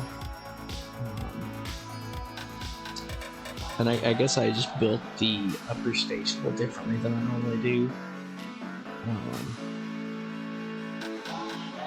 But you know, in any case, we've got it fixed. It did cost us a little money, but you know, now that it's updated, I think we've got a pretty good rocket, or a pretty good set of rockets. Right? There's two of them, but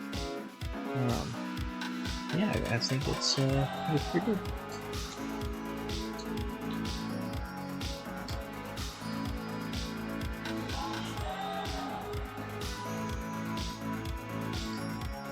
So once KSP gets restarted, we will.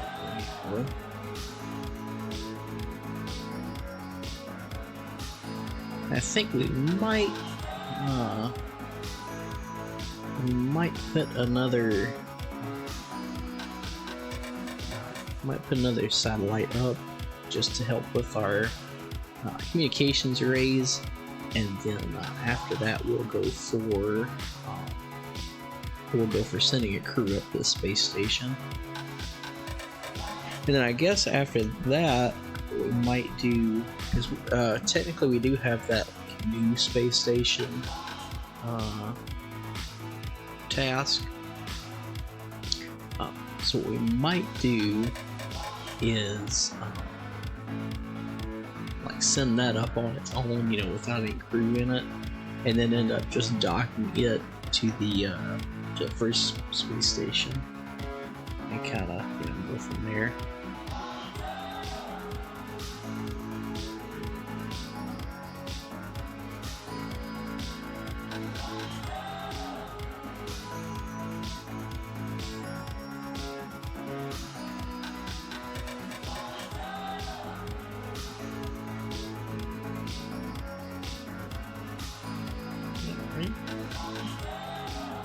KSP finally seems to be alive again. Like I said, and I was also having like that clicking issue a while ago, like where when I went back into into the VAB, I couldn't click on things. So, like I said, I don't know. KSP may have just needed a restart or something. I'm not 100% sure. But, you know, we are good to go now, so we'll warp ahead our 7 days.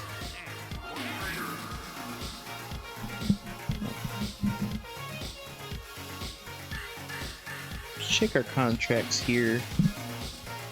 You know, we could send that lander out to us, although I still don't think we have the comms for it quite yet.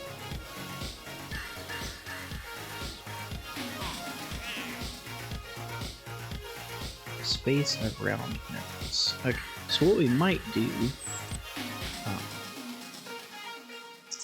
let's get that lander out. Let's get Pilgrim 2 out. You know, actually, yeah, I guess it's Pilgrim 4. Good lord. So yeah, this was our old design. We ended up putting the fins on it, which I've never had to do before. But I think it all stemmed down to having this upper stage that I don't know, it just seemed to not be stable for whatever reason. So I think for now what we're gonna do is look into building maybe a couple comm satellites for Minmus, and then we'll kind of go from there.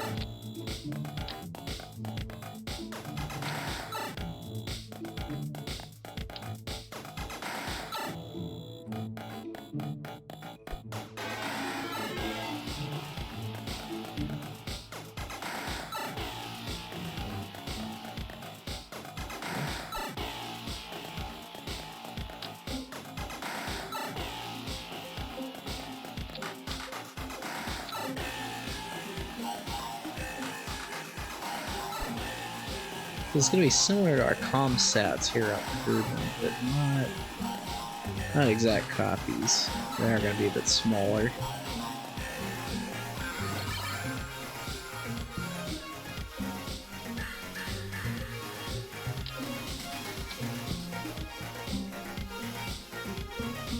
Okay.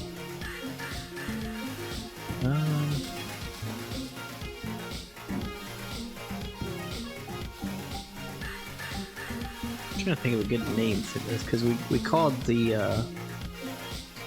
other set Pilgrims, the ones that went to the Mun. So I guess we should come up with a new naming scheme for these since they're doing this. Even though only Pilgrim 1 technically landed at all, it landed on 1. The rest of them were the failures, from the different rockets. So we might look at, extending them somehow. But this is a completely different design, so we might, let's see.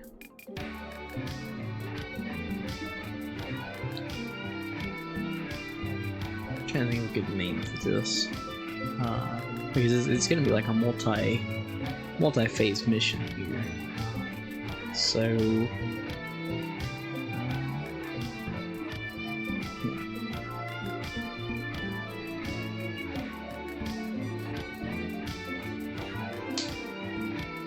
I guess I could just call it like Columbus 1.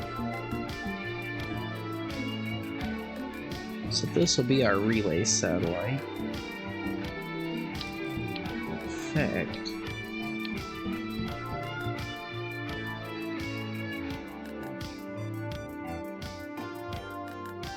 let's add that.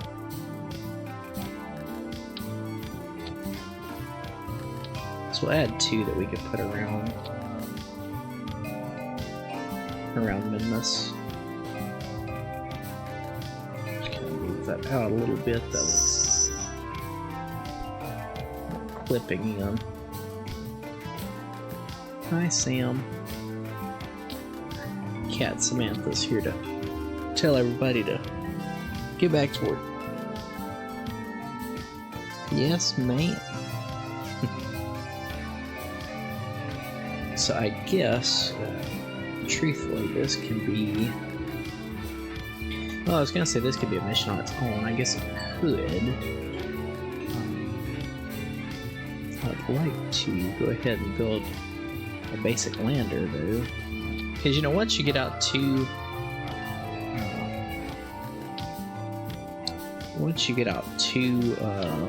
Minmus, it doesn't take a lot to land anything.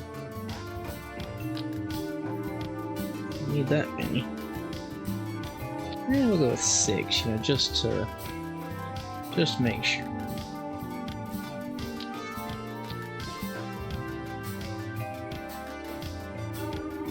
Yep. Let's move those down. Yeah, being as it's Minmus too, we can go ahead and send the Science Junior, even though it weighs a good bit.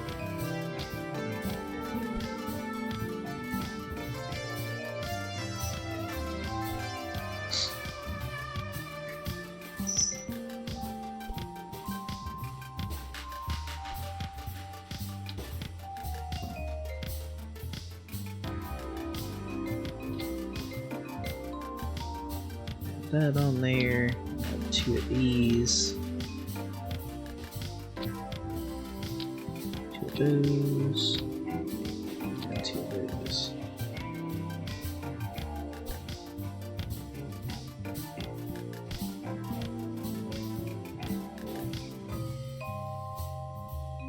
I wish you could turn off the music like in the VFB. I put music down all the way to 0, but yeah, it still plays it. So I don't know if that's...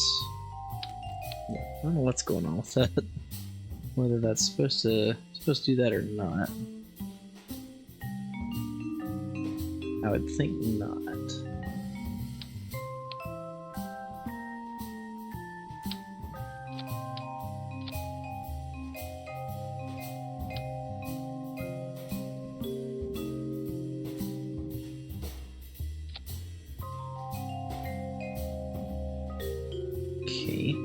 So we'll have the 2 relay satellites we can put in orbit of Nimbus. Let's open. Let's see which one had ComSat 1. There we go. So we are going to have to build a new fairing for it. So that is going to cost us.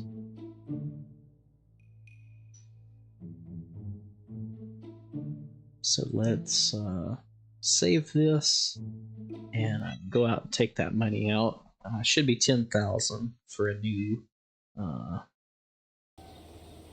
design for a fairing. That's off of 12. Cheats. There we go. 1, 2, 3, 4, 5, 6, 7, 8, 9, 10. Okay.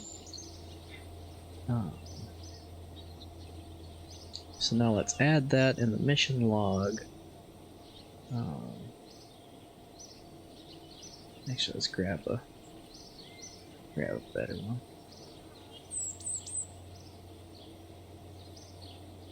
Okay. So this is Columbus 1.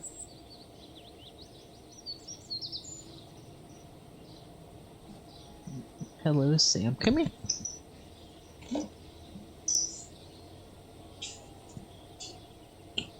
She always prefers to sit on the ground, but yet still demands that I reach over and pet her. Notes, using new bearing.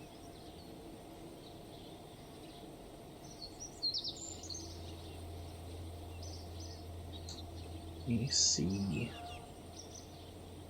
F02. So I guess I do need to do the fairings like that. I guess this would be 03 actually. So let me...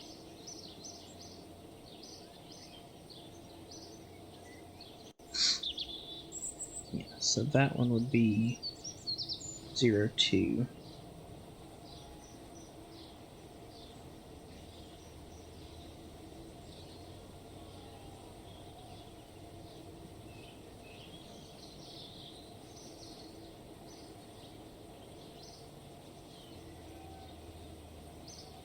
Okay, I just wrote, oh, and that needs to be a 1, not a 2. That way we can keep track of which files have which fairings. Just make sure the right one gets used. So, no big deal. Just have to write it down. So, I do believe, now let's check our staging. You always want to do that.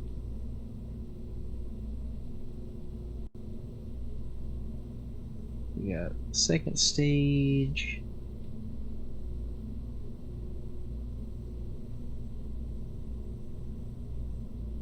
Did I just put that directly on the engine?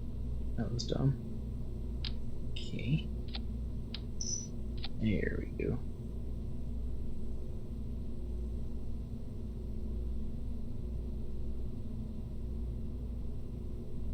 What's that? I don't know why it deleted that fairing, but okay. Sure. Oh, sorry, I still have the log up. Oh, here's our rocket. This is our Atlas Centaur.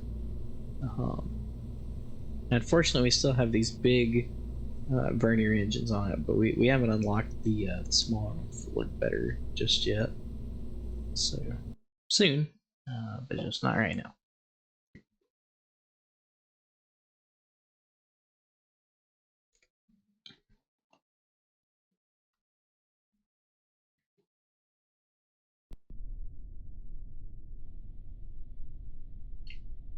All right. And off to orbit we go, hopefully. We haven't tested it out with this new fairing, so hopefully everything's still good there.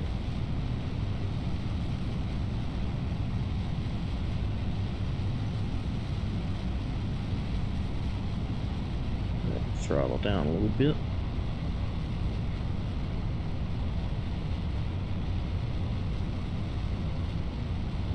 Still need to clean that debris up over there.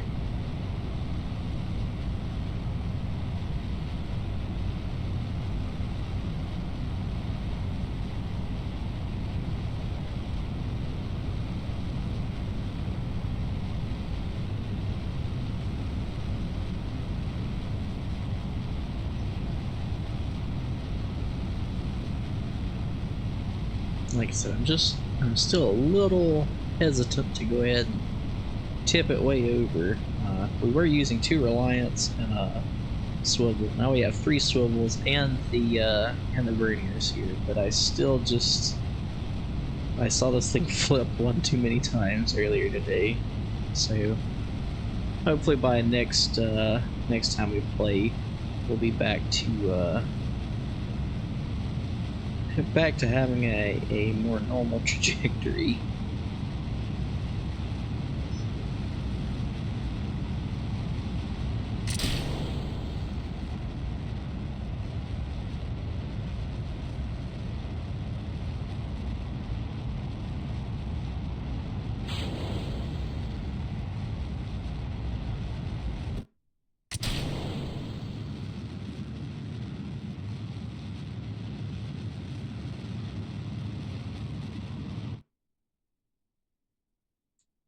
Okay, now the upper stage has decided to do a flip.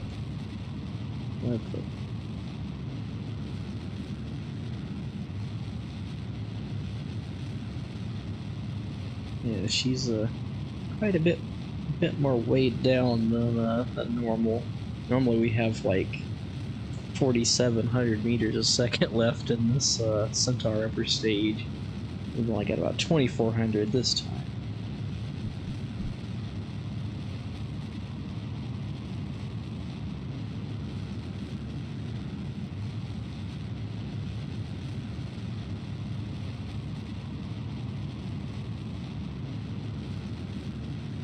I'm gonna lean into it just a little bit more here.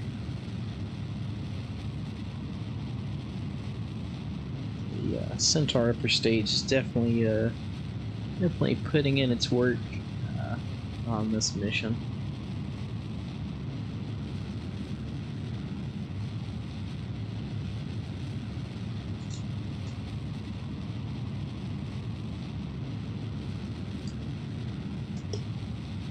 This is a pretty involved mission. You know, it's sending out 2 comm satellites and a lander to Minmus, so it's got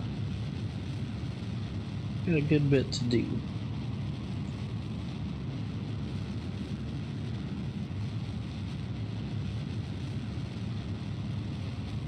Y'all can't see Sam, but she's laying right here in my lap, and if you don't pet her, she's like, "Hey, what are you doing?" And you can see her. Hey.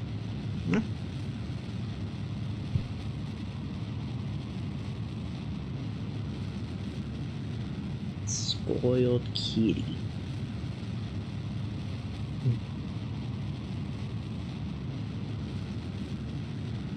You know, it's hard to hold you and launch rockets at the same time.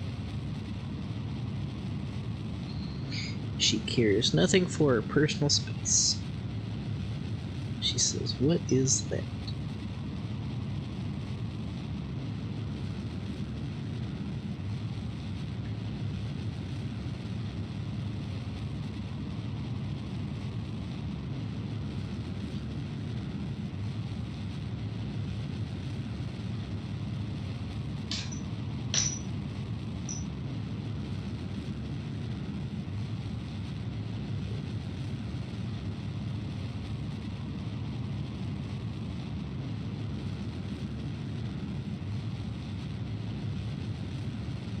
We're getting orbit 1 week here.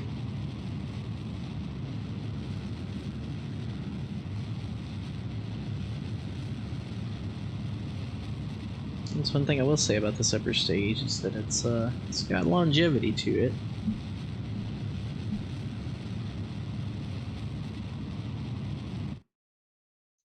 Go ahead and cut it around there. Warp out to our apoapsis here.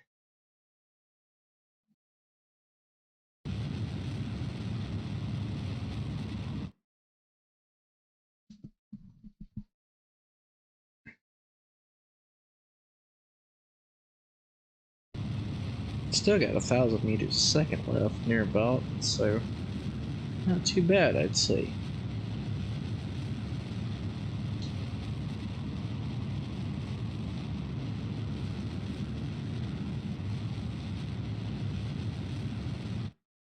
Alright. Now we will set Menmus as our target, and you can see that it's on a different plane, so we have to make a maneuver node here. Wrong way. Since we're at the descending node, we need to go up.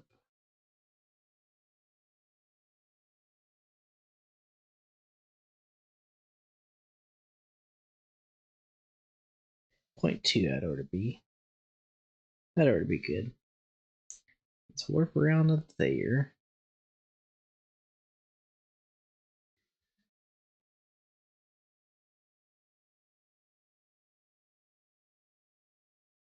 Like I said, it is nice that we still have like 900 meters a second left in this upper stage. So that's that much less we'll have to use from our lander, which it still should be way overkill for Minmus, but you know I'd still rather go ahead and use what we've got on this this one stage and save what we can for as long as we can, you know.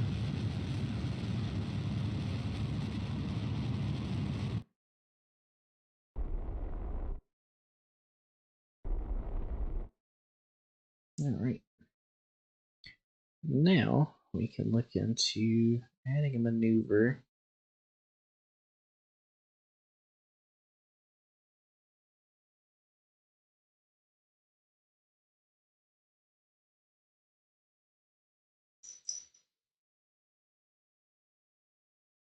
Well, encountering with the mud, which is not ideal.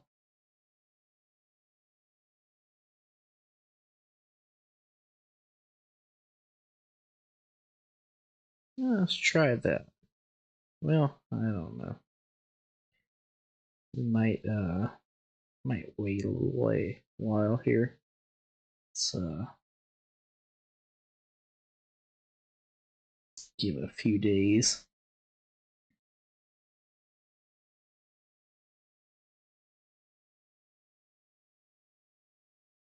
There we go.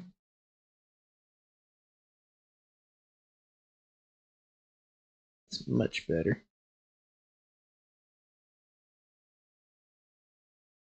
Looks like we'll use all of this stage and just a little bit from the lander. That's not too big of a deal.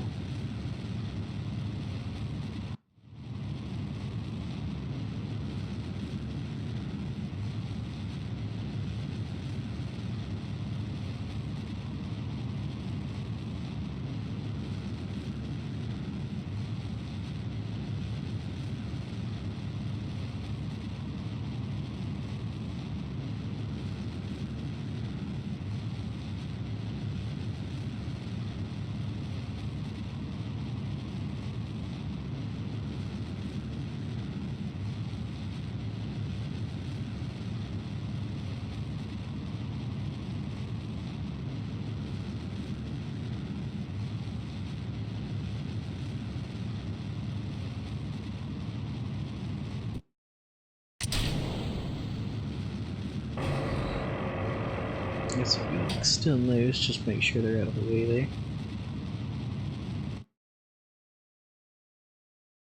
Alright. You can make sure we still have something here. Looks like we might actually be crashing down.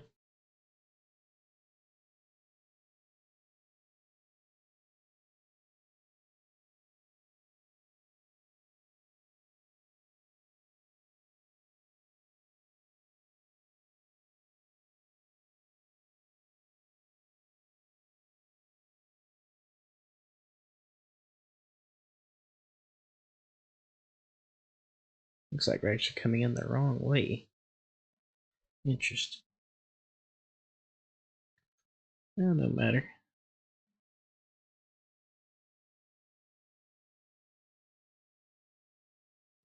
Time that near about perfect. Go ahead and get us flipped around here.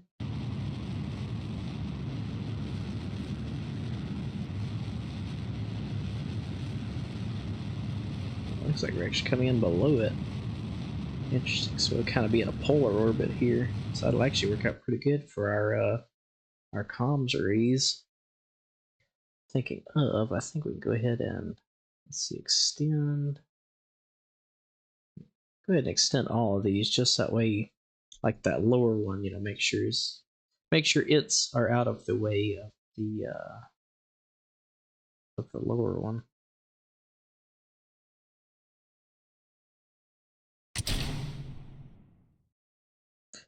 So name this yeah, Columbus 1 relay. That works.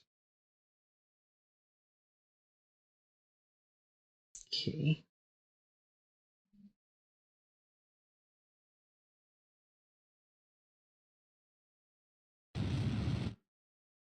Let's warp around a little bit. Yeah, that ought to do right there. Let's get facing prograde, and then we'll try to match the orbit there as best we can of that other relay. That way they'll be not quite 50% away from each other, but you know, still pretty close.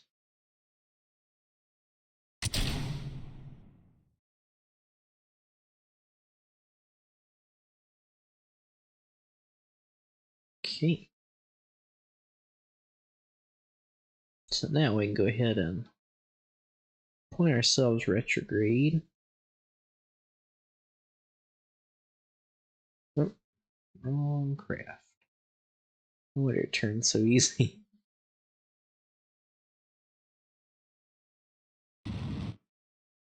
Just kind of get ourselves away from the relay there so we don't mess it up.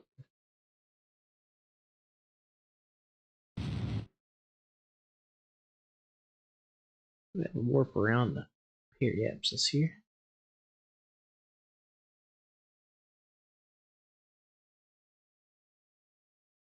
Okay. Get ourselves turned around for circularization, or at least get ourselves into a kind of circularized orbit. There we go. Now let's go ahead and see. Make sure we're pointed toward the sun. We've got electric charge. 10. Did I not put any more batteries on this thing? Oh god. I could have swore I had batteries on this one.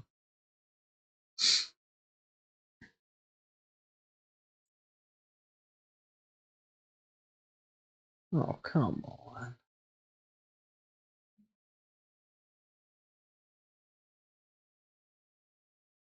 Alright. I could have swore I had batteries on this thing. Well, I guess we could go ahead and land. I don't know that it's going to make much of a difference. But...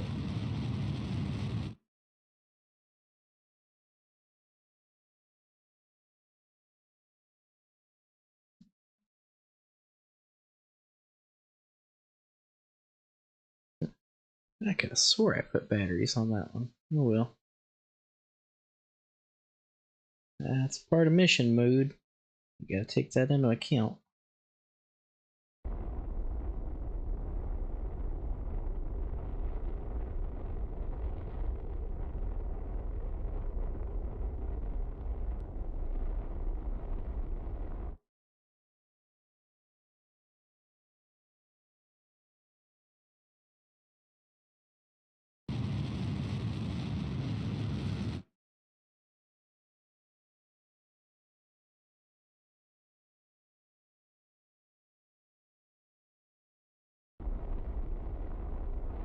Well, we won't really be able to do anything, but at least we can say we have landed on Minmus.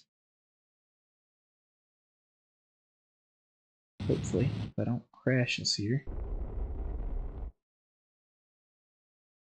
Nope. And tipped over. Yeah, about par for the course. Yeah, we did at least get some science from it.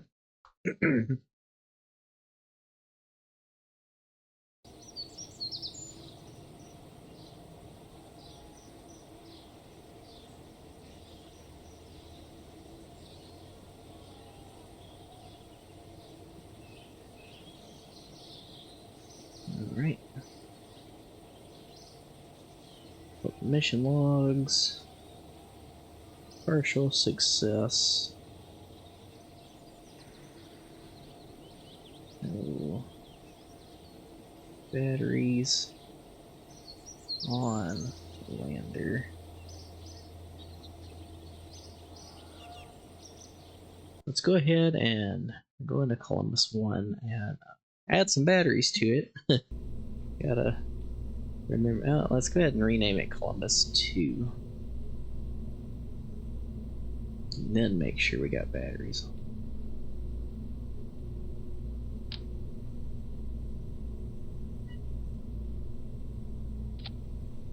Okay.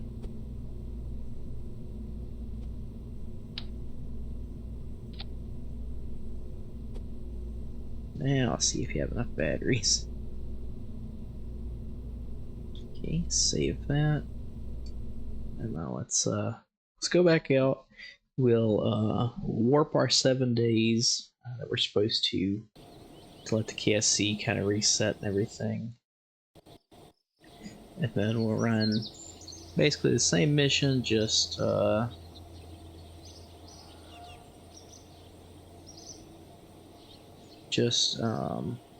know, with the update for the lander. Because there's a good bit of science we can get from Minmus, but we gotta get something out there that can send stuff back.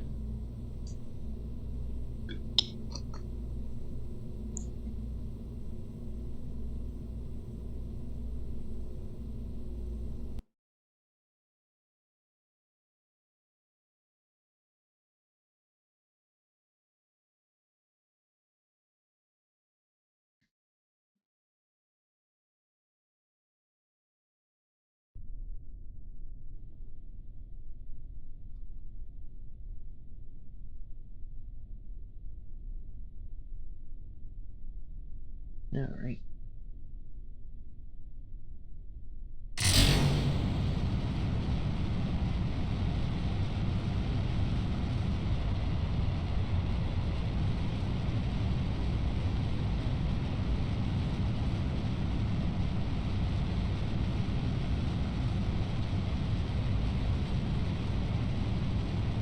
You can definitely tell that the Centaur's got a heavier load on it than normal. It's taking it a little while.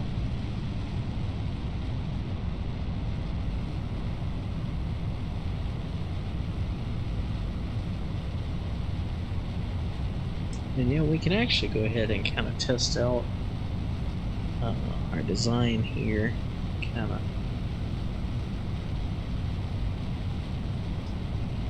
It's at least a little wiggle I see. I'm like, oh, nope, it's not good.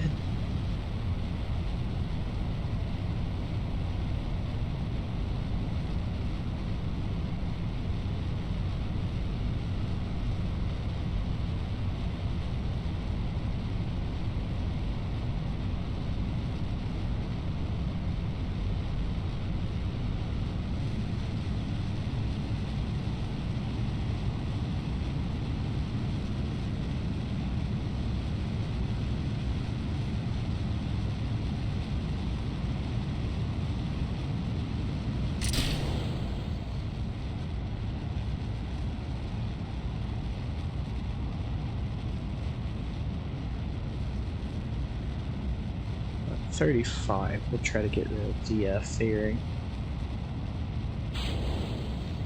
Pretty good separation there.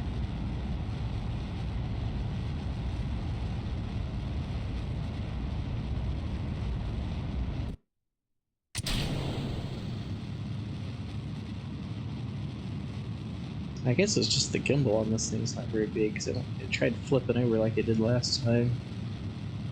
Like, it's not a super big deal, you know, as far up and all as we are, but it's still interesting.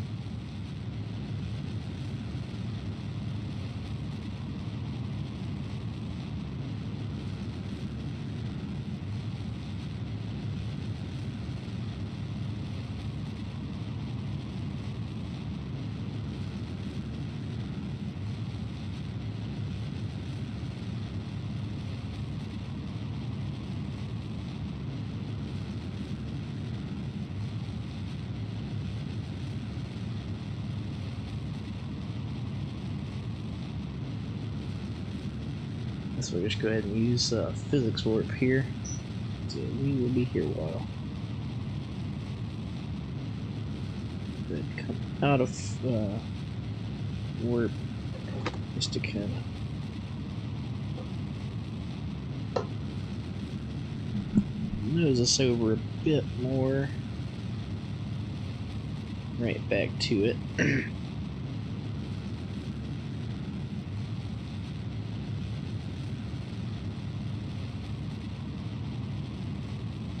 Like I said, this upper stage is super efficient, but man, does its burns take a long time.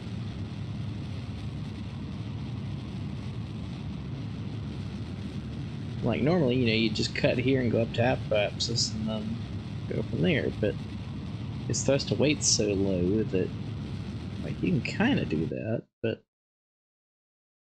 I'm gonna try it here. But no guarantees that it's gonna be anything spectacular.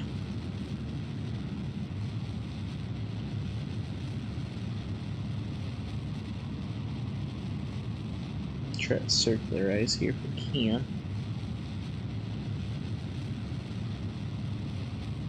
Yeah, close enough. Not necessarily circularize, but you know, just get a similar orbit. That way, once we go to do these maneuver changes, it won't be as bad.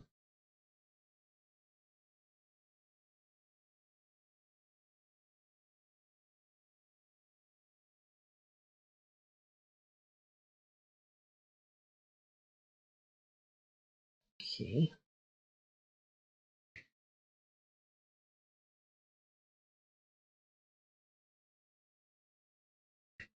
Warp around to our maneuver node here. Just like last time, we've still got about almost 900 meters a second left. I think we actually had a little bit more last time, but still pretty close. Which we do have to add the weight of those batteries, which we forgot last time, so it's something to take into account.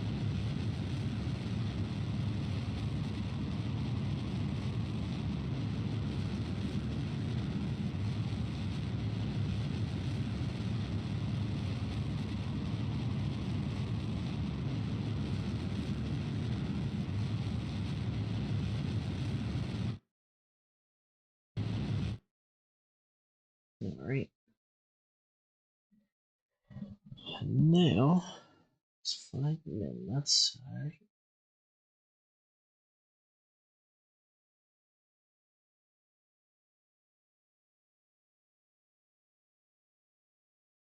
Okay. Warp around here.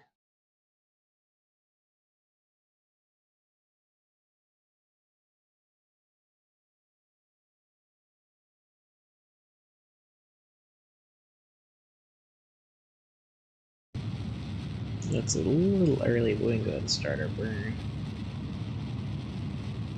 Because we are going to have to decouple and finish the rest of the burn on the lander engine. So, might as well go ahead and get everything we can out of this upper stage. And it will be lost to space and time.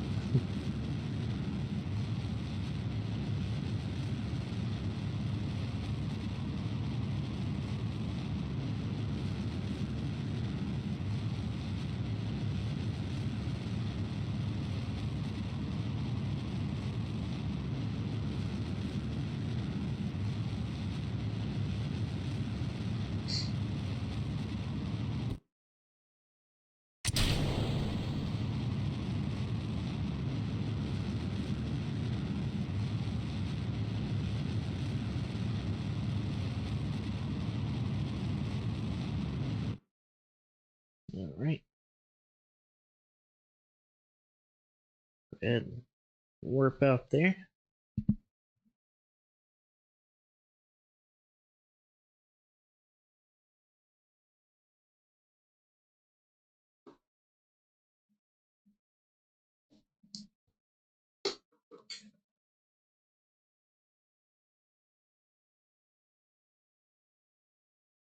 So we'll be coming in the other way here. Surprisingly, those two satellites have gotten closer. They've been a lot further than that. Interesting.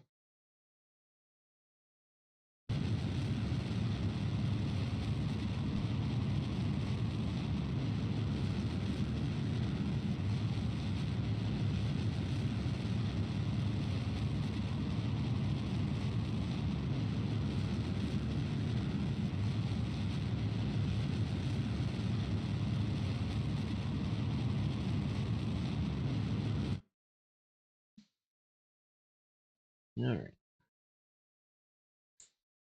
Extend. Extend. Let me go ahead while we have those on. Just make sure we've got enough electric charge. There we go. Contract complete. So we could release, some of the satellites out here. That way, it's got a much larger band, if you will. 1.7. We'll try to get it more circular here. That ought to be good. So go ahead and open these on the second relay as well, just make sure we don't destroy them accidentally. Okay.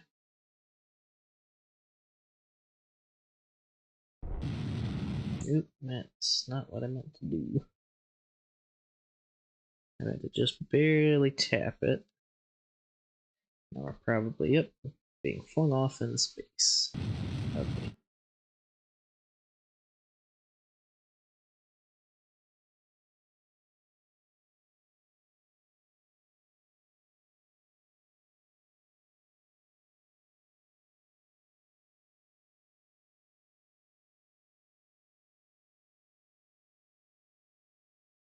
Okay.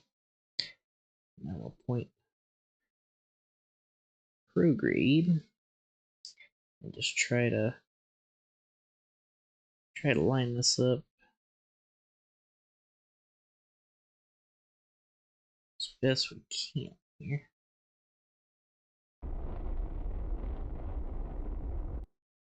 Wait.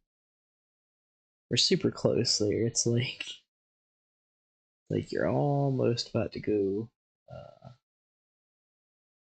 out in space. There we go. Yeah, we'll deploy it while it's facing retrograde. That way, if the decoupler slows it down any, it's not going further out in the deep space.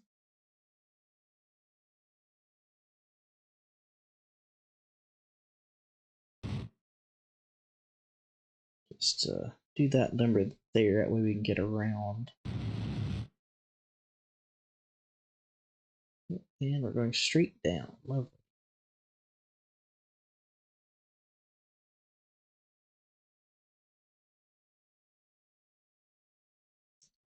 Okay. But what was wrong here? No probe control. Okay. But why?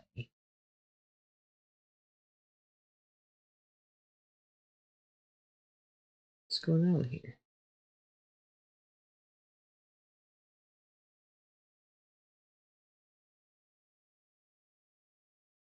Did we lose another? What the hell? Why do we not have any probe control? Do we not have connection?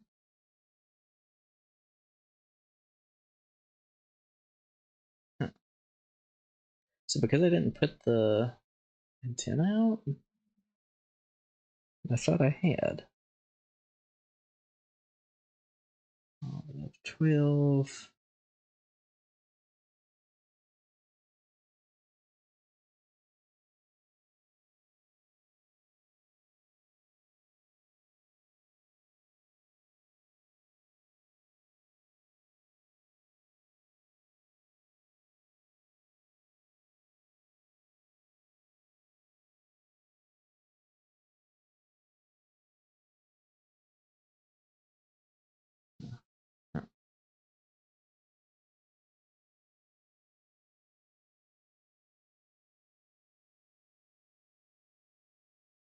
What on earth?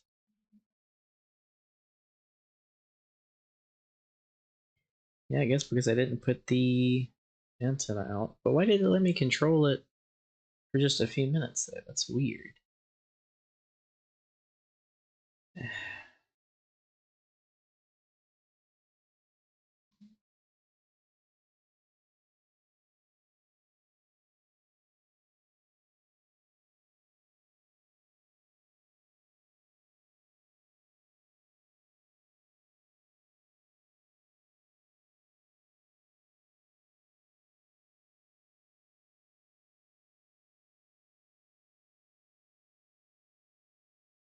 That? No, I won't allow it.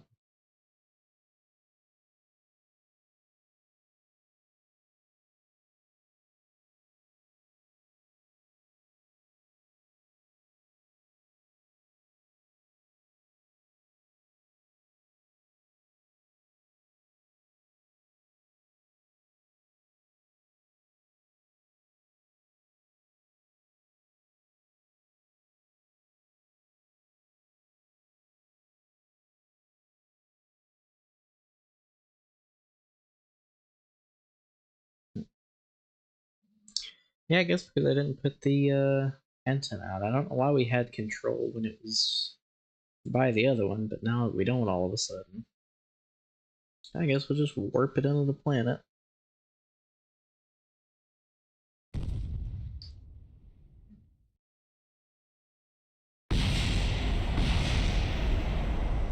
Yet another one lost.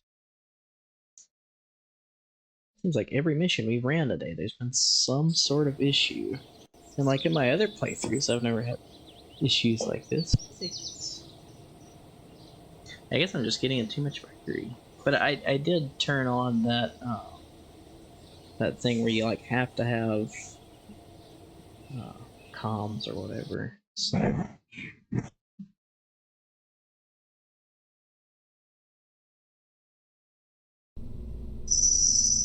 okay. So now we'll add to Columbus 3.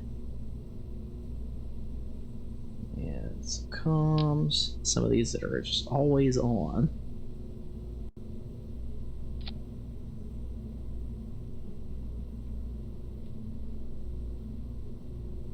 Seems like as soon as we get one issue fixed. Oh, sorry, now another.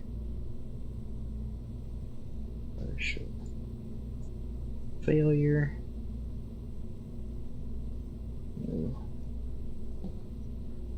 No. Running comms.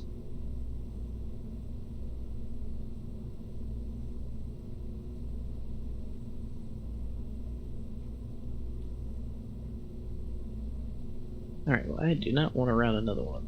So, I think what we can do next is let's open up our Gemini. Oh, hi, Frodo. Our boy cat is making an appearance to say hello. Okay. Oh, hi, bud.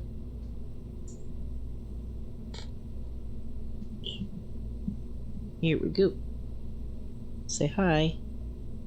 Hello. Oh, the camera's cutting you off there, buddy. Sorry. Yeah, you're camera shy anyway. Alright.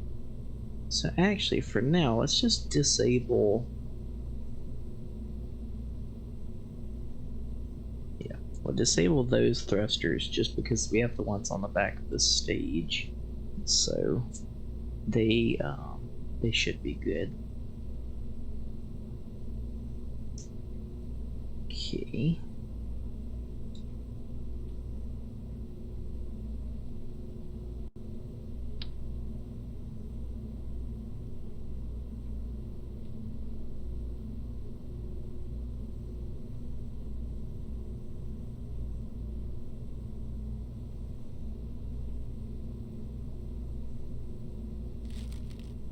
I want to get rid of this, yeah,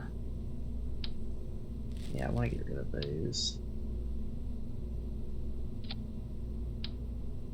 We'll build a pad for it once we actually have pad material.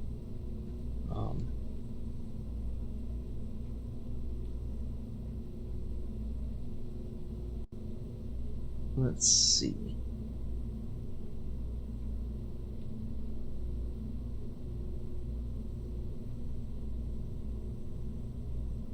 Now I'd like to make an upgrade to this capsule. I don't think... Let's see, I don't think it would be an upgrade that would need like something serialized to change. But I would like to add a probe core to this. That way, you know, we can send up whoever, whether it's an engineer or scientists or whoever. They might see... Yeah.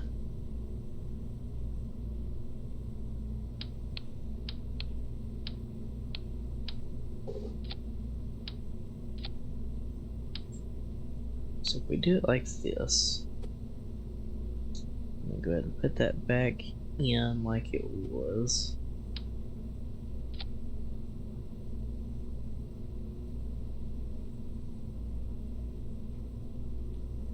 Okay.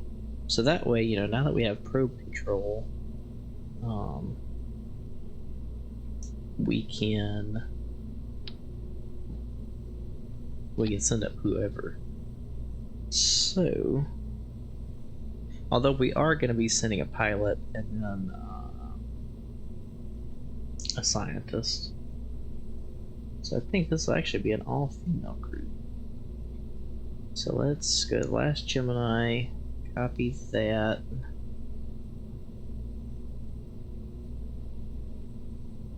Gemini 4. I do think it actually is kind of interesting that we've been having... Oh, actually they flew...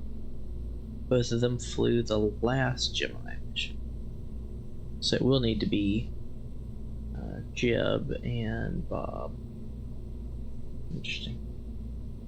Okay.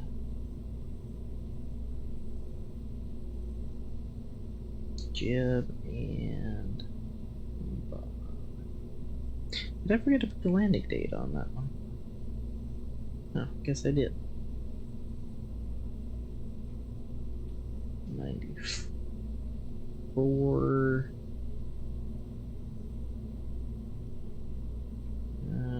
I'll just leave it like that. That's fine.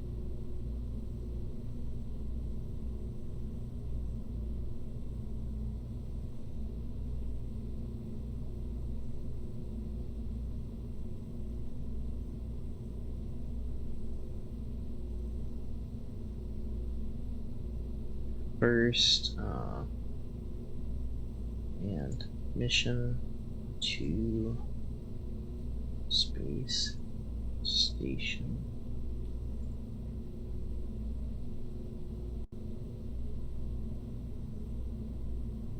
Space station endurance.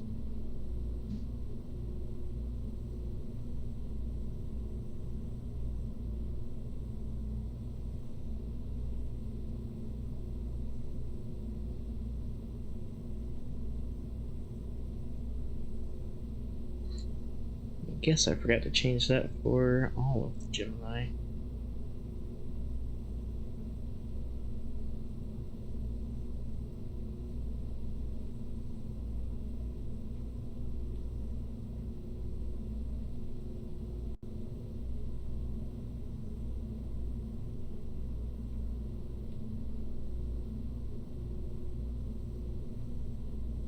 I'll put, whoa, man.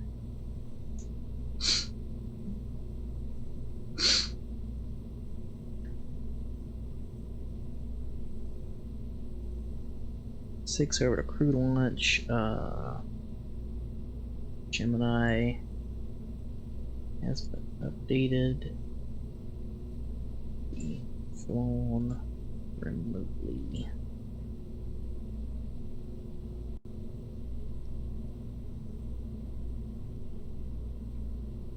All right. Oh, sorry. I just realized y'all couldn't see the report screen there. Jeb and Bob. Okay. Hello. Sam came back to yell some more. So you thought I was done yelling at you? You are mistaken.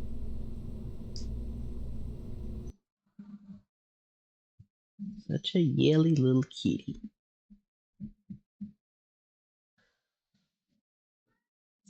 What? Oh, hello. If you keep walking away, I can't pet you.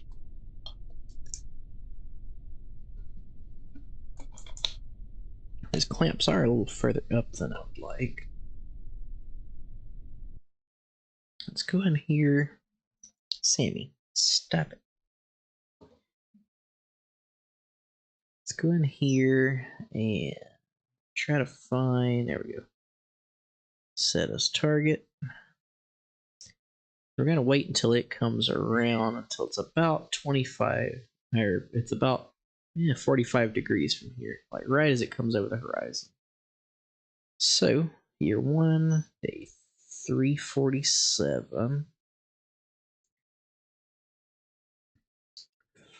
5 hours, 42 minutes. 5 hours, 42 minutes. Okay.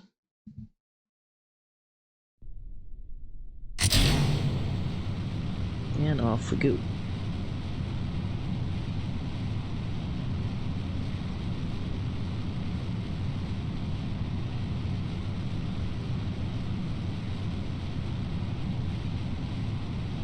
This, yeah, I would like the actual Titan engines, you know, once we get them unlocked. We don't have them yet, so these are just 4 swivels, so we don't have a whole lot of thrust to weight getting off the pad. It's kind of slow, but we're getting there.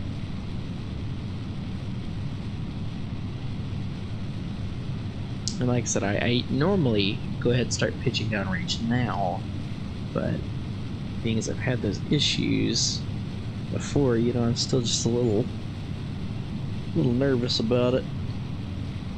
We've been throttle back. I usually try to stay around 1.6 or less, if possible, especially before we get to about 10 kilometers. I really didn't until about 15. You know, once you're past there, you can kind of put your foot to the floor.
This will actually be the first time we've rendezvoused and docked. So, yeah, a bunch of firsts in this mission. If everything goes to plan. There's always that if.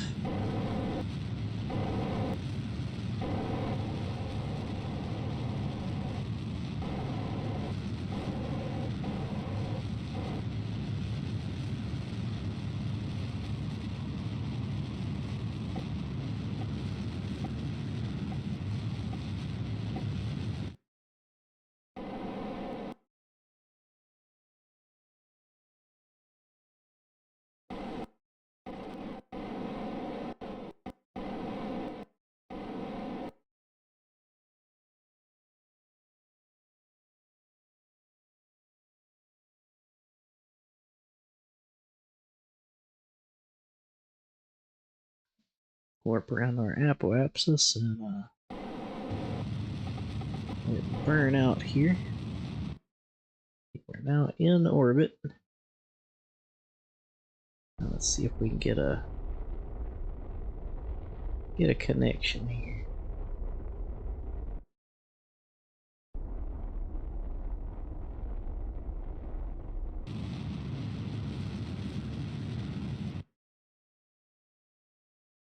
Might get a connection over here somewhere.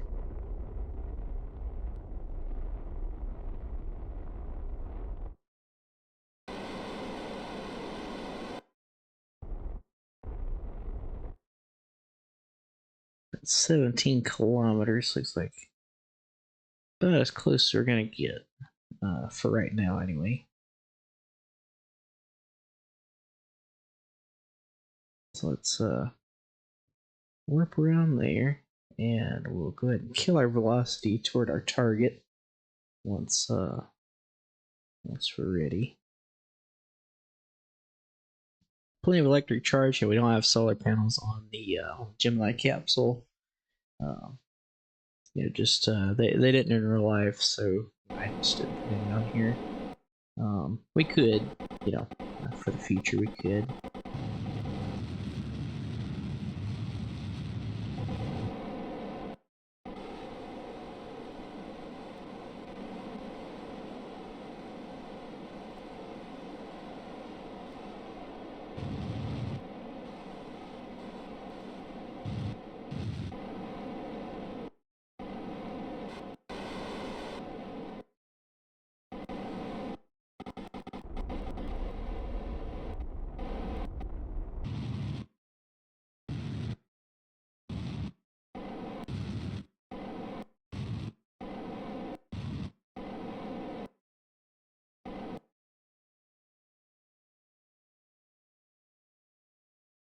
I'm getting close. I know these aren't super efficient burns, but it's been a couple months since I've docked anything in KSP. I'm gonna take that back. I think I did about a month ago, but that was just kind of a test, kind of a run through, just getting ready for this thing. Like, so that's kind of why I was like, why is this not working a while ago when we were doing the missions that kept failing? Because I'm like, I do this all the time. What's wrong with you?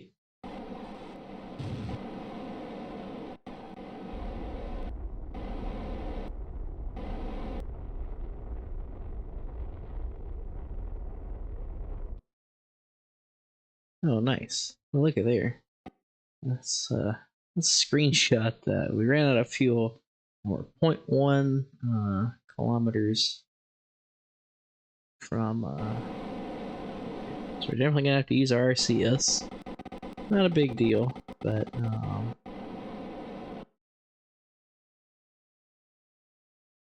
we'll have to take it into account once we start getting closer.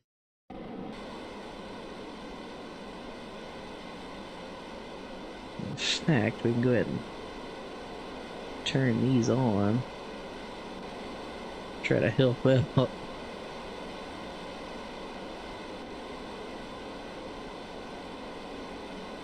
And there it goes.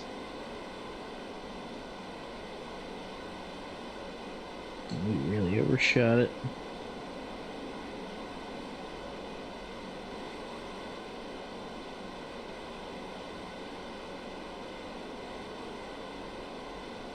Oh.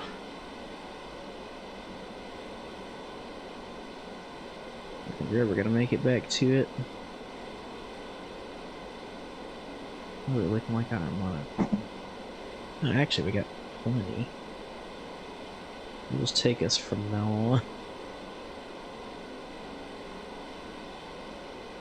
Oops.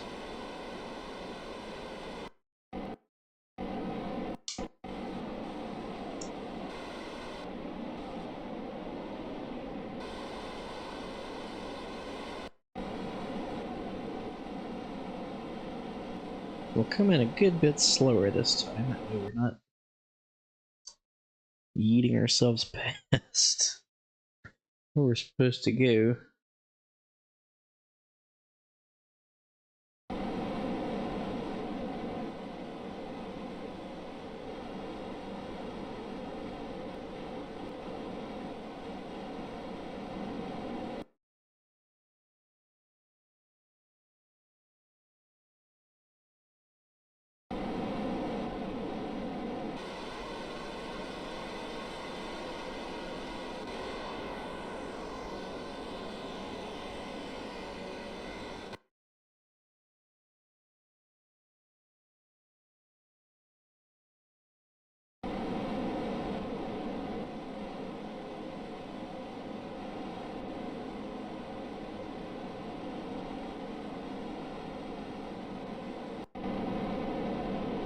And definitely not an efficient way to do it, but I am pretty rusty.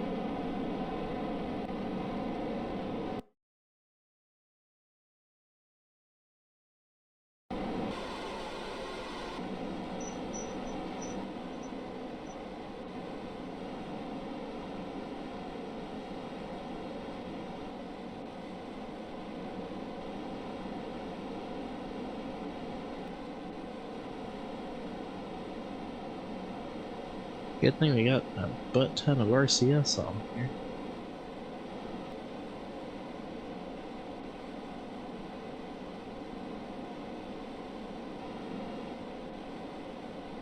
Probably should add more fuel instead of all this RCS.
Okay, let's control from here. We can at least turn ourselves toward the target there. Help out immensely.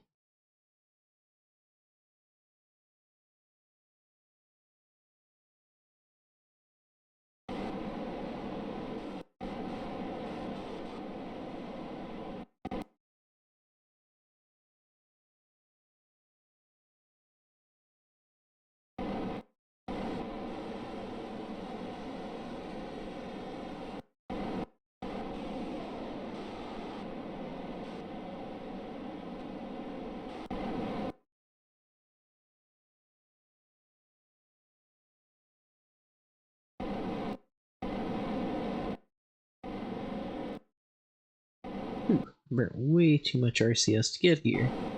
but we are here.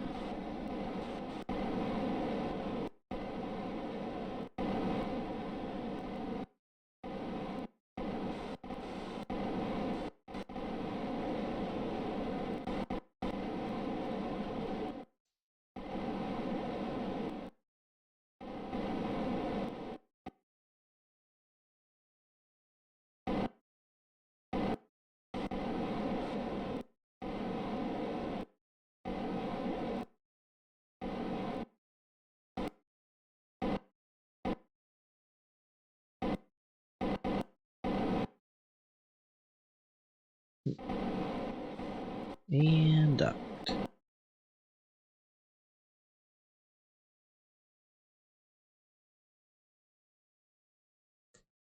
Alright, transfer.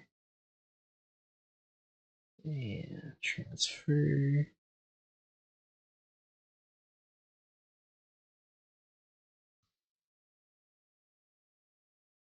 Alright.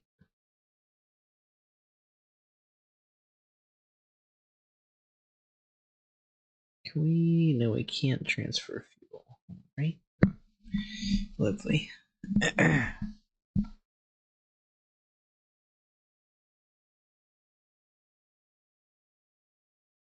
Well, in any case,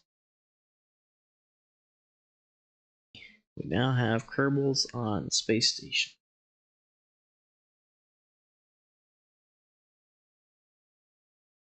It's a good thing too we wrote the date down here, because it defaulted to the station's date. So should return by C347.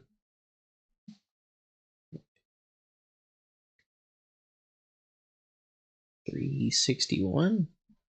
I don't know when the Kerbal year actually ends, so we'll have to keep an eye on that. Yeah, we are now at the space station. Next.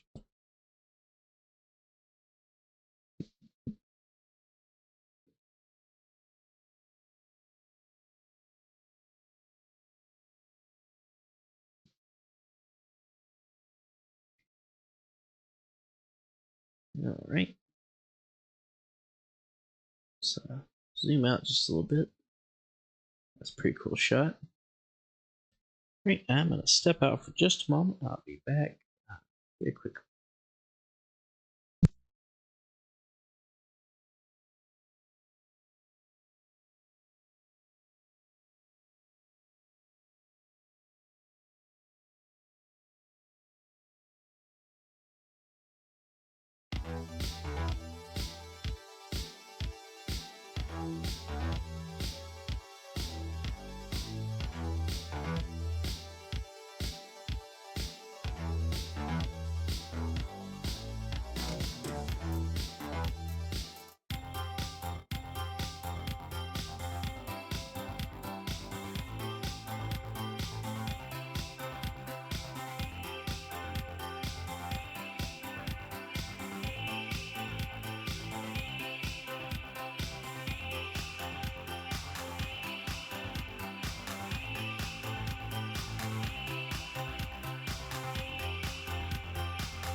I want to check in this boat tail.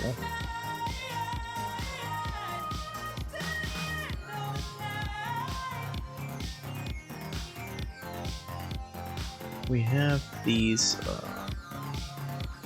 not you. Oh, okay, we haven't even used those yet, nice.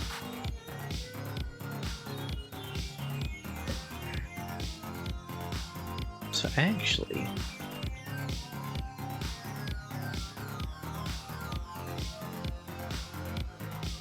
yeah, we actually haven't used much of those. We'll actually hold on to those for now. I was gonna say we could actually get rid of that whole thing, but and then just use Gemini's trunk, if you will. But I mean, we're not in any big hurry, so. All right.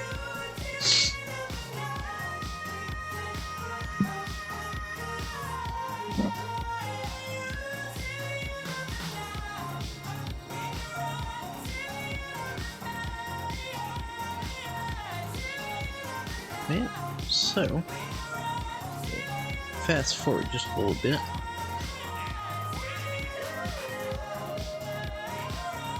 Made some of those whale crackers. They're all stuck in my teeth.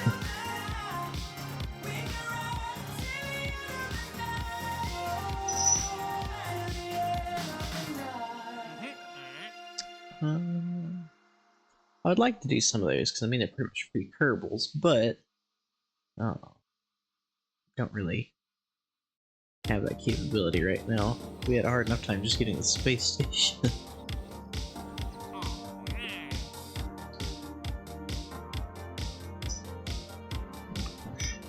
So let's go ahead, let's check, make sure. 6 years, 13 years, never, and 12 years. Okay. So I think what I want to do next is get the space station module ready, and go ahead and send it up.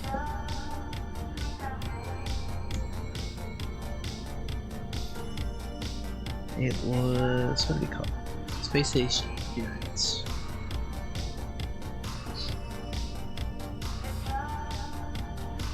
Module 2. Save that.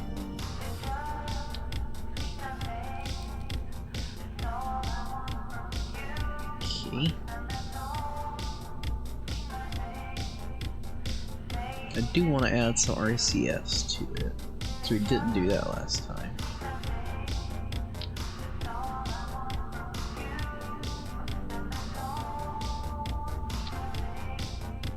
Okay. So that, and then open. Find Gemini. Merge that.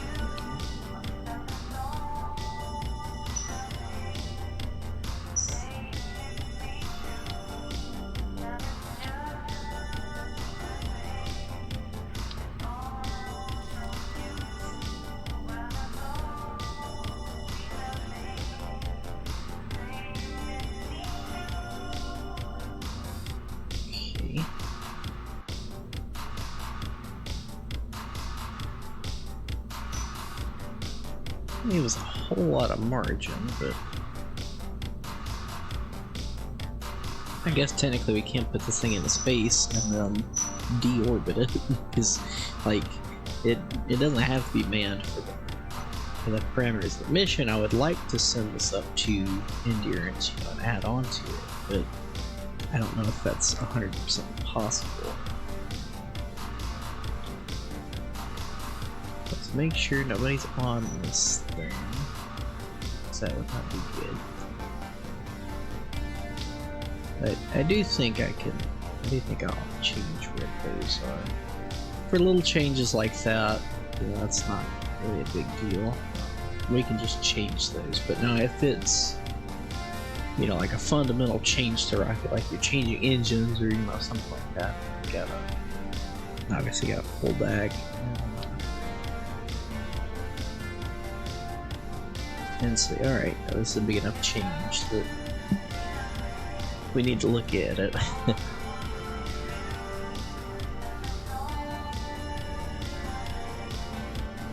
I wish I had some better solar panels at this point. We do not. Save that and go back out here. I don't actually remember how much slants we have right now.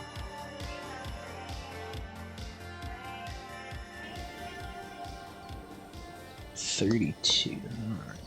Alright.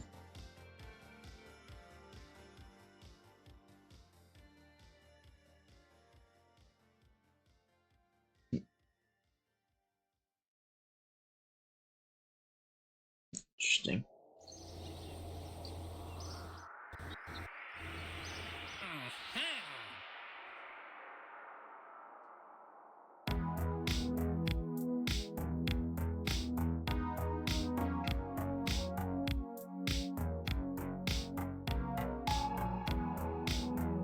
Okay, so I guess let's go ahead and launch that that next station module. Although it is technically completing contract that it's its own station. But once we get it into orbit, we can go ahead and send it the rest of the way up and meet up with Space Station Endurance as it is now.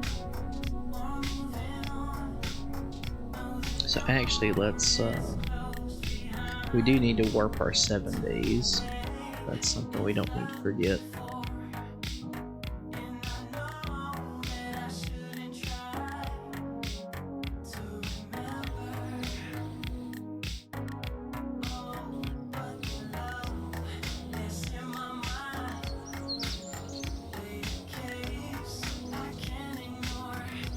Did I go past? Looking at 361. Yeah, we might have there. So let's actually bring the crew down from station. I think we might have overshot that a little bit. Turn relays off. I didn't mean to go past it that much. I guess we had already done our warp, so I didn't need to do that. Oh well.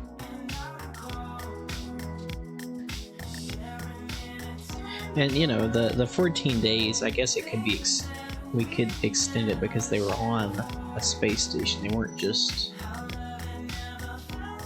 in their little capsule here for a month or anything.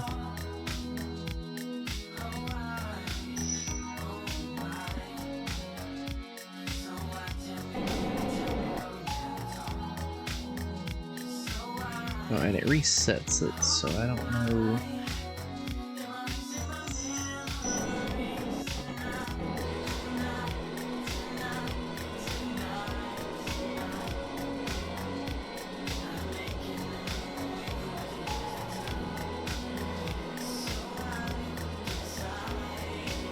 We may never know.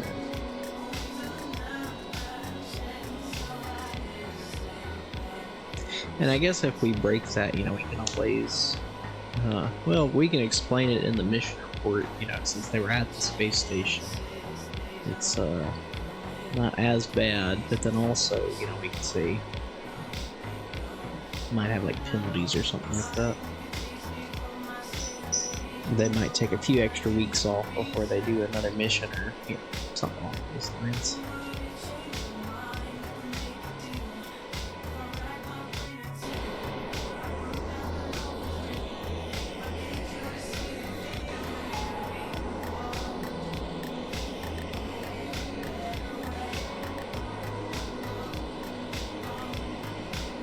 Alright, this ought to be more than plenty, but just in case. Get it down to about 35 and then we'll red on dock.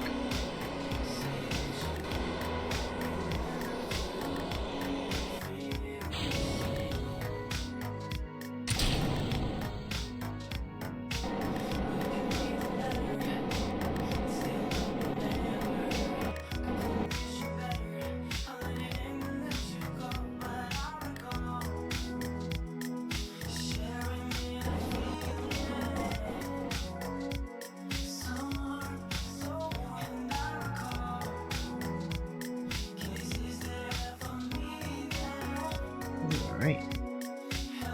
Might have to up the ambient light here just a little bit. There we go. Make it a little easier to see.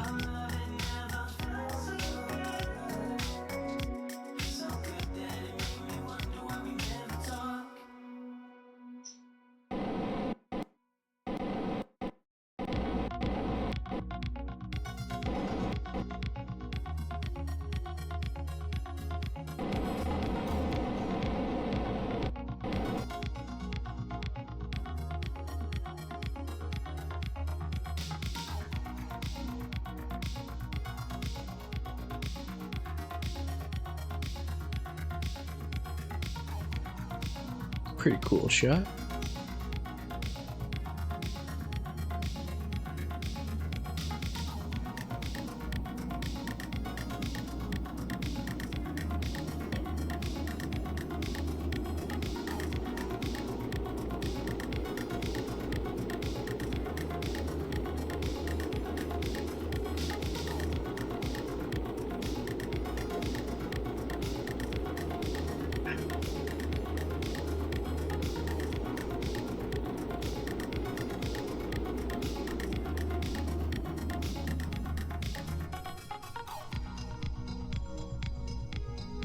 Like we'll be landing in the desert again.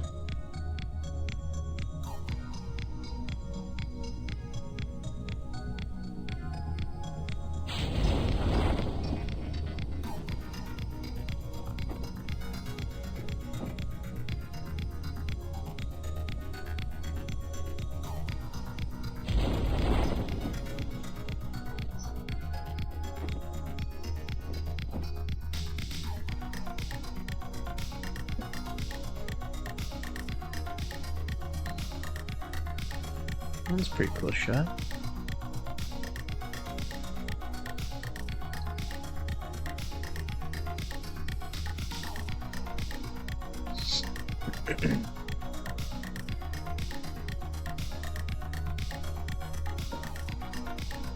All right.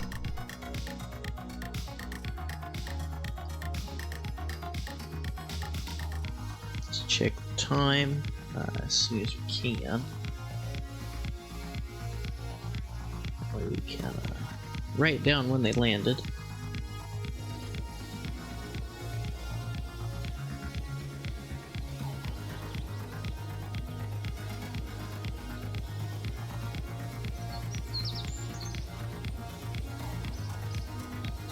Okay.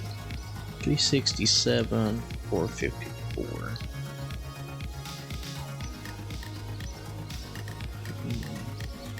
67. What did I say, 54? Yeah.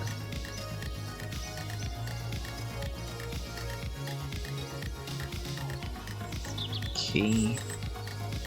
I put should have returned by 361. 1 over 6 days. 1 over by 6 days. Y'all can't see this, sorry. 1 over by 6 days. But crew was at station.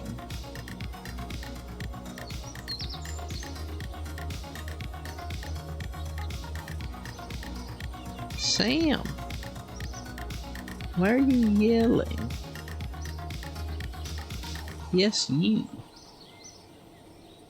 Crew is at station. Final decision. Missing deadline. Jeb and Bob take 2 additional weeks off for RR. Why are you yelling?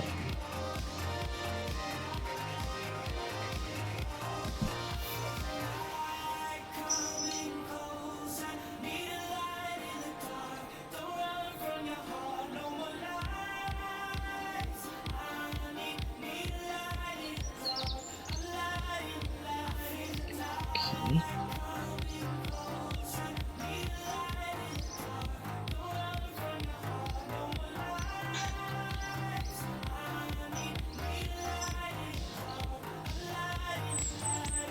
Let's see, space station. Endurance. Perfect. Okay.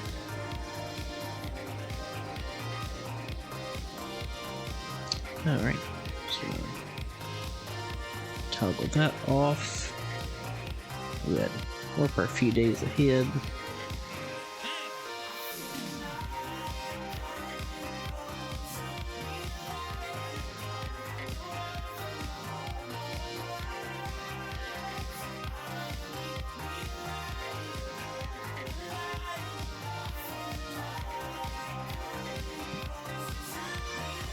Might go ahead. Well, I don't know. It's not paying very much.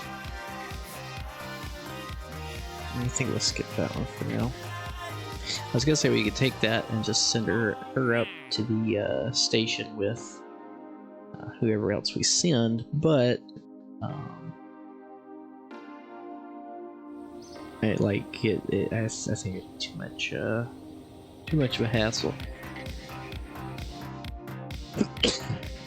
I think what we should do next is send that next Columbus lander out to Memphis. That way we can wrap that contract up, hopefully.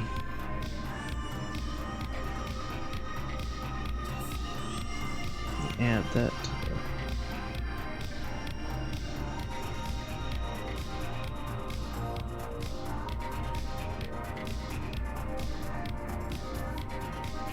there's 3.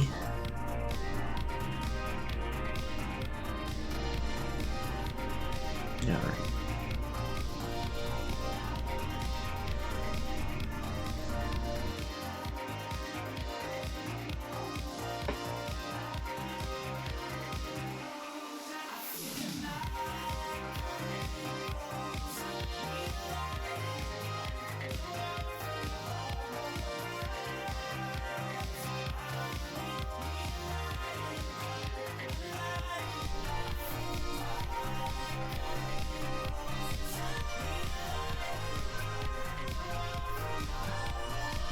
Alright. And lift.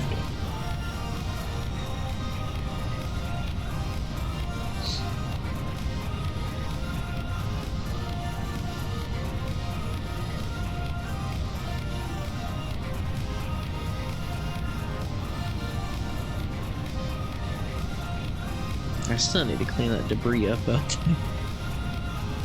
Keep forgetting about it. I'm gonna try pitching down range a little bit more this time.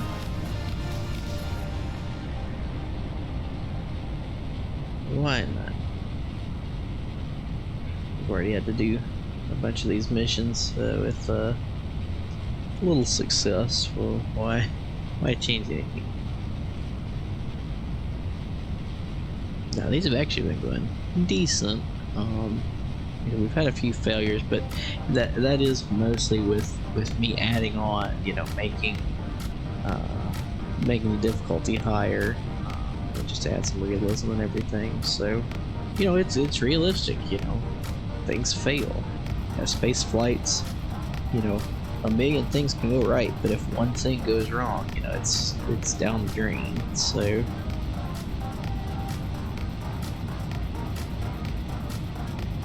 And it looks like on these bigger missions, well, we might could try to get rid of. I was gonna say we might just have to hold on to the booster engines. They did that sometimes with Atlas Centaur and with just Atlas in general. You know, if they needed more performance, they could hold on to those two booster engines as well as the sustainer, but. It didn't happen often.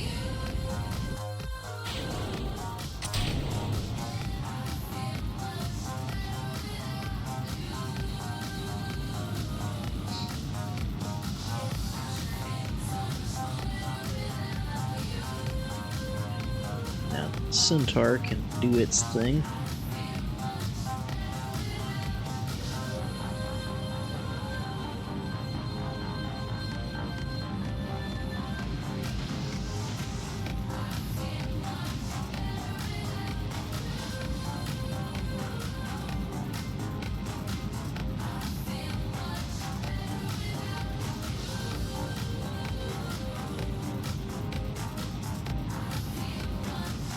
Back to time warp. This the Centaur upper stage, like I said, is super efficient, but good lord, do the burns take forever. Come on, I just want to get to orbit.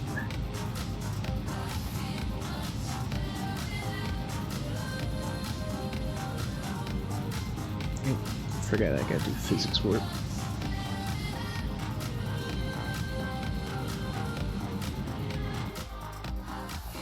Could warp up to Apoapsis.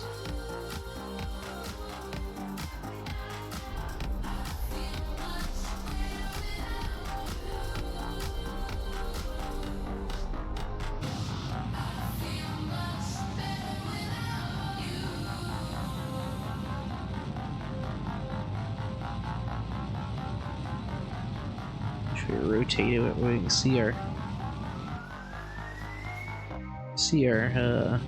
emblem there. Alright. So set Madness as our target. Go ahead. Wrong way.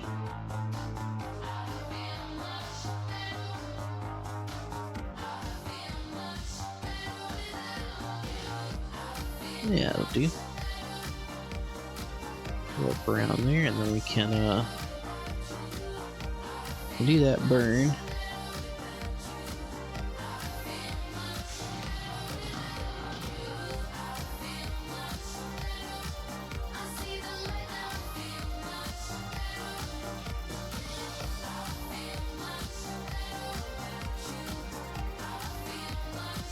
Alright. Go ahead and get ourselves turned here. We've actually got a bit more left in the upper stage this time than we did last time. Got about an extra 150 meters a second or so. So that's pretty good. Sammy, why are you yelling? I think one thing that the cat's like is now that we've moved into this bigger house, and we haven't set a bunch of stuff up yet, everything like echoes, so they love yelling at, I don't know, space. They can't get enough of it.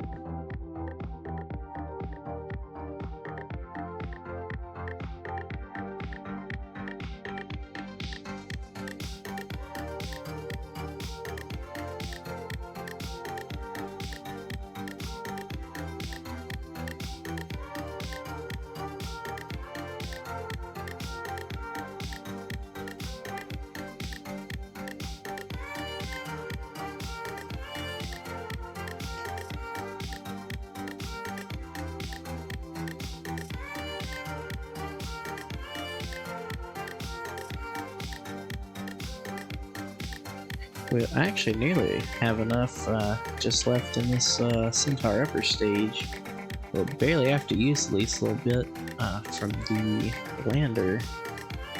So we're actually getting a bit more efficient here.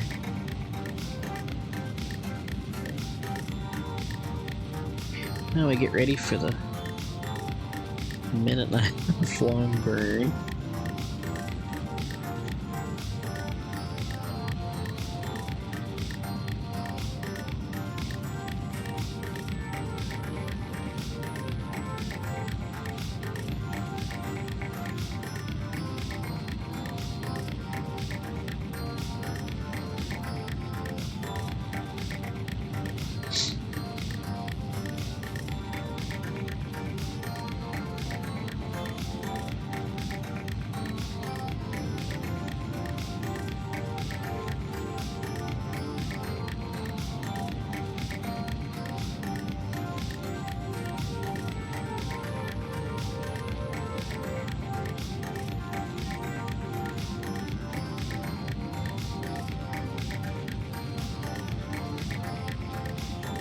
Go ahead and extend these, because last time it was like, oh, you don't have any comms open.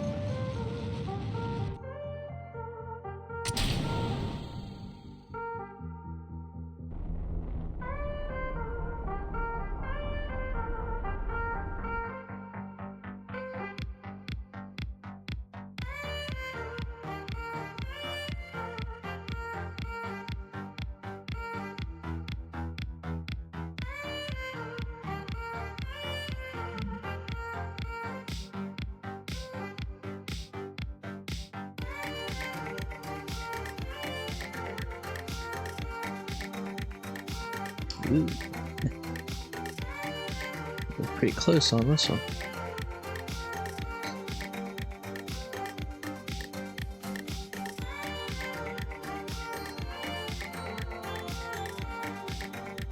We got that one super close.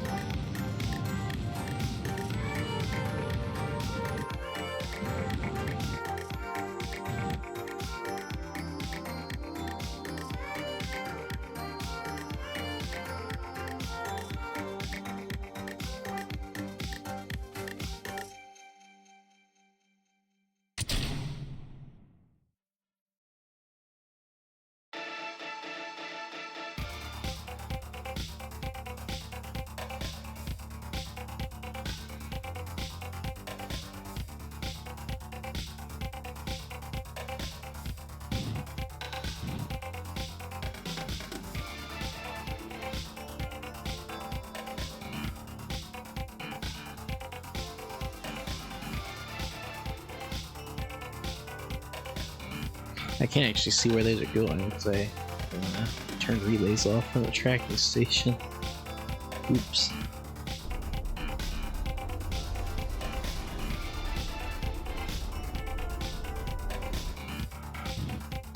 At least now we'll have a good range of comms around Midness.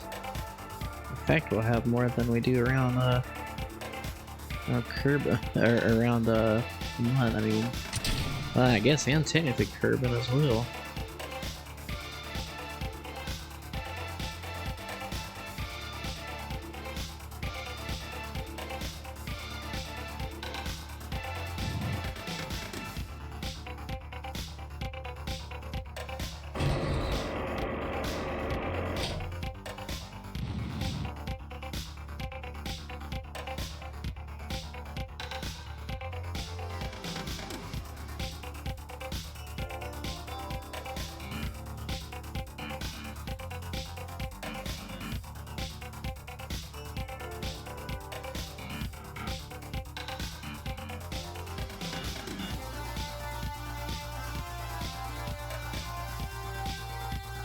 I'll land somewhere right down there, if possible.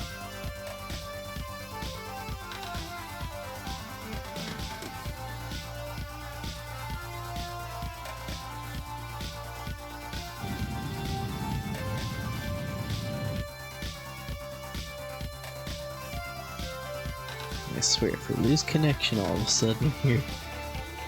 So I know we have satellites up overhead.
I hate how sometimes I don't know, like maybe the meshes or something freak out. It's like, keeps like flickering back and forth.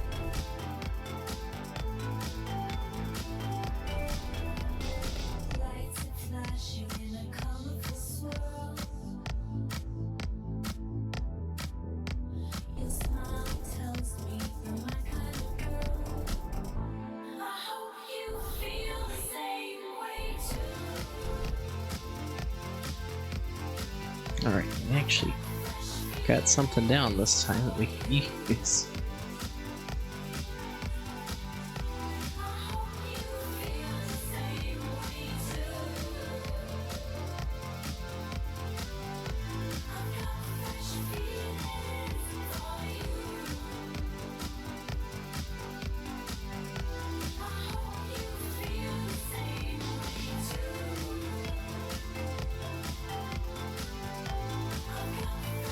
Alright, so that's a lot of science and a lot of money for that one. So that one was successful completely finally. We've had a bunch of partial successes, but this one is a total success. So that was a good mission. Like I said, I think earlier I might have just been getting in too much of a hurry or something. Status. Success. Landed on Venus. Alright. Let's warp ahead a few days.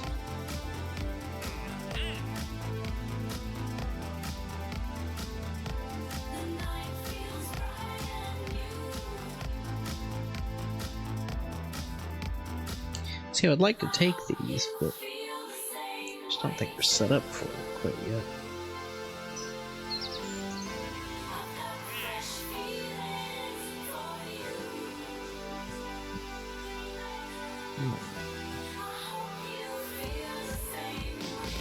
Let's fast forward a little bit more.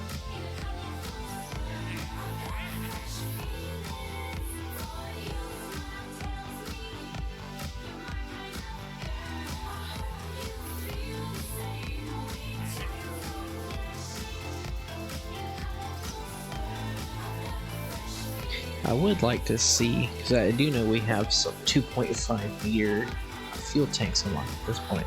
I would like to look at beginning to make our new rocket.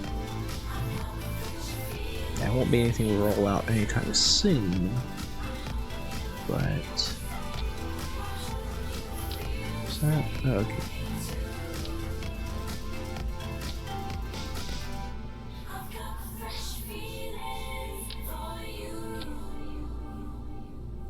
Okay.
Purchase that.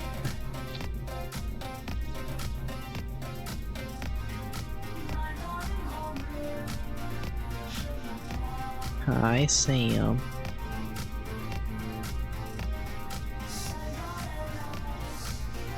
Hi. Hi.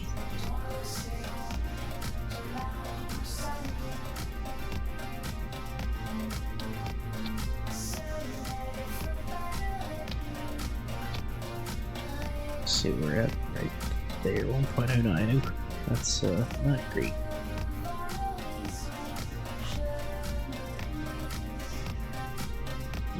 Symmetry, and remove some from symmetry. What, Sammy?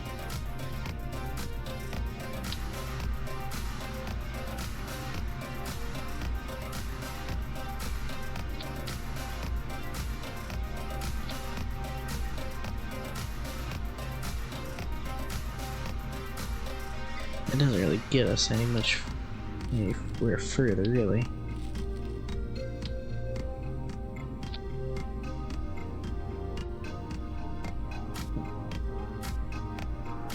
Yeah, I definitely like something stronger than that.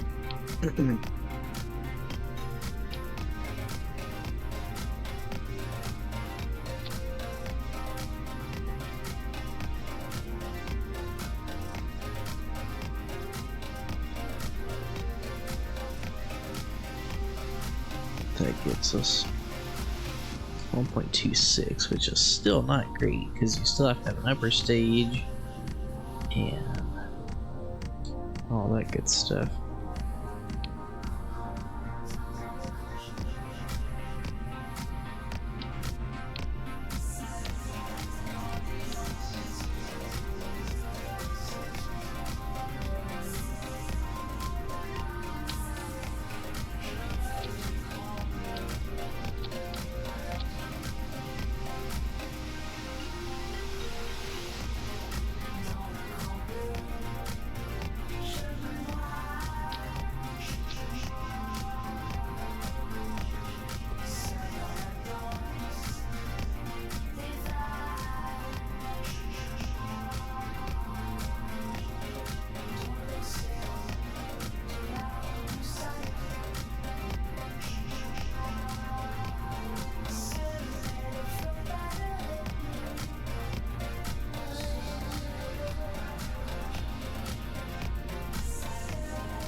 .7.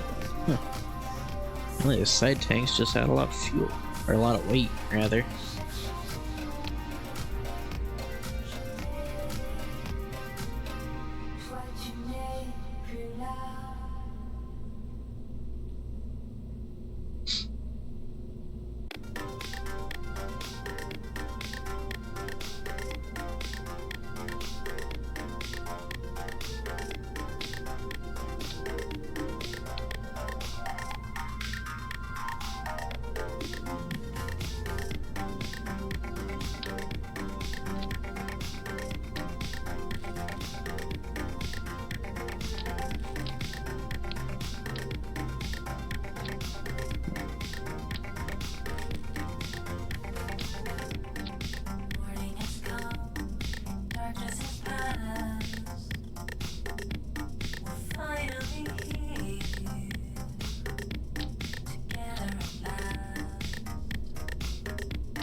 Yeah, I think we should probably just wait until we get the get some better engines unlocked, because these, yeah, they can do it, but they're pretty underpowered for what we're wanting. Yeah, in fact, I didn't think about, we do have all that science now we can look at.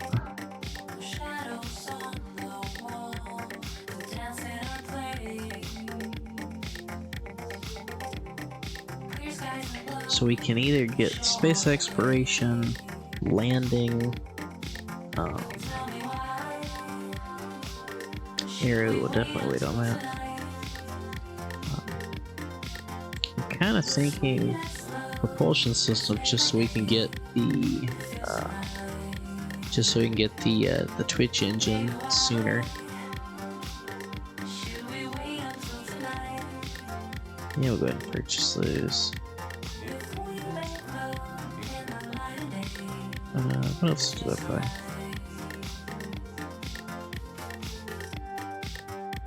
Oh, yeah, heavy rocket. There we go.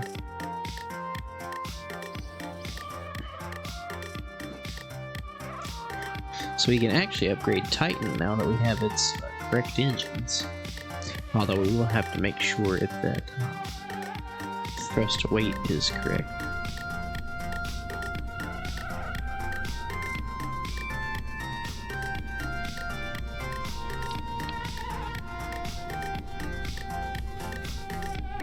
We will be losing some fuel in those. Okay. It's 374 versus 4 of these at 167. Let's see. 167. 4. That's 671. So we're at about double here. And with these engines, you know, because they do look correct, I am okay with like doubling up on them, because for whatever reason in KSP, the Titan engine, for whatever reason, is just like super underpowered versus, you know, what it was. Like in game, it's you know, that's pretty good, but it's, I don't know, it just seems a bit underpowered.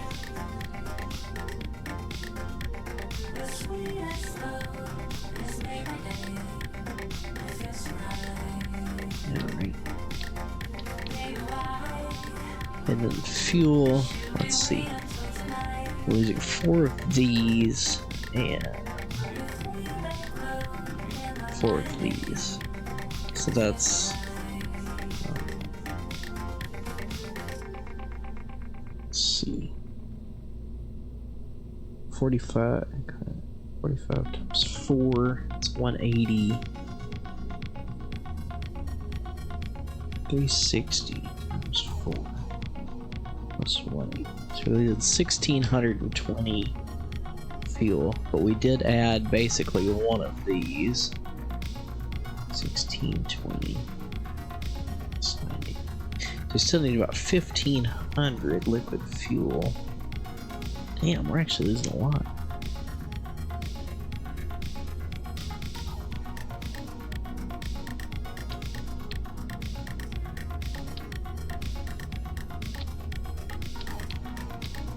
So I have to have like 2 more of those? Good lord. That's not gonna work.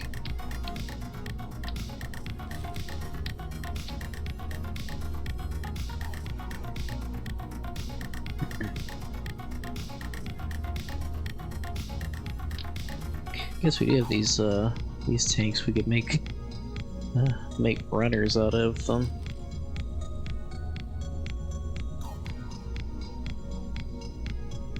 That's 4,100. Let's don't save. Open it up. See what it was before. 37. Okay. Well, that ain't too bad.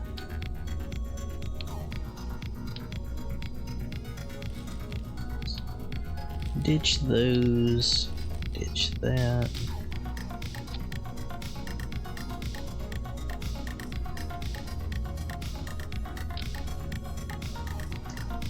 Now we can. For these, we can just put them on a tank. Why not? For arrow, we go ahead and just put a nose cone on them.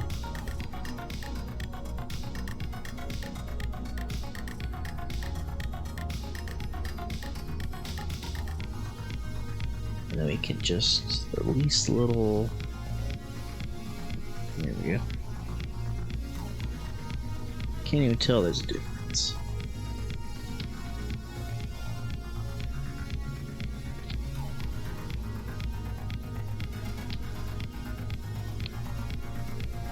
Okay.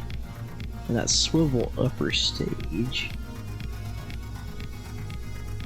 I think it'll be good.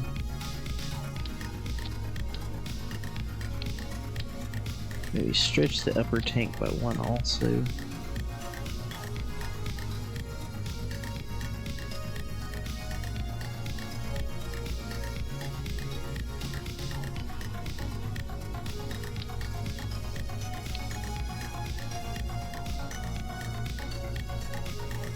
Sweet Gemini T03.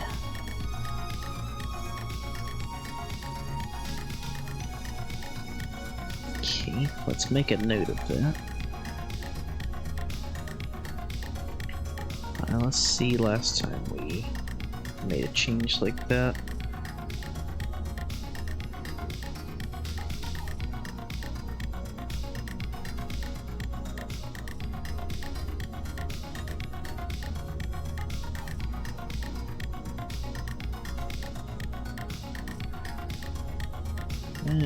Let's actually copy that. Oh, and we forgot to. So just copy that section. And there we go. Upgrading Titan 1.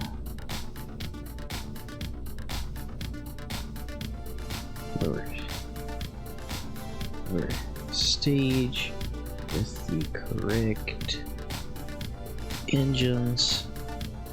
Added 1 tank to upper stage. The serial number is T03.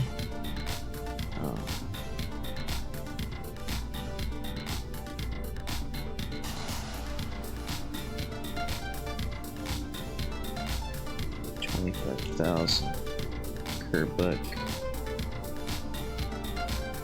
fee paid. Hey, so let's save this and then go back out and we'll make sure to take that money away. Oh, and I forgot to close mission line. There we go. Now y'all can see. 1, 2, 3, 4, 5, 6, 7, 8, 9, 10, 12, 13, 14, 15, 16, 17, 18, 19, 20, 21, 22, 23, 24, 25. Alright. So now the new, I don't know what that was. I went to cough off or something like. I don't know what that was. Anyway.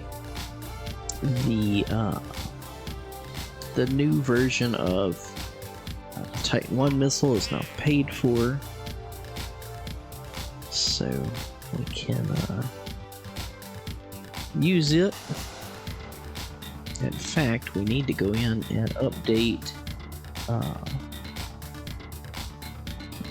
We need to go in and update the next space station module.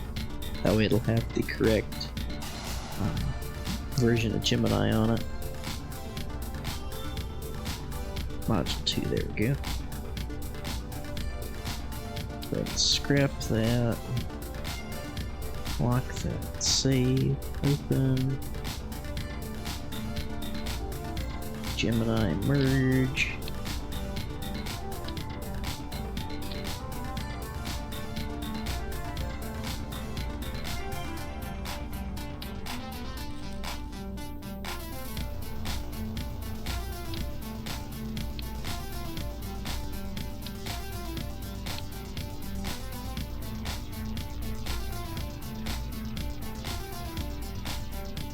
Alright.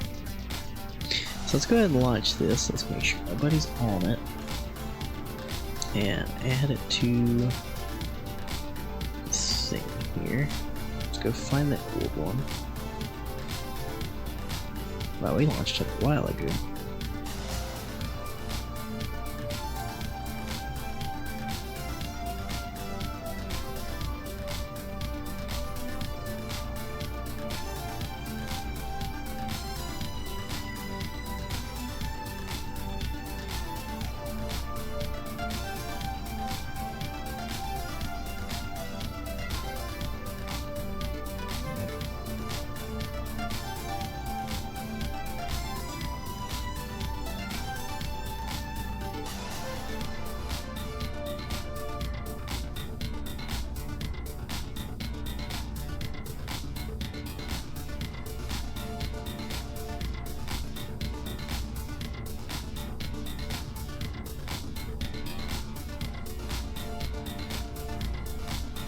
Titan 1, T03.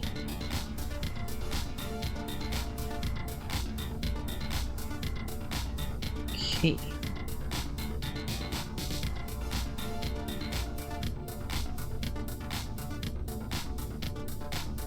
Alright, I think the next module is ready for launch. And plus nobody's on it, so we can test off this new engine configuration and make sure that the thing doesn't explode or anything.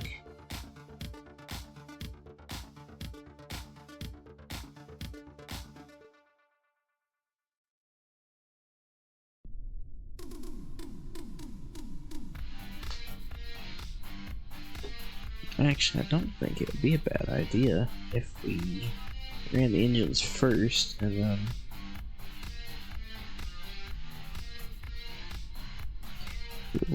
day 398, 436. Okay.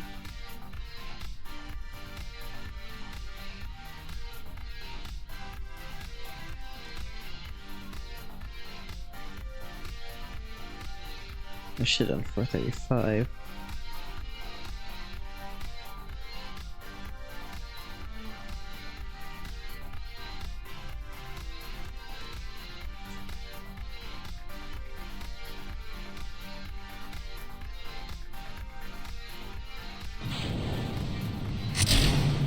They don't appear to be overheating. Sometimes that happens when you clip engines together, so good to see that that's not the case.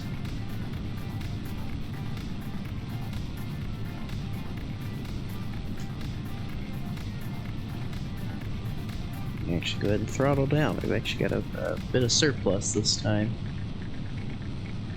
Last time we launched the station module, it kind of just crawled off the bed. Didn't think we were ever going to get going.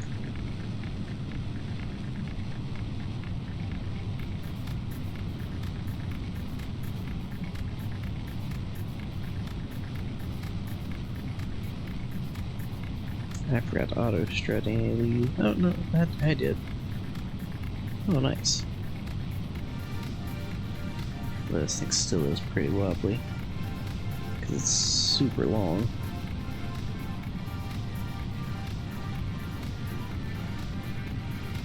Just like the real life Titan missiles, you know, they had super long bodies, so they were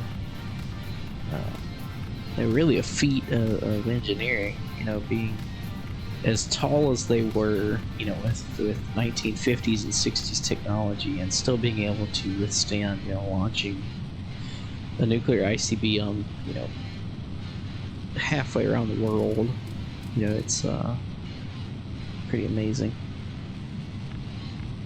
Luckily, most of them ended up getting used.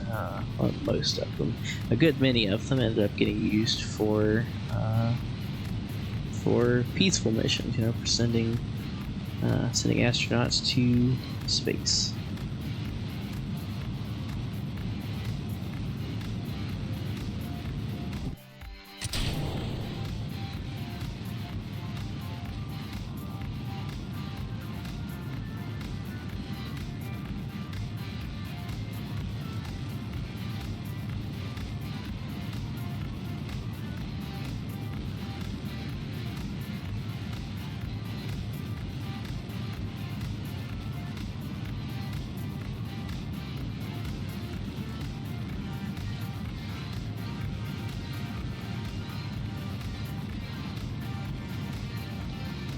And you'll probably notice nobody's on this. It's a station module, and it's made to be launch unmanned. So no worries there. We didn't forget the crew.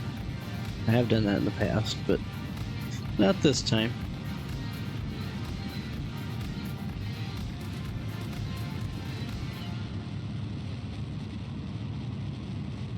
Pretty neat shot.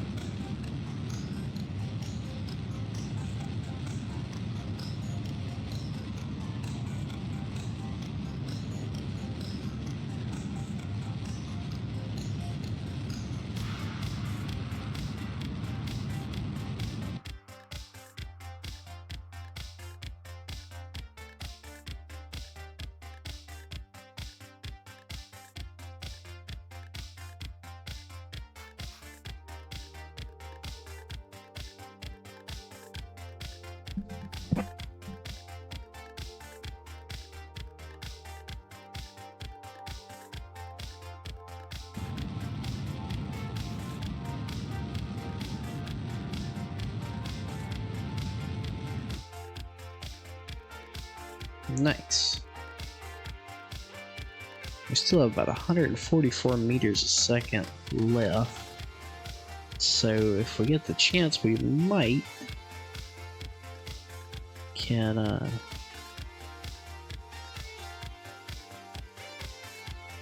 go meet up with the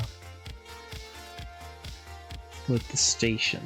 It's probably going to be close, but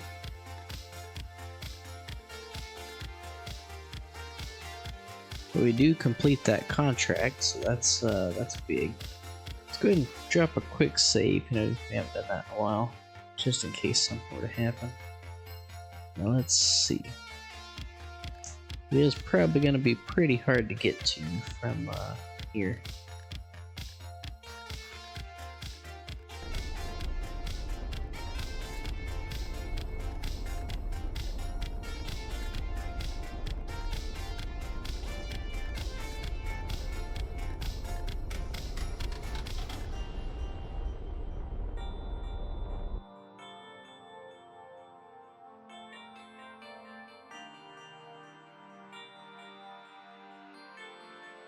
We're about to our Apple abscess, and just use the RCS to get us back down to 100 kilometers. See if we can't get a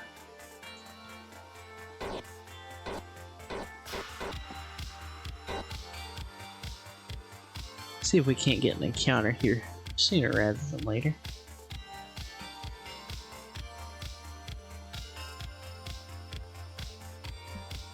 Sorry I get so close to the camera, but it's on my laptop, and just trying to get closer to the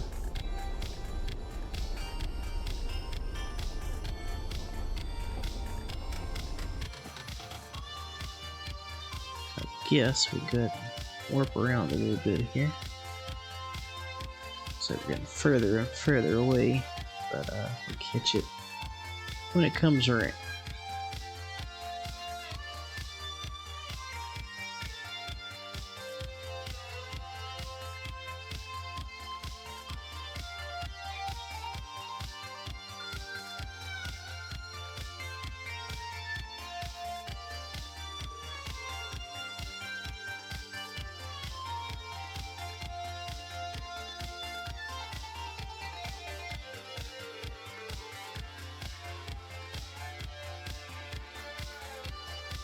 So we're actually gonna be pretty close this time.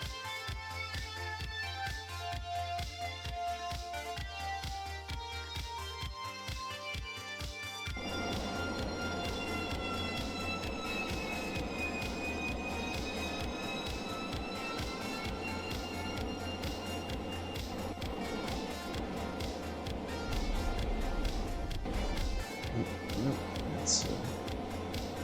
it's further away.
Don't think we'll make it.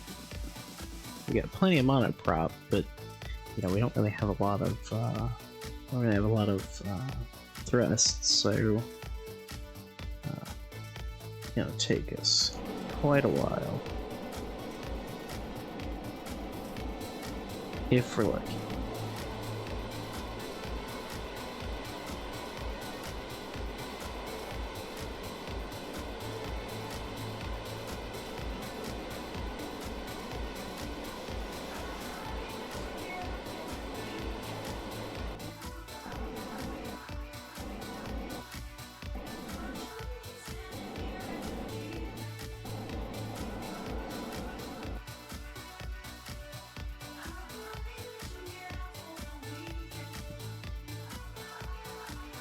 Maybe a lost cause. I don't think we have quite enough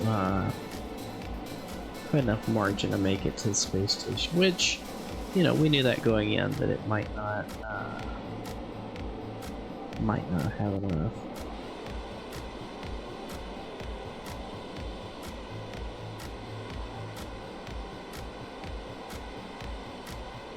But worth a shot here.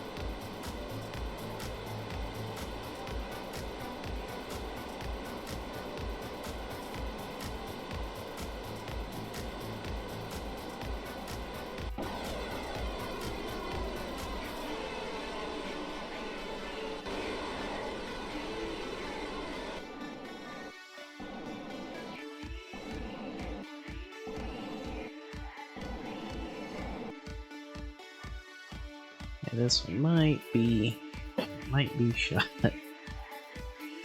But like I said, it wasn't.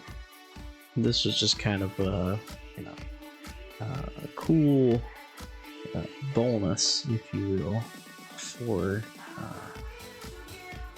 for this mission. And in fact, I think we'll go ahead and warp around and toss this thing. Just go ahead and deorbit it if we can. Like I said, it would have been nice to add on the space station, but not a necessity.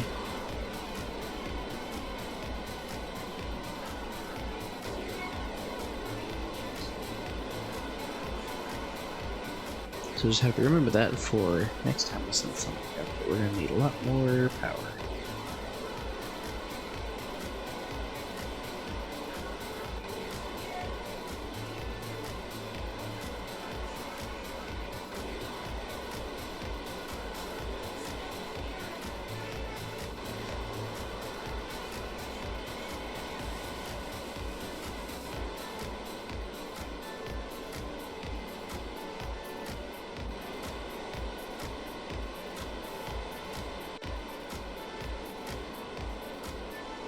I'll say these things have plenty of monoprop, but I'm gonna put way too much.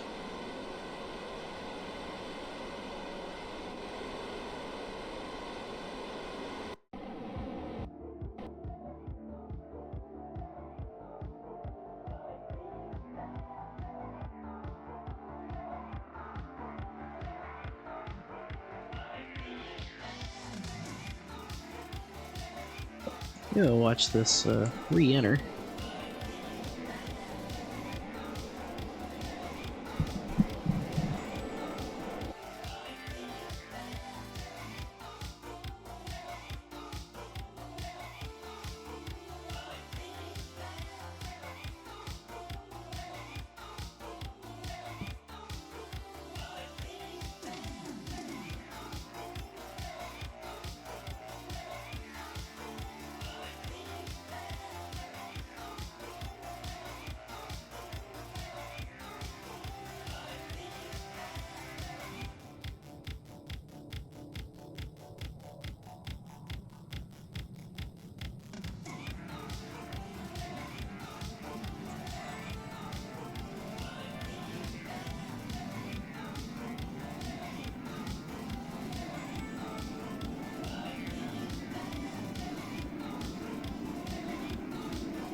It's odd that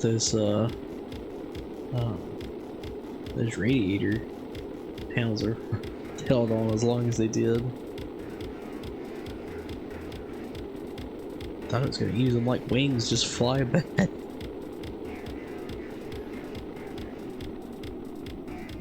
Oh, this thing actually survived re-entry. If I'd wanted it to, it wouldn't have made it anywhere close.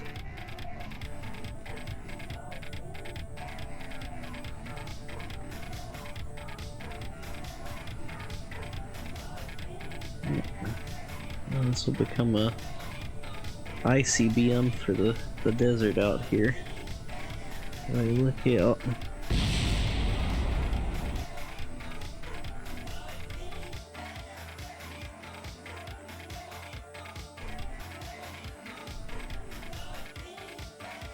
And back to the space center. Well, that was a, we'll say, contract success.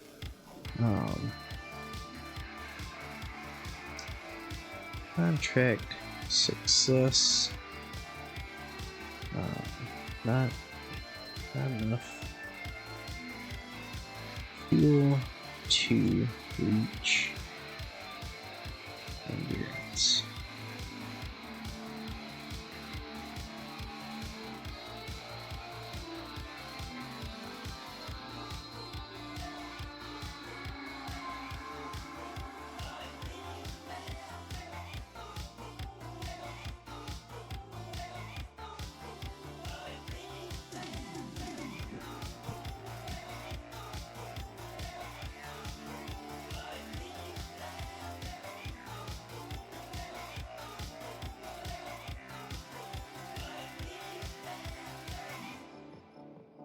All right. Well, at least we did finish that contract.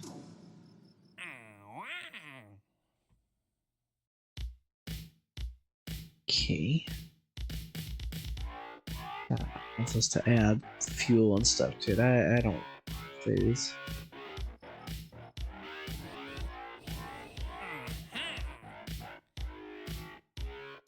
Now this one, let's see.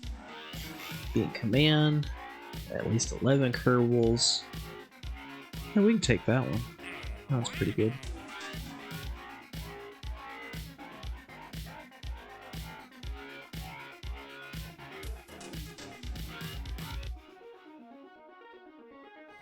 Actually, let's check which ones we have active. Explore the mine. Surface outpost on the mine. Well, I think let's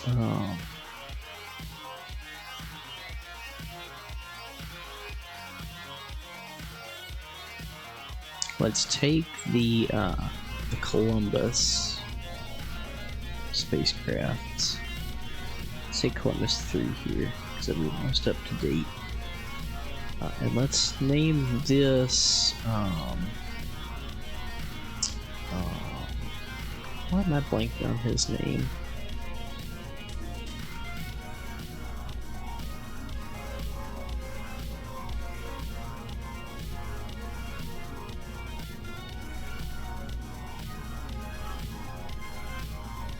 Magellan. So we'll call this Magellan 1. And same thing as going out to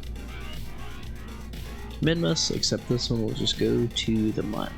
That way we can get some more landers out there as well as some more communications arrays. I think that'll be a good plan for what to do next.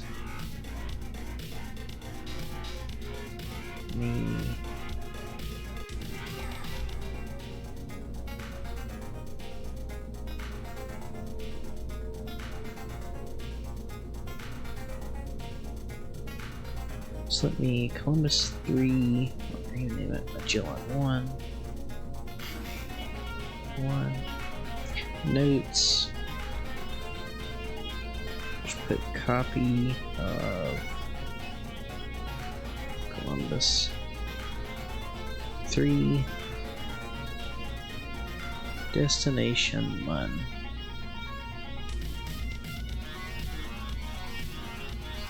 Alright. Save that and roll that launch pad.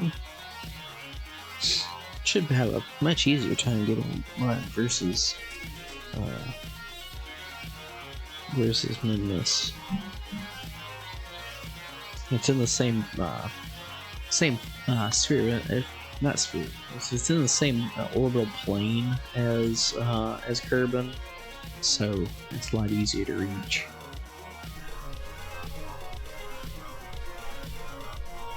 Alright.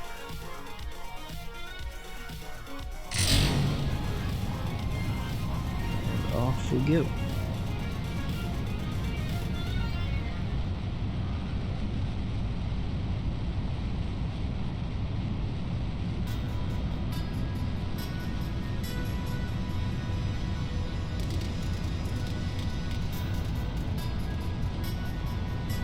You know, now that we've unlocked those small tanks, you know, we could replace these, but honestly, I kind of like the way they look. I've never used them before, and it blends in well with the white on white versus the grayish of those small rocket tanks. I actually kind of like this. We'll obviously replace the air intakes there with some of those little nose cones once we unlock them. I think they're in the aviation category. So it'll still probably be a little while before we get those, but we keep our eye out for them. I think for our next science goal would be to go ahead and unlock the and that way we can get toward the mobile processing lab. So that's really where a lot of our science is gonna come from.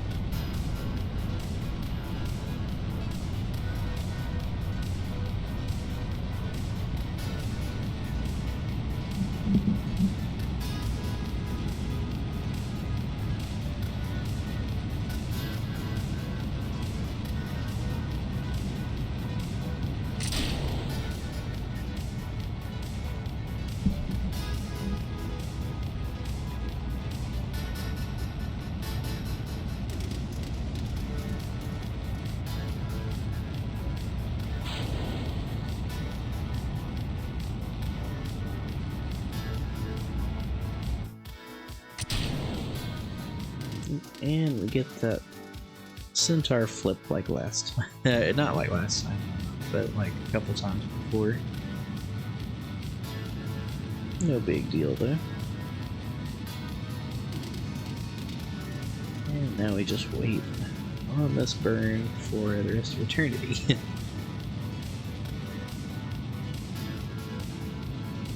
Like I said, the centaur, I really like this upper stage. It's got a lot of, even with all this payload on it, you know, it's still got 3,000 meters a second, but it's just so slow.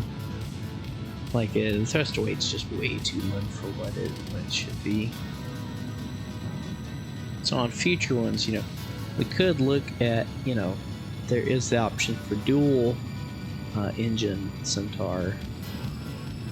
So we might, on these future Magellan missions, we might have to do that, just to kind of help with that.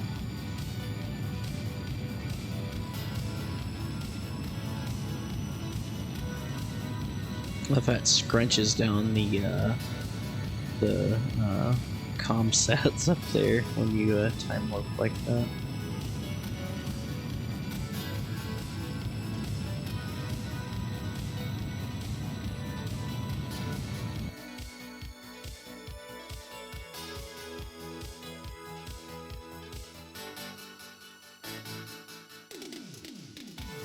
All right.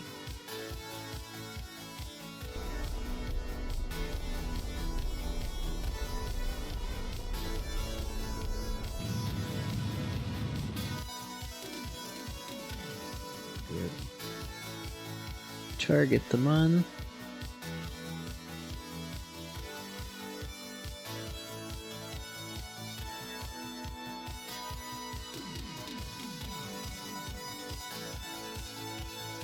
You don't have to use the maneuver planner every time. I don't all the time, but it just does help with a kind of a visual reference where you don't have to keep going back to the map view and then trying to, you know, figure out where you need to start the burn and all that stuff.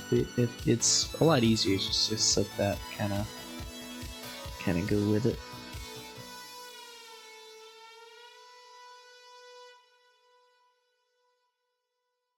And the centaur has actually got enough fuel left over that it can get us out to the mun on its own. We won't have to use any of the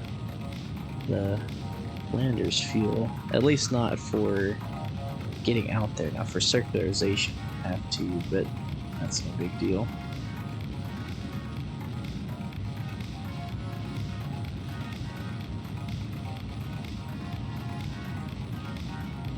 Hopefully not, anyway.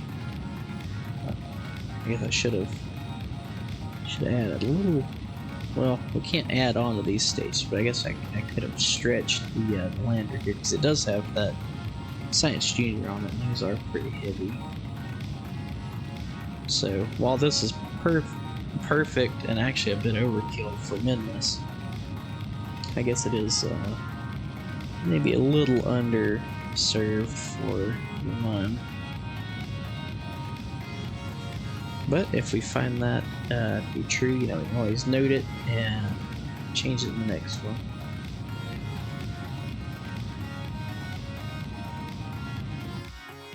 Alright.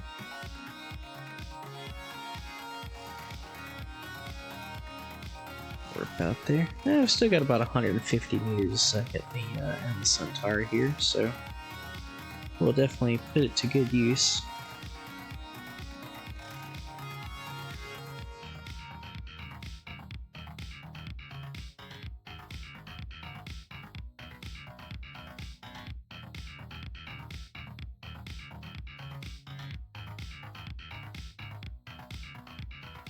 That's odd.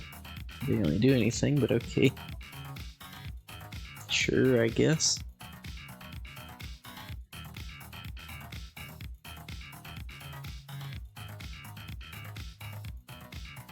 Get ourselves swung around here and we'll use that last remaining 151 meters a second Delta V in the Centaur upper stage.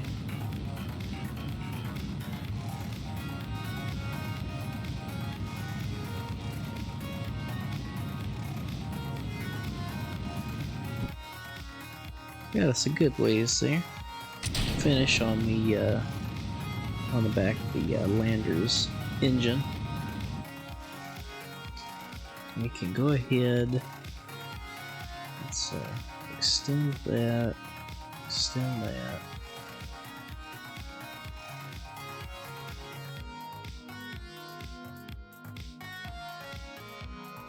Extend and extend.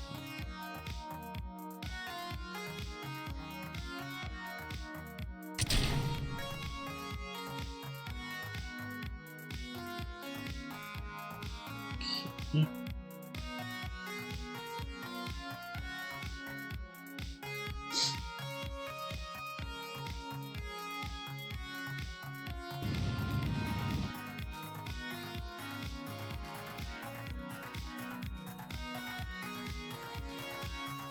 Oh, did we hit the,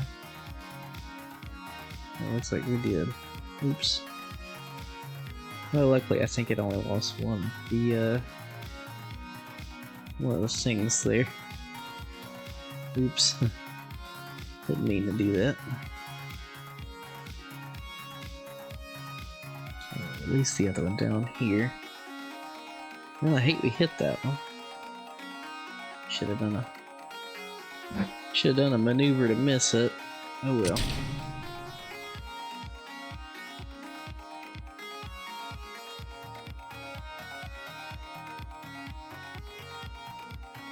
Alright.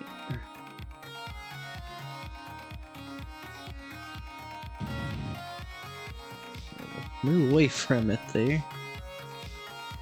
I don't want that to happen again.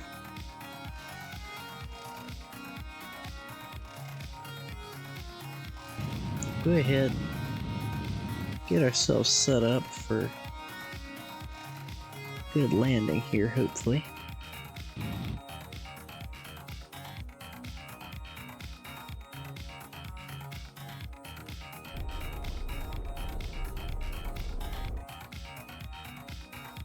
Alright.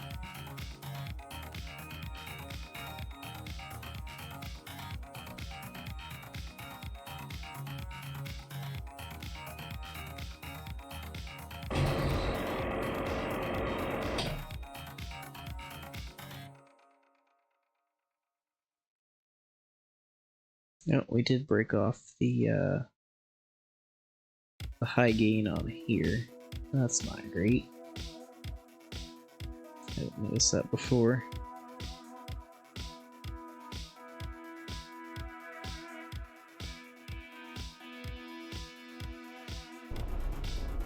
I want the other way because I want to land in this area here, if possible.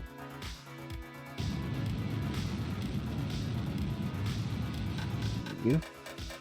Still got 1,400 meters a second left, so pretty good. You know, I thought we were gonna use a lot of this Lander's fuel up, trying to get those relays out here, but not actually too bad.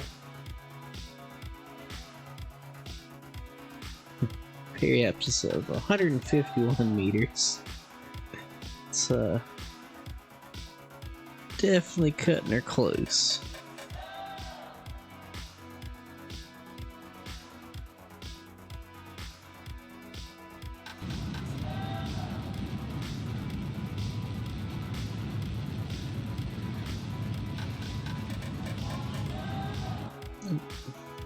It's like I'm just gonna miss it. Guess we can point like that and kind of stretch it out a little. That'll work.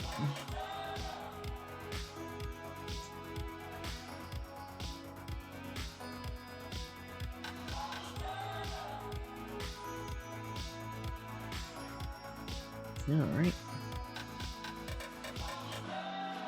We are skimming across the surface here. This is super fast. Looks like we might be the first ones on the scene of the accident here.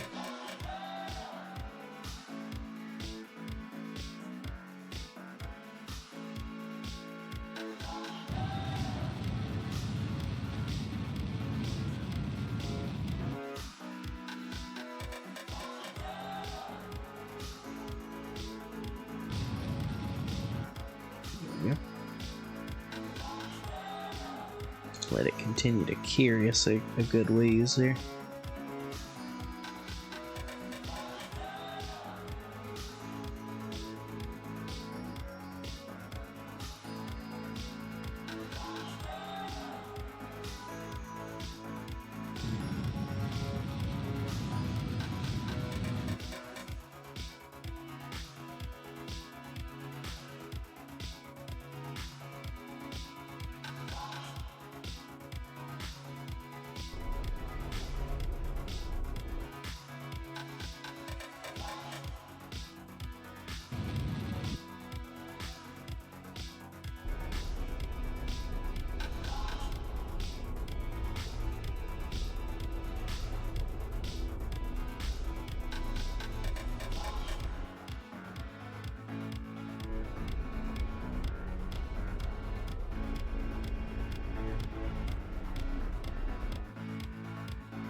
Alright, we had successful touchdown.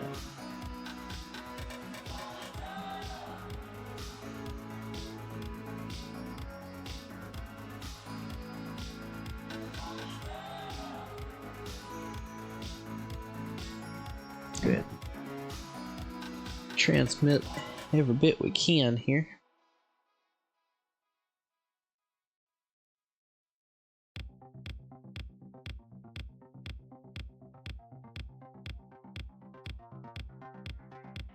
Still have almost 500 meters a second of fuel left, so that's pretty neat. We'll go ahead and shut that engine down and lock the gimbal. Still hate I broke that long range antenna, but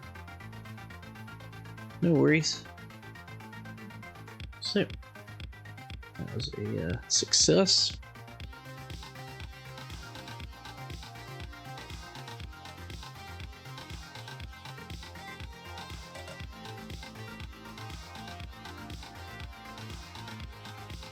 Status, success. Let's see. Grand into one of the relay sets on orbit.